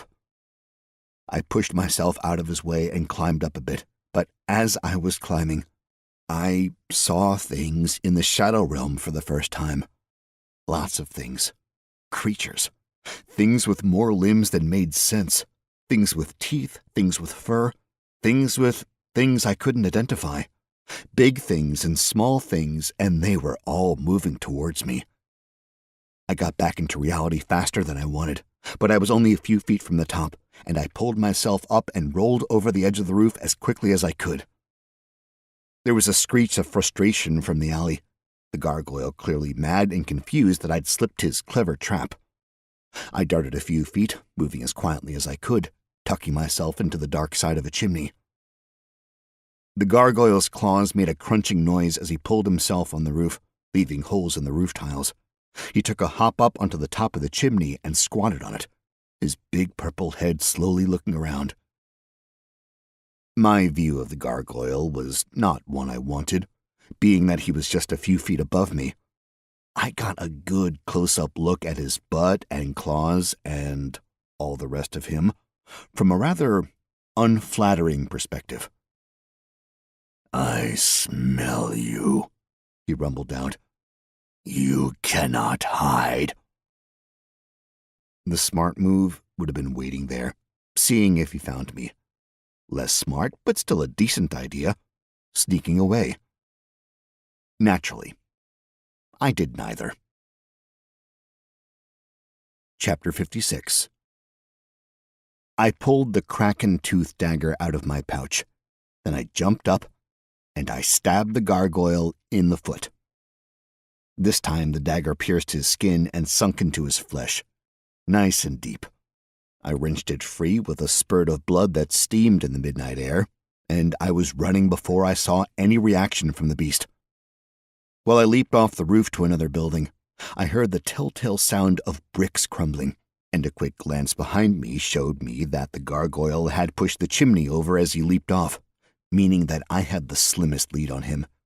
He was trying to get his bearings, his foot clearly in pain and having launched poorly. I ran up and over a roof, then dropped onto a balcony, and again until I reached the ground. Then I was sprinting again.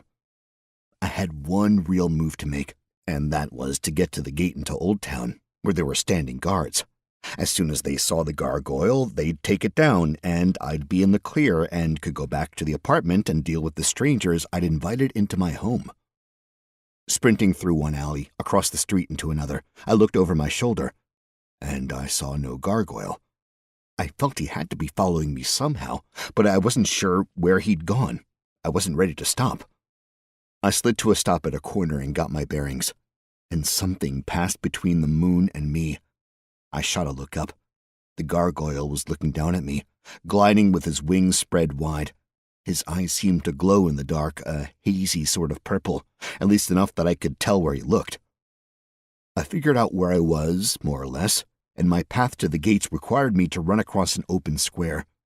There was a lone statue in the middle of it, and some carts left overnight by the shopkeepers who set up their wares in daylight hours, but nothing concrete enough for me to take cover under. The gargoyle would rip apart any wood cart, and me. Still, I might be able to dodge him. Might the key word here. I ran for it. My legs pumped as hard as I could make them. My breath was coming in gulps, and my mana was dropping precipitously fast. I knew it was really, really unwise to go into the Shadow Realm again. but I was trying to make sure I had enough for one more shadow step just in case I needed an emergency exit. I glanced over my shoulder. No gargoyle in sight. Maybe I was going to make it. Then I tripped. My foot caught on the slightest raised edge of a cobblestone, and I fell hard on the ground, busting my chin open on the road. I rolled over immediately and saw the creature diving. He was fully tucked, wings, feet, everything, and his body made a whistling noise as he fell. If I hadn't fallen, I'd have been dead for sure. As it was, now I was just most likely dead.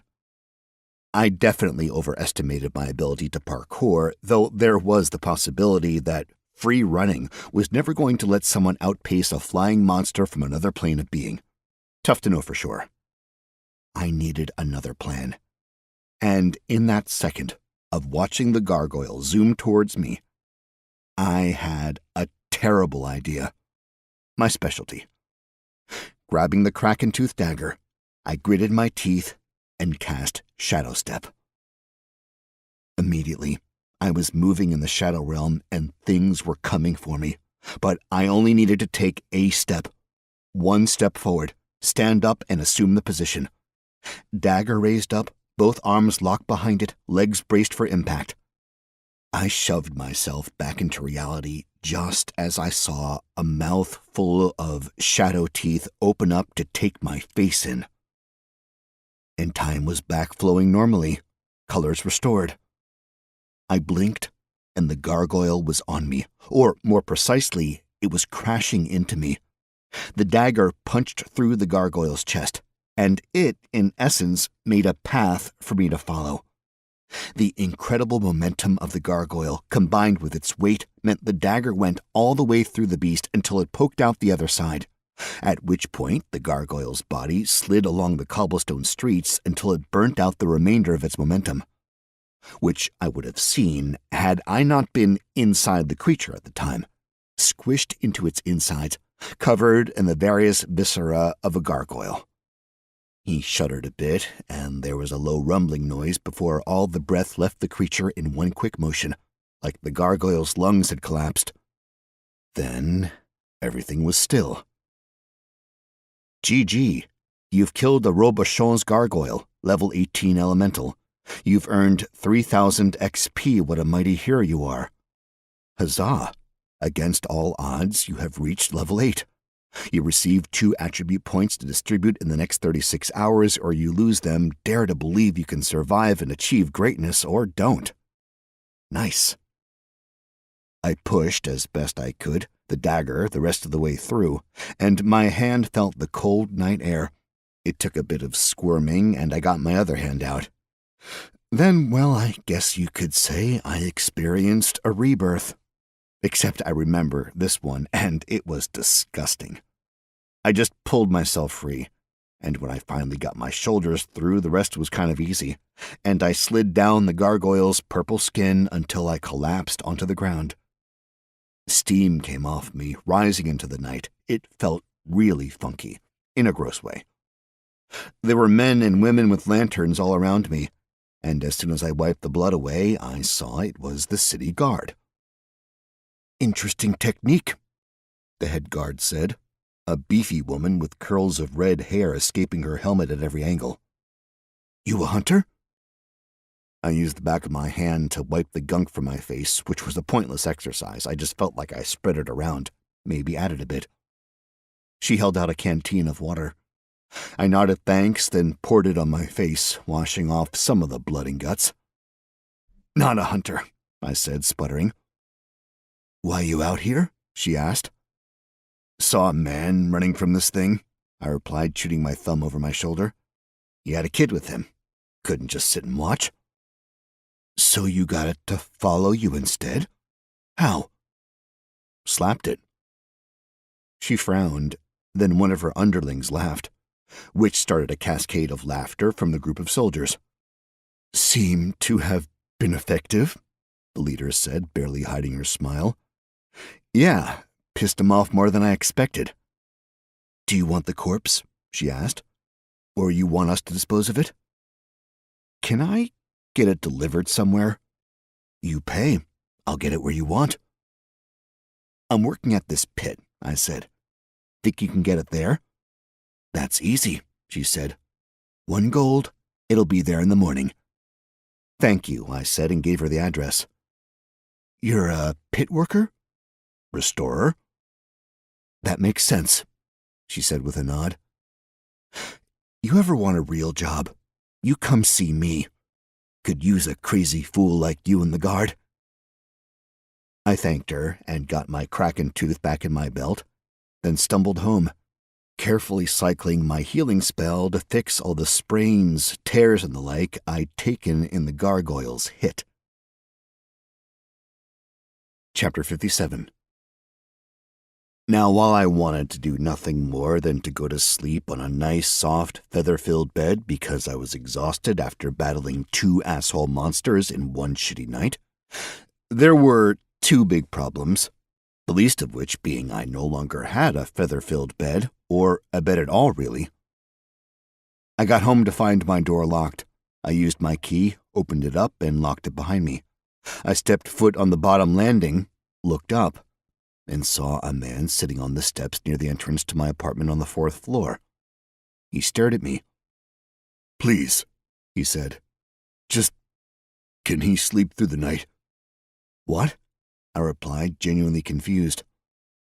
"Before we must go." "Why do you have to go anywhere?" I asked, starting to climb the stairs slowly. Partially because I didn't want to spook the guy, but also because it hurt quite a bit. I'd run out of mana before I'd healed everything, so I had been thinking of taking a hot shower while the mana recovered, and then doing a more thorough job of putting myself back together. The guy stammered. "You were kind to offer a shelter overnight, but, I said, waving my hand at him. "I barely do anything with all this space. Stay." "But you know nothing of myself or my child? You planning on killing me?" "No, I would never." "Yeah, then we're fine. I don't have anything to rob, not even a bed. Apologies for that, by the way." He was about to say something more, but I was already on the 3rd floor, and I pushed into the door, which I hadn't bothered to lock, and walked into the training area. There was a shower in the back, and that's where I headed. "Pardon me." The man continued speaking in the room, clearly having followed me in there. "What is all this? What happened to you?" In the light, I certainly looked pretty gruesome. Blood was everywhere. Not my blood, which would have at least looked normal-ish, but gargoyle blood, which was a darker purple. And then there were all the little bits and pieces of the gargoyle that had come with me when I went through the monster. I picked a long, fibrous bit of viscera and tossed it to the side. "I'm fine. Just got to know the inner gargoyle." "The one chasing me?" "I hope so. If there's more than one, I'm leaving it for someone else to deal with." "You killed the monster?" "I did. Yeah, I killed it." "You killed a gargoyle?" "Yeah." "Are you a hunter?" "No, is that a job?" "Of course. What is your job?" Pit restoration assistant." He frowned, clearly confused. "And you were able to kill a gargoyle?" "It was more luck than anything. Luck and a decent plan that actually worked." "Many consider luck a dump stat, but I wish I'd never listened to them. So many moments in life hinge on little things going your way." "I'm gonna hop in the shower here," I said. "You can keep asking questions and the like, but I don't want this stuff to dry on me." He nodded. He was a good-looking man, for the most part, a strong chin, powerful jawline. He had the nose of a long-time brawler, the oversized knuckles of one, too. Long and lanky, I felt like his arms were a little too long, but there were certainly ropes of muscle all over him, and barely any fat. I had the feeling meals weren't consistent for him, or large. His eyes were kind, though, and there was an earnestness to him. Besides, he was with his kid.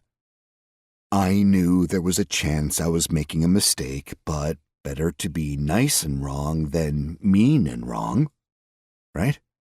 Maybe. I went into the bathroom, then peeled the clothes off my body, thinking that some armor would be a wise investment, and I got in the shower. Lots of scrubbing, lots of soap, lots of water, and nothing from outside of the shower. I got out of the shower, wrapped a towel around myself, and came out to see the guy still there, trying to look around the blocked-off windows. "Keeps the peeping Toms out," I said.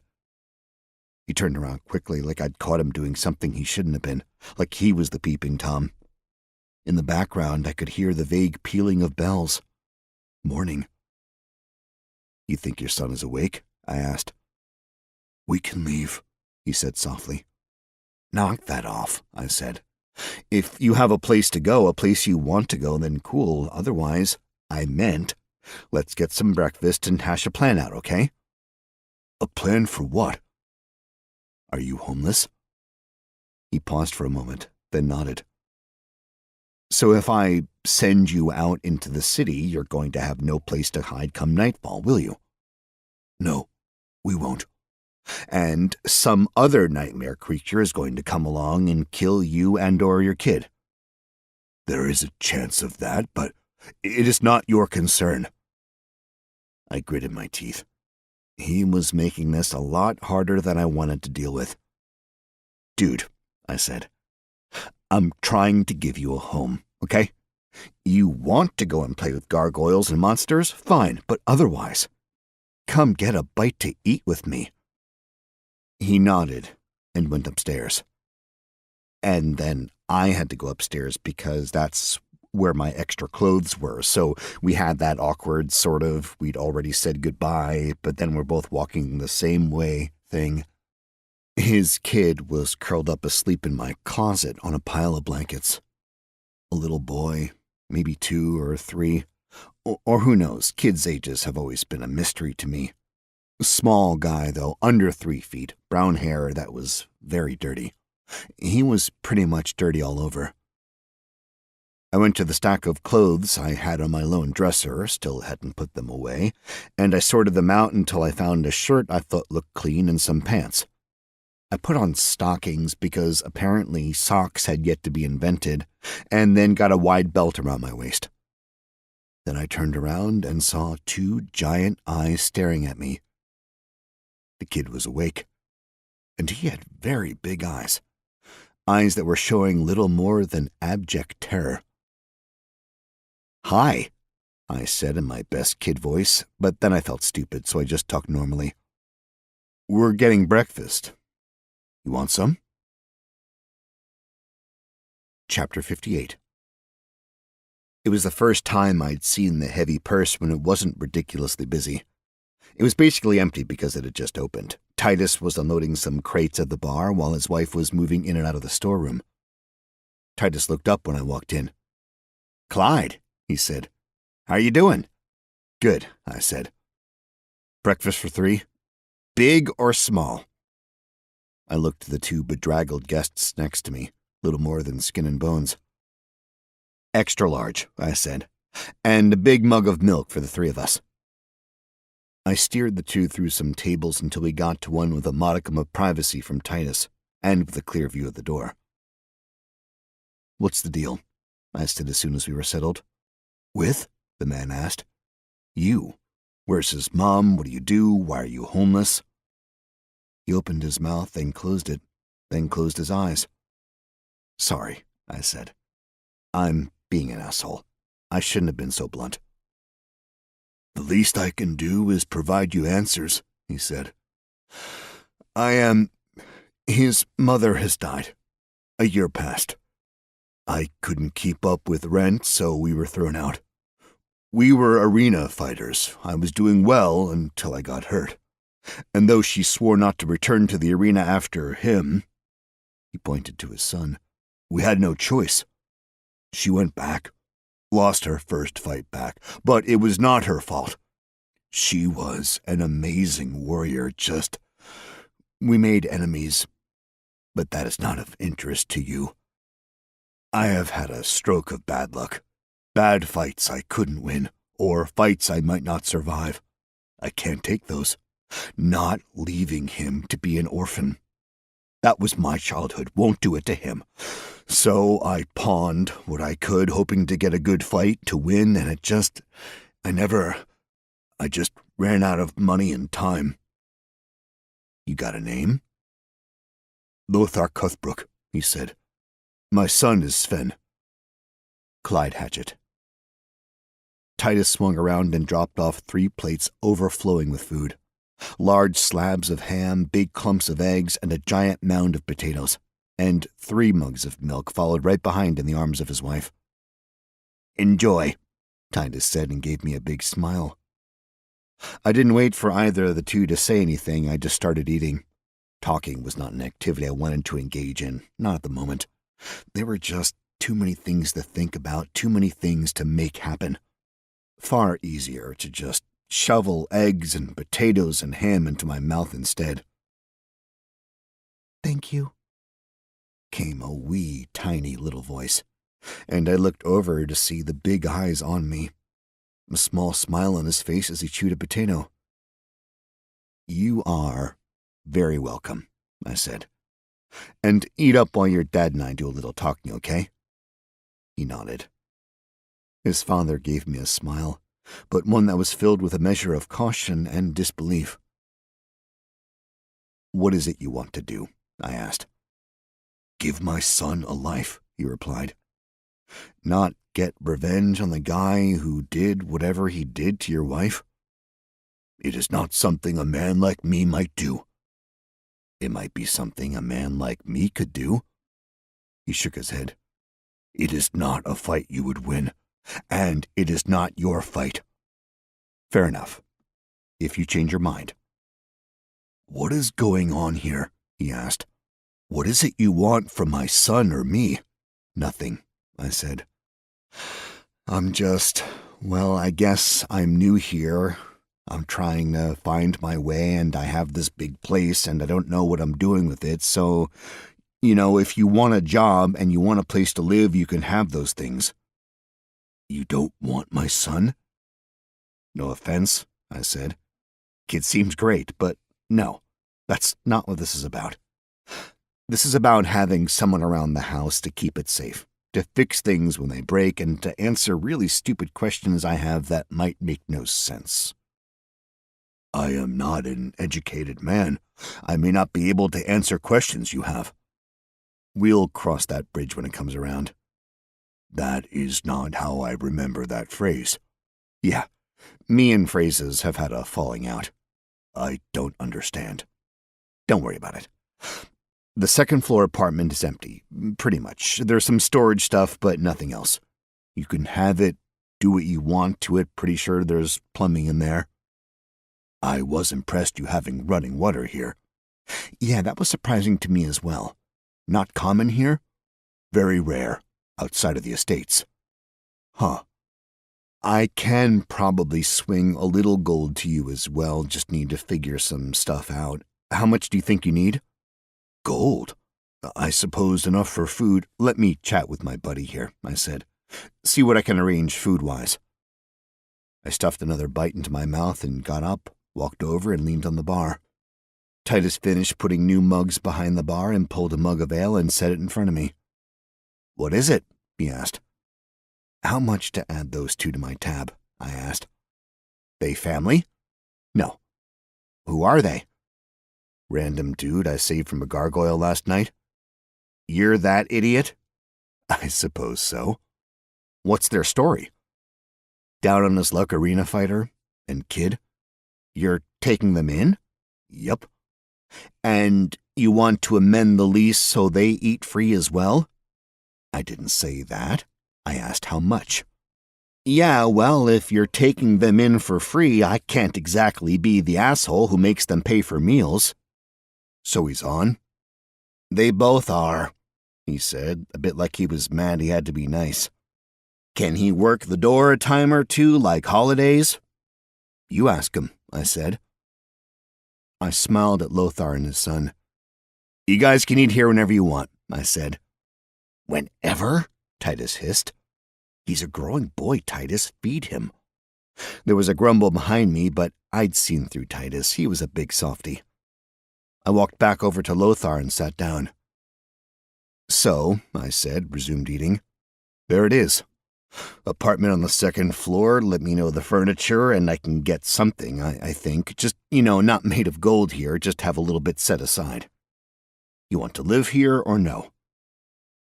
He blinked a few times, then looked at his son busy shoveling food into his maw, eyes closed in a gluttonous abandon. "Yes. Thank you. Yes." Chapter 59. Following the large breakfast, my stomach feeling like it might burst if I moved too quickly, I went back to the apartment and got the body I'd stashed in the second-floor apartment. When Lothar gave me a look, I just smiled and said, "2 monsters last night. This was the first one." "You ever think about fighting in the arena?" he asked. "You seem built for it." I gave him a shrug, then waddled along the streets heading to my next gig, pit cleaning. I felt a zing of curiosity. It was going to be a whole new experience, and maybe I'd even get to see the pit beast, whatever it may be. New enemies to kill, which meant more XP and easier skill raises. Naturally, I was the first to the new pit. This one was further into the pits, the neighborhood, and everything about it was different from the first pit. The walls were higher and seemed thicker. It was a little older, with some bricks coming out of the wall. There were large spikes coming out of the wall all the way around. Oddly enough, there were also large trees all the way around it, though it looked like someone had sheared the branches off at right angles around an invisible line, like perfect. Not a line moved over that imaginary line. I had to imagine it to be the effects of magic. Under one of the trees, right near the gates, was a wagon laden down with something under a canvas tarp. Given the purple hue to the liquid coming out of it, I had a feeling that was my delivery. I hoisted the Madarial corpse onto the back and left it there. It still smelled terrible, but my wrap job had been enough to keep its insides from leaking out all over me. Minor win, considering I was about to hop into the poop soup of another pit. Nadia was next, strolling along with her usual hip sway, looking like $1,000,000. Or 1,000,000 gold pieces, I suppose. She raised an eyebrow at the wagon, then looked over at me. "What's this?" she asked. "A little present for you." "For me?" "Yeah," I said, keeping my smile contained like I was bored. "Why?" "Why? What kind of thing is that to say to a present?" "Because it's unlike you. You barely know me. You have yet to be nice to me, and now there's a wagon full of a present for me? Okay, first of all, I have been nice to you. I saved you from a big monster. B, it's nothing that nice, okay? It's just something you seem to like, and I had to get rid of it anyway, so I figured I'd give it to you." She frowned and put her hands on her hips, shooting all the attitude my way that she could. And I think she thought I'd brought a wagon's worth of poop over to her. But she lifted up the corner of the canvas and peeked underneath, then put it down very quickly. Her head snapped around, her wavy dark hair whipping around every which way. "What is this?" she asked, but not in a bad way, in a way where she was trying very hard to contain her excitement. I promptly stammered in response when I frantically tried to recall the name of the creature. "Robichon's gargoyle." "Where is it from?" I really don't know. I think it's an earth elemental of some kind, so I meant, where did you find this one?" "Outside my apartment last night." "It was dead?" No, I killed it." "You killed this?" "Yeah." "Last night?" "Yes." "You killed a gargoyle last night and had it delivered here for me." "Good summary of events, yes. And there's also, I pointed at the Madarial wrapped up. Like it was Christmas morning, she darted to the end of the wagon and unrolled the canvas wrap. There were some rather sickening, liquid-ish noises, and then a really unfortunate waft of stink. Nadia's face didn't change from sheer joy. "A Madarial?" Nadia said. "This is incredible." Yeah, sure, I said. Did the gargoyle kill this? No, just me. Again. I was walking home from, not here, and I came across this asshole trying to get into some kid's room. So I shoved him back out the window, and, in case you're wondering, it turns out flying is not one of its skills. She put the canvas back on the material and stepped away from the cart. Slowly she turned around, and I couldn't quite make out her emotions. I think, and this is mostly in retrospect, she wasn't sure how to feel herself at that moment. No one has ever gotten me something like this, she said. I hope not, I replied. It's gross. I wasn't finished, Clyde. It is gross, but it's something I am very interested in. It is a passion of mine, and it always has been. She paused, then continued. It has always been something I have been mocked for.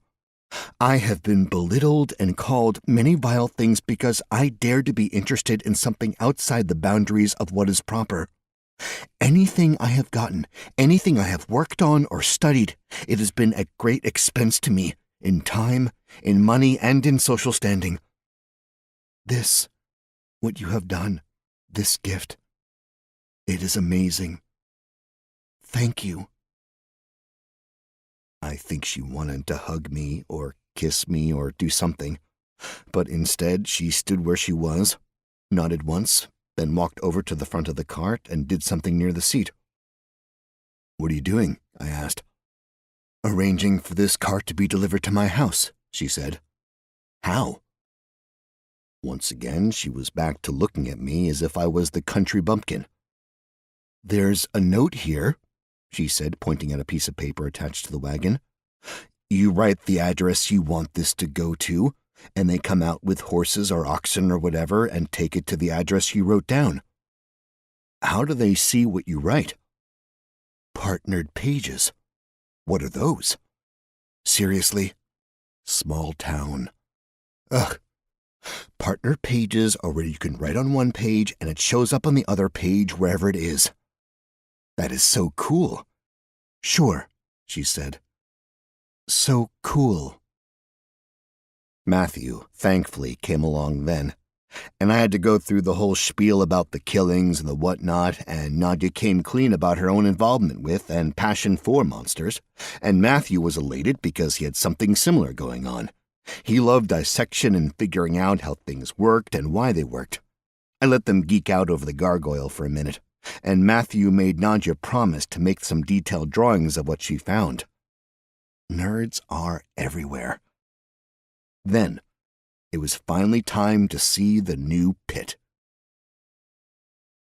Chapter 60. New pit. Same as the old pit. Little bit bigger, little bit worse. By a little bit, I mean a lot of it. It was disgusting in a new and different way. The pit was bigger around by about half again, but not as deep, at least at first appearance.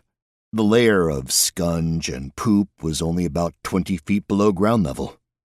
But then I wondered if it was perhaps just as deep, but there was like 80 feet worth of muck. Flying insects buzzed around, things roughly the size of mice or rats, but with wings. Matthew beat them out of the air with an open hand, then squished them with his boots. Bad sign, he said.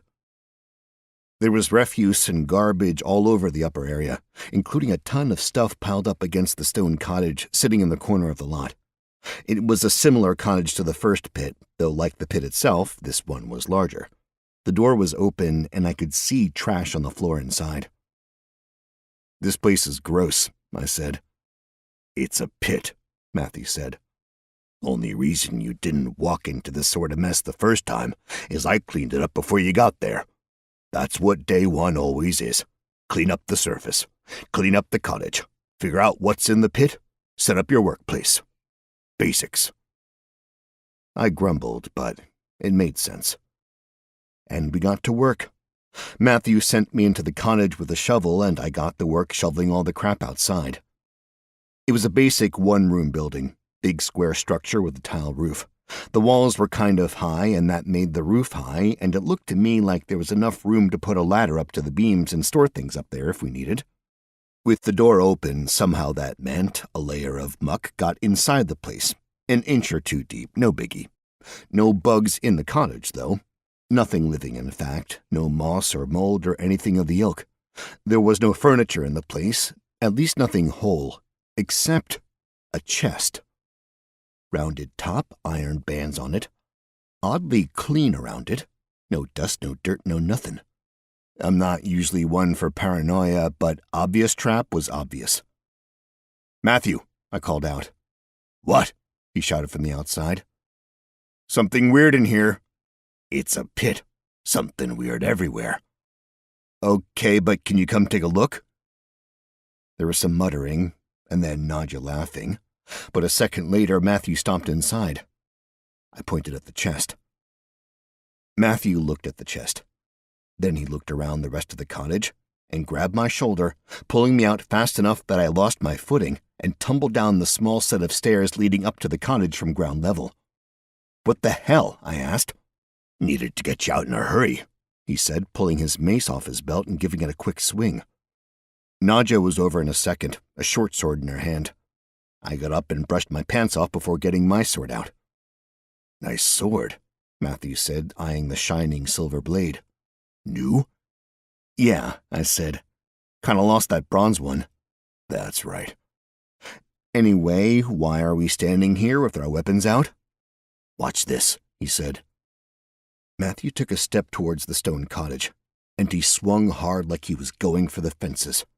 His mace hit the stone with a dull bong, and Matthew dropped his weapon and grabbed his arm.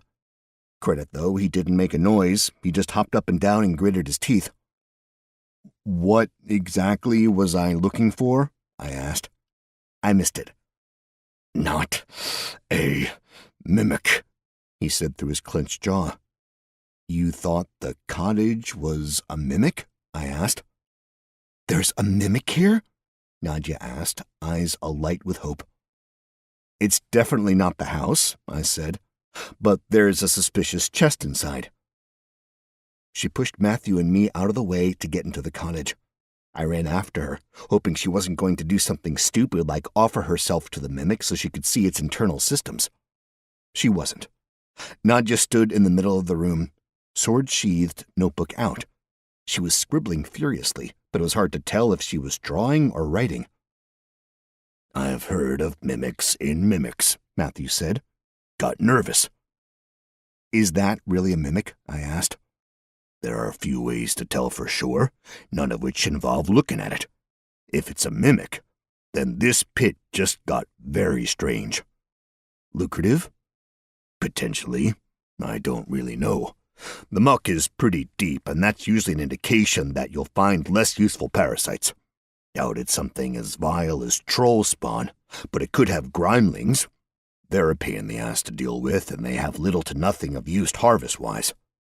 Pits like this are often food waste and sewage, so little chance of finding gold or useful metals on the bottom.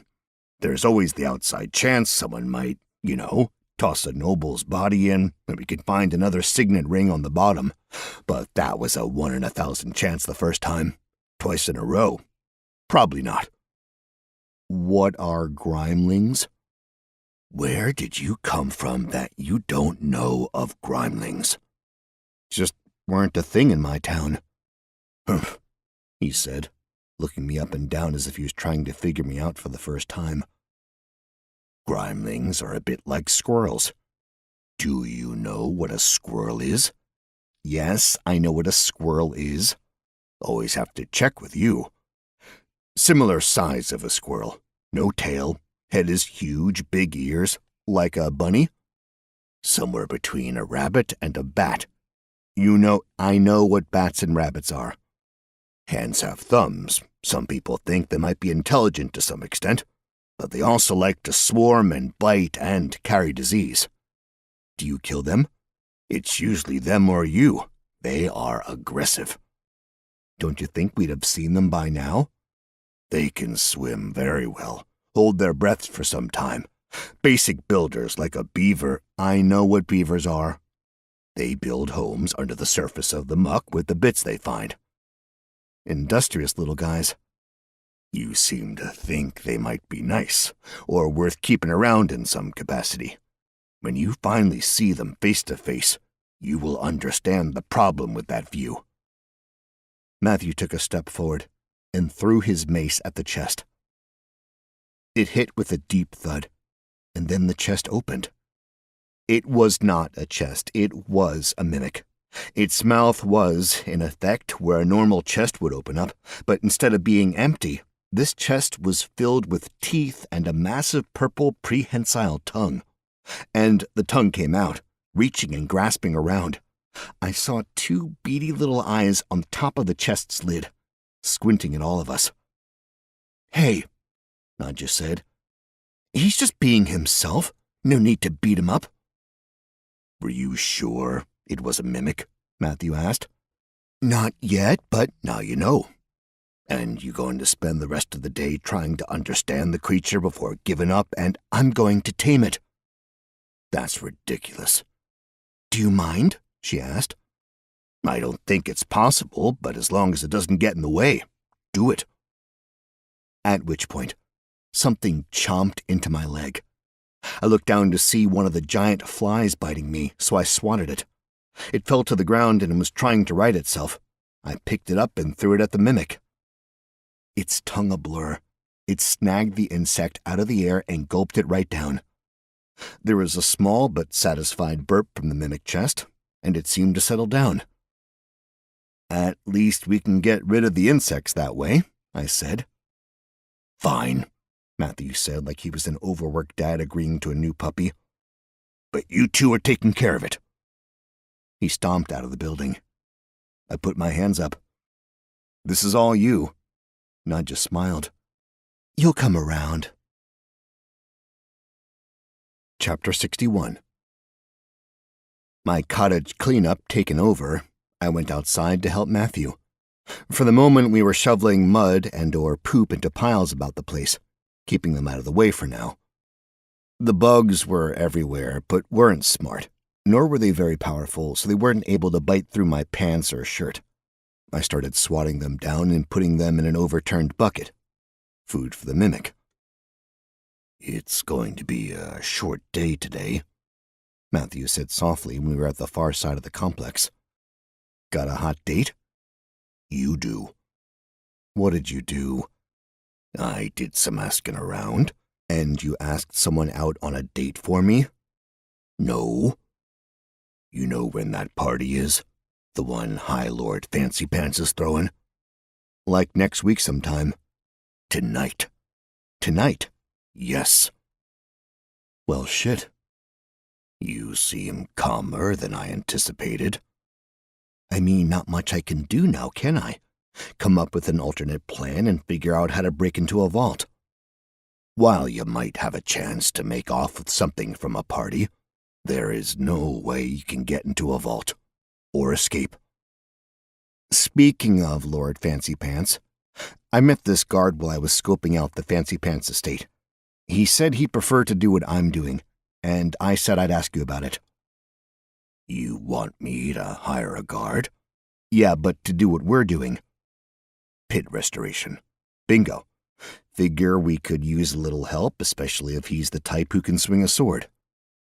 "You mean because I froze and Nadja ran away?" "I wasn't going to put it quite like that, but, you know, yeah." "Cuts into my profits some." "But it means your chances of getting home every night are better." This seemed to get to him, and he started nodding. "Great," I said. "We're meeting him for dinner." "What?" "Yeah, at the tavern near my apartment." "You work quickly, but—" He started, then he stopped. "Do you still have that signet ring?" "Yeah, I haven't figured out what to do with it, though." "I have. Give it to me." I grabbed it out of my pouch and tossed it to him.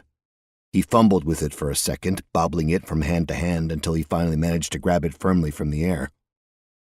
"Now we have something to work with." He tossed his shovel so it banged against the side of the stone cottage.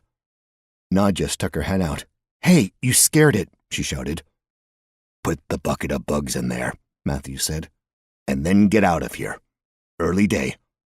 "It's not yet lunch," she countered. "Early day," he repeated. "Go dig into your new prize corpses." She smiled, apparently having forgotten a bit about that. It took mere minutes to lock up, and then we were on our way. Our, meaning Matthew and myself, and we took a long walk north until we got to the estate of one Lord Fancy Pants himself, Tollendal. His house looked different in the day. Still massive, but I could see a bit more detail, as well as some of the inside. The eastern side, where the veranda and balcony were, looked to be a ballroom. It was pretty much wide open inside. The other thing I could see, the place was definitely hosting a party that very night.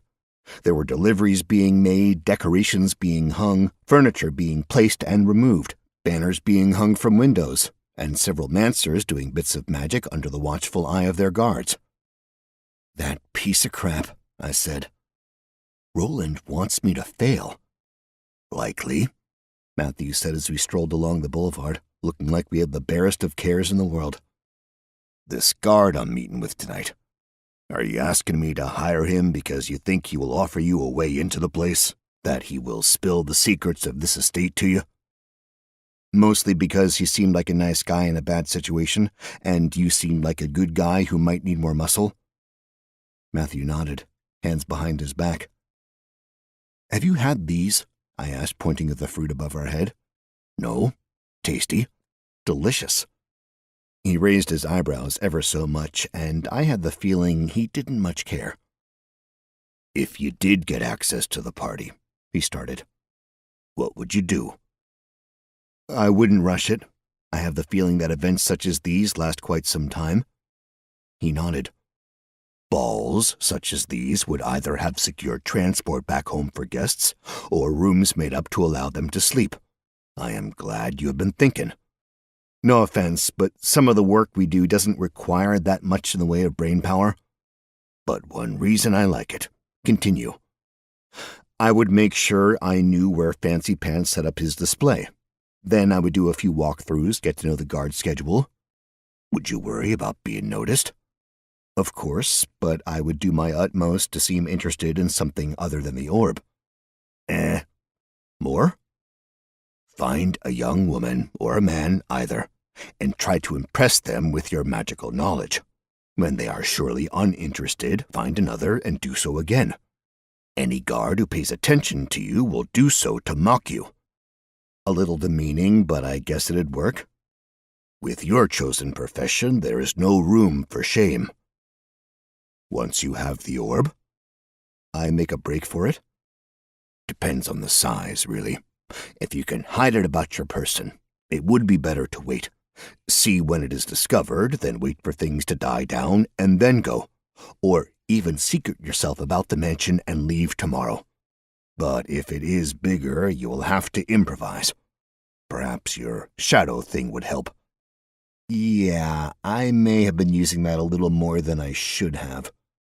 "You have seen the creatures?" "They've been getting a little handsy and mouthy." "Ah, crap." "That's bad, huh?" "Yes. The extent, no idea. I have to do a few things. We will meet at your tavern place tonight, speak to this guard, and then you will attend this party." "How?" "I will get you in. You must do the rest, which means you cannot look like a pit person and you cannot smell like pit beast poop."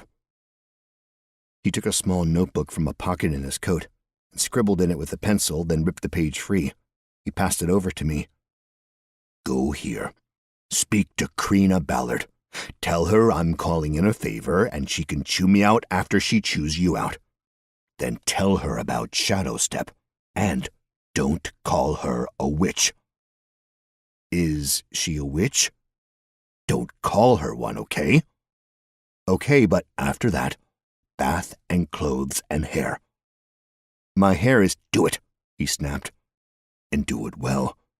Look like you are a noble, or everything falls apart." Chapter 62. First stop, witch. Of all the things I needed to do before dinner, visiting a practitioner of the dark arts seemed the easiest. She had a tiny shop tucked into the basement of a large general store in a neighborhood near the Shade, the big graveyard.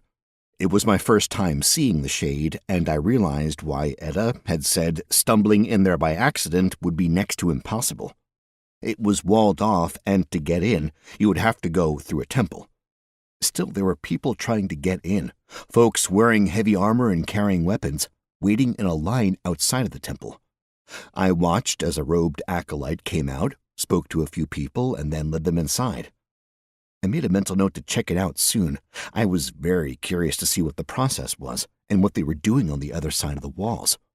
Through the faint sound of something hammering on iron and the occasional screams gave me the feeling combat was happening somewhere nearby. The neighborhood I was going to was across the street from the Shade. It was a nice enough place, but there was definitely a real dark feeling to it. Dark leaves on the dark trees covering the streets and buildings in shade. The buildings were built out of dark brick, and despite the traffic moving on the main thoroughfare, almost no one was walking down the streets. I was. It was not very far along the block to the general store, then just a quick jump down the staircase to my destination. It was a dark place. Tons of weird, crazy, creepy stuff on the shelves, including a stuffed raven with glowing black eyes. I pushed the door open, and there was a soft bell ringing above me. There was a small woman sitting in a stuffed chair, with a cup of tea in her hand. She gestured to the chair opposite her, and the steaming mug of tea next to it. "Would you care to sit?" she said. "Were you waiting for me?" I asked. "Perhaps," she said. "Are you Krina Ballard?" I asked, sitting down. "Who is asking?" "A friend of Matthew Gallifrey. Told me to tell you he's calling in a favor." "Is he?" "I guess, yeah." "Ugh," she said, standing up and waving her hand. All the crap in the window disappeared, and curtains took their place. The black wall behind her vanished, revealing a rather quaint wooden kitchen, though there were floor-to-ceiling shelves filled with all sorts of things, from leaves to bones to powders and everything else. She walked into the kitchen and tossed her tea in the sink. I started to get up. "Stay," she said, then turned around and leaned against the sink. "What favor is he asking of me?"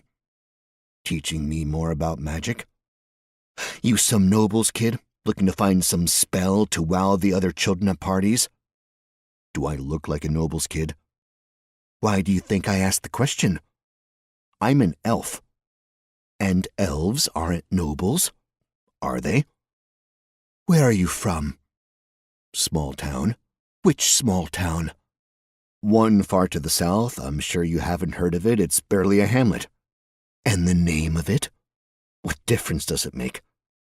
"Because there's something off about you. You're the one who put up an illusion of, I don't even know what it's supposed to be."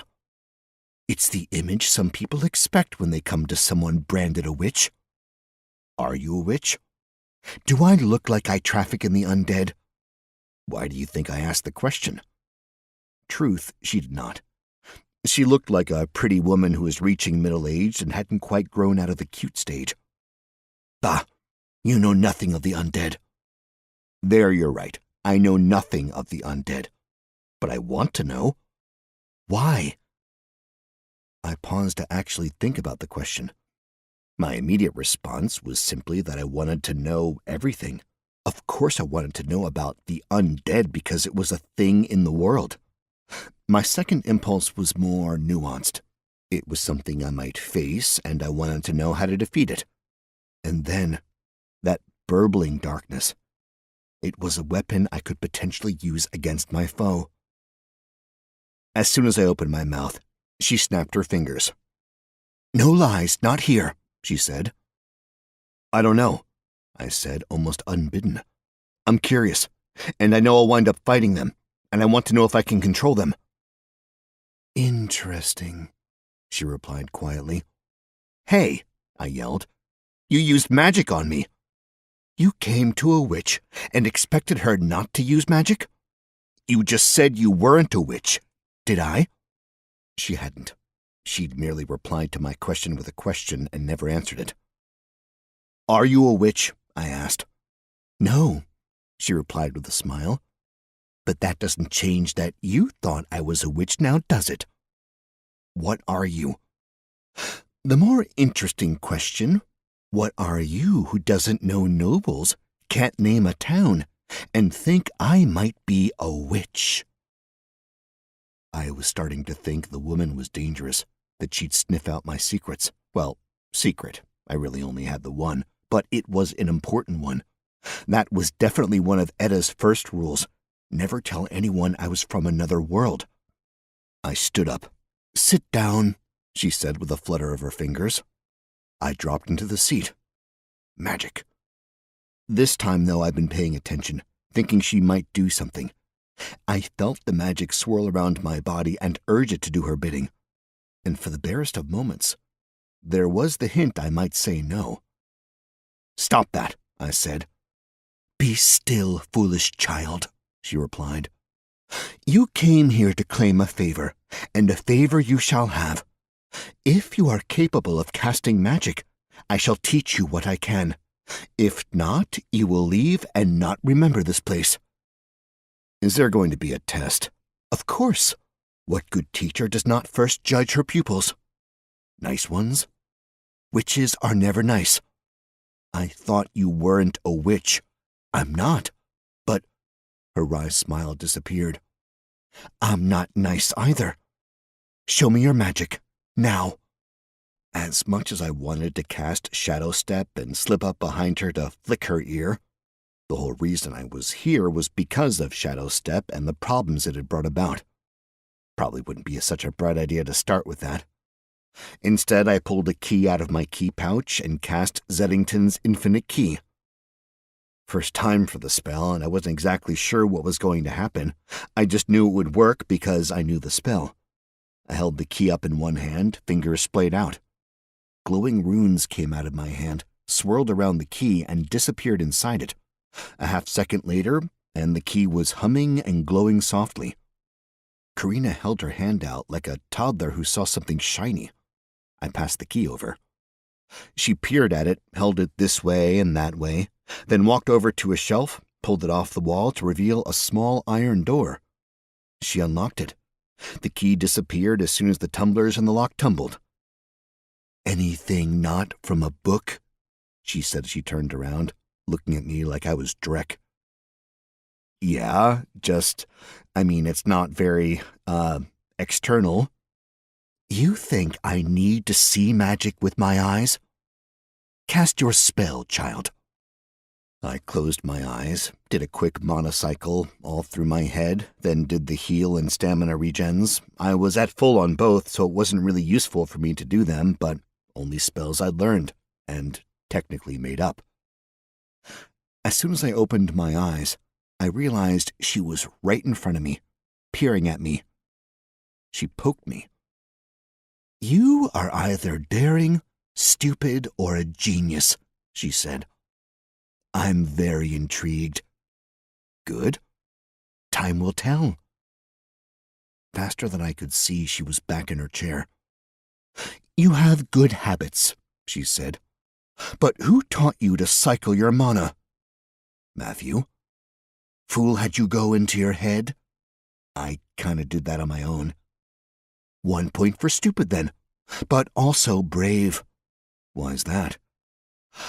I am going to assume that your mysterious small town had little magic in it, and certainly no one willing to teach you. Good assumption. She winked at me. I know. Magic, by its nature, is hard to define, impossible to understand. We can only see what has been done in the past, and even then, it is not the same for every person. It is one reason I find spell books so unpleasant.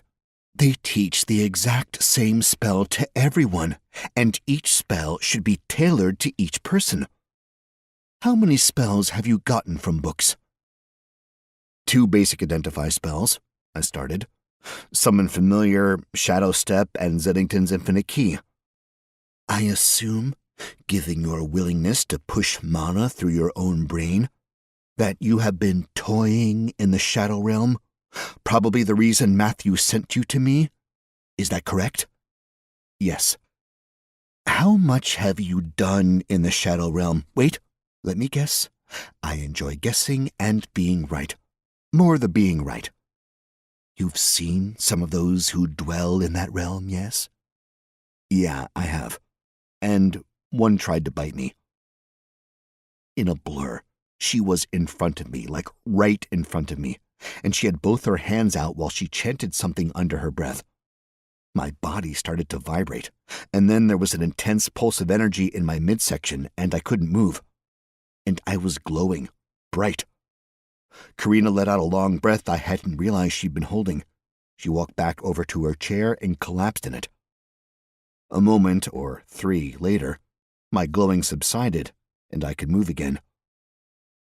What the hell was that? I asked. Had to make sure nothing hitched a ride back here on you. I'm clean. I would have been forced to destroy you otherwise. It's that bad? Yes.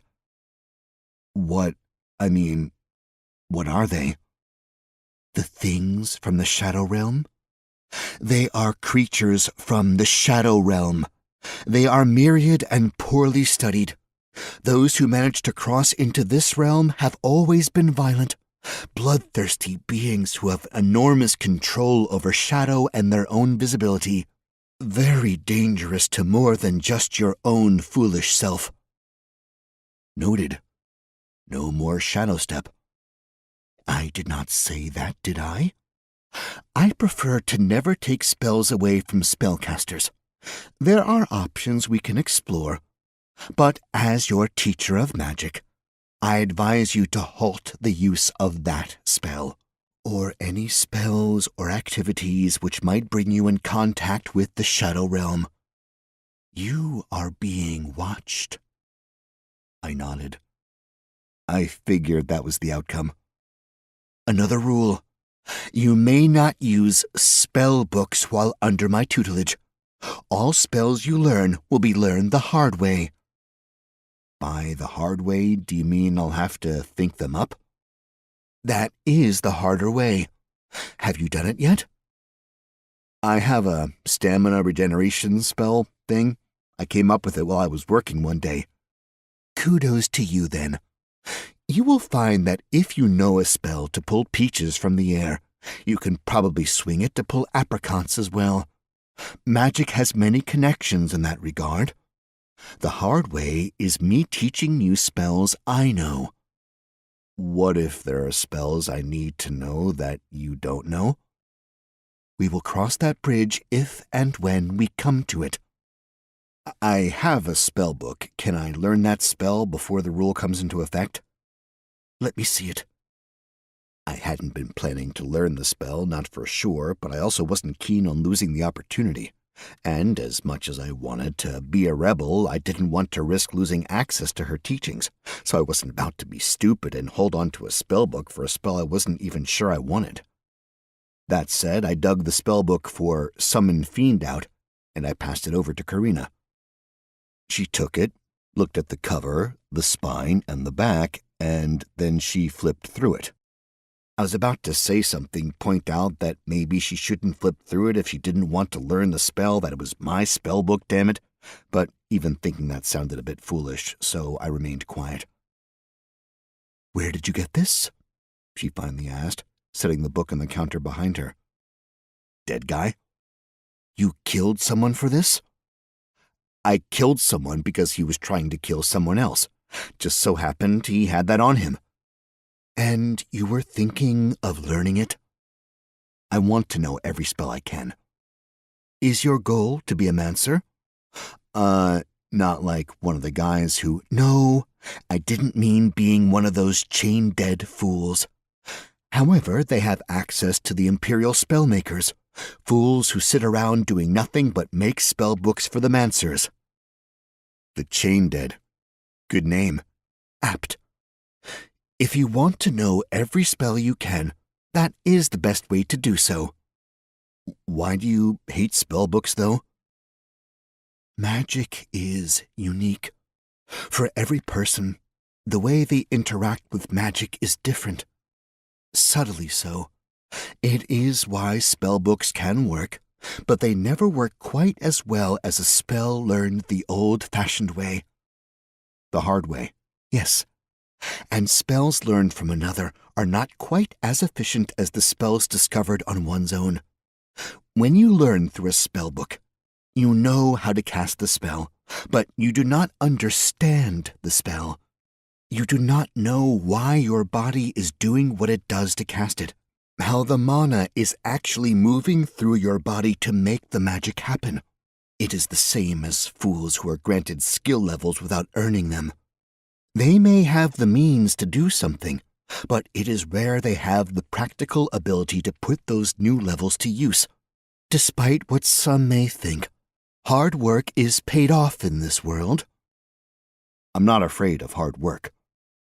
I would not have agreed to instruct you if you were. Having sussed out your own spell is no small feat. But we get away from the original question. Why do you want to know this spell? I don't. Not that spell specifically. This spell, specifically, is designed to get a spellcaster in trouble. Note it does not specify a fiend, nor does it indicate who might control the fiend. It is for the ignorant and foolish, so they cast the spell and pull a larger fiend than they anticipate, and they are torn apart for their curiosity. I will trade this spellbook for another, and this will be the last spellbook you use while under my tutelage. Is that a fair trade? Sure. She walked over to another shelf, waved her hand in front of it, and the jars of flowers and other baking supplies shivered out of existence to reveal rows and rows of small books. Are you following a similar field of work as Matthew? She asked. I suppose so, yes. She nodded and ran her fingers down the book, touching one, reading the title, muttering to herself, then putting it back, then repeating the process over and over again until she found the book she wanted. Then she took it off the shelf, grabbed another book, then a third, and brought them over to me. Summon Fiend is a valuable spell, she said. So if you prefer, I could offer you one of equal value, or I could offer you these 3 lesser spells that might be more beneficial over the long term for you. I read the books over. Silent Image, Detect Secret Doors, and Satisfaction. Just from the names themselves, they seemed like they might be useful. But what about a more powerful spell? That wasn't on the table at present, so I had no idea what it might be.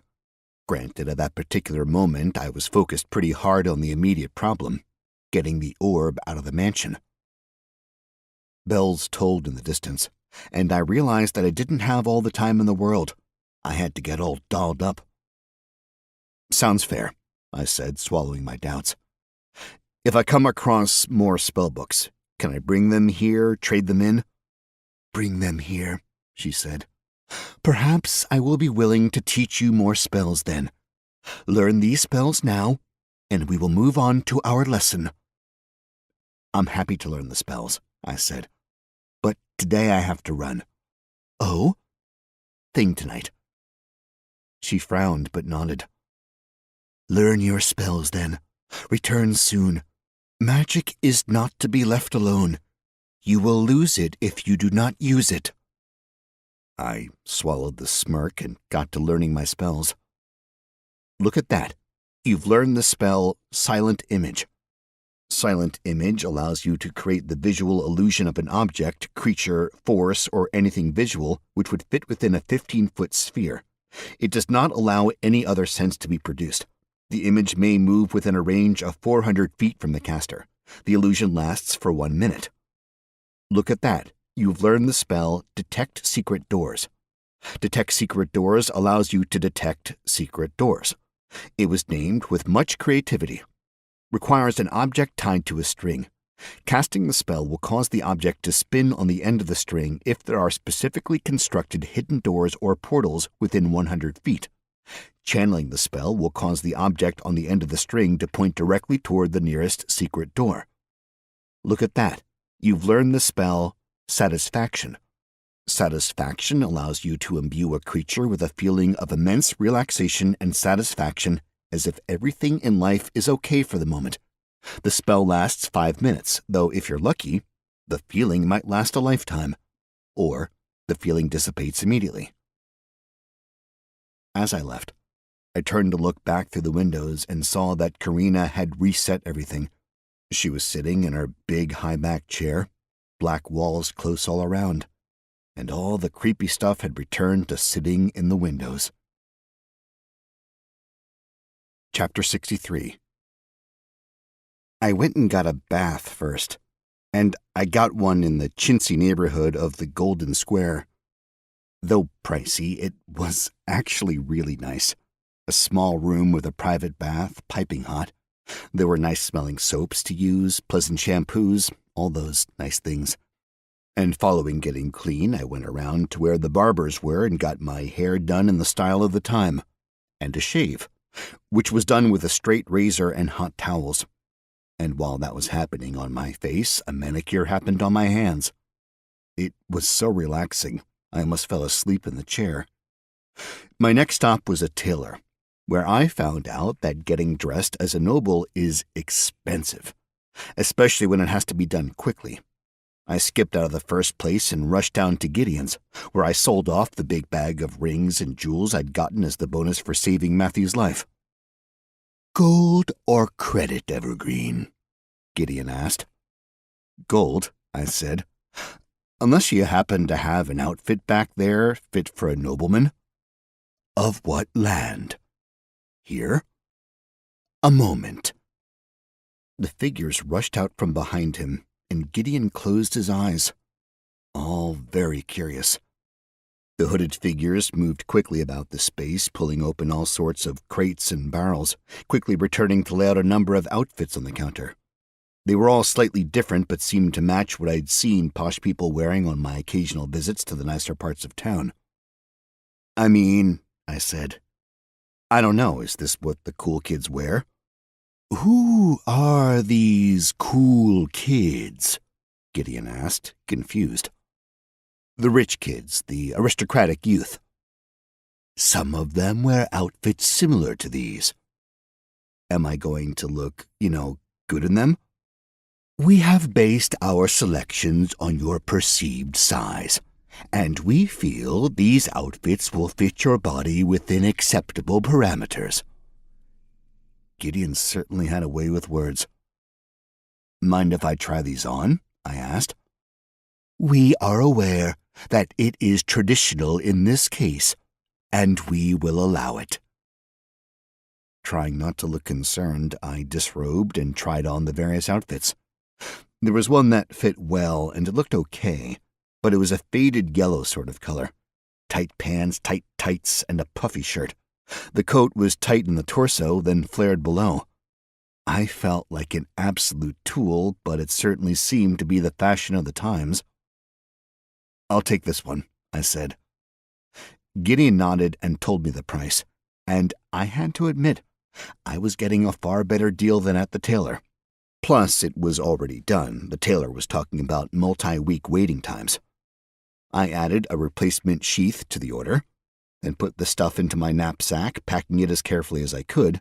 Then I made my way back to my apartment. Outside of my place, as dusk was falling, I saw 2 large familiar figures walking towards me with purpose. Huge dudes, big heads, gray skin, large mouths, tusks poking out from thick lips. Chubbs and Mountain had to be. They looked remarkably similar to each other in the daylight, though one had some bandages on his leg and hand, while the other one was rather portly. I had to imagine the one with the bandages was Mountain, while the pudgy one was Chubbs. "You an elf?" the bandaged one, Mountain, asked. "The ears give it away, don't they?" I replied, pointing to my pointy ears. "Aye," Chubbs said. "You're an elf." You caught me." Chubbs grabbed me by my shirt and picked me up as if I was nothing to him, despite the fact he was enormously strong and his biceps were ridiculously large. "You live here?" Mountain pointed at my building. "No," I lied. "I don't even live in this neighborhood." "Why you here?" Chubbs asked, pulling me so close to his face that our noses were almost touching, and I got the full effect of the stench coming out of his mouth. "Going to that tavern," I said, pointing over his shoulder. "Why?" Chubbs repeated. "I heard it has good food." "You know elf who live in there?" Chubbs asked, once again pointing to my building as if I'd forgotten. "You think all elves know each other?" I snapped. "How ridiculous is that? Do you know all half-ogres?" Chubbs pointed to Mountain. "Know him? We are it." "Okay, so the population of you guys is smaller than I thought." "You know elf?" "No. I'm new to the city. I don't know anyone. I am looking for work. Are you hiring?" "No." He set me down. "You are too small to work." Chubbs pushed me away. "Leave me alone," he said. I faked a stumble and then continued on my way, sneaking a glance over my shoulder to see the two half-ogres talking to another elf that had the temerity to walk by my apartment building. I had been thinking of stopping by my apartment, dropping some of my things off, but now I just went straight to the bar. Chapter 64. Which was packed. The success of the heavy purse was definitely a mystery to me, and though I was definitely curious about the whole thing, I was also struck by the question, does it matter? And to be honest, no, not really. It was also interesting to go into the heavy purse and get waved at by 3 people for 3 separate reasons. Titus waved from behind the bar, Matthew waved from a table, and the Iron Silence guy, not Insidious, the other one who neglected to give me his name, waved at me from the bar. I gave a smile and headed to the bar. Matthew seemed to get it, probably thinking I was going to get the guard, Peregrine Gilks, but I hadn't seen him amongst the crowd yet. I elbowed my way until I was standing next to the Iron Silence guy. "Mr. Hatchet," the guy said, "it is so pleasant seeing you today." "Happy to see you too," I said. "Are you here to see me?" "Oddly enough, I am." "Asking about selling the building again?" "I am." "I don't want to sell." "You haven't listened to my pitch?" "What's your pitch?" "Join us. Bring your building into our fold. You will be a full-fledged member, gaining all the benefits your rank entitles you. And know that you were among those at the start, before we became the most powerful group in the Empire." "Is that including the Legion?" "Though powerful, I am confident we can surpass those meatheads." "I'm just not sure. Maybe give me some time to think it over." "I was afraid you might say something like that, foolish though it is. Once I leave this tavern, the offer of membership comes with me. It is now or never. Shit or get off the pot." "As tempting as the offer is," I said, trying my utmost to be polite about things. "I just don't think the Iron Silence and I are on the same page." He gave me a smile but nodded as if he were actually sad. "A pity." "Before you go," I said, "just a quick question. Are those half-ogre idiots outside your doing?" "Half-ogres?" he asked, looking up to the ceiling as if actually surprised and pondering the question to some depth.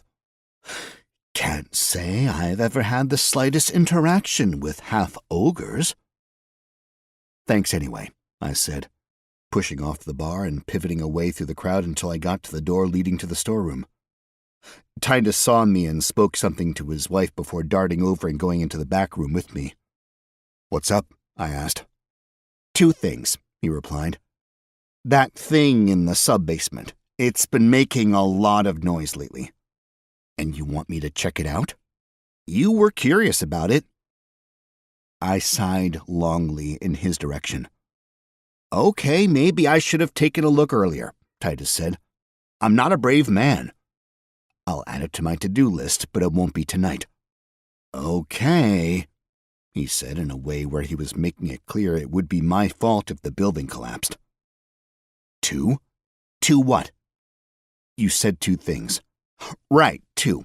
This one is, well, I don't know your financial situation very well, but you seem to be, not that concerned with money, and I was talking to the owner of the building next door, and he was saying he's selling.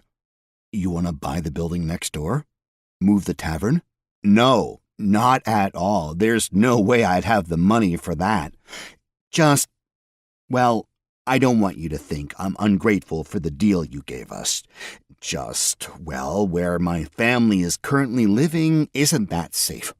And we've been sleeping here some nights, but maybe you could buy the building next door, and I could rent one of the apartments for me and my family. I mean, I'm not a rich man, I said, doing my best to ignore the sword I'd paid 2,000 gold for at my hip. But I guess I can try to buy it. Do you know how much he wants for it? I can ask, Titus said, a massive smile spreading across his face. And he is a friend. He will be fair. I forced a smile, wondering if I might make off with something else from Tollendal's mansion to cover this brand-new cost of mine. Titus clapped me on the shoulders hard enough to make me stutter-step to the side, and he was back to work. I waited for a second more and then went out into the crowd. Matthew had somehow kept his table free of other patrons, and when I made it through the packed tavern, I saw there was even an ale for me.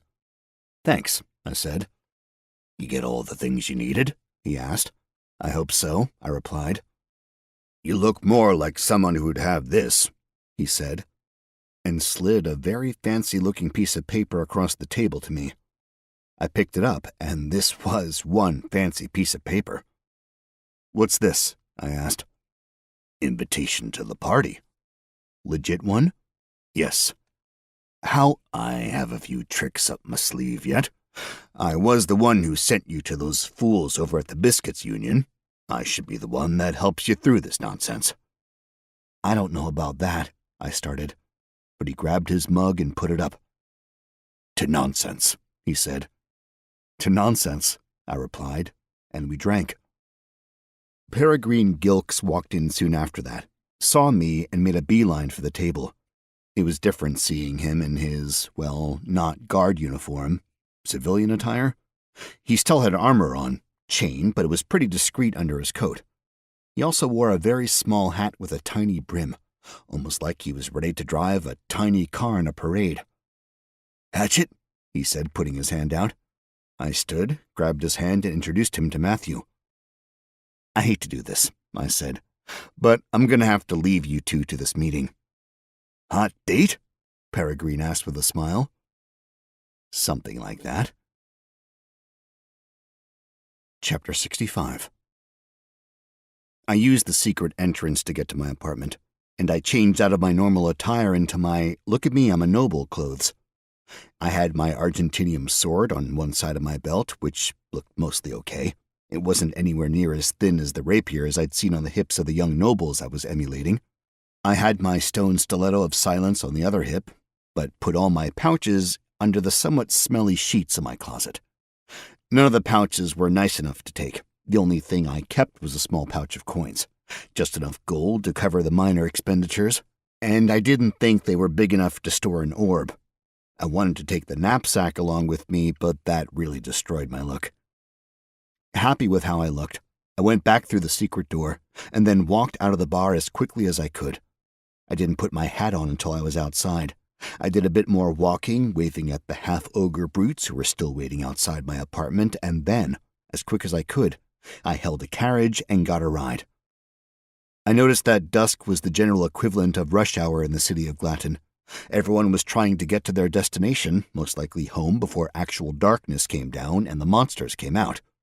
which, having gone through a few monster-filled nights, I understood.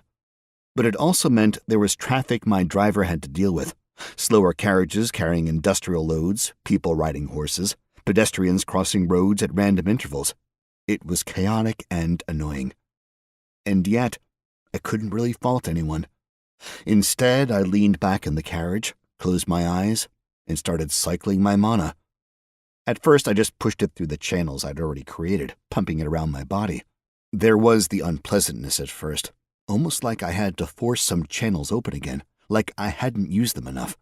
But once that was done, and we were still at least 2 neighborhoods away from our destination, I started pushing the mana around faster, and to different areas of the body, really making sure the mana was reaching every spot of me. Sure, there was some pain on occasion. I even had my HP drop a time or two, but that was just an excuse to use my healing spells, which then let this nice thing happen. Boom, baby, you just leveled up a spell. Heal Self Level 2. At Level 2, Heal Self heals you faster, allowing you to spend the same amount of mana to get nearly double the health. I hadn't even known it was possible for spells to level up, and yet here it was. Now Level 2 and giving me more health with less juice. Worked for me. Finally, after I lost track of time, the driver rapped on the top of the carriage. I looked out, and we were there. Or, more to the point, I was in a line of carriages waiting to get onto the grounds. I paid the guy and tipped him a little more than I should have, given his wide-eyed surprise at the extra gold, and then I walked the rest of the way. Others had the same idea, those of us who weren't in the top tier. We were walking into the estate. Only the really posh people sat in their carriages all the way around. The Tollendal estate had been transformed in the hours since I'd been there, and it was full-on festive. There was a small band playing out front, a 4-piece string group that played some really lovely music. Guards were everywhere, and not just those wearing the Tollendal tabard. There were also several in what I now recognized as Imperial Blue, which meant that some member of the Glatton family was in attendance. I wondered if I might stumble upon the Emperor. There were guards in green, in yellow, red, all sorts of colors, and all of them looked at me as if I was an interloper. That might also have just been my imposter syndrome acting up. I presented my invitation to a young man in quite the get-up at the door, full powdered wig and brilliant white stockings.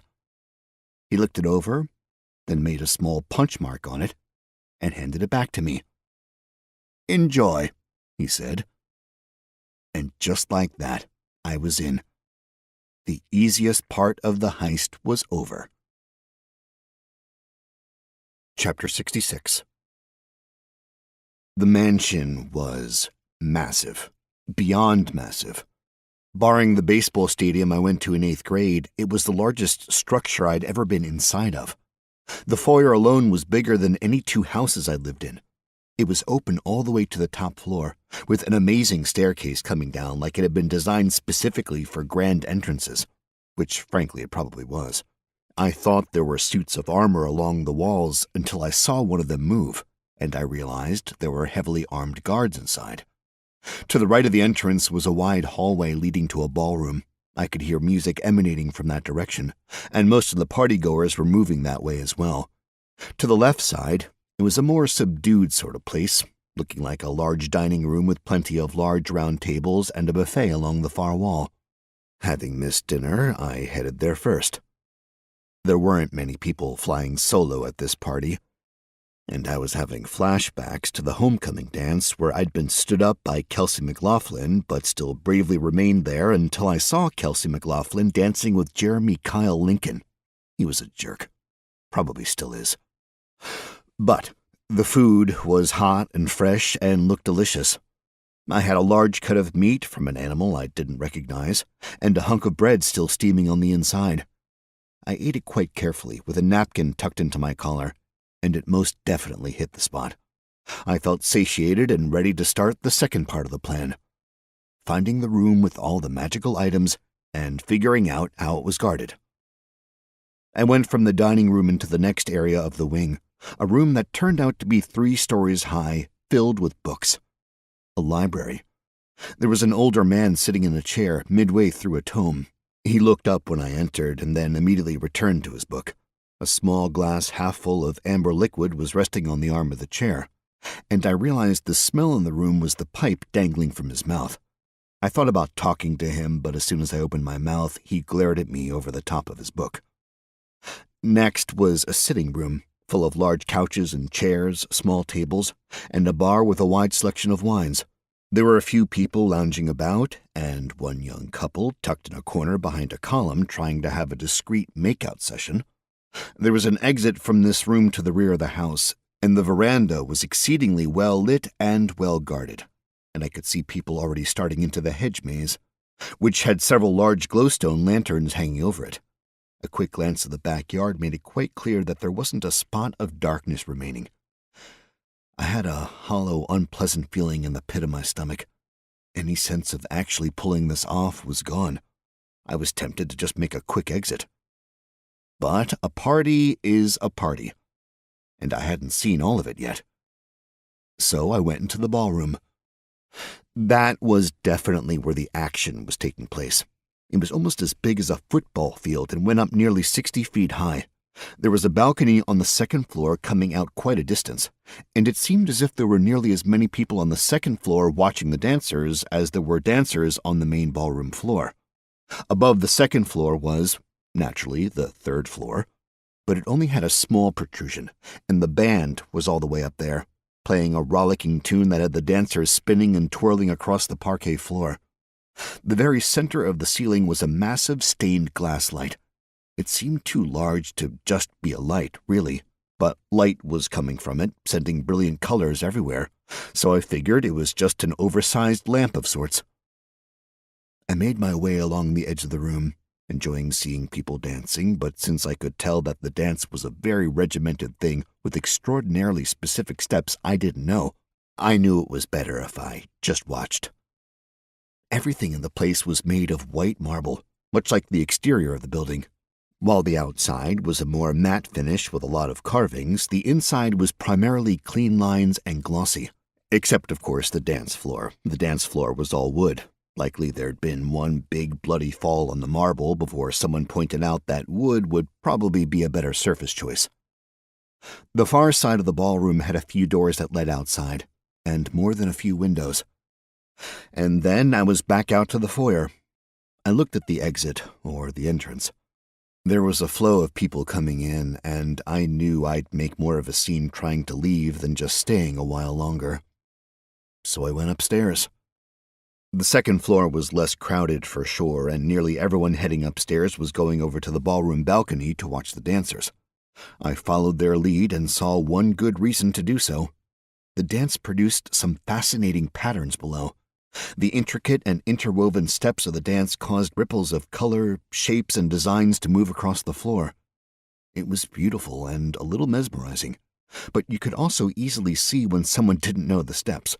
There'd be a broken part of the pattern, and I had the feeling that the other young nobles got quite angry when someone messed up, especially because those nobles watching from the second floor made comments about those poor bastards messing up. Mean comments. I left them to their gossiping and commenting and went to the far side of the ballroom's second floor, which led to a large balcony overlooking the eastern gardens. No one was out there except for a few guards. I moseyed out, still trying to be just a party guest, which at this point was all I was. I mean, I had a real invitation. However it had gotten to me, it was real. I was just a party-goer. A quick glance back at the mansion, and I saw what I was a little afraid of. The marksmen were still on the third floor, but also now on the fourth floor, and I saw a flash of movement on the top of the building, which I took to mean that there were also guards on the roof. I continued my unguided self-tour of the Tollendal mansion by going over to the other wing of the house.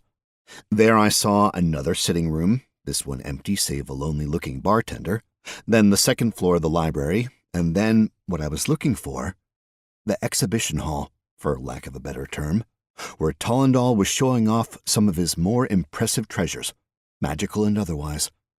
It was a large room, almost the same size as the dining room, but there was one main difference. The exhibition hall had very thick walls, several feet thick, which made the windows rather odd-looking because they were still the thickness of windows but mounted in what were essentially tunnels 4 feet long-ish. There were 3 guards in the room, and 2 on the entrance leading to the second-floor foyer. No one on the entrance leading to the library, though, which was interesting.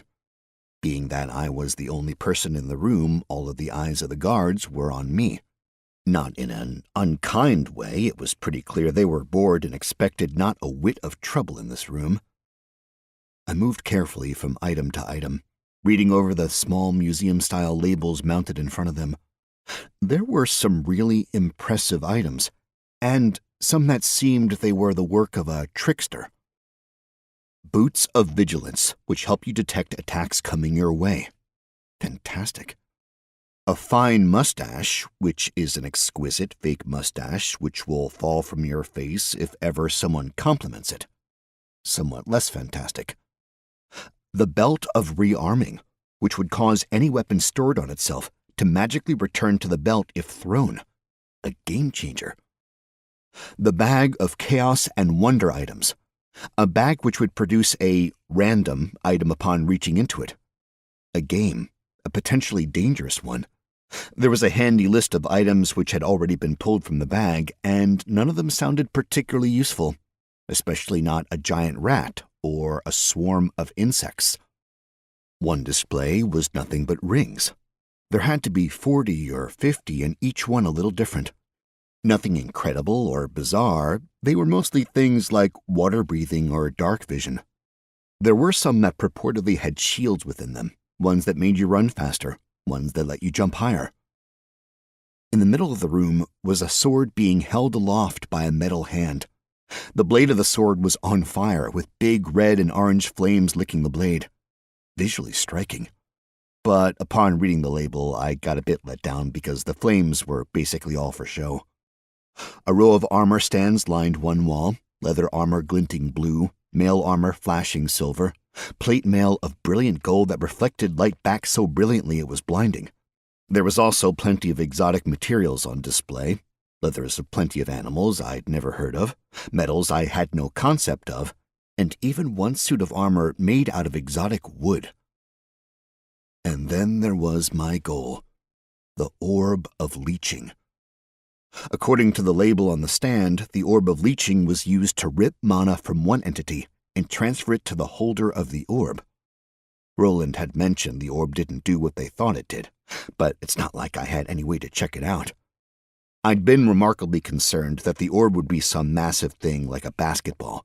Instead, it was smaller than a baseball, and there was a carved stone hand holding it up in the air. And it was wide open, unfettered access. Just there, on top of a carved wooden pedestal. There had to be a second layer of protection I wasn't seeing. Something seemed so very off. The rings were kept behind glass, the scrolls were in glass and metal cases, the weapons were held in locked weapons racks, the armor stands were built in a way where you had to remove fake arms and heads to take the armor off. This was the only portion of the collection which was there to be touched. I was missing something. I knew it. And considering what Roland had already done, the lies he'd peddled out to me, he knew something about it. Chapter 67. I did a second lap around the room as a few more guests came through. Those who were there were older, muttering about this thing and that. There wasn't a sense of wonder from them, it was more a reflection of value, the wealth on display. I had the feeling they'd react similarly to a valuable painting as these magical artifacts. As a test, I tossed my identification spell toward the Orb of Leeching, sending out just the barest wisp of mana. No one seemed to notice. There was no alarm sounding, no guards rushed me and sliced my head off for casting unapproved magic in the Empire. It wasn't proof positive casting magic was possible within the mansion, but it gave me a few more options in this increasingly hard quest. Orb of Leeching. Item type, ? Item class, ? Material, ? Description, it's round? No useful information, but then again, my spell was really only good up to uncommon items. I left the room and I was in the foyer again. The flow of people coming into the party had slowed to a trickle, but while I watched for about 5 minutes, not a single person left. Leaving now, I'd draw attention to myself. And to be honest, I didn't want to give up. I wanted to succeed, if only to throw it in the face of Roland and then tell the Biscuits Union to shove it up their collective butts. Time to start making plans and finding tools. First stop, doing something stupid. If it worked, it'd be a good way to kick things off, and if it didn't, I'd probably be able to leg it out of the building. Maybe. I saw a guard who was on his own, a little fancier dressed than some of the other guards, and I walked this direction. As discreetly as I could, I muttered some magic words and did a little finger wave and let a spell slip out. Satisfaction. There was no visible sign it hit the man, but this goofy sort of smile appeared on his face, and his entire demeanor relaxed to the degree that it was almost comical. I continued towards him, and I bumped into him, on purpose, and I snatched a small purse from his belt. The guy laughed a little and caught me, pushing me back upright. "Bit to drink, friend," he said. "The wine has bubbles in it," I slurred back at him. "Indeed it does," he replied, the big silly smile still on his face.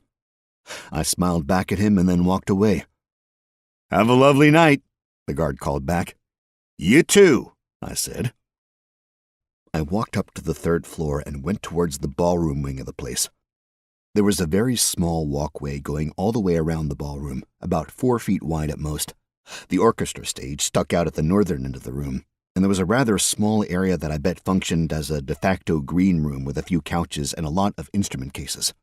I was also the only non-orchestra member up on the 3rd floor, at least on this side of things, but I didn't have the feeling I was out of place.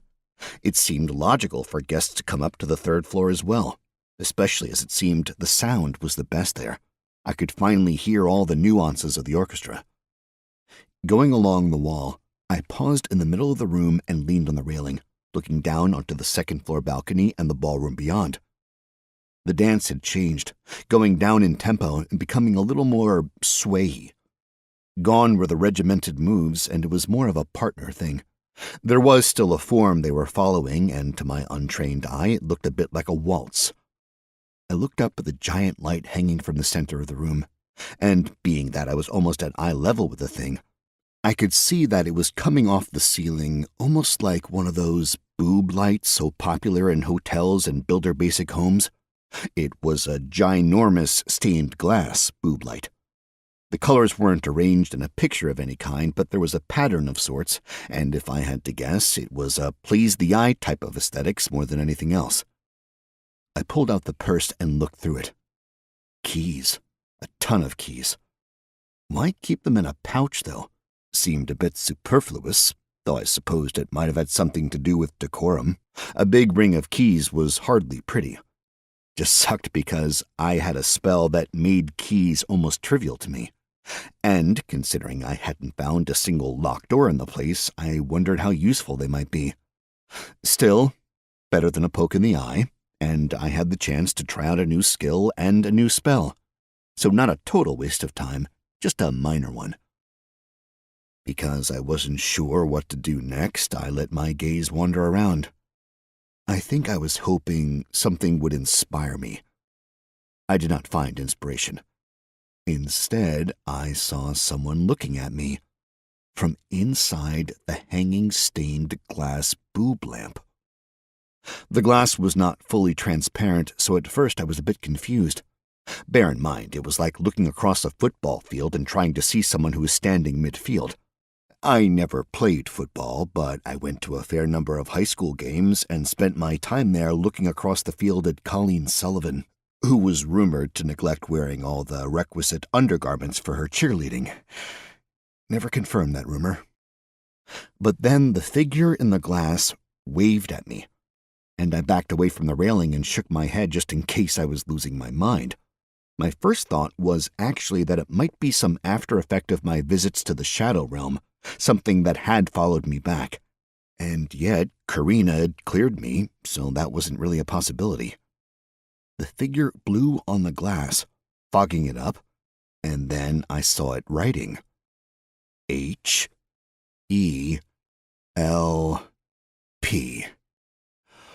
Well, shit. There went my night. Chapter 68. The face peered at me a moment longer, then looked over her shoulder, wiped out the message with her arm, and disappeared back into the world of the lamp. Maybe I'd seen a genie. I could certainly use a genie in my life. Prior to his passing, I would often spend afternoons watching TV with my grandfather, and our favorite show involved a buxom blonde genie, and I admit to some prepubescent fantasies involving said buxom blonde genie. I knew it wasn't a genie, at least I was reasonably sure it wasn't a genie. I was, however, exceptionally curious now, and I had something to do. I had a plan of action. Find my way up to the boob light and get inside. I moved through the rest of the third floor quickly, and I discovered the first place I couldn't go. There was a guard in front of a door. "Personal quarters of the Lord," the guard said when I inquired. "Ah, thanks," I said. Then I moved on quickly. That took up the bulk of the third floor of the house. Basically everything but the ballroom was the private family residence.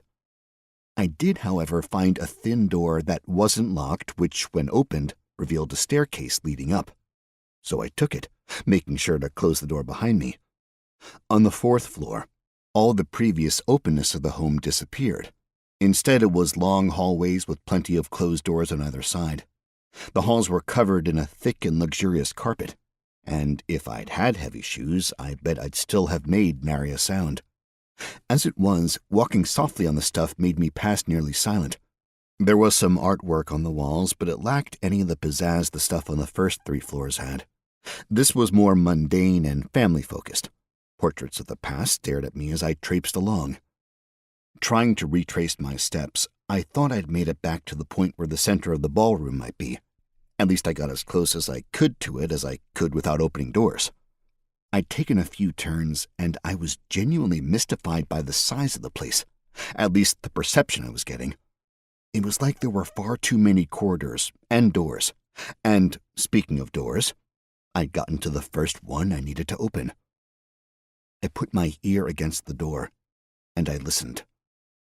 Nothing. I peeked through the keyhole. There was a large table in the middle of the room, some bookshelves around the walls, and a fire on the opposite wall. Large chairs were in each corner. The door was locked. I started to go through the keys and got it on the 7th. The door opened without a sound, and I stepped into a meeting room. It had to be a meeting room.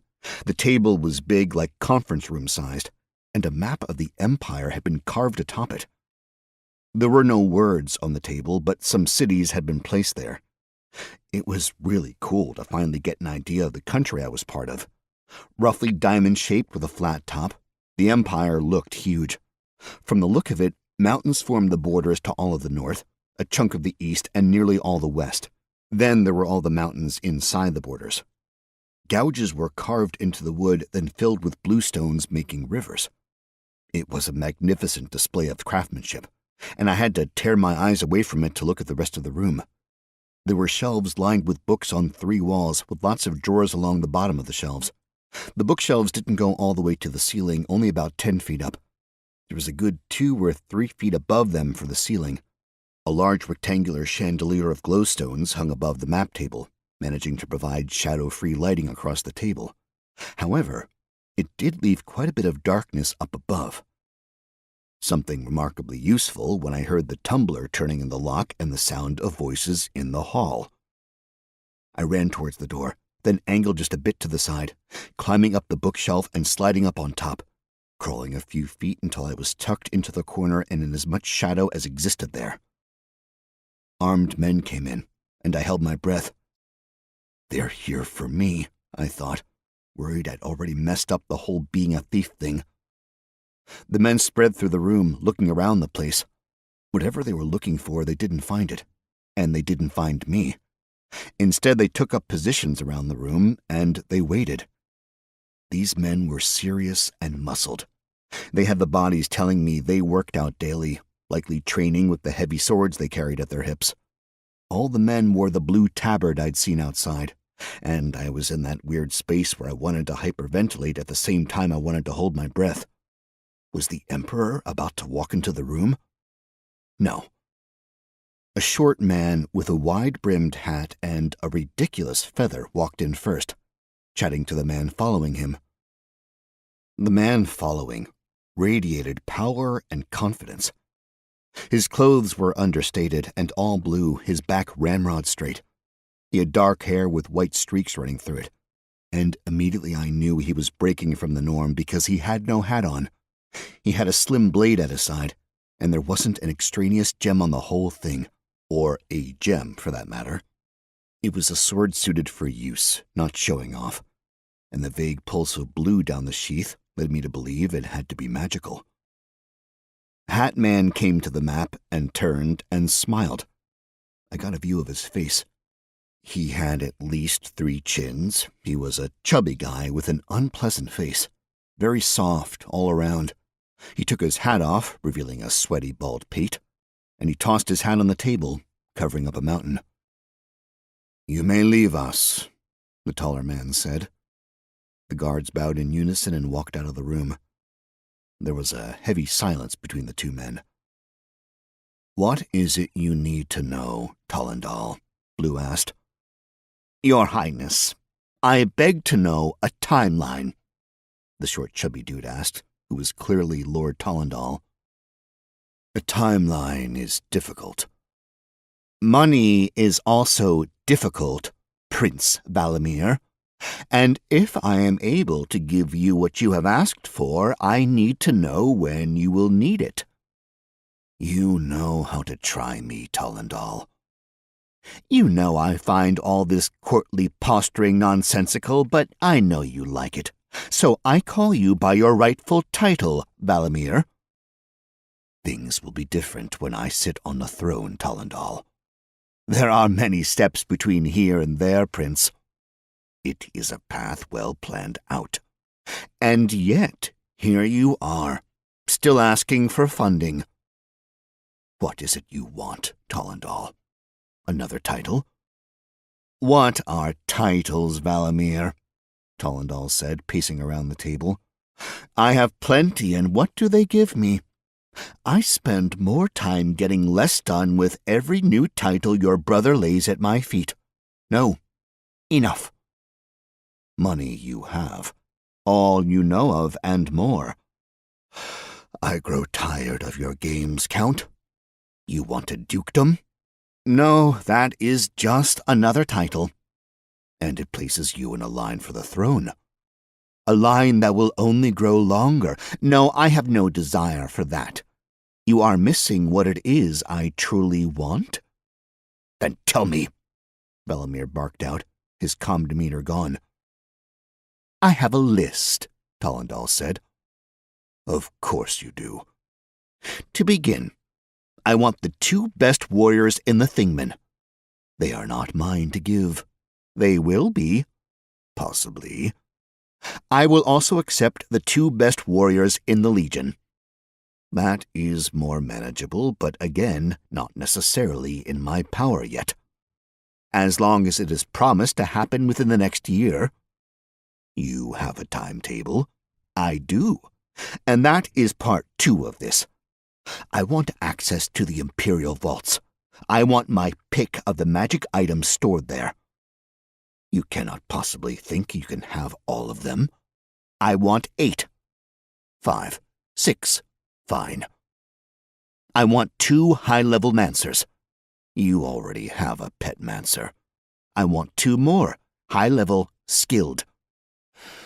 2 warriors, 6 magic items from the Imperial Vault, and 2 Mancers. And I want that man your brother won't admit he's got in his dungeon. Which one? Not the immortal. What is happening with that one at present? He has lost his mind. We stopped the torture, even. He was broken beyond comprehension.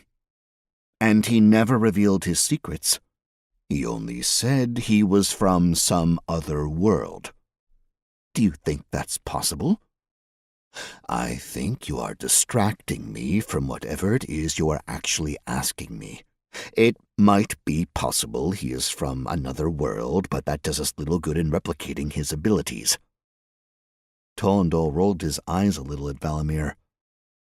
I want, Tollendal said, the dungeon expert. I assume you are also planning to ask my brother to reveal the location of the dungeon to you?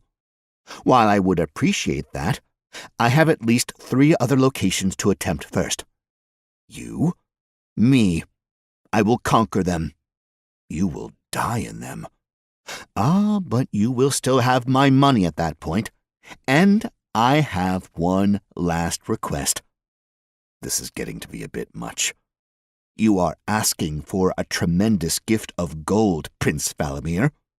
Perhaps I should decide that it is too much. You are gaining the ear of the new emperor whenever you want it.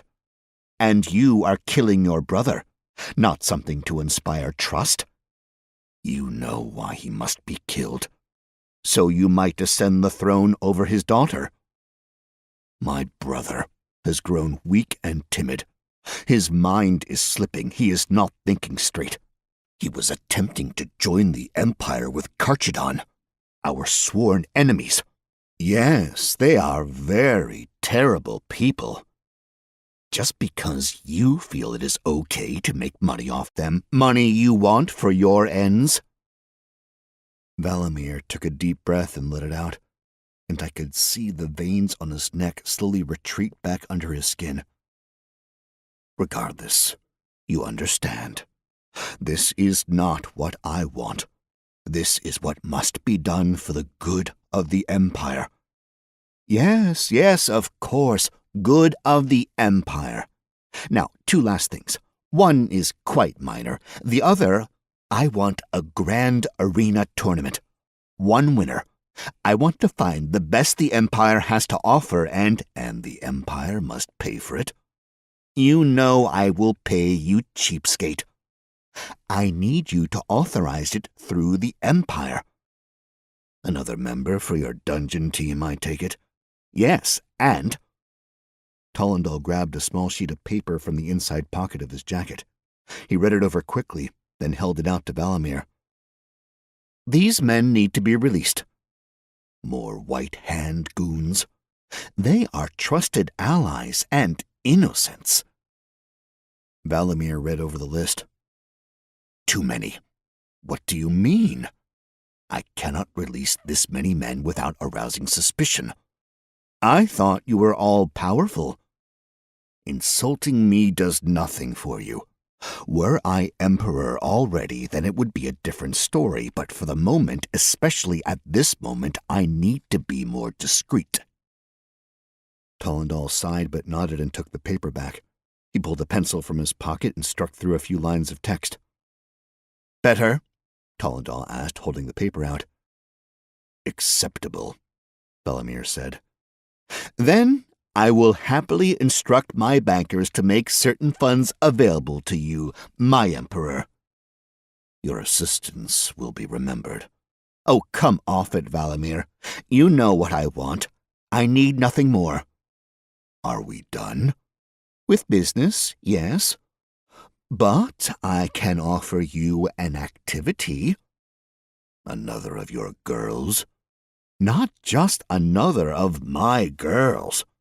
One of the most amazing girls I have yet encountered in the Empire.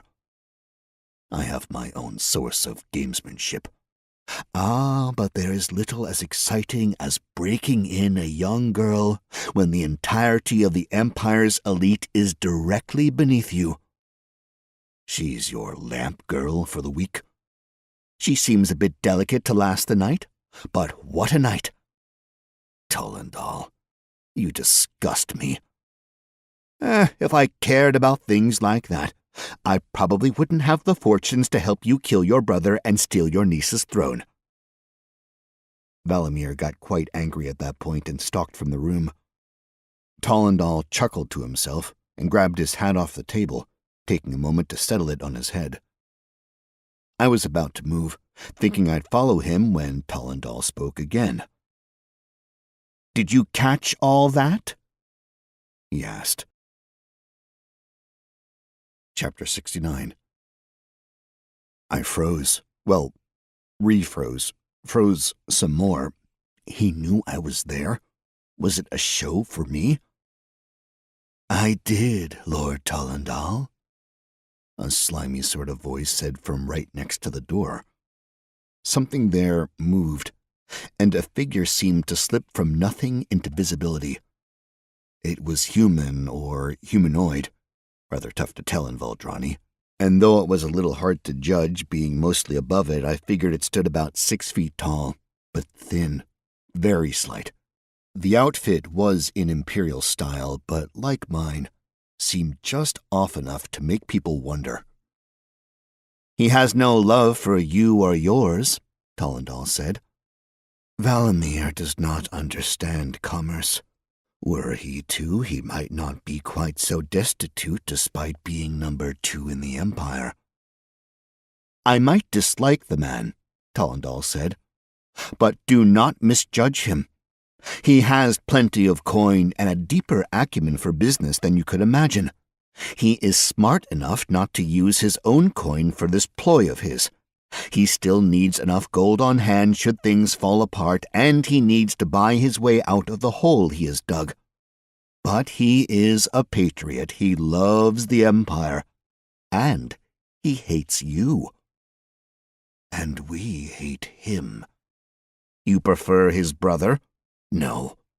His brother and the traitor that was my father were doing too much damage to our nations. It is right what we are doing, though it pains me to do it." I caught a flash of movement above the 2 men talking below. Someone was up on the light above the map table.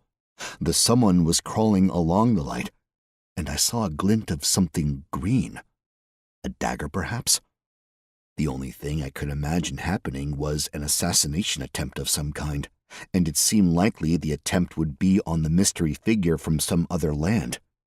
Now, I had no love for that guy. I was technically a member of the Empire, so, not exactly my dude to worry about. And yet, if there was an attack in this room, regardless of how it happened or who it happened to, that would mean guards swarming into the room. That would mean a very careful accounting of the contents of the room, and that would mean someone discovering I was there. And 2 very powerful men of the Empire knowing that I'd overheard their plans, and knew that the Emperor was slated to be assassinated, meant I'd have a short and painful life. Or if they realized I was like that other guy they had in their dungeon who'd gone mad, I'd have my mind crushed before I could just respawn. There was only one thing I could do. I had to stop the killing or attacking, and make sure everyone left the room fine and dandy. I did what I'd said I'd not do. I cast Shadow Step. The world stopped, and I was moving. Shadows blurred around me as the creatures of the Shadow Realm came towards me. I leaped onto the chain holding the lamp up above the table and did my best tightwire act, doing a second leap off the chain onto the table, leading with the stone stiletto of silence, forcing myself out of the Shadow Realm while I was high above. It seemed like I hung in the air for a moment before coming down, dagger first. The point struck the assassin in the back of the neck, going all the way through the poor schmuck, and lodging into the wooden beam of the lamp structure. The figure made a few limp movements, then exhaled a breath in total silence. I stayed still, listening to the inane chatter of the 2 men below. "GG, you've killed a human. Level 15 unseen assassin. You've earned 8,280 XP. Huzzah, against all odds, you have reached level 9. You receive 2 attribute points to distribute in the next 36 hours or you lose them. Dare to believe you can survive and achieve greatness or don't." There was a knock at the door, and I peeked over the edge. Tollendal was glaring at his friend, who promptly vanished from sight. "Enter," Tollendal called out. A guard leaned in. "Lady Tollendal requests your presence, my lord," the guard said. "Does she?" Tollendal replied, sounding bored. "Yes, my lord. She says she must insist. Tolendal glanced up at the lamp structure, thankfully looking opposite where I was peeking out, then sighed. Very well, he said, waddling out past the guard. The guard shut the door, and then it was just me and the dead body and the invisible man. No one moved for a moment or two. Quite impressive, came a voice from below. There was a diaphanous shimmer, and the mystery man came into view. You may come down, he said. I can't imagine it is pleasant up there right now. I peeked over the edge. Yes, the man said, looking right at me. I'm talking to you, elf.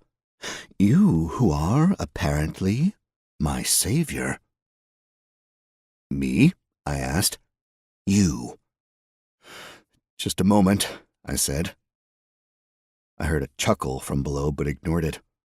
I got my dark vision going, which was a little challenging considering the light coming from below made it a bit painful, but at least I could see a bit better what I was doing. I'd killed a woman. I pulled the stiletto from her back, which was, again, silent, and then quickly pulled all the things from her body.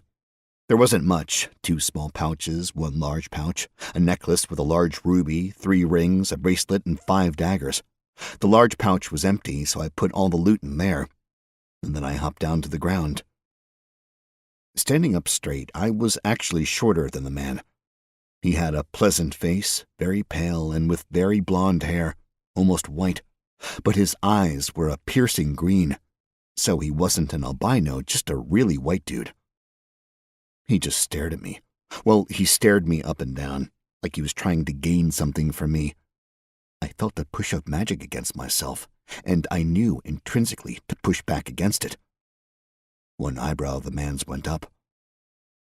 It is rare to find a mage in the Imperium, he said, especially one who has such a delicate touch. Imperial magic seems all about brute power and not, well, finesse. I guess you can say I'm new here. I can tell. Do you know who I am? No. I am the heir to the Hospodar of Karkadon. One of them, at any rate. The Empire may believe I am 1 step removed from ruling, but the truth is I am little more than a member of the royal family. My brother has assumed the throne, and I am thus thrust into a new role, one I was not expecting. Congratulations. Ah, he said with a wide smile. I tell you this because you have forced me to alter my plans. That was your assassin? No, that was meant for me, I fear. Our host seems to have reconsidered our plans together. But, in my culture, when one saves your life, a great bond is formed, and a great debt is settled upon a family. My family owes you, and it owes you me. He bowed low. That's okay. Not necessary. Very necessary. Nope, really, it's you have no say in the matter of my culture, elf. I must speak to my brother, but I will return to serve. You have my blood debt. Bong. You have received the blood debt of House Westergaard. Troels Westergaard owes you his life. No, don't do that. I must. It is the will of... I believe in free will. You may believe what you like, elf, but the dictates are what I must follow. So you're going to be my servant?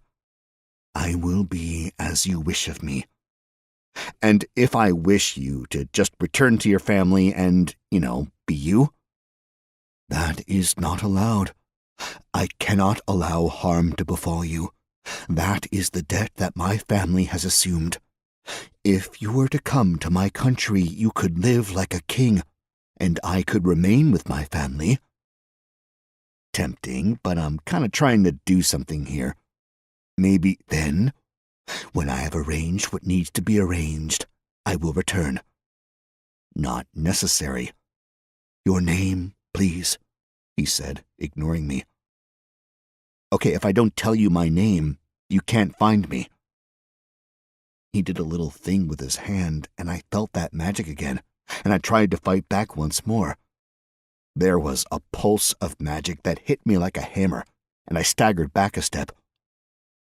"Clyde Hatchet," he said. "Your low level is surprising, and I fear my debt must grow, for you put yourself in mortal danger to save me. Interesting. I am Troels Westergaard, Ambassador of Karkadon, member of the Purple, and I will see you again." "Dude, you really don't need to do this." He disappeared, invisible once more. "But I do," his voice rang out. The door opened and remained open, and I knew I was alone once more. "Any chance you know where his lamp room might be?" I called out. Silence for a moment, then came a soft reply, as if from a distance. "I do know you're in the right room. Might have to look a little closer." Chapter 70. This was definitely the weirdest party I'd ever been to, and that includes the one at Shirley MacHale's where Dennis Wilkinson tried summoning demons. It was time to do a little more magic, and send thanks over to Karina. Summoned Fiend was actually paying off. Tying a string around a coin, I got as close to the center of the room as I could. Then I cast Detect Secret Doors. Glowing runes floated down the string and sunk into the coin. The coin started spinning, which was the first step. It confirmed that there were secret doors leading off the room. I kept mana flowing into the spell, pushing to the second step. The coin stopped spinning and the string went taut. The coin shot out in the direction of the secret door. Keeping my mana flowing and focused, I walked in the direction the coin and string pointed until I got to a bookshelf. I released the spell and the coin dropped, swinging lazily on the coin. I dropped it back in my pouch. I looked over to the bookshelf and did some fiddling around with things before realizing it was quite simpler than I'd thought. A push, and the shelf moved into a secret room. The room was quite nice, plush carpeting, as was everywhere, purple fabric on the walls, a bright glowstone in the ceiling, and a ladder that could be lowered with a pulley. Oh, and a trap door in the middle of the floor. There was a large padlock on the trap door.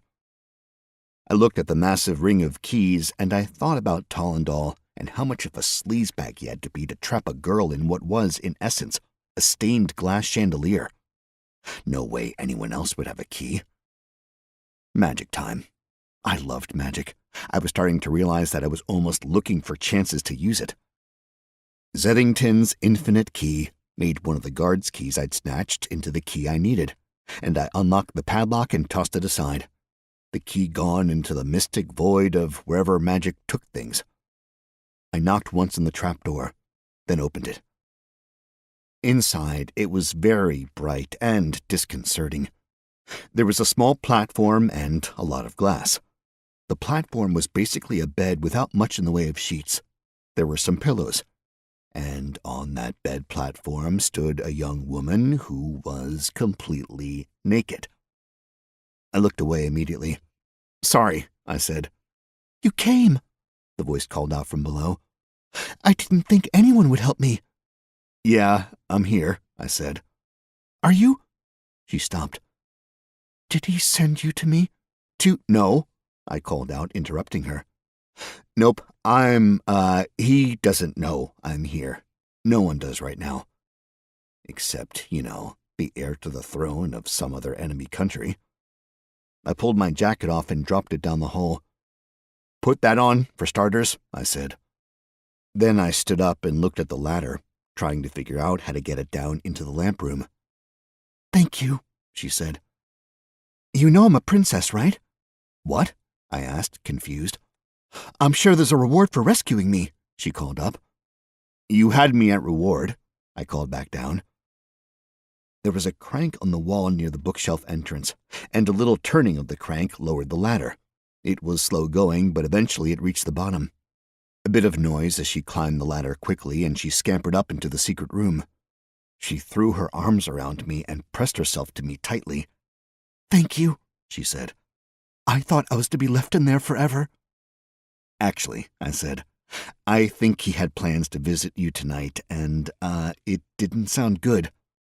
"And here you are, my hero." Clyde Hatchet. Shay Cushing. Princess of... Would you believe the land of the fairies? No. I, maybe said that because I thought a reward might entice you to be nice to me and save me. I was already saving you, I said. I wasn't out of that hole yet. She was tall, for a girl at least, with stunning features. She just looked like she was about to smile every second, and she had bright blue eyes and such a damn friendly disposition. And in retrospect, it was pretty obvious she was going to be gorgeous. She'd been chosen for that very thing, by a complete monster of a human.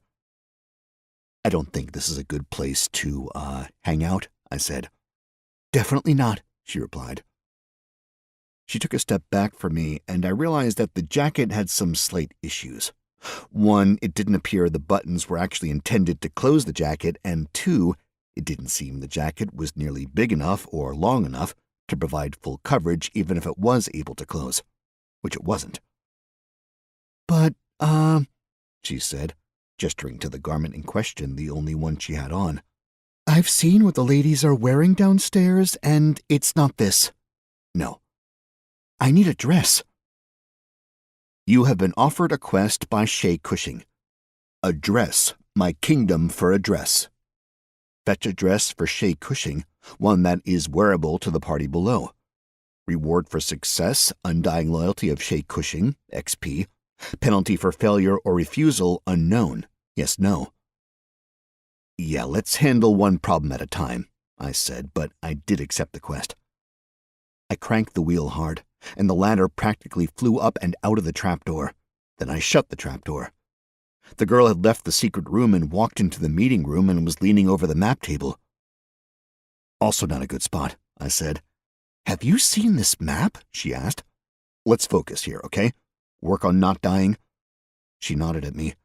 Sorry, I'm a bit scatterbrained. Hungry. How long have you been in there? Day and a half, I think. And you haven't eaten? I ate the bit of food they gave me. But it's been a while. She nodded. Last night. Said he didn't want me puking when he came back.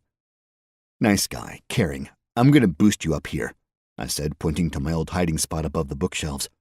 It's a pretty good spot to hide. And you'll come back? With a dress. Good luck, she said and stood in front of me. And I know peeking is going to happen. It's a bit inevitable. Let's just, I'd rather have you looking at me and seeing too much than closing your eyes and me falling, okay? I wondered what an elf looked like when he was blushing.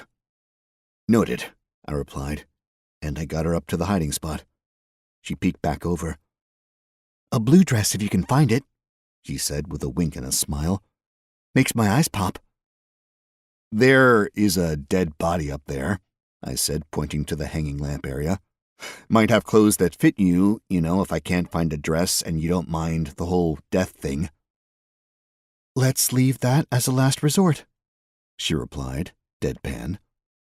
I smiled back, all the while thinking that I was getting myself deep into the crazy.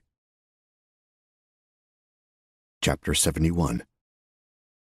I stalked through the hallways, moving a little faster than I should have for silence purposes, retracing my steps back to the stairs down, running through ideas on how to get a dress for the princess. Obviously, the quickest and sleaziest way would be seducing a young woman, then running off with her dress. Maybe not the best idea. Kind of wrong in a few ways. But a quest was a quest, and I wanted to find that dress and complete that quest. I was a little tired, and thinking in rhymes, things were not looking up.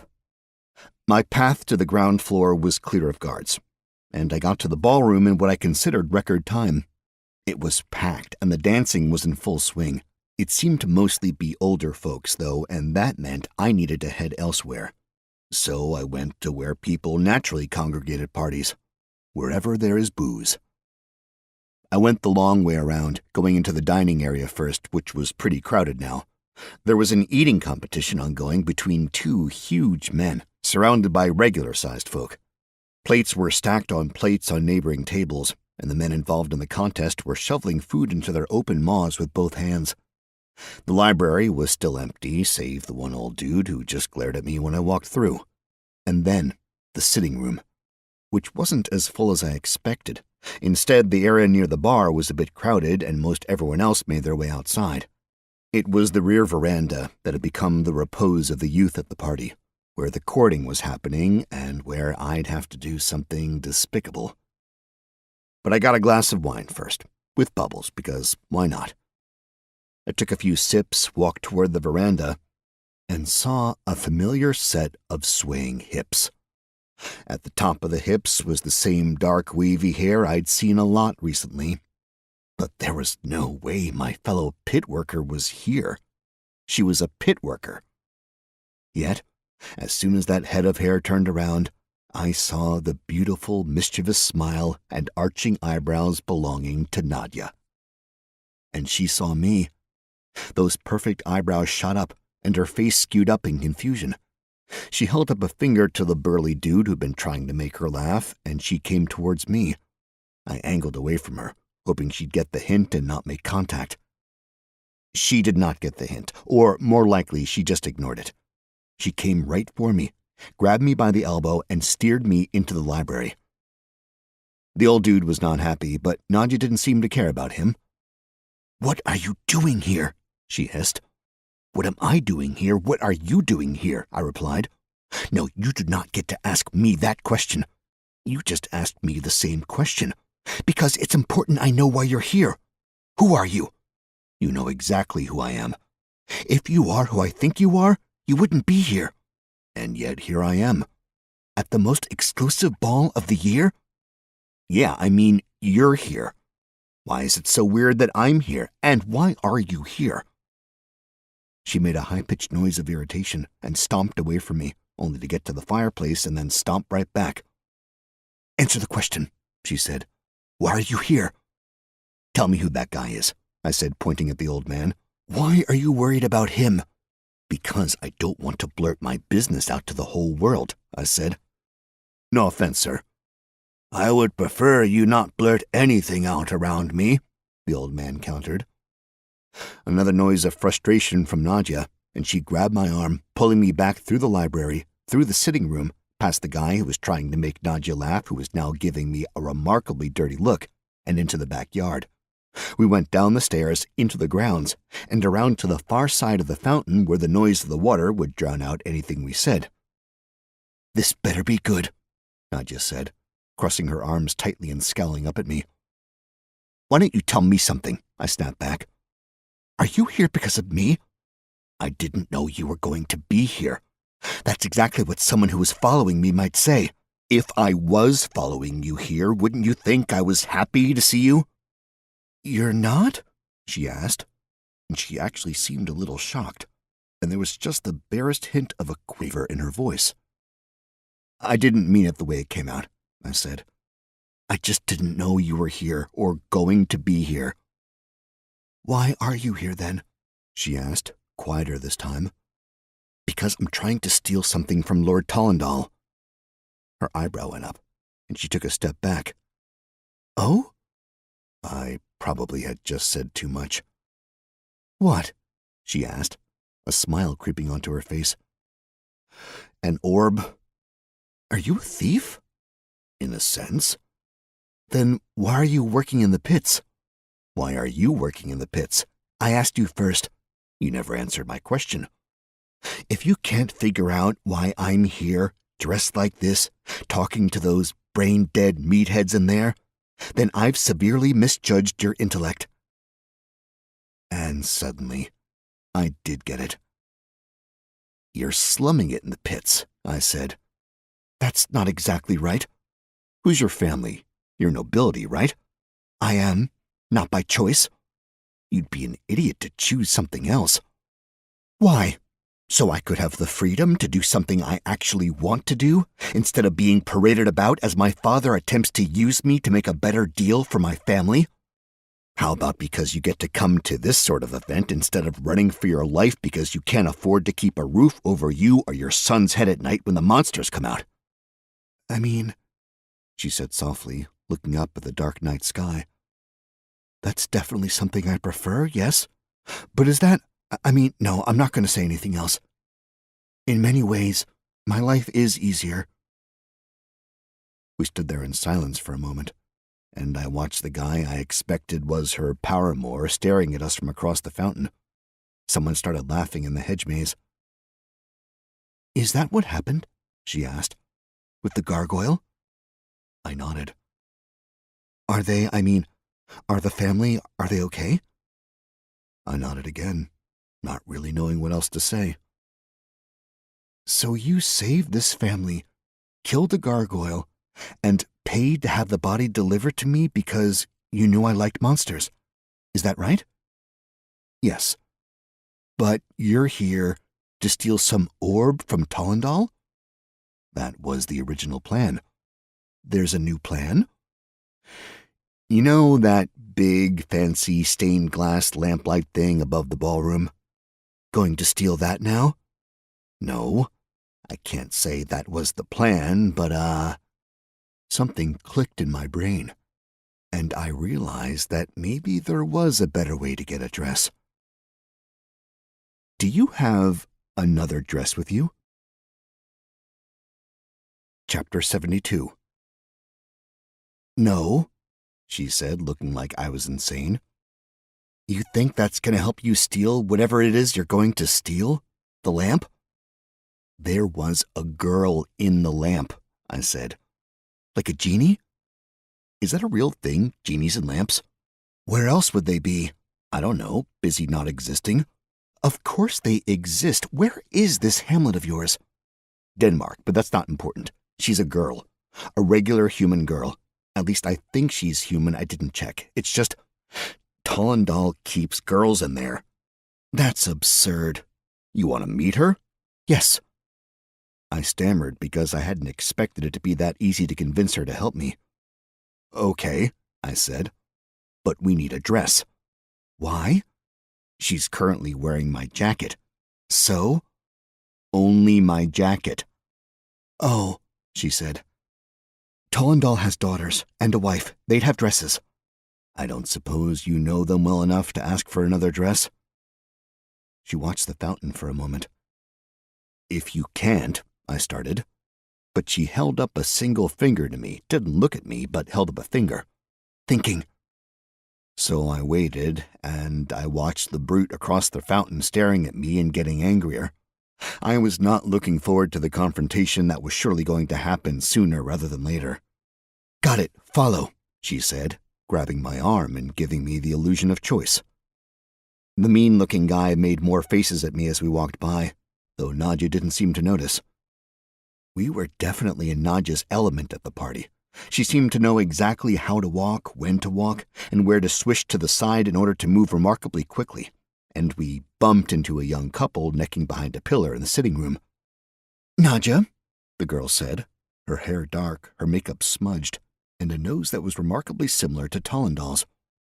Cordia, Nadja said. I was wondering if I might borrow a room. Cordia smiled, the sort of sneaky smile where she was happy she was about to share in a secret and that she'd probably tell everyone the secret as soon as she could. Nadja, Cordia repeated. Of course. I never thought you would be one to... Thanks, Nadja said. No time to waste, I see.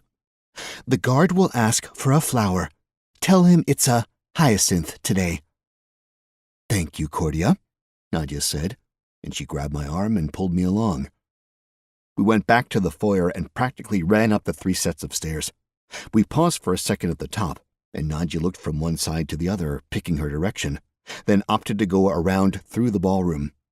I noticed that the orchestra had changed over, that there was a second group playing while the first group lounged in the sitting area next to their stage. I wondered if the two would just trade off all night. We got to the guarded doors that marked the private residence. and the guard was a little surprised to see us. "Hyacinth," Nadia said before the guard could even ask for the passphrase. "Yes, my lady," he replied and opened the door for us. Nadia pulled me inside. It was a completely different atmosphere inside the private residence, much calmer and significantly less ostentatious. There was a set of stairs leading up as if we had entered a normal home. "It's been a long time since I've been in here," Nadia said. "I doubt she's moved rooms, but if you've got any spare points, you might want to drop them in luck." I did. I had 4 points. I put them in luck. All of them. Why not? Nadia took the lead, going upstairs and to the right. There was a short hallway there, and Nadia opened up the second door on the left of the hallway. A drawing room. Which apparently was what Nadia expected to find, because she walked right through it and opened a door in the wall I hadn't even realized was there, and there was a bedroom on the other side. "Ta-da!" she said, gesturing to the room. "Cordia's bedroom." In seconds, I was standing in front of the bed, and Nadia was pawing through the wide variety of what I'd call ball gowns filling up the 3 wardrobes of Cordia's chambers. "Maybe a blue one?" I said. "What is her size?" Nadia replied, ignoring my color request, which, to be fair, was probably for the best since blue seemed to be one of Cordia's least favorite colors. "I don't know, taller than you?" "Okay, well, we're a bit sunk there. Cordia is not exactly tall, or thin. Is this girl thin?" "A bit. I don't know. She's someone Tollendal chose to, imprison in a colored glass room suspended above the elites of the Empire? Yeah. So whatever we get, we'll probably need some adjusting." Nadia opened up drawers and pulled out small boxes of safety pins and tossed them my way. Then she snatched an armful of gowns and dresses, then looked at me. "Wait in the other room," she said. "What?" I started, but she just gave me the look that said I'd be better off doing and not asking questions. I waited in the drawing room. She emerged a moment later, her own gown looking like it was slightly more ruffled and sizable on the bottom than it had been before. "Where is this girl?" she asked. "Upstairs," I said, then thought about the stairs we'd taken to get where we were. What floor are we on?" "On the 4th floor. "She's on the 4th floor, in the map room." "I don't suppose it's easy to get there from here?" "I don't think it's hard. There's a staircase." She walked back into the hallway, and she started opening doors. Drawing room, bathroom, closet, library, billiards room, a door that led to a hallway. "That's it," I said. "Through here." This time I led her. It took me a hot minute to find my way back to the meeting room, and we had to duck a set of guards by going into a darkened room until we heard them walk on by. But then we were at the door. I opened it slowly and looked up. There was a single lock of blonde hair curling down over the edge. "Back," I said softly, ushering Nadia in and closing the door behind her. "My hero," came a voice, followed by a face that peeked over and frowned at Nadia. "Who's that?" "Friend," I said, "and someone who's more equipped to help you with a gown than me. Nadia, meet Shay. Shay, Nadia." Shay hopped down from her hiding spot on top of the bookshelves, landing with almost preternatural grace. Nadia looked at Shay appraisingly, then turned me to face the door. "Keep watch." I heard the two muttering, and then there was some rustling, more rustling, some grunts of exertion, a little ripping, a little more rustling and exertion, and then I got tapped on my shoulder. Turning around, I tried hard to keep the smile on my face. Cordia and Shay had very different body shapes. One was more, spherical, and one was more hourglass. The hourglass body in the spheroid dress wound up looking a bit odd, especially because she was showing a bit more leg than, you'd want. "Is that the best option?" I asked. "Cool beans, you've the skill Fashion Master. Now you can recognize good fashion, and see you have none." Stupid game world. "See," Nadia said. "I'm worried we're going to run out of time," Shay countered. You said he's planning on coming here. He is, I said. Maybe we just get to another room for another try. Lead on, Nadja said, clearly not happy with the situation, though I don't know who could be. I peeked out the door into the hallway, and then Nadja gave me a shove out into the hallway.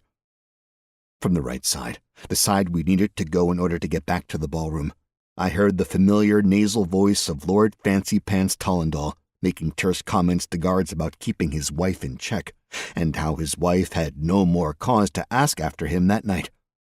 This way, I hissed, and we went the other direction, away from Fancy Pants, quickly, practically running down the hall. As soon as we turned the corner, I saw a door and practically dove for it, wrenching it open. It had to have been an office for someone, but thankfully, considering the time of day, it was just a desk and a bunch of shelves, and not a whole lot of room. We squished into the room, and I stood on the desk. For a moment, we all held our collective breaths. Quick, I said. You gotta get changed on the double. He's going to realize you aren't there, and we need to be gone. Shit, Nadja said and started pulling at the dress. Help me. I had no idea what I was doing, but started in on the dress anyway, doing my best to help Shay shimmy out of it. The next dress was marginally better, but it was the third one, a brilliant red one that fit well enough to go out in public. Shay, who had more than a little natural appeal, actually made the dress look pretty damn good. Okay, I said. We good? Nadja nodded. Shay looked at the dress and held it out. Red isn't really my color. Congratulations, you've completed a quest. Address my kingdom for a dress. You found a gown Shay Cushing can wear to the ball. Reward for success, undying loyalty of Shay Cushing, 150 XP. The quest completed, I said. So, shut up and let's go. And we started the long trip back to the ground floor. Chapter 73. We made it out of the private quarters cleanly and walked down to the second floor. At that point, I heard some doors slamming behind me, and since I knew that was likely Tollendal about to be angry, I grabbed the two girls and steered them onto the balcony overlooking the ballroom. We stood at the back, under the bit of shadow from the third-floor walkway, trying to be as innocuous as possible. Seems like he realized you're missing, I said, watching guards scurry past us. The orb, Nadja said. That's not important, I snapped, peeking out the door. You somehow finagled your way into this party, and you're going to give up this close to it? I'm going to get killed trying to get her out of here, I said. The orb is just foolish. Is it? I frowned at her, mainly because she was kind of right. I didn't want to give up on the orb, now more than ever. I wanted to grab it and throw it in the faces of the Biscuits Union, and on top of that, I wanted to make Tollendal suffer, to bring the pain down on him, an even greater pain than what he was obviously willing to use out in the world. I realized I had another reason to hate him. He was part of the White Hand. If I could hurt him, I'd be hurting the White Hand, and even before I knew the depth of the slavery the White Hand engaged in, I wanted to stop them, to bring the hurt to them as well. I sighed. It's foolish, but I still want it. You want the Orb of Leeching? Shay said. That's the main goal, yeah, you know about it. I might have gotten a forced tour of the vault when I arrived. And he told you about it? He did. Anything that might help? Don't touch it with your bare skin. It steals your mana forever. Okay, important safety tip. Does anyone have a glove? Nadja frowned and pulled a silk handkerchief from her décolletage, then presented it to me. That work? Nadja said. Should I take your complete lack of preparedness to mean getting into the party was the extent of your plan? I wouldn't say it was the extent of my plan, but sadly, I feel it may have been the bulk of it. Clyde, Nadja said, you are a fool. It's odd how often I hear that from our boss, too. You two work together? Shay said. It's a long story, I said. No, it's not, Nadja replied. Yes. There, that's it, end of story. And Clyde Hatchet, you need to start planning these things out if you're really going to do this thievery thing seriously. He's a thief? Like, for a job? Shay turned to Nadia to ask. Are you a thief as well? No, thief is his side gig. He's a pit restorer. That sounds exciting.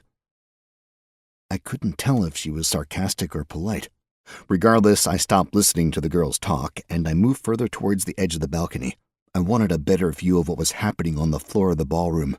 The dancing was still going on in most of the area, but there were also quite a few guards moving through the dancers. Lots of guards in blue. They surrounded someone, then pushed their way through the crowd, leading that person off the floor and into the garden. A tall man, one I'd seen before that very evening. Something had happened that got the attention of the Imperial Guards.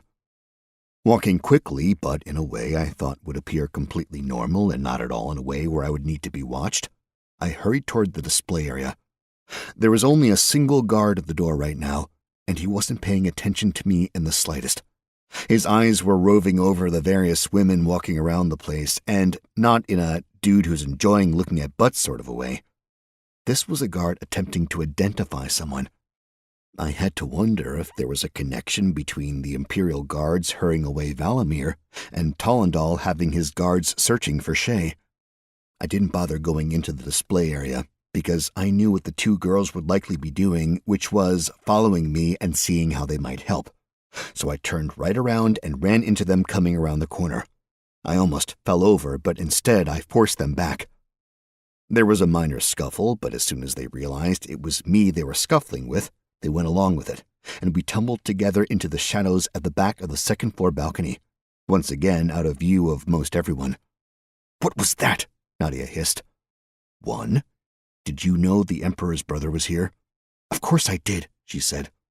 I think he just got hustled out.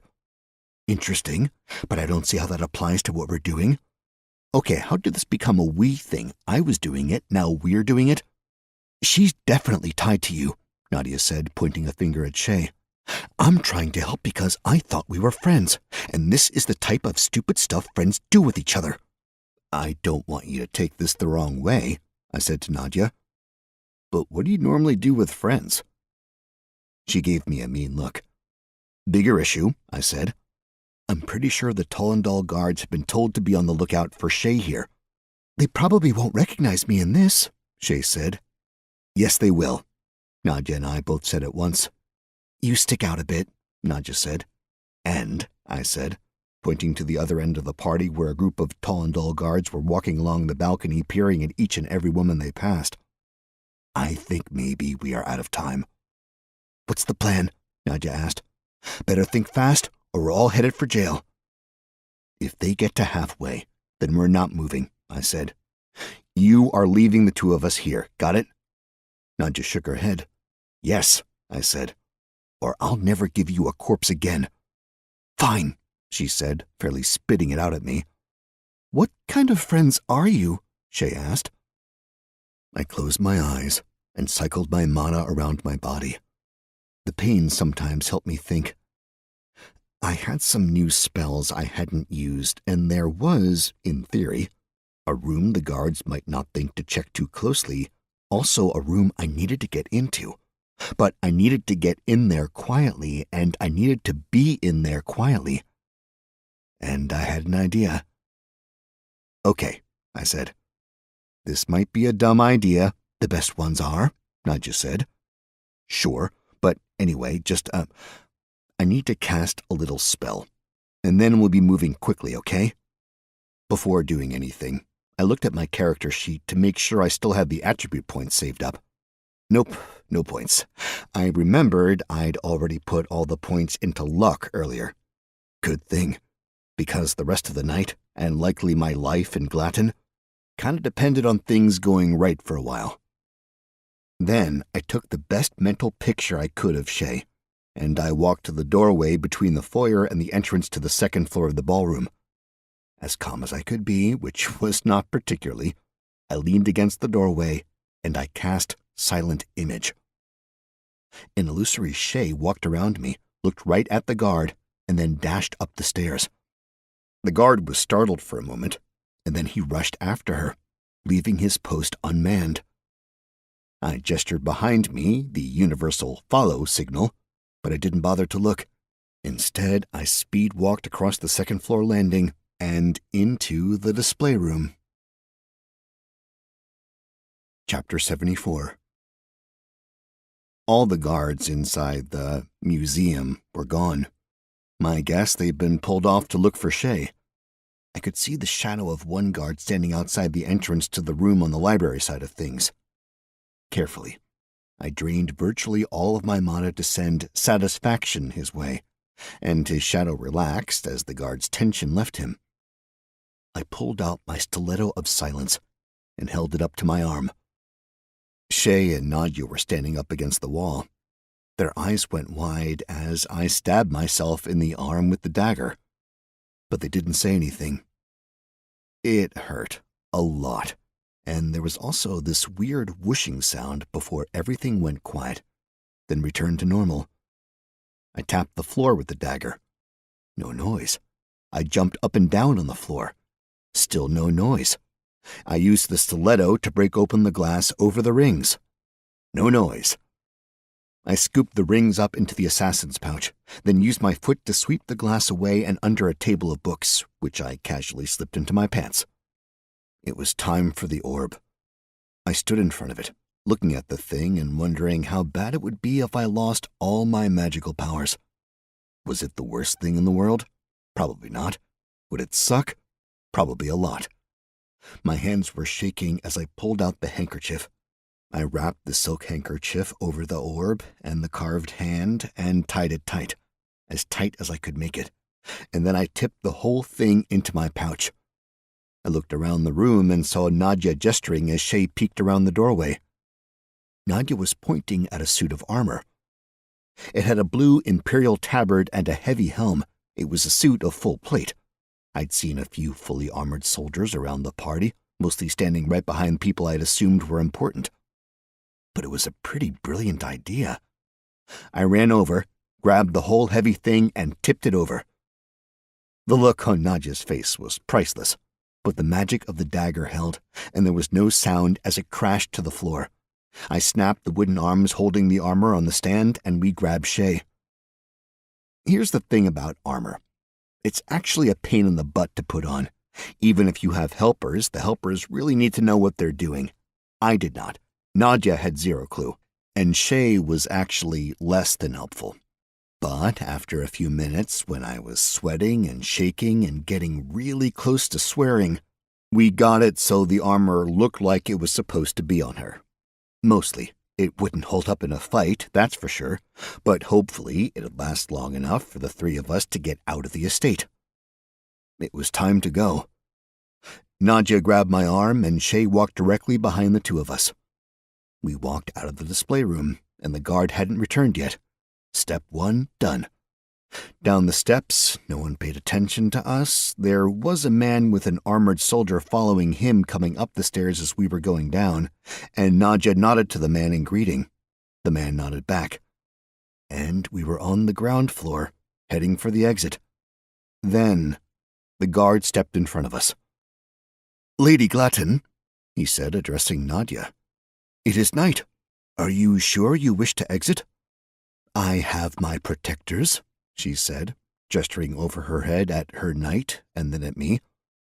The guard said, looking at me like I'd be lucky to kill a fly. "I urge you to reconsider." "Noted," Nadia said with a smile, and then started walking. The guard moved out of the way. We made it to the driveway, and a little bit beyond when the shit hit the proverbial fan. "Come to me, knave," a voice called out. I couldn't help it. I knew I should have kept walking, but I glanced over my shoulder. Nadia's guy was standing there, the one who'd been trying so hard to make her laugh, and she'd totally ditched for me. He'd come back, like they always do. "Keep going," I whispered to Shay. "Get outside. Wait for me there. I will find you." I pushed the large purse of pilfered goods into her hands, and I turned around. "Me?" I asked. The guy came forward, his face a particularly impressive shade of scarlet. You are not even worthy of being here, he said. Scum you are. Sounds about right, I replied. Probably should be going. I turned and I got a few more steps. Are you such a coward? He called out. I suppose I am, I replied with a smile. Just, heading out now. I challenge you to a duel, you fop. You have been challenged to a duel by Reginald Lewiston, level 8 noble. As you have been challenged, you are permitted to set the terms. What are the terms? Shit. It was a real game-type thing. This is absurd, Reginald, Nadja said.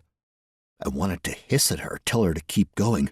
At least Shay had the sense to continue on, marching resolutely towards the gate like she was an automaton in armor. And because of the stupid show Reginald and I were putting on, there wasn't anyone noticing the magical plate armor heading down the driveway. He has tricked you, Reginald said to Nadja. You have been promised to— I have been promised to no one, Reginald Lewiston. I am my own woman. Your father and my father have been talking. They talk every day. Nothing has been decided. And let them talk. Unless I promise myself to you, I am promised to no one. Then who is this useless meat sack you have ditched me to hang around with this evening? Who is this yellow coward who you are going home with? A few people were moseying out of the main entrance, enjoying the excitement, as well as some coming from the side of the house. We were a show now. Well, more a soap opera. Just a friend, I said, escorting her home through the monster-infested darkness. If it is monster-infested, Reginald said, she should stay here, where there are brave men to protect her. Surely you can't mean you, I said. His eyes fairly came out of his head as a new vein bulged from his temple. Don't provoke him, Nadja whispered. He has quite the temper. It's my natural reaction. I have trouble not provoking assholes. Will you accept the duel, elf? Reginald called out. Duel! Someone in the crowd shouted. He will kill you, Nadja said. All he does is duel. All any of his fool friends do is duel. You honestly think he's letting me get out of here? Maybe. I asked for honesty. No. He has it in his head that I am his. And I suppose he sees what you don't. What? Nothing. You need to move to his left. He is not good with that hand, and his footwork is sloppy. If you can push him into unfavorable terrain, you might trip him up. Don't actually kill him. His family has plenty of ways to make it bad for you. Or my family if they decide to. Don't think I didn't notice your last name. It's common, sure. We can talk about it if you survive. If I don't, you get her to safety. I will. Okay, I said, taking the jacket off and tossing it to the side in my best display of showmanship. You want a duel? Let's have a duel. Chapter 75. I quickly set terms of the duel. First blood. There would be nothing more than honor at stake. I reject your terms, Reginald shouted at me. Clyde? He said my name like a playground bully. Reginald Lewiston has altered the duel to incapacitation or death. You may decline the duel honorably as Lewiston has altered the terms. Should he lose the duel, he will lose significantly more honor. I had no honor, and I bet deep down Reginald didn't either. And I had the feeling that my rejection would just lead him to serving me another duel or stabbing me in the back. So I pulled out my sword, actually getting it out in a smooth motion for once. I let it glint in the light and swung it a time or two. Agreed, I said. And I accepted the duel, and immediately lunged at Reginald. He barely got his sword out of his sheath before my sword was there, but a quick shift of his hips and my sword went through air. A silver blade? He sneered at me. You fancy yourself a hunter of monsters? Maybe, I said. You just fancy yourself, I see. He let out a grunt, then came at me with his rapier. It was a very thin blade and interesting to see against my silver longsword. I parried as best I could, but he was certainly significantly more skilled than me, and he scored 2 small slices on either of my arms in the pass before he backed off to reset. He was breathing a bit hard, though, and I really didn't feel winded. Carefully, though, I cycled my mana into my healing spell and took the slices down to barely past the skin. I didn't want to heal all the way, didn't want to give away the secret, just make it a little easier for me. We were on the stone driveway, but it wasn't far to the grass. Grass that was, by nature, soft, squishy, and uneven. I could force him over there, but that seemed like too much work, and more likely for me to get stabbed. So I just walked over to it. Reginald was confused that I'd so easily walk away and set up our duel elsewhere. "What are you doing, coward?" he snapped at me. "Softer here," I said. "Get back on the stone." "Get over here and get me, you bloated butthead." I think it was the alliteration that got him because he bellowed out and charged at me, really not getting that the rapier was a weapon of finesse and skill. He really just treated it like a club, which it's not, and not great at being. However, that probably kept me alive, because it was pretty easy to defend against, although he did get one good slice across my hat, going right through to my scalp. I could feel the blood pouring out of the wound, but considering it was out of sight, I didn't mind healing it up. I wasn't exactly keen on the amount of mana I was burning through, keeping my wounds minor. At this rate, I wouldn't be able to manage more than 1 or 2 passes before I got tapped, and the wounds would be real. I did have one idea, and it was pretty sneaky and mean. But, well, it was a duel. He took another few steps back to reset. And then I noticed this was all a game to him. He was just taking the measure of me. He wasn't breathing hard anymore, and he was holding his rapier in a different manner, like he knew what he was doing. He was just about to kill me. He had a look in his eye. I admit it, I was a little afraid.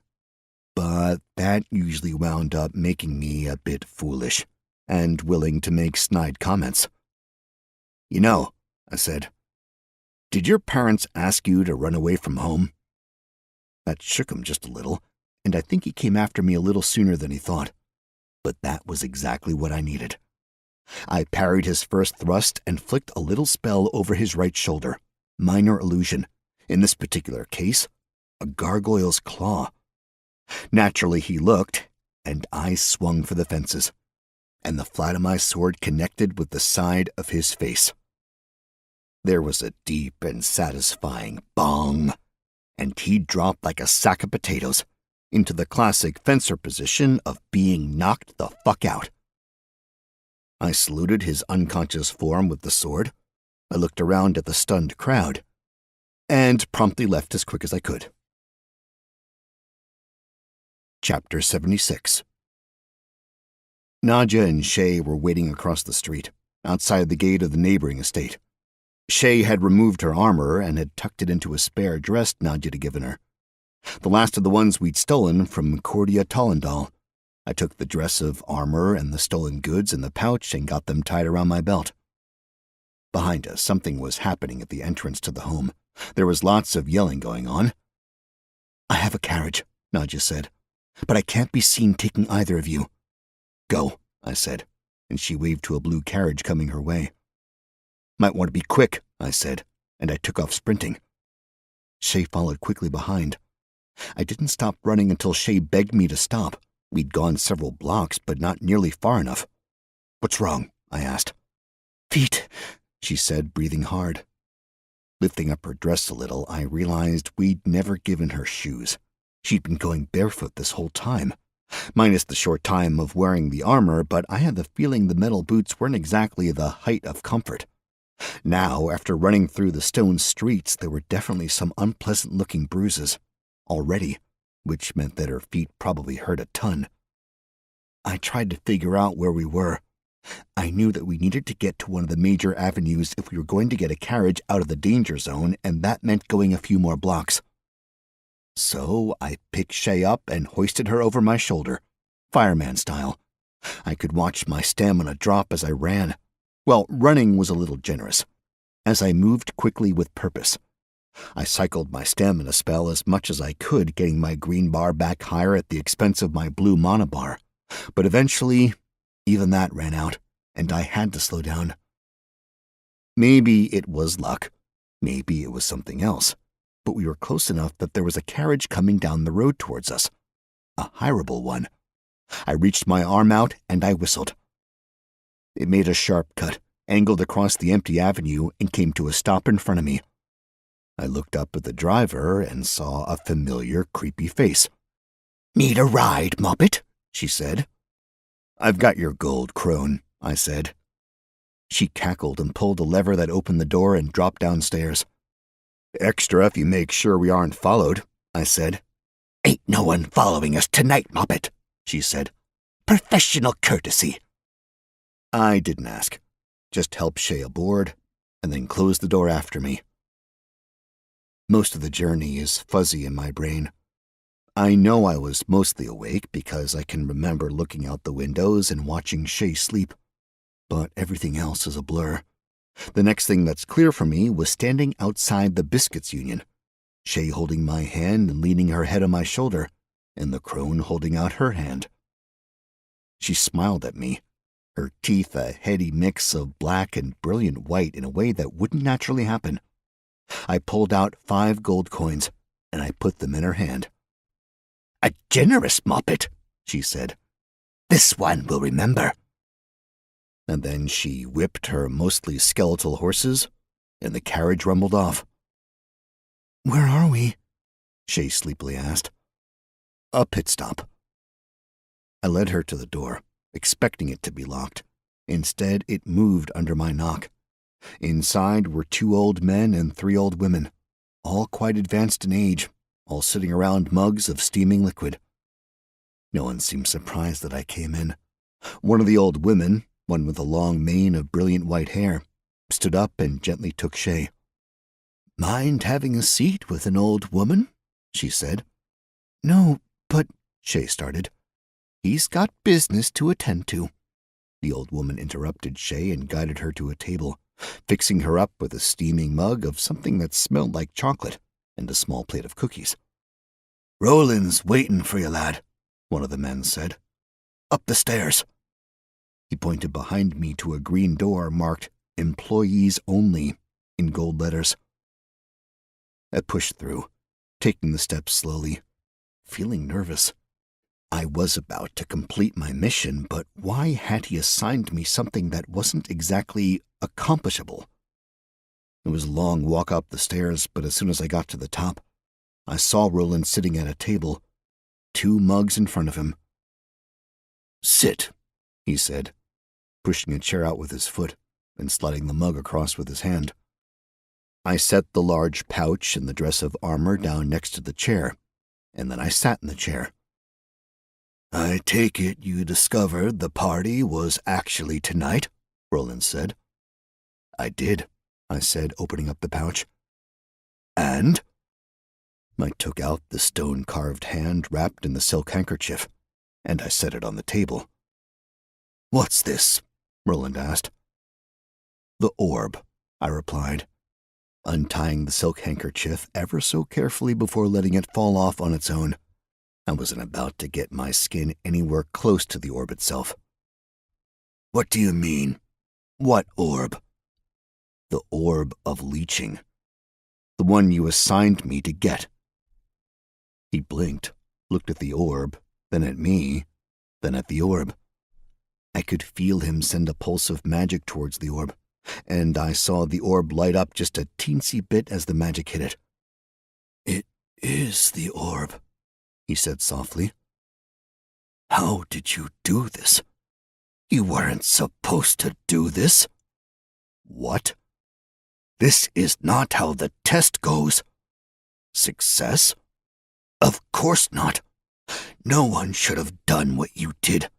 You were supposed to come to me, say that you had looked things over, discovered I got the night of the party wrong, and tell me how impossible the ordeal was. Then I'd knock you down a level and give you something difficult but not impossible. which you would come back to me with to say that was too hard, and so on until we find out that you are a novice thief and that you need to learn from us. Otherwise, there is little reason for us to invite you into our little guild because you are already too advanced. And yet, here it is, the actual orb of leeching. Yeah, don't touch it. I know what it does. It belonged to my family. It was stolen from us by Tollendal's family. But I never expected to see it again. Now you have it. What else did you take?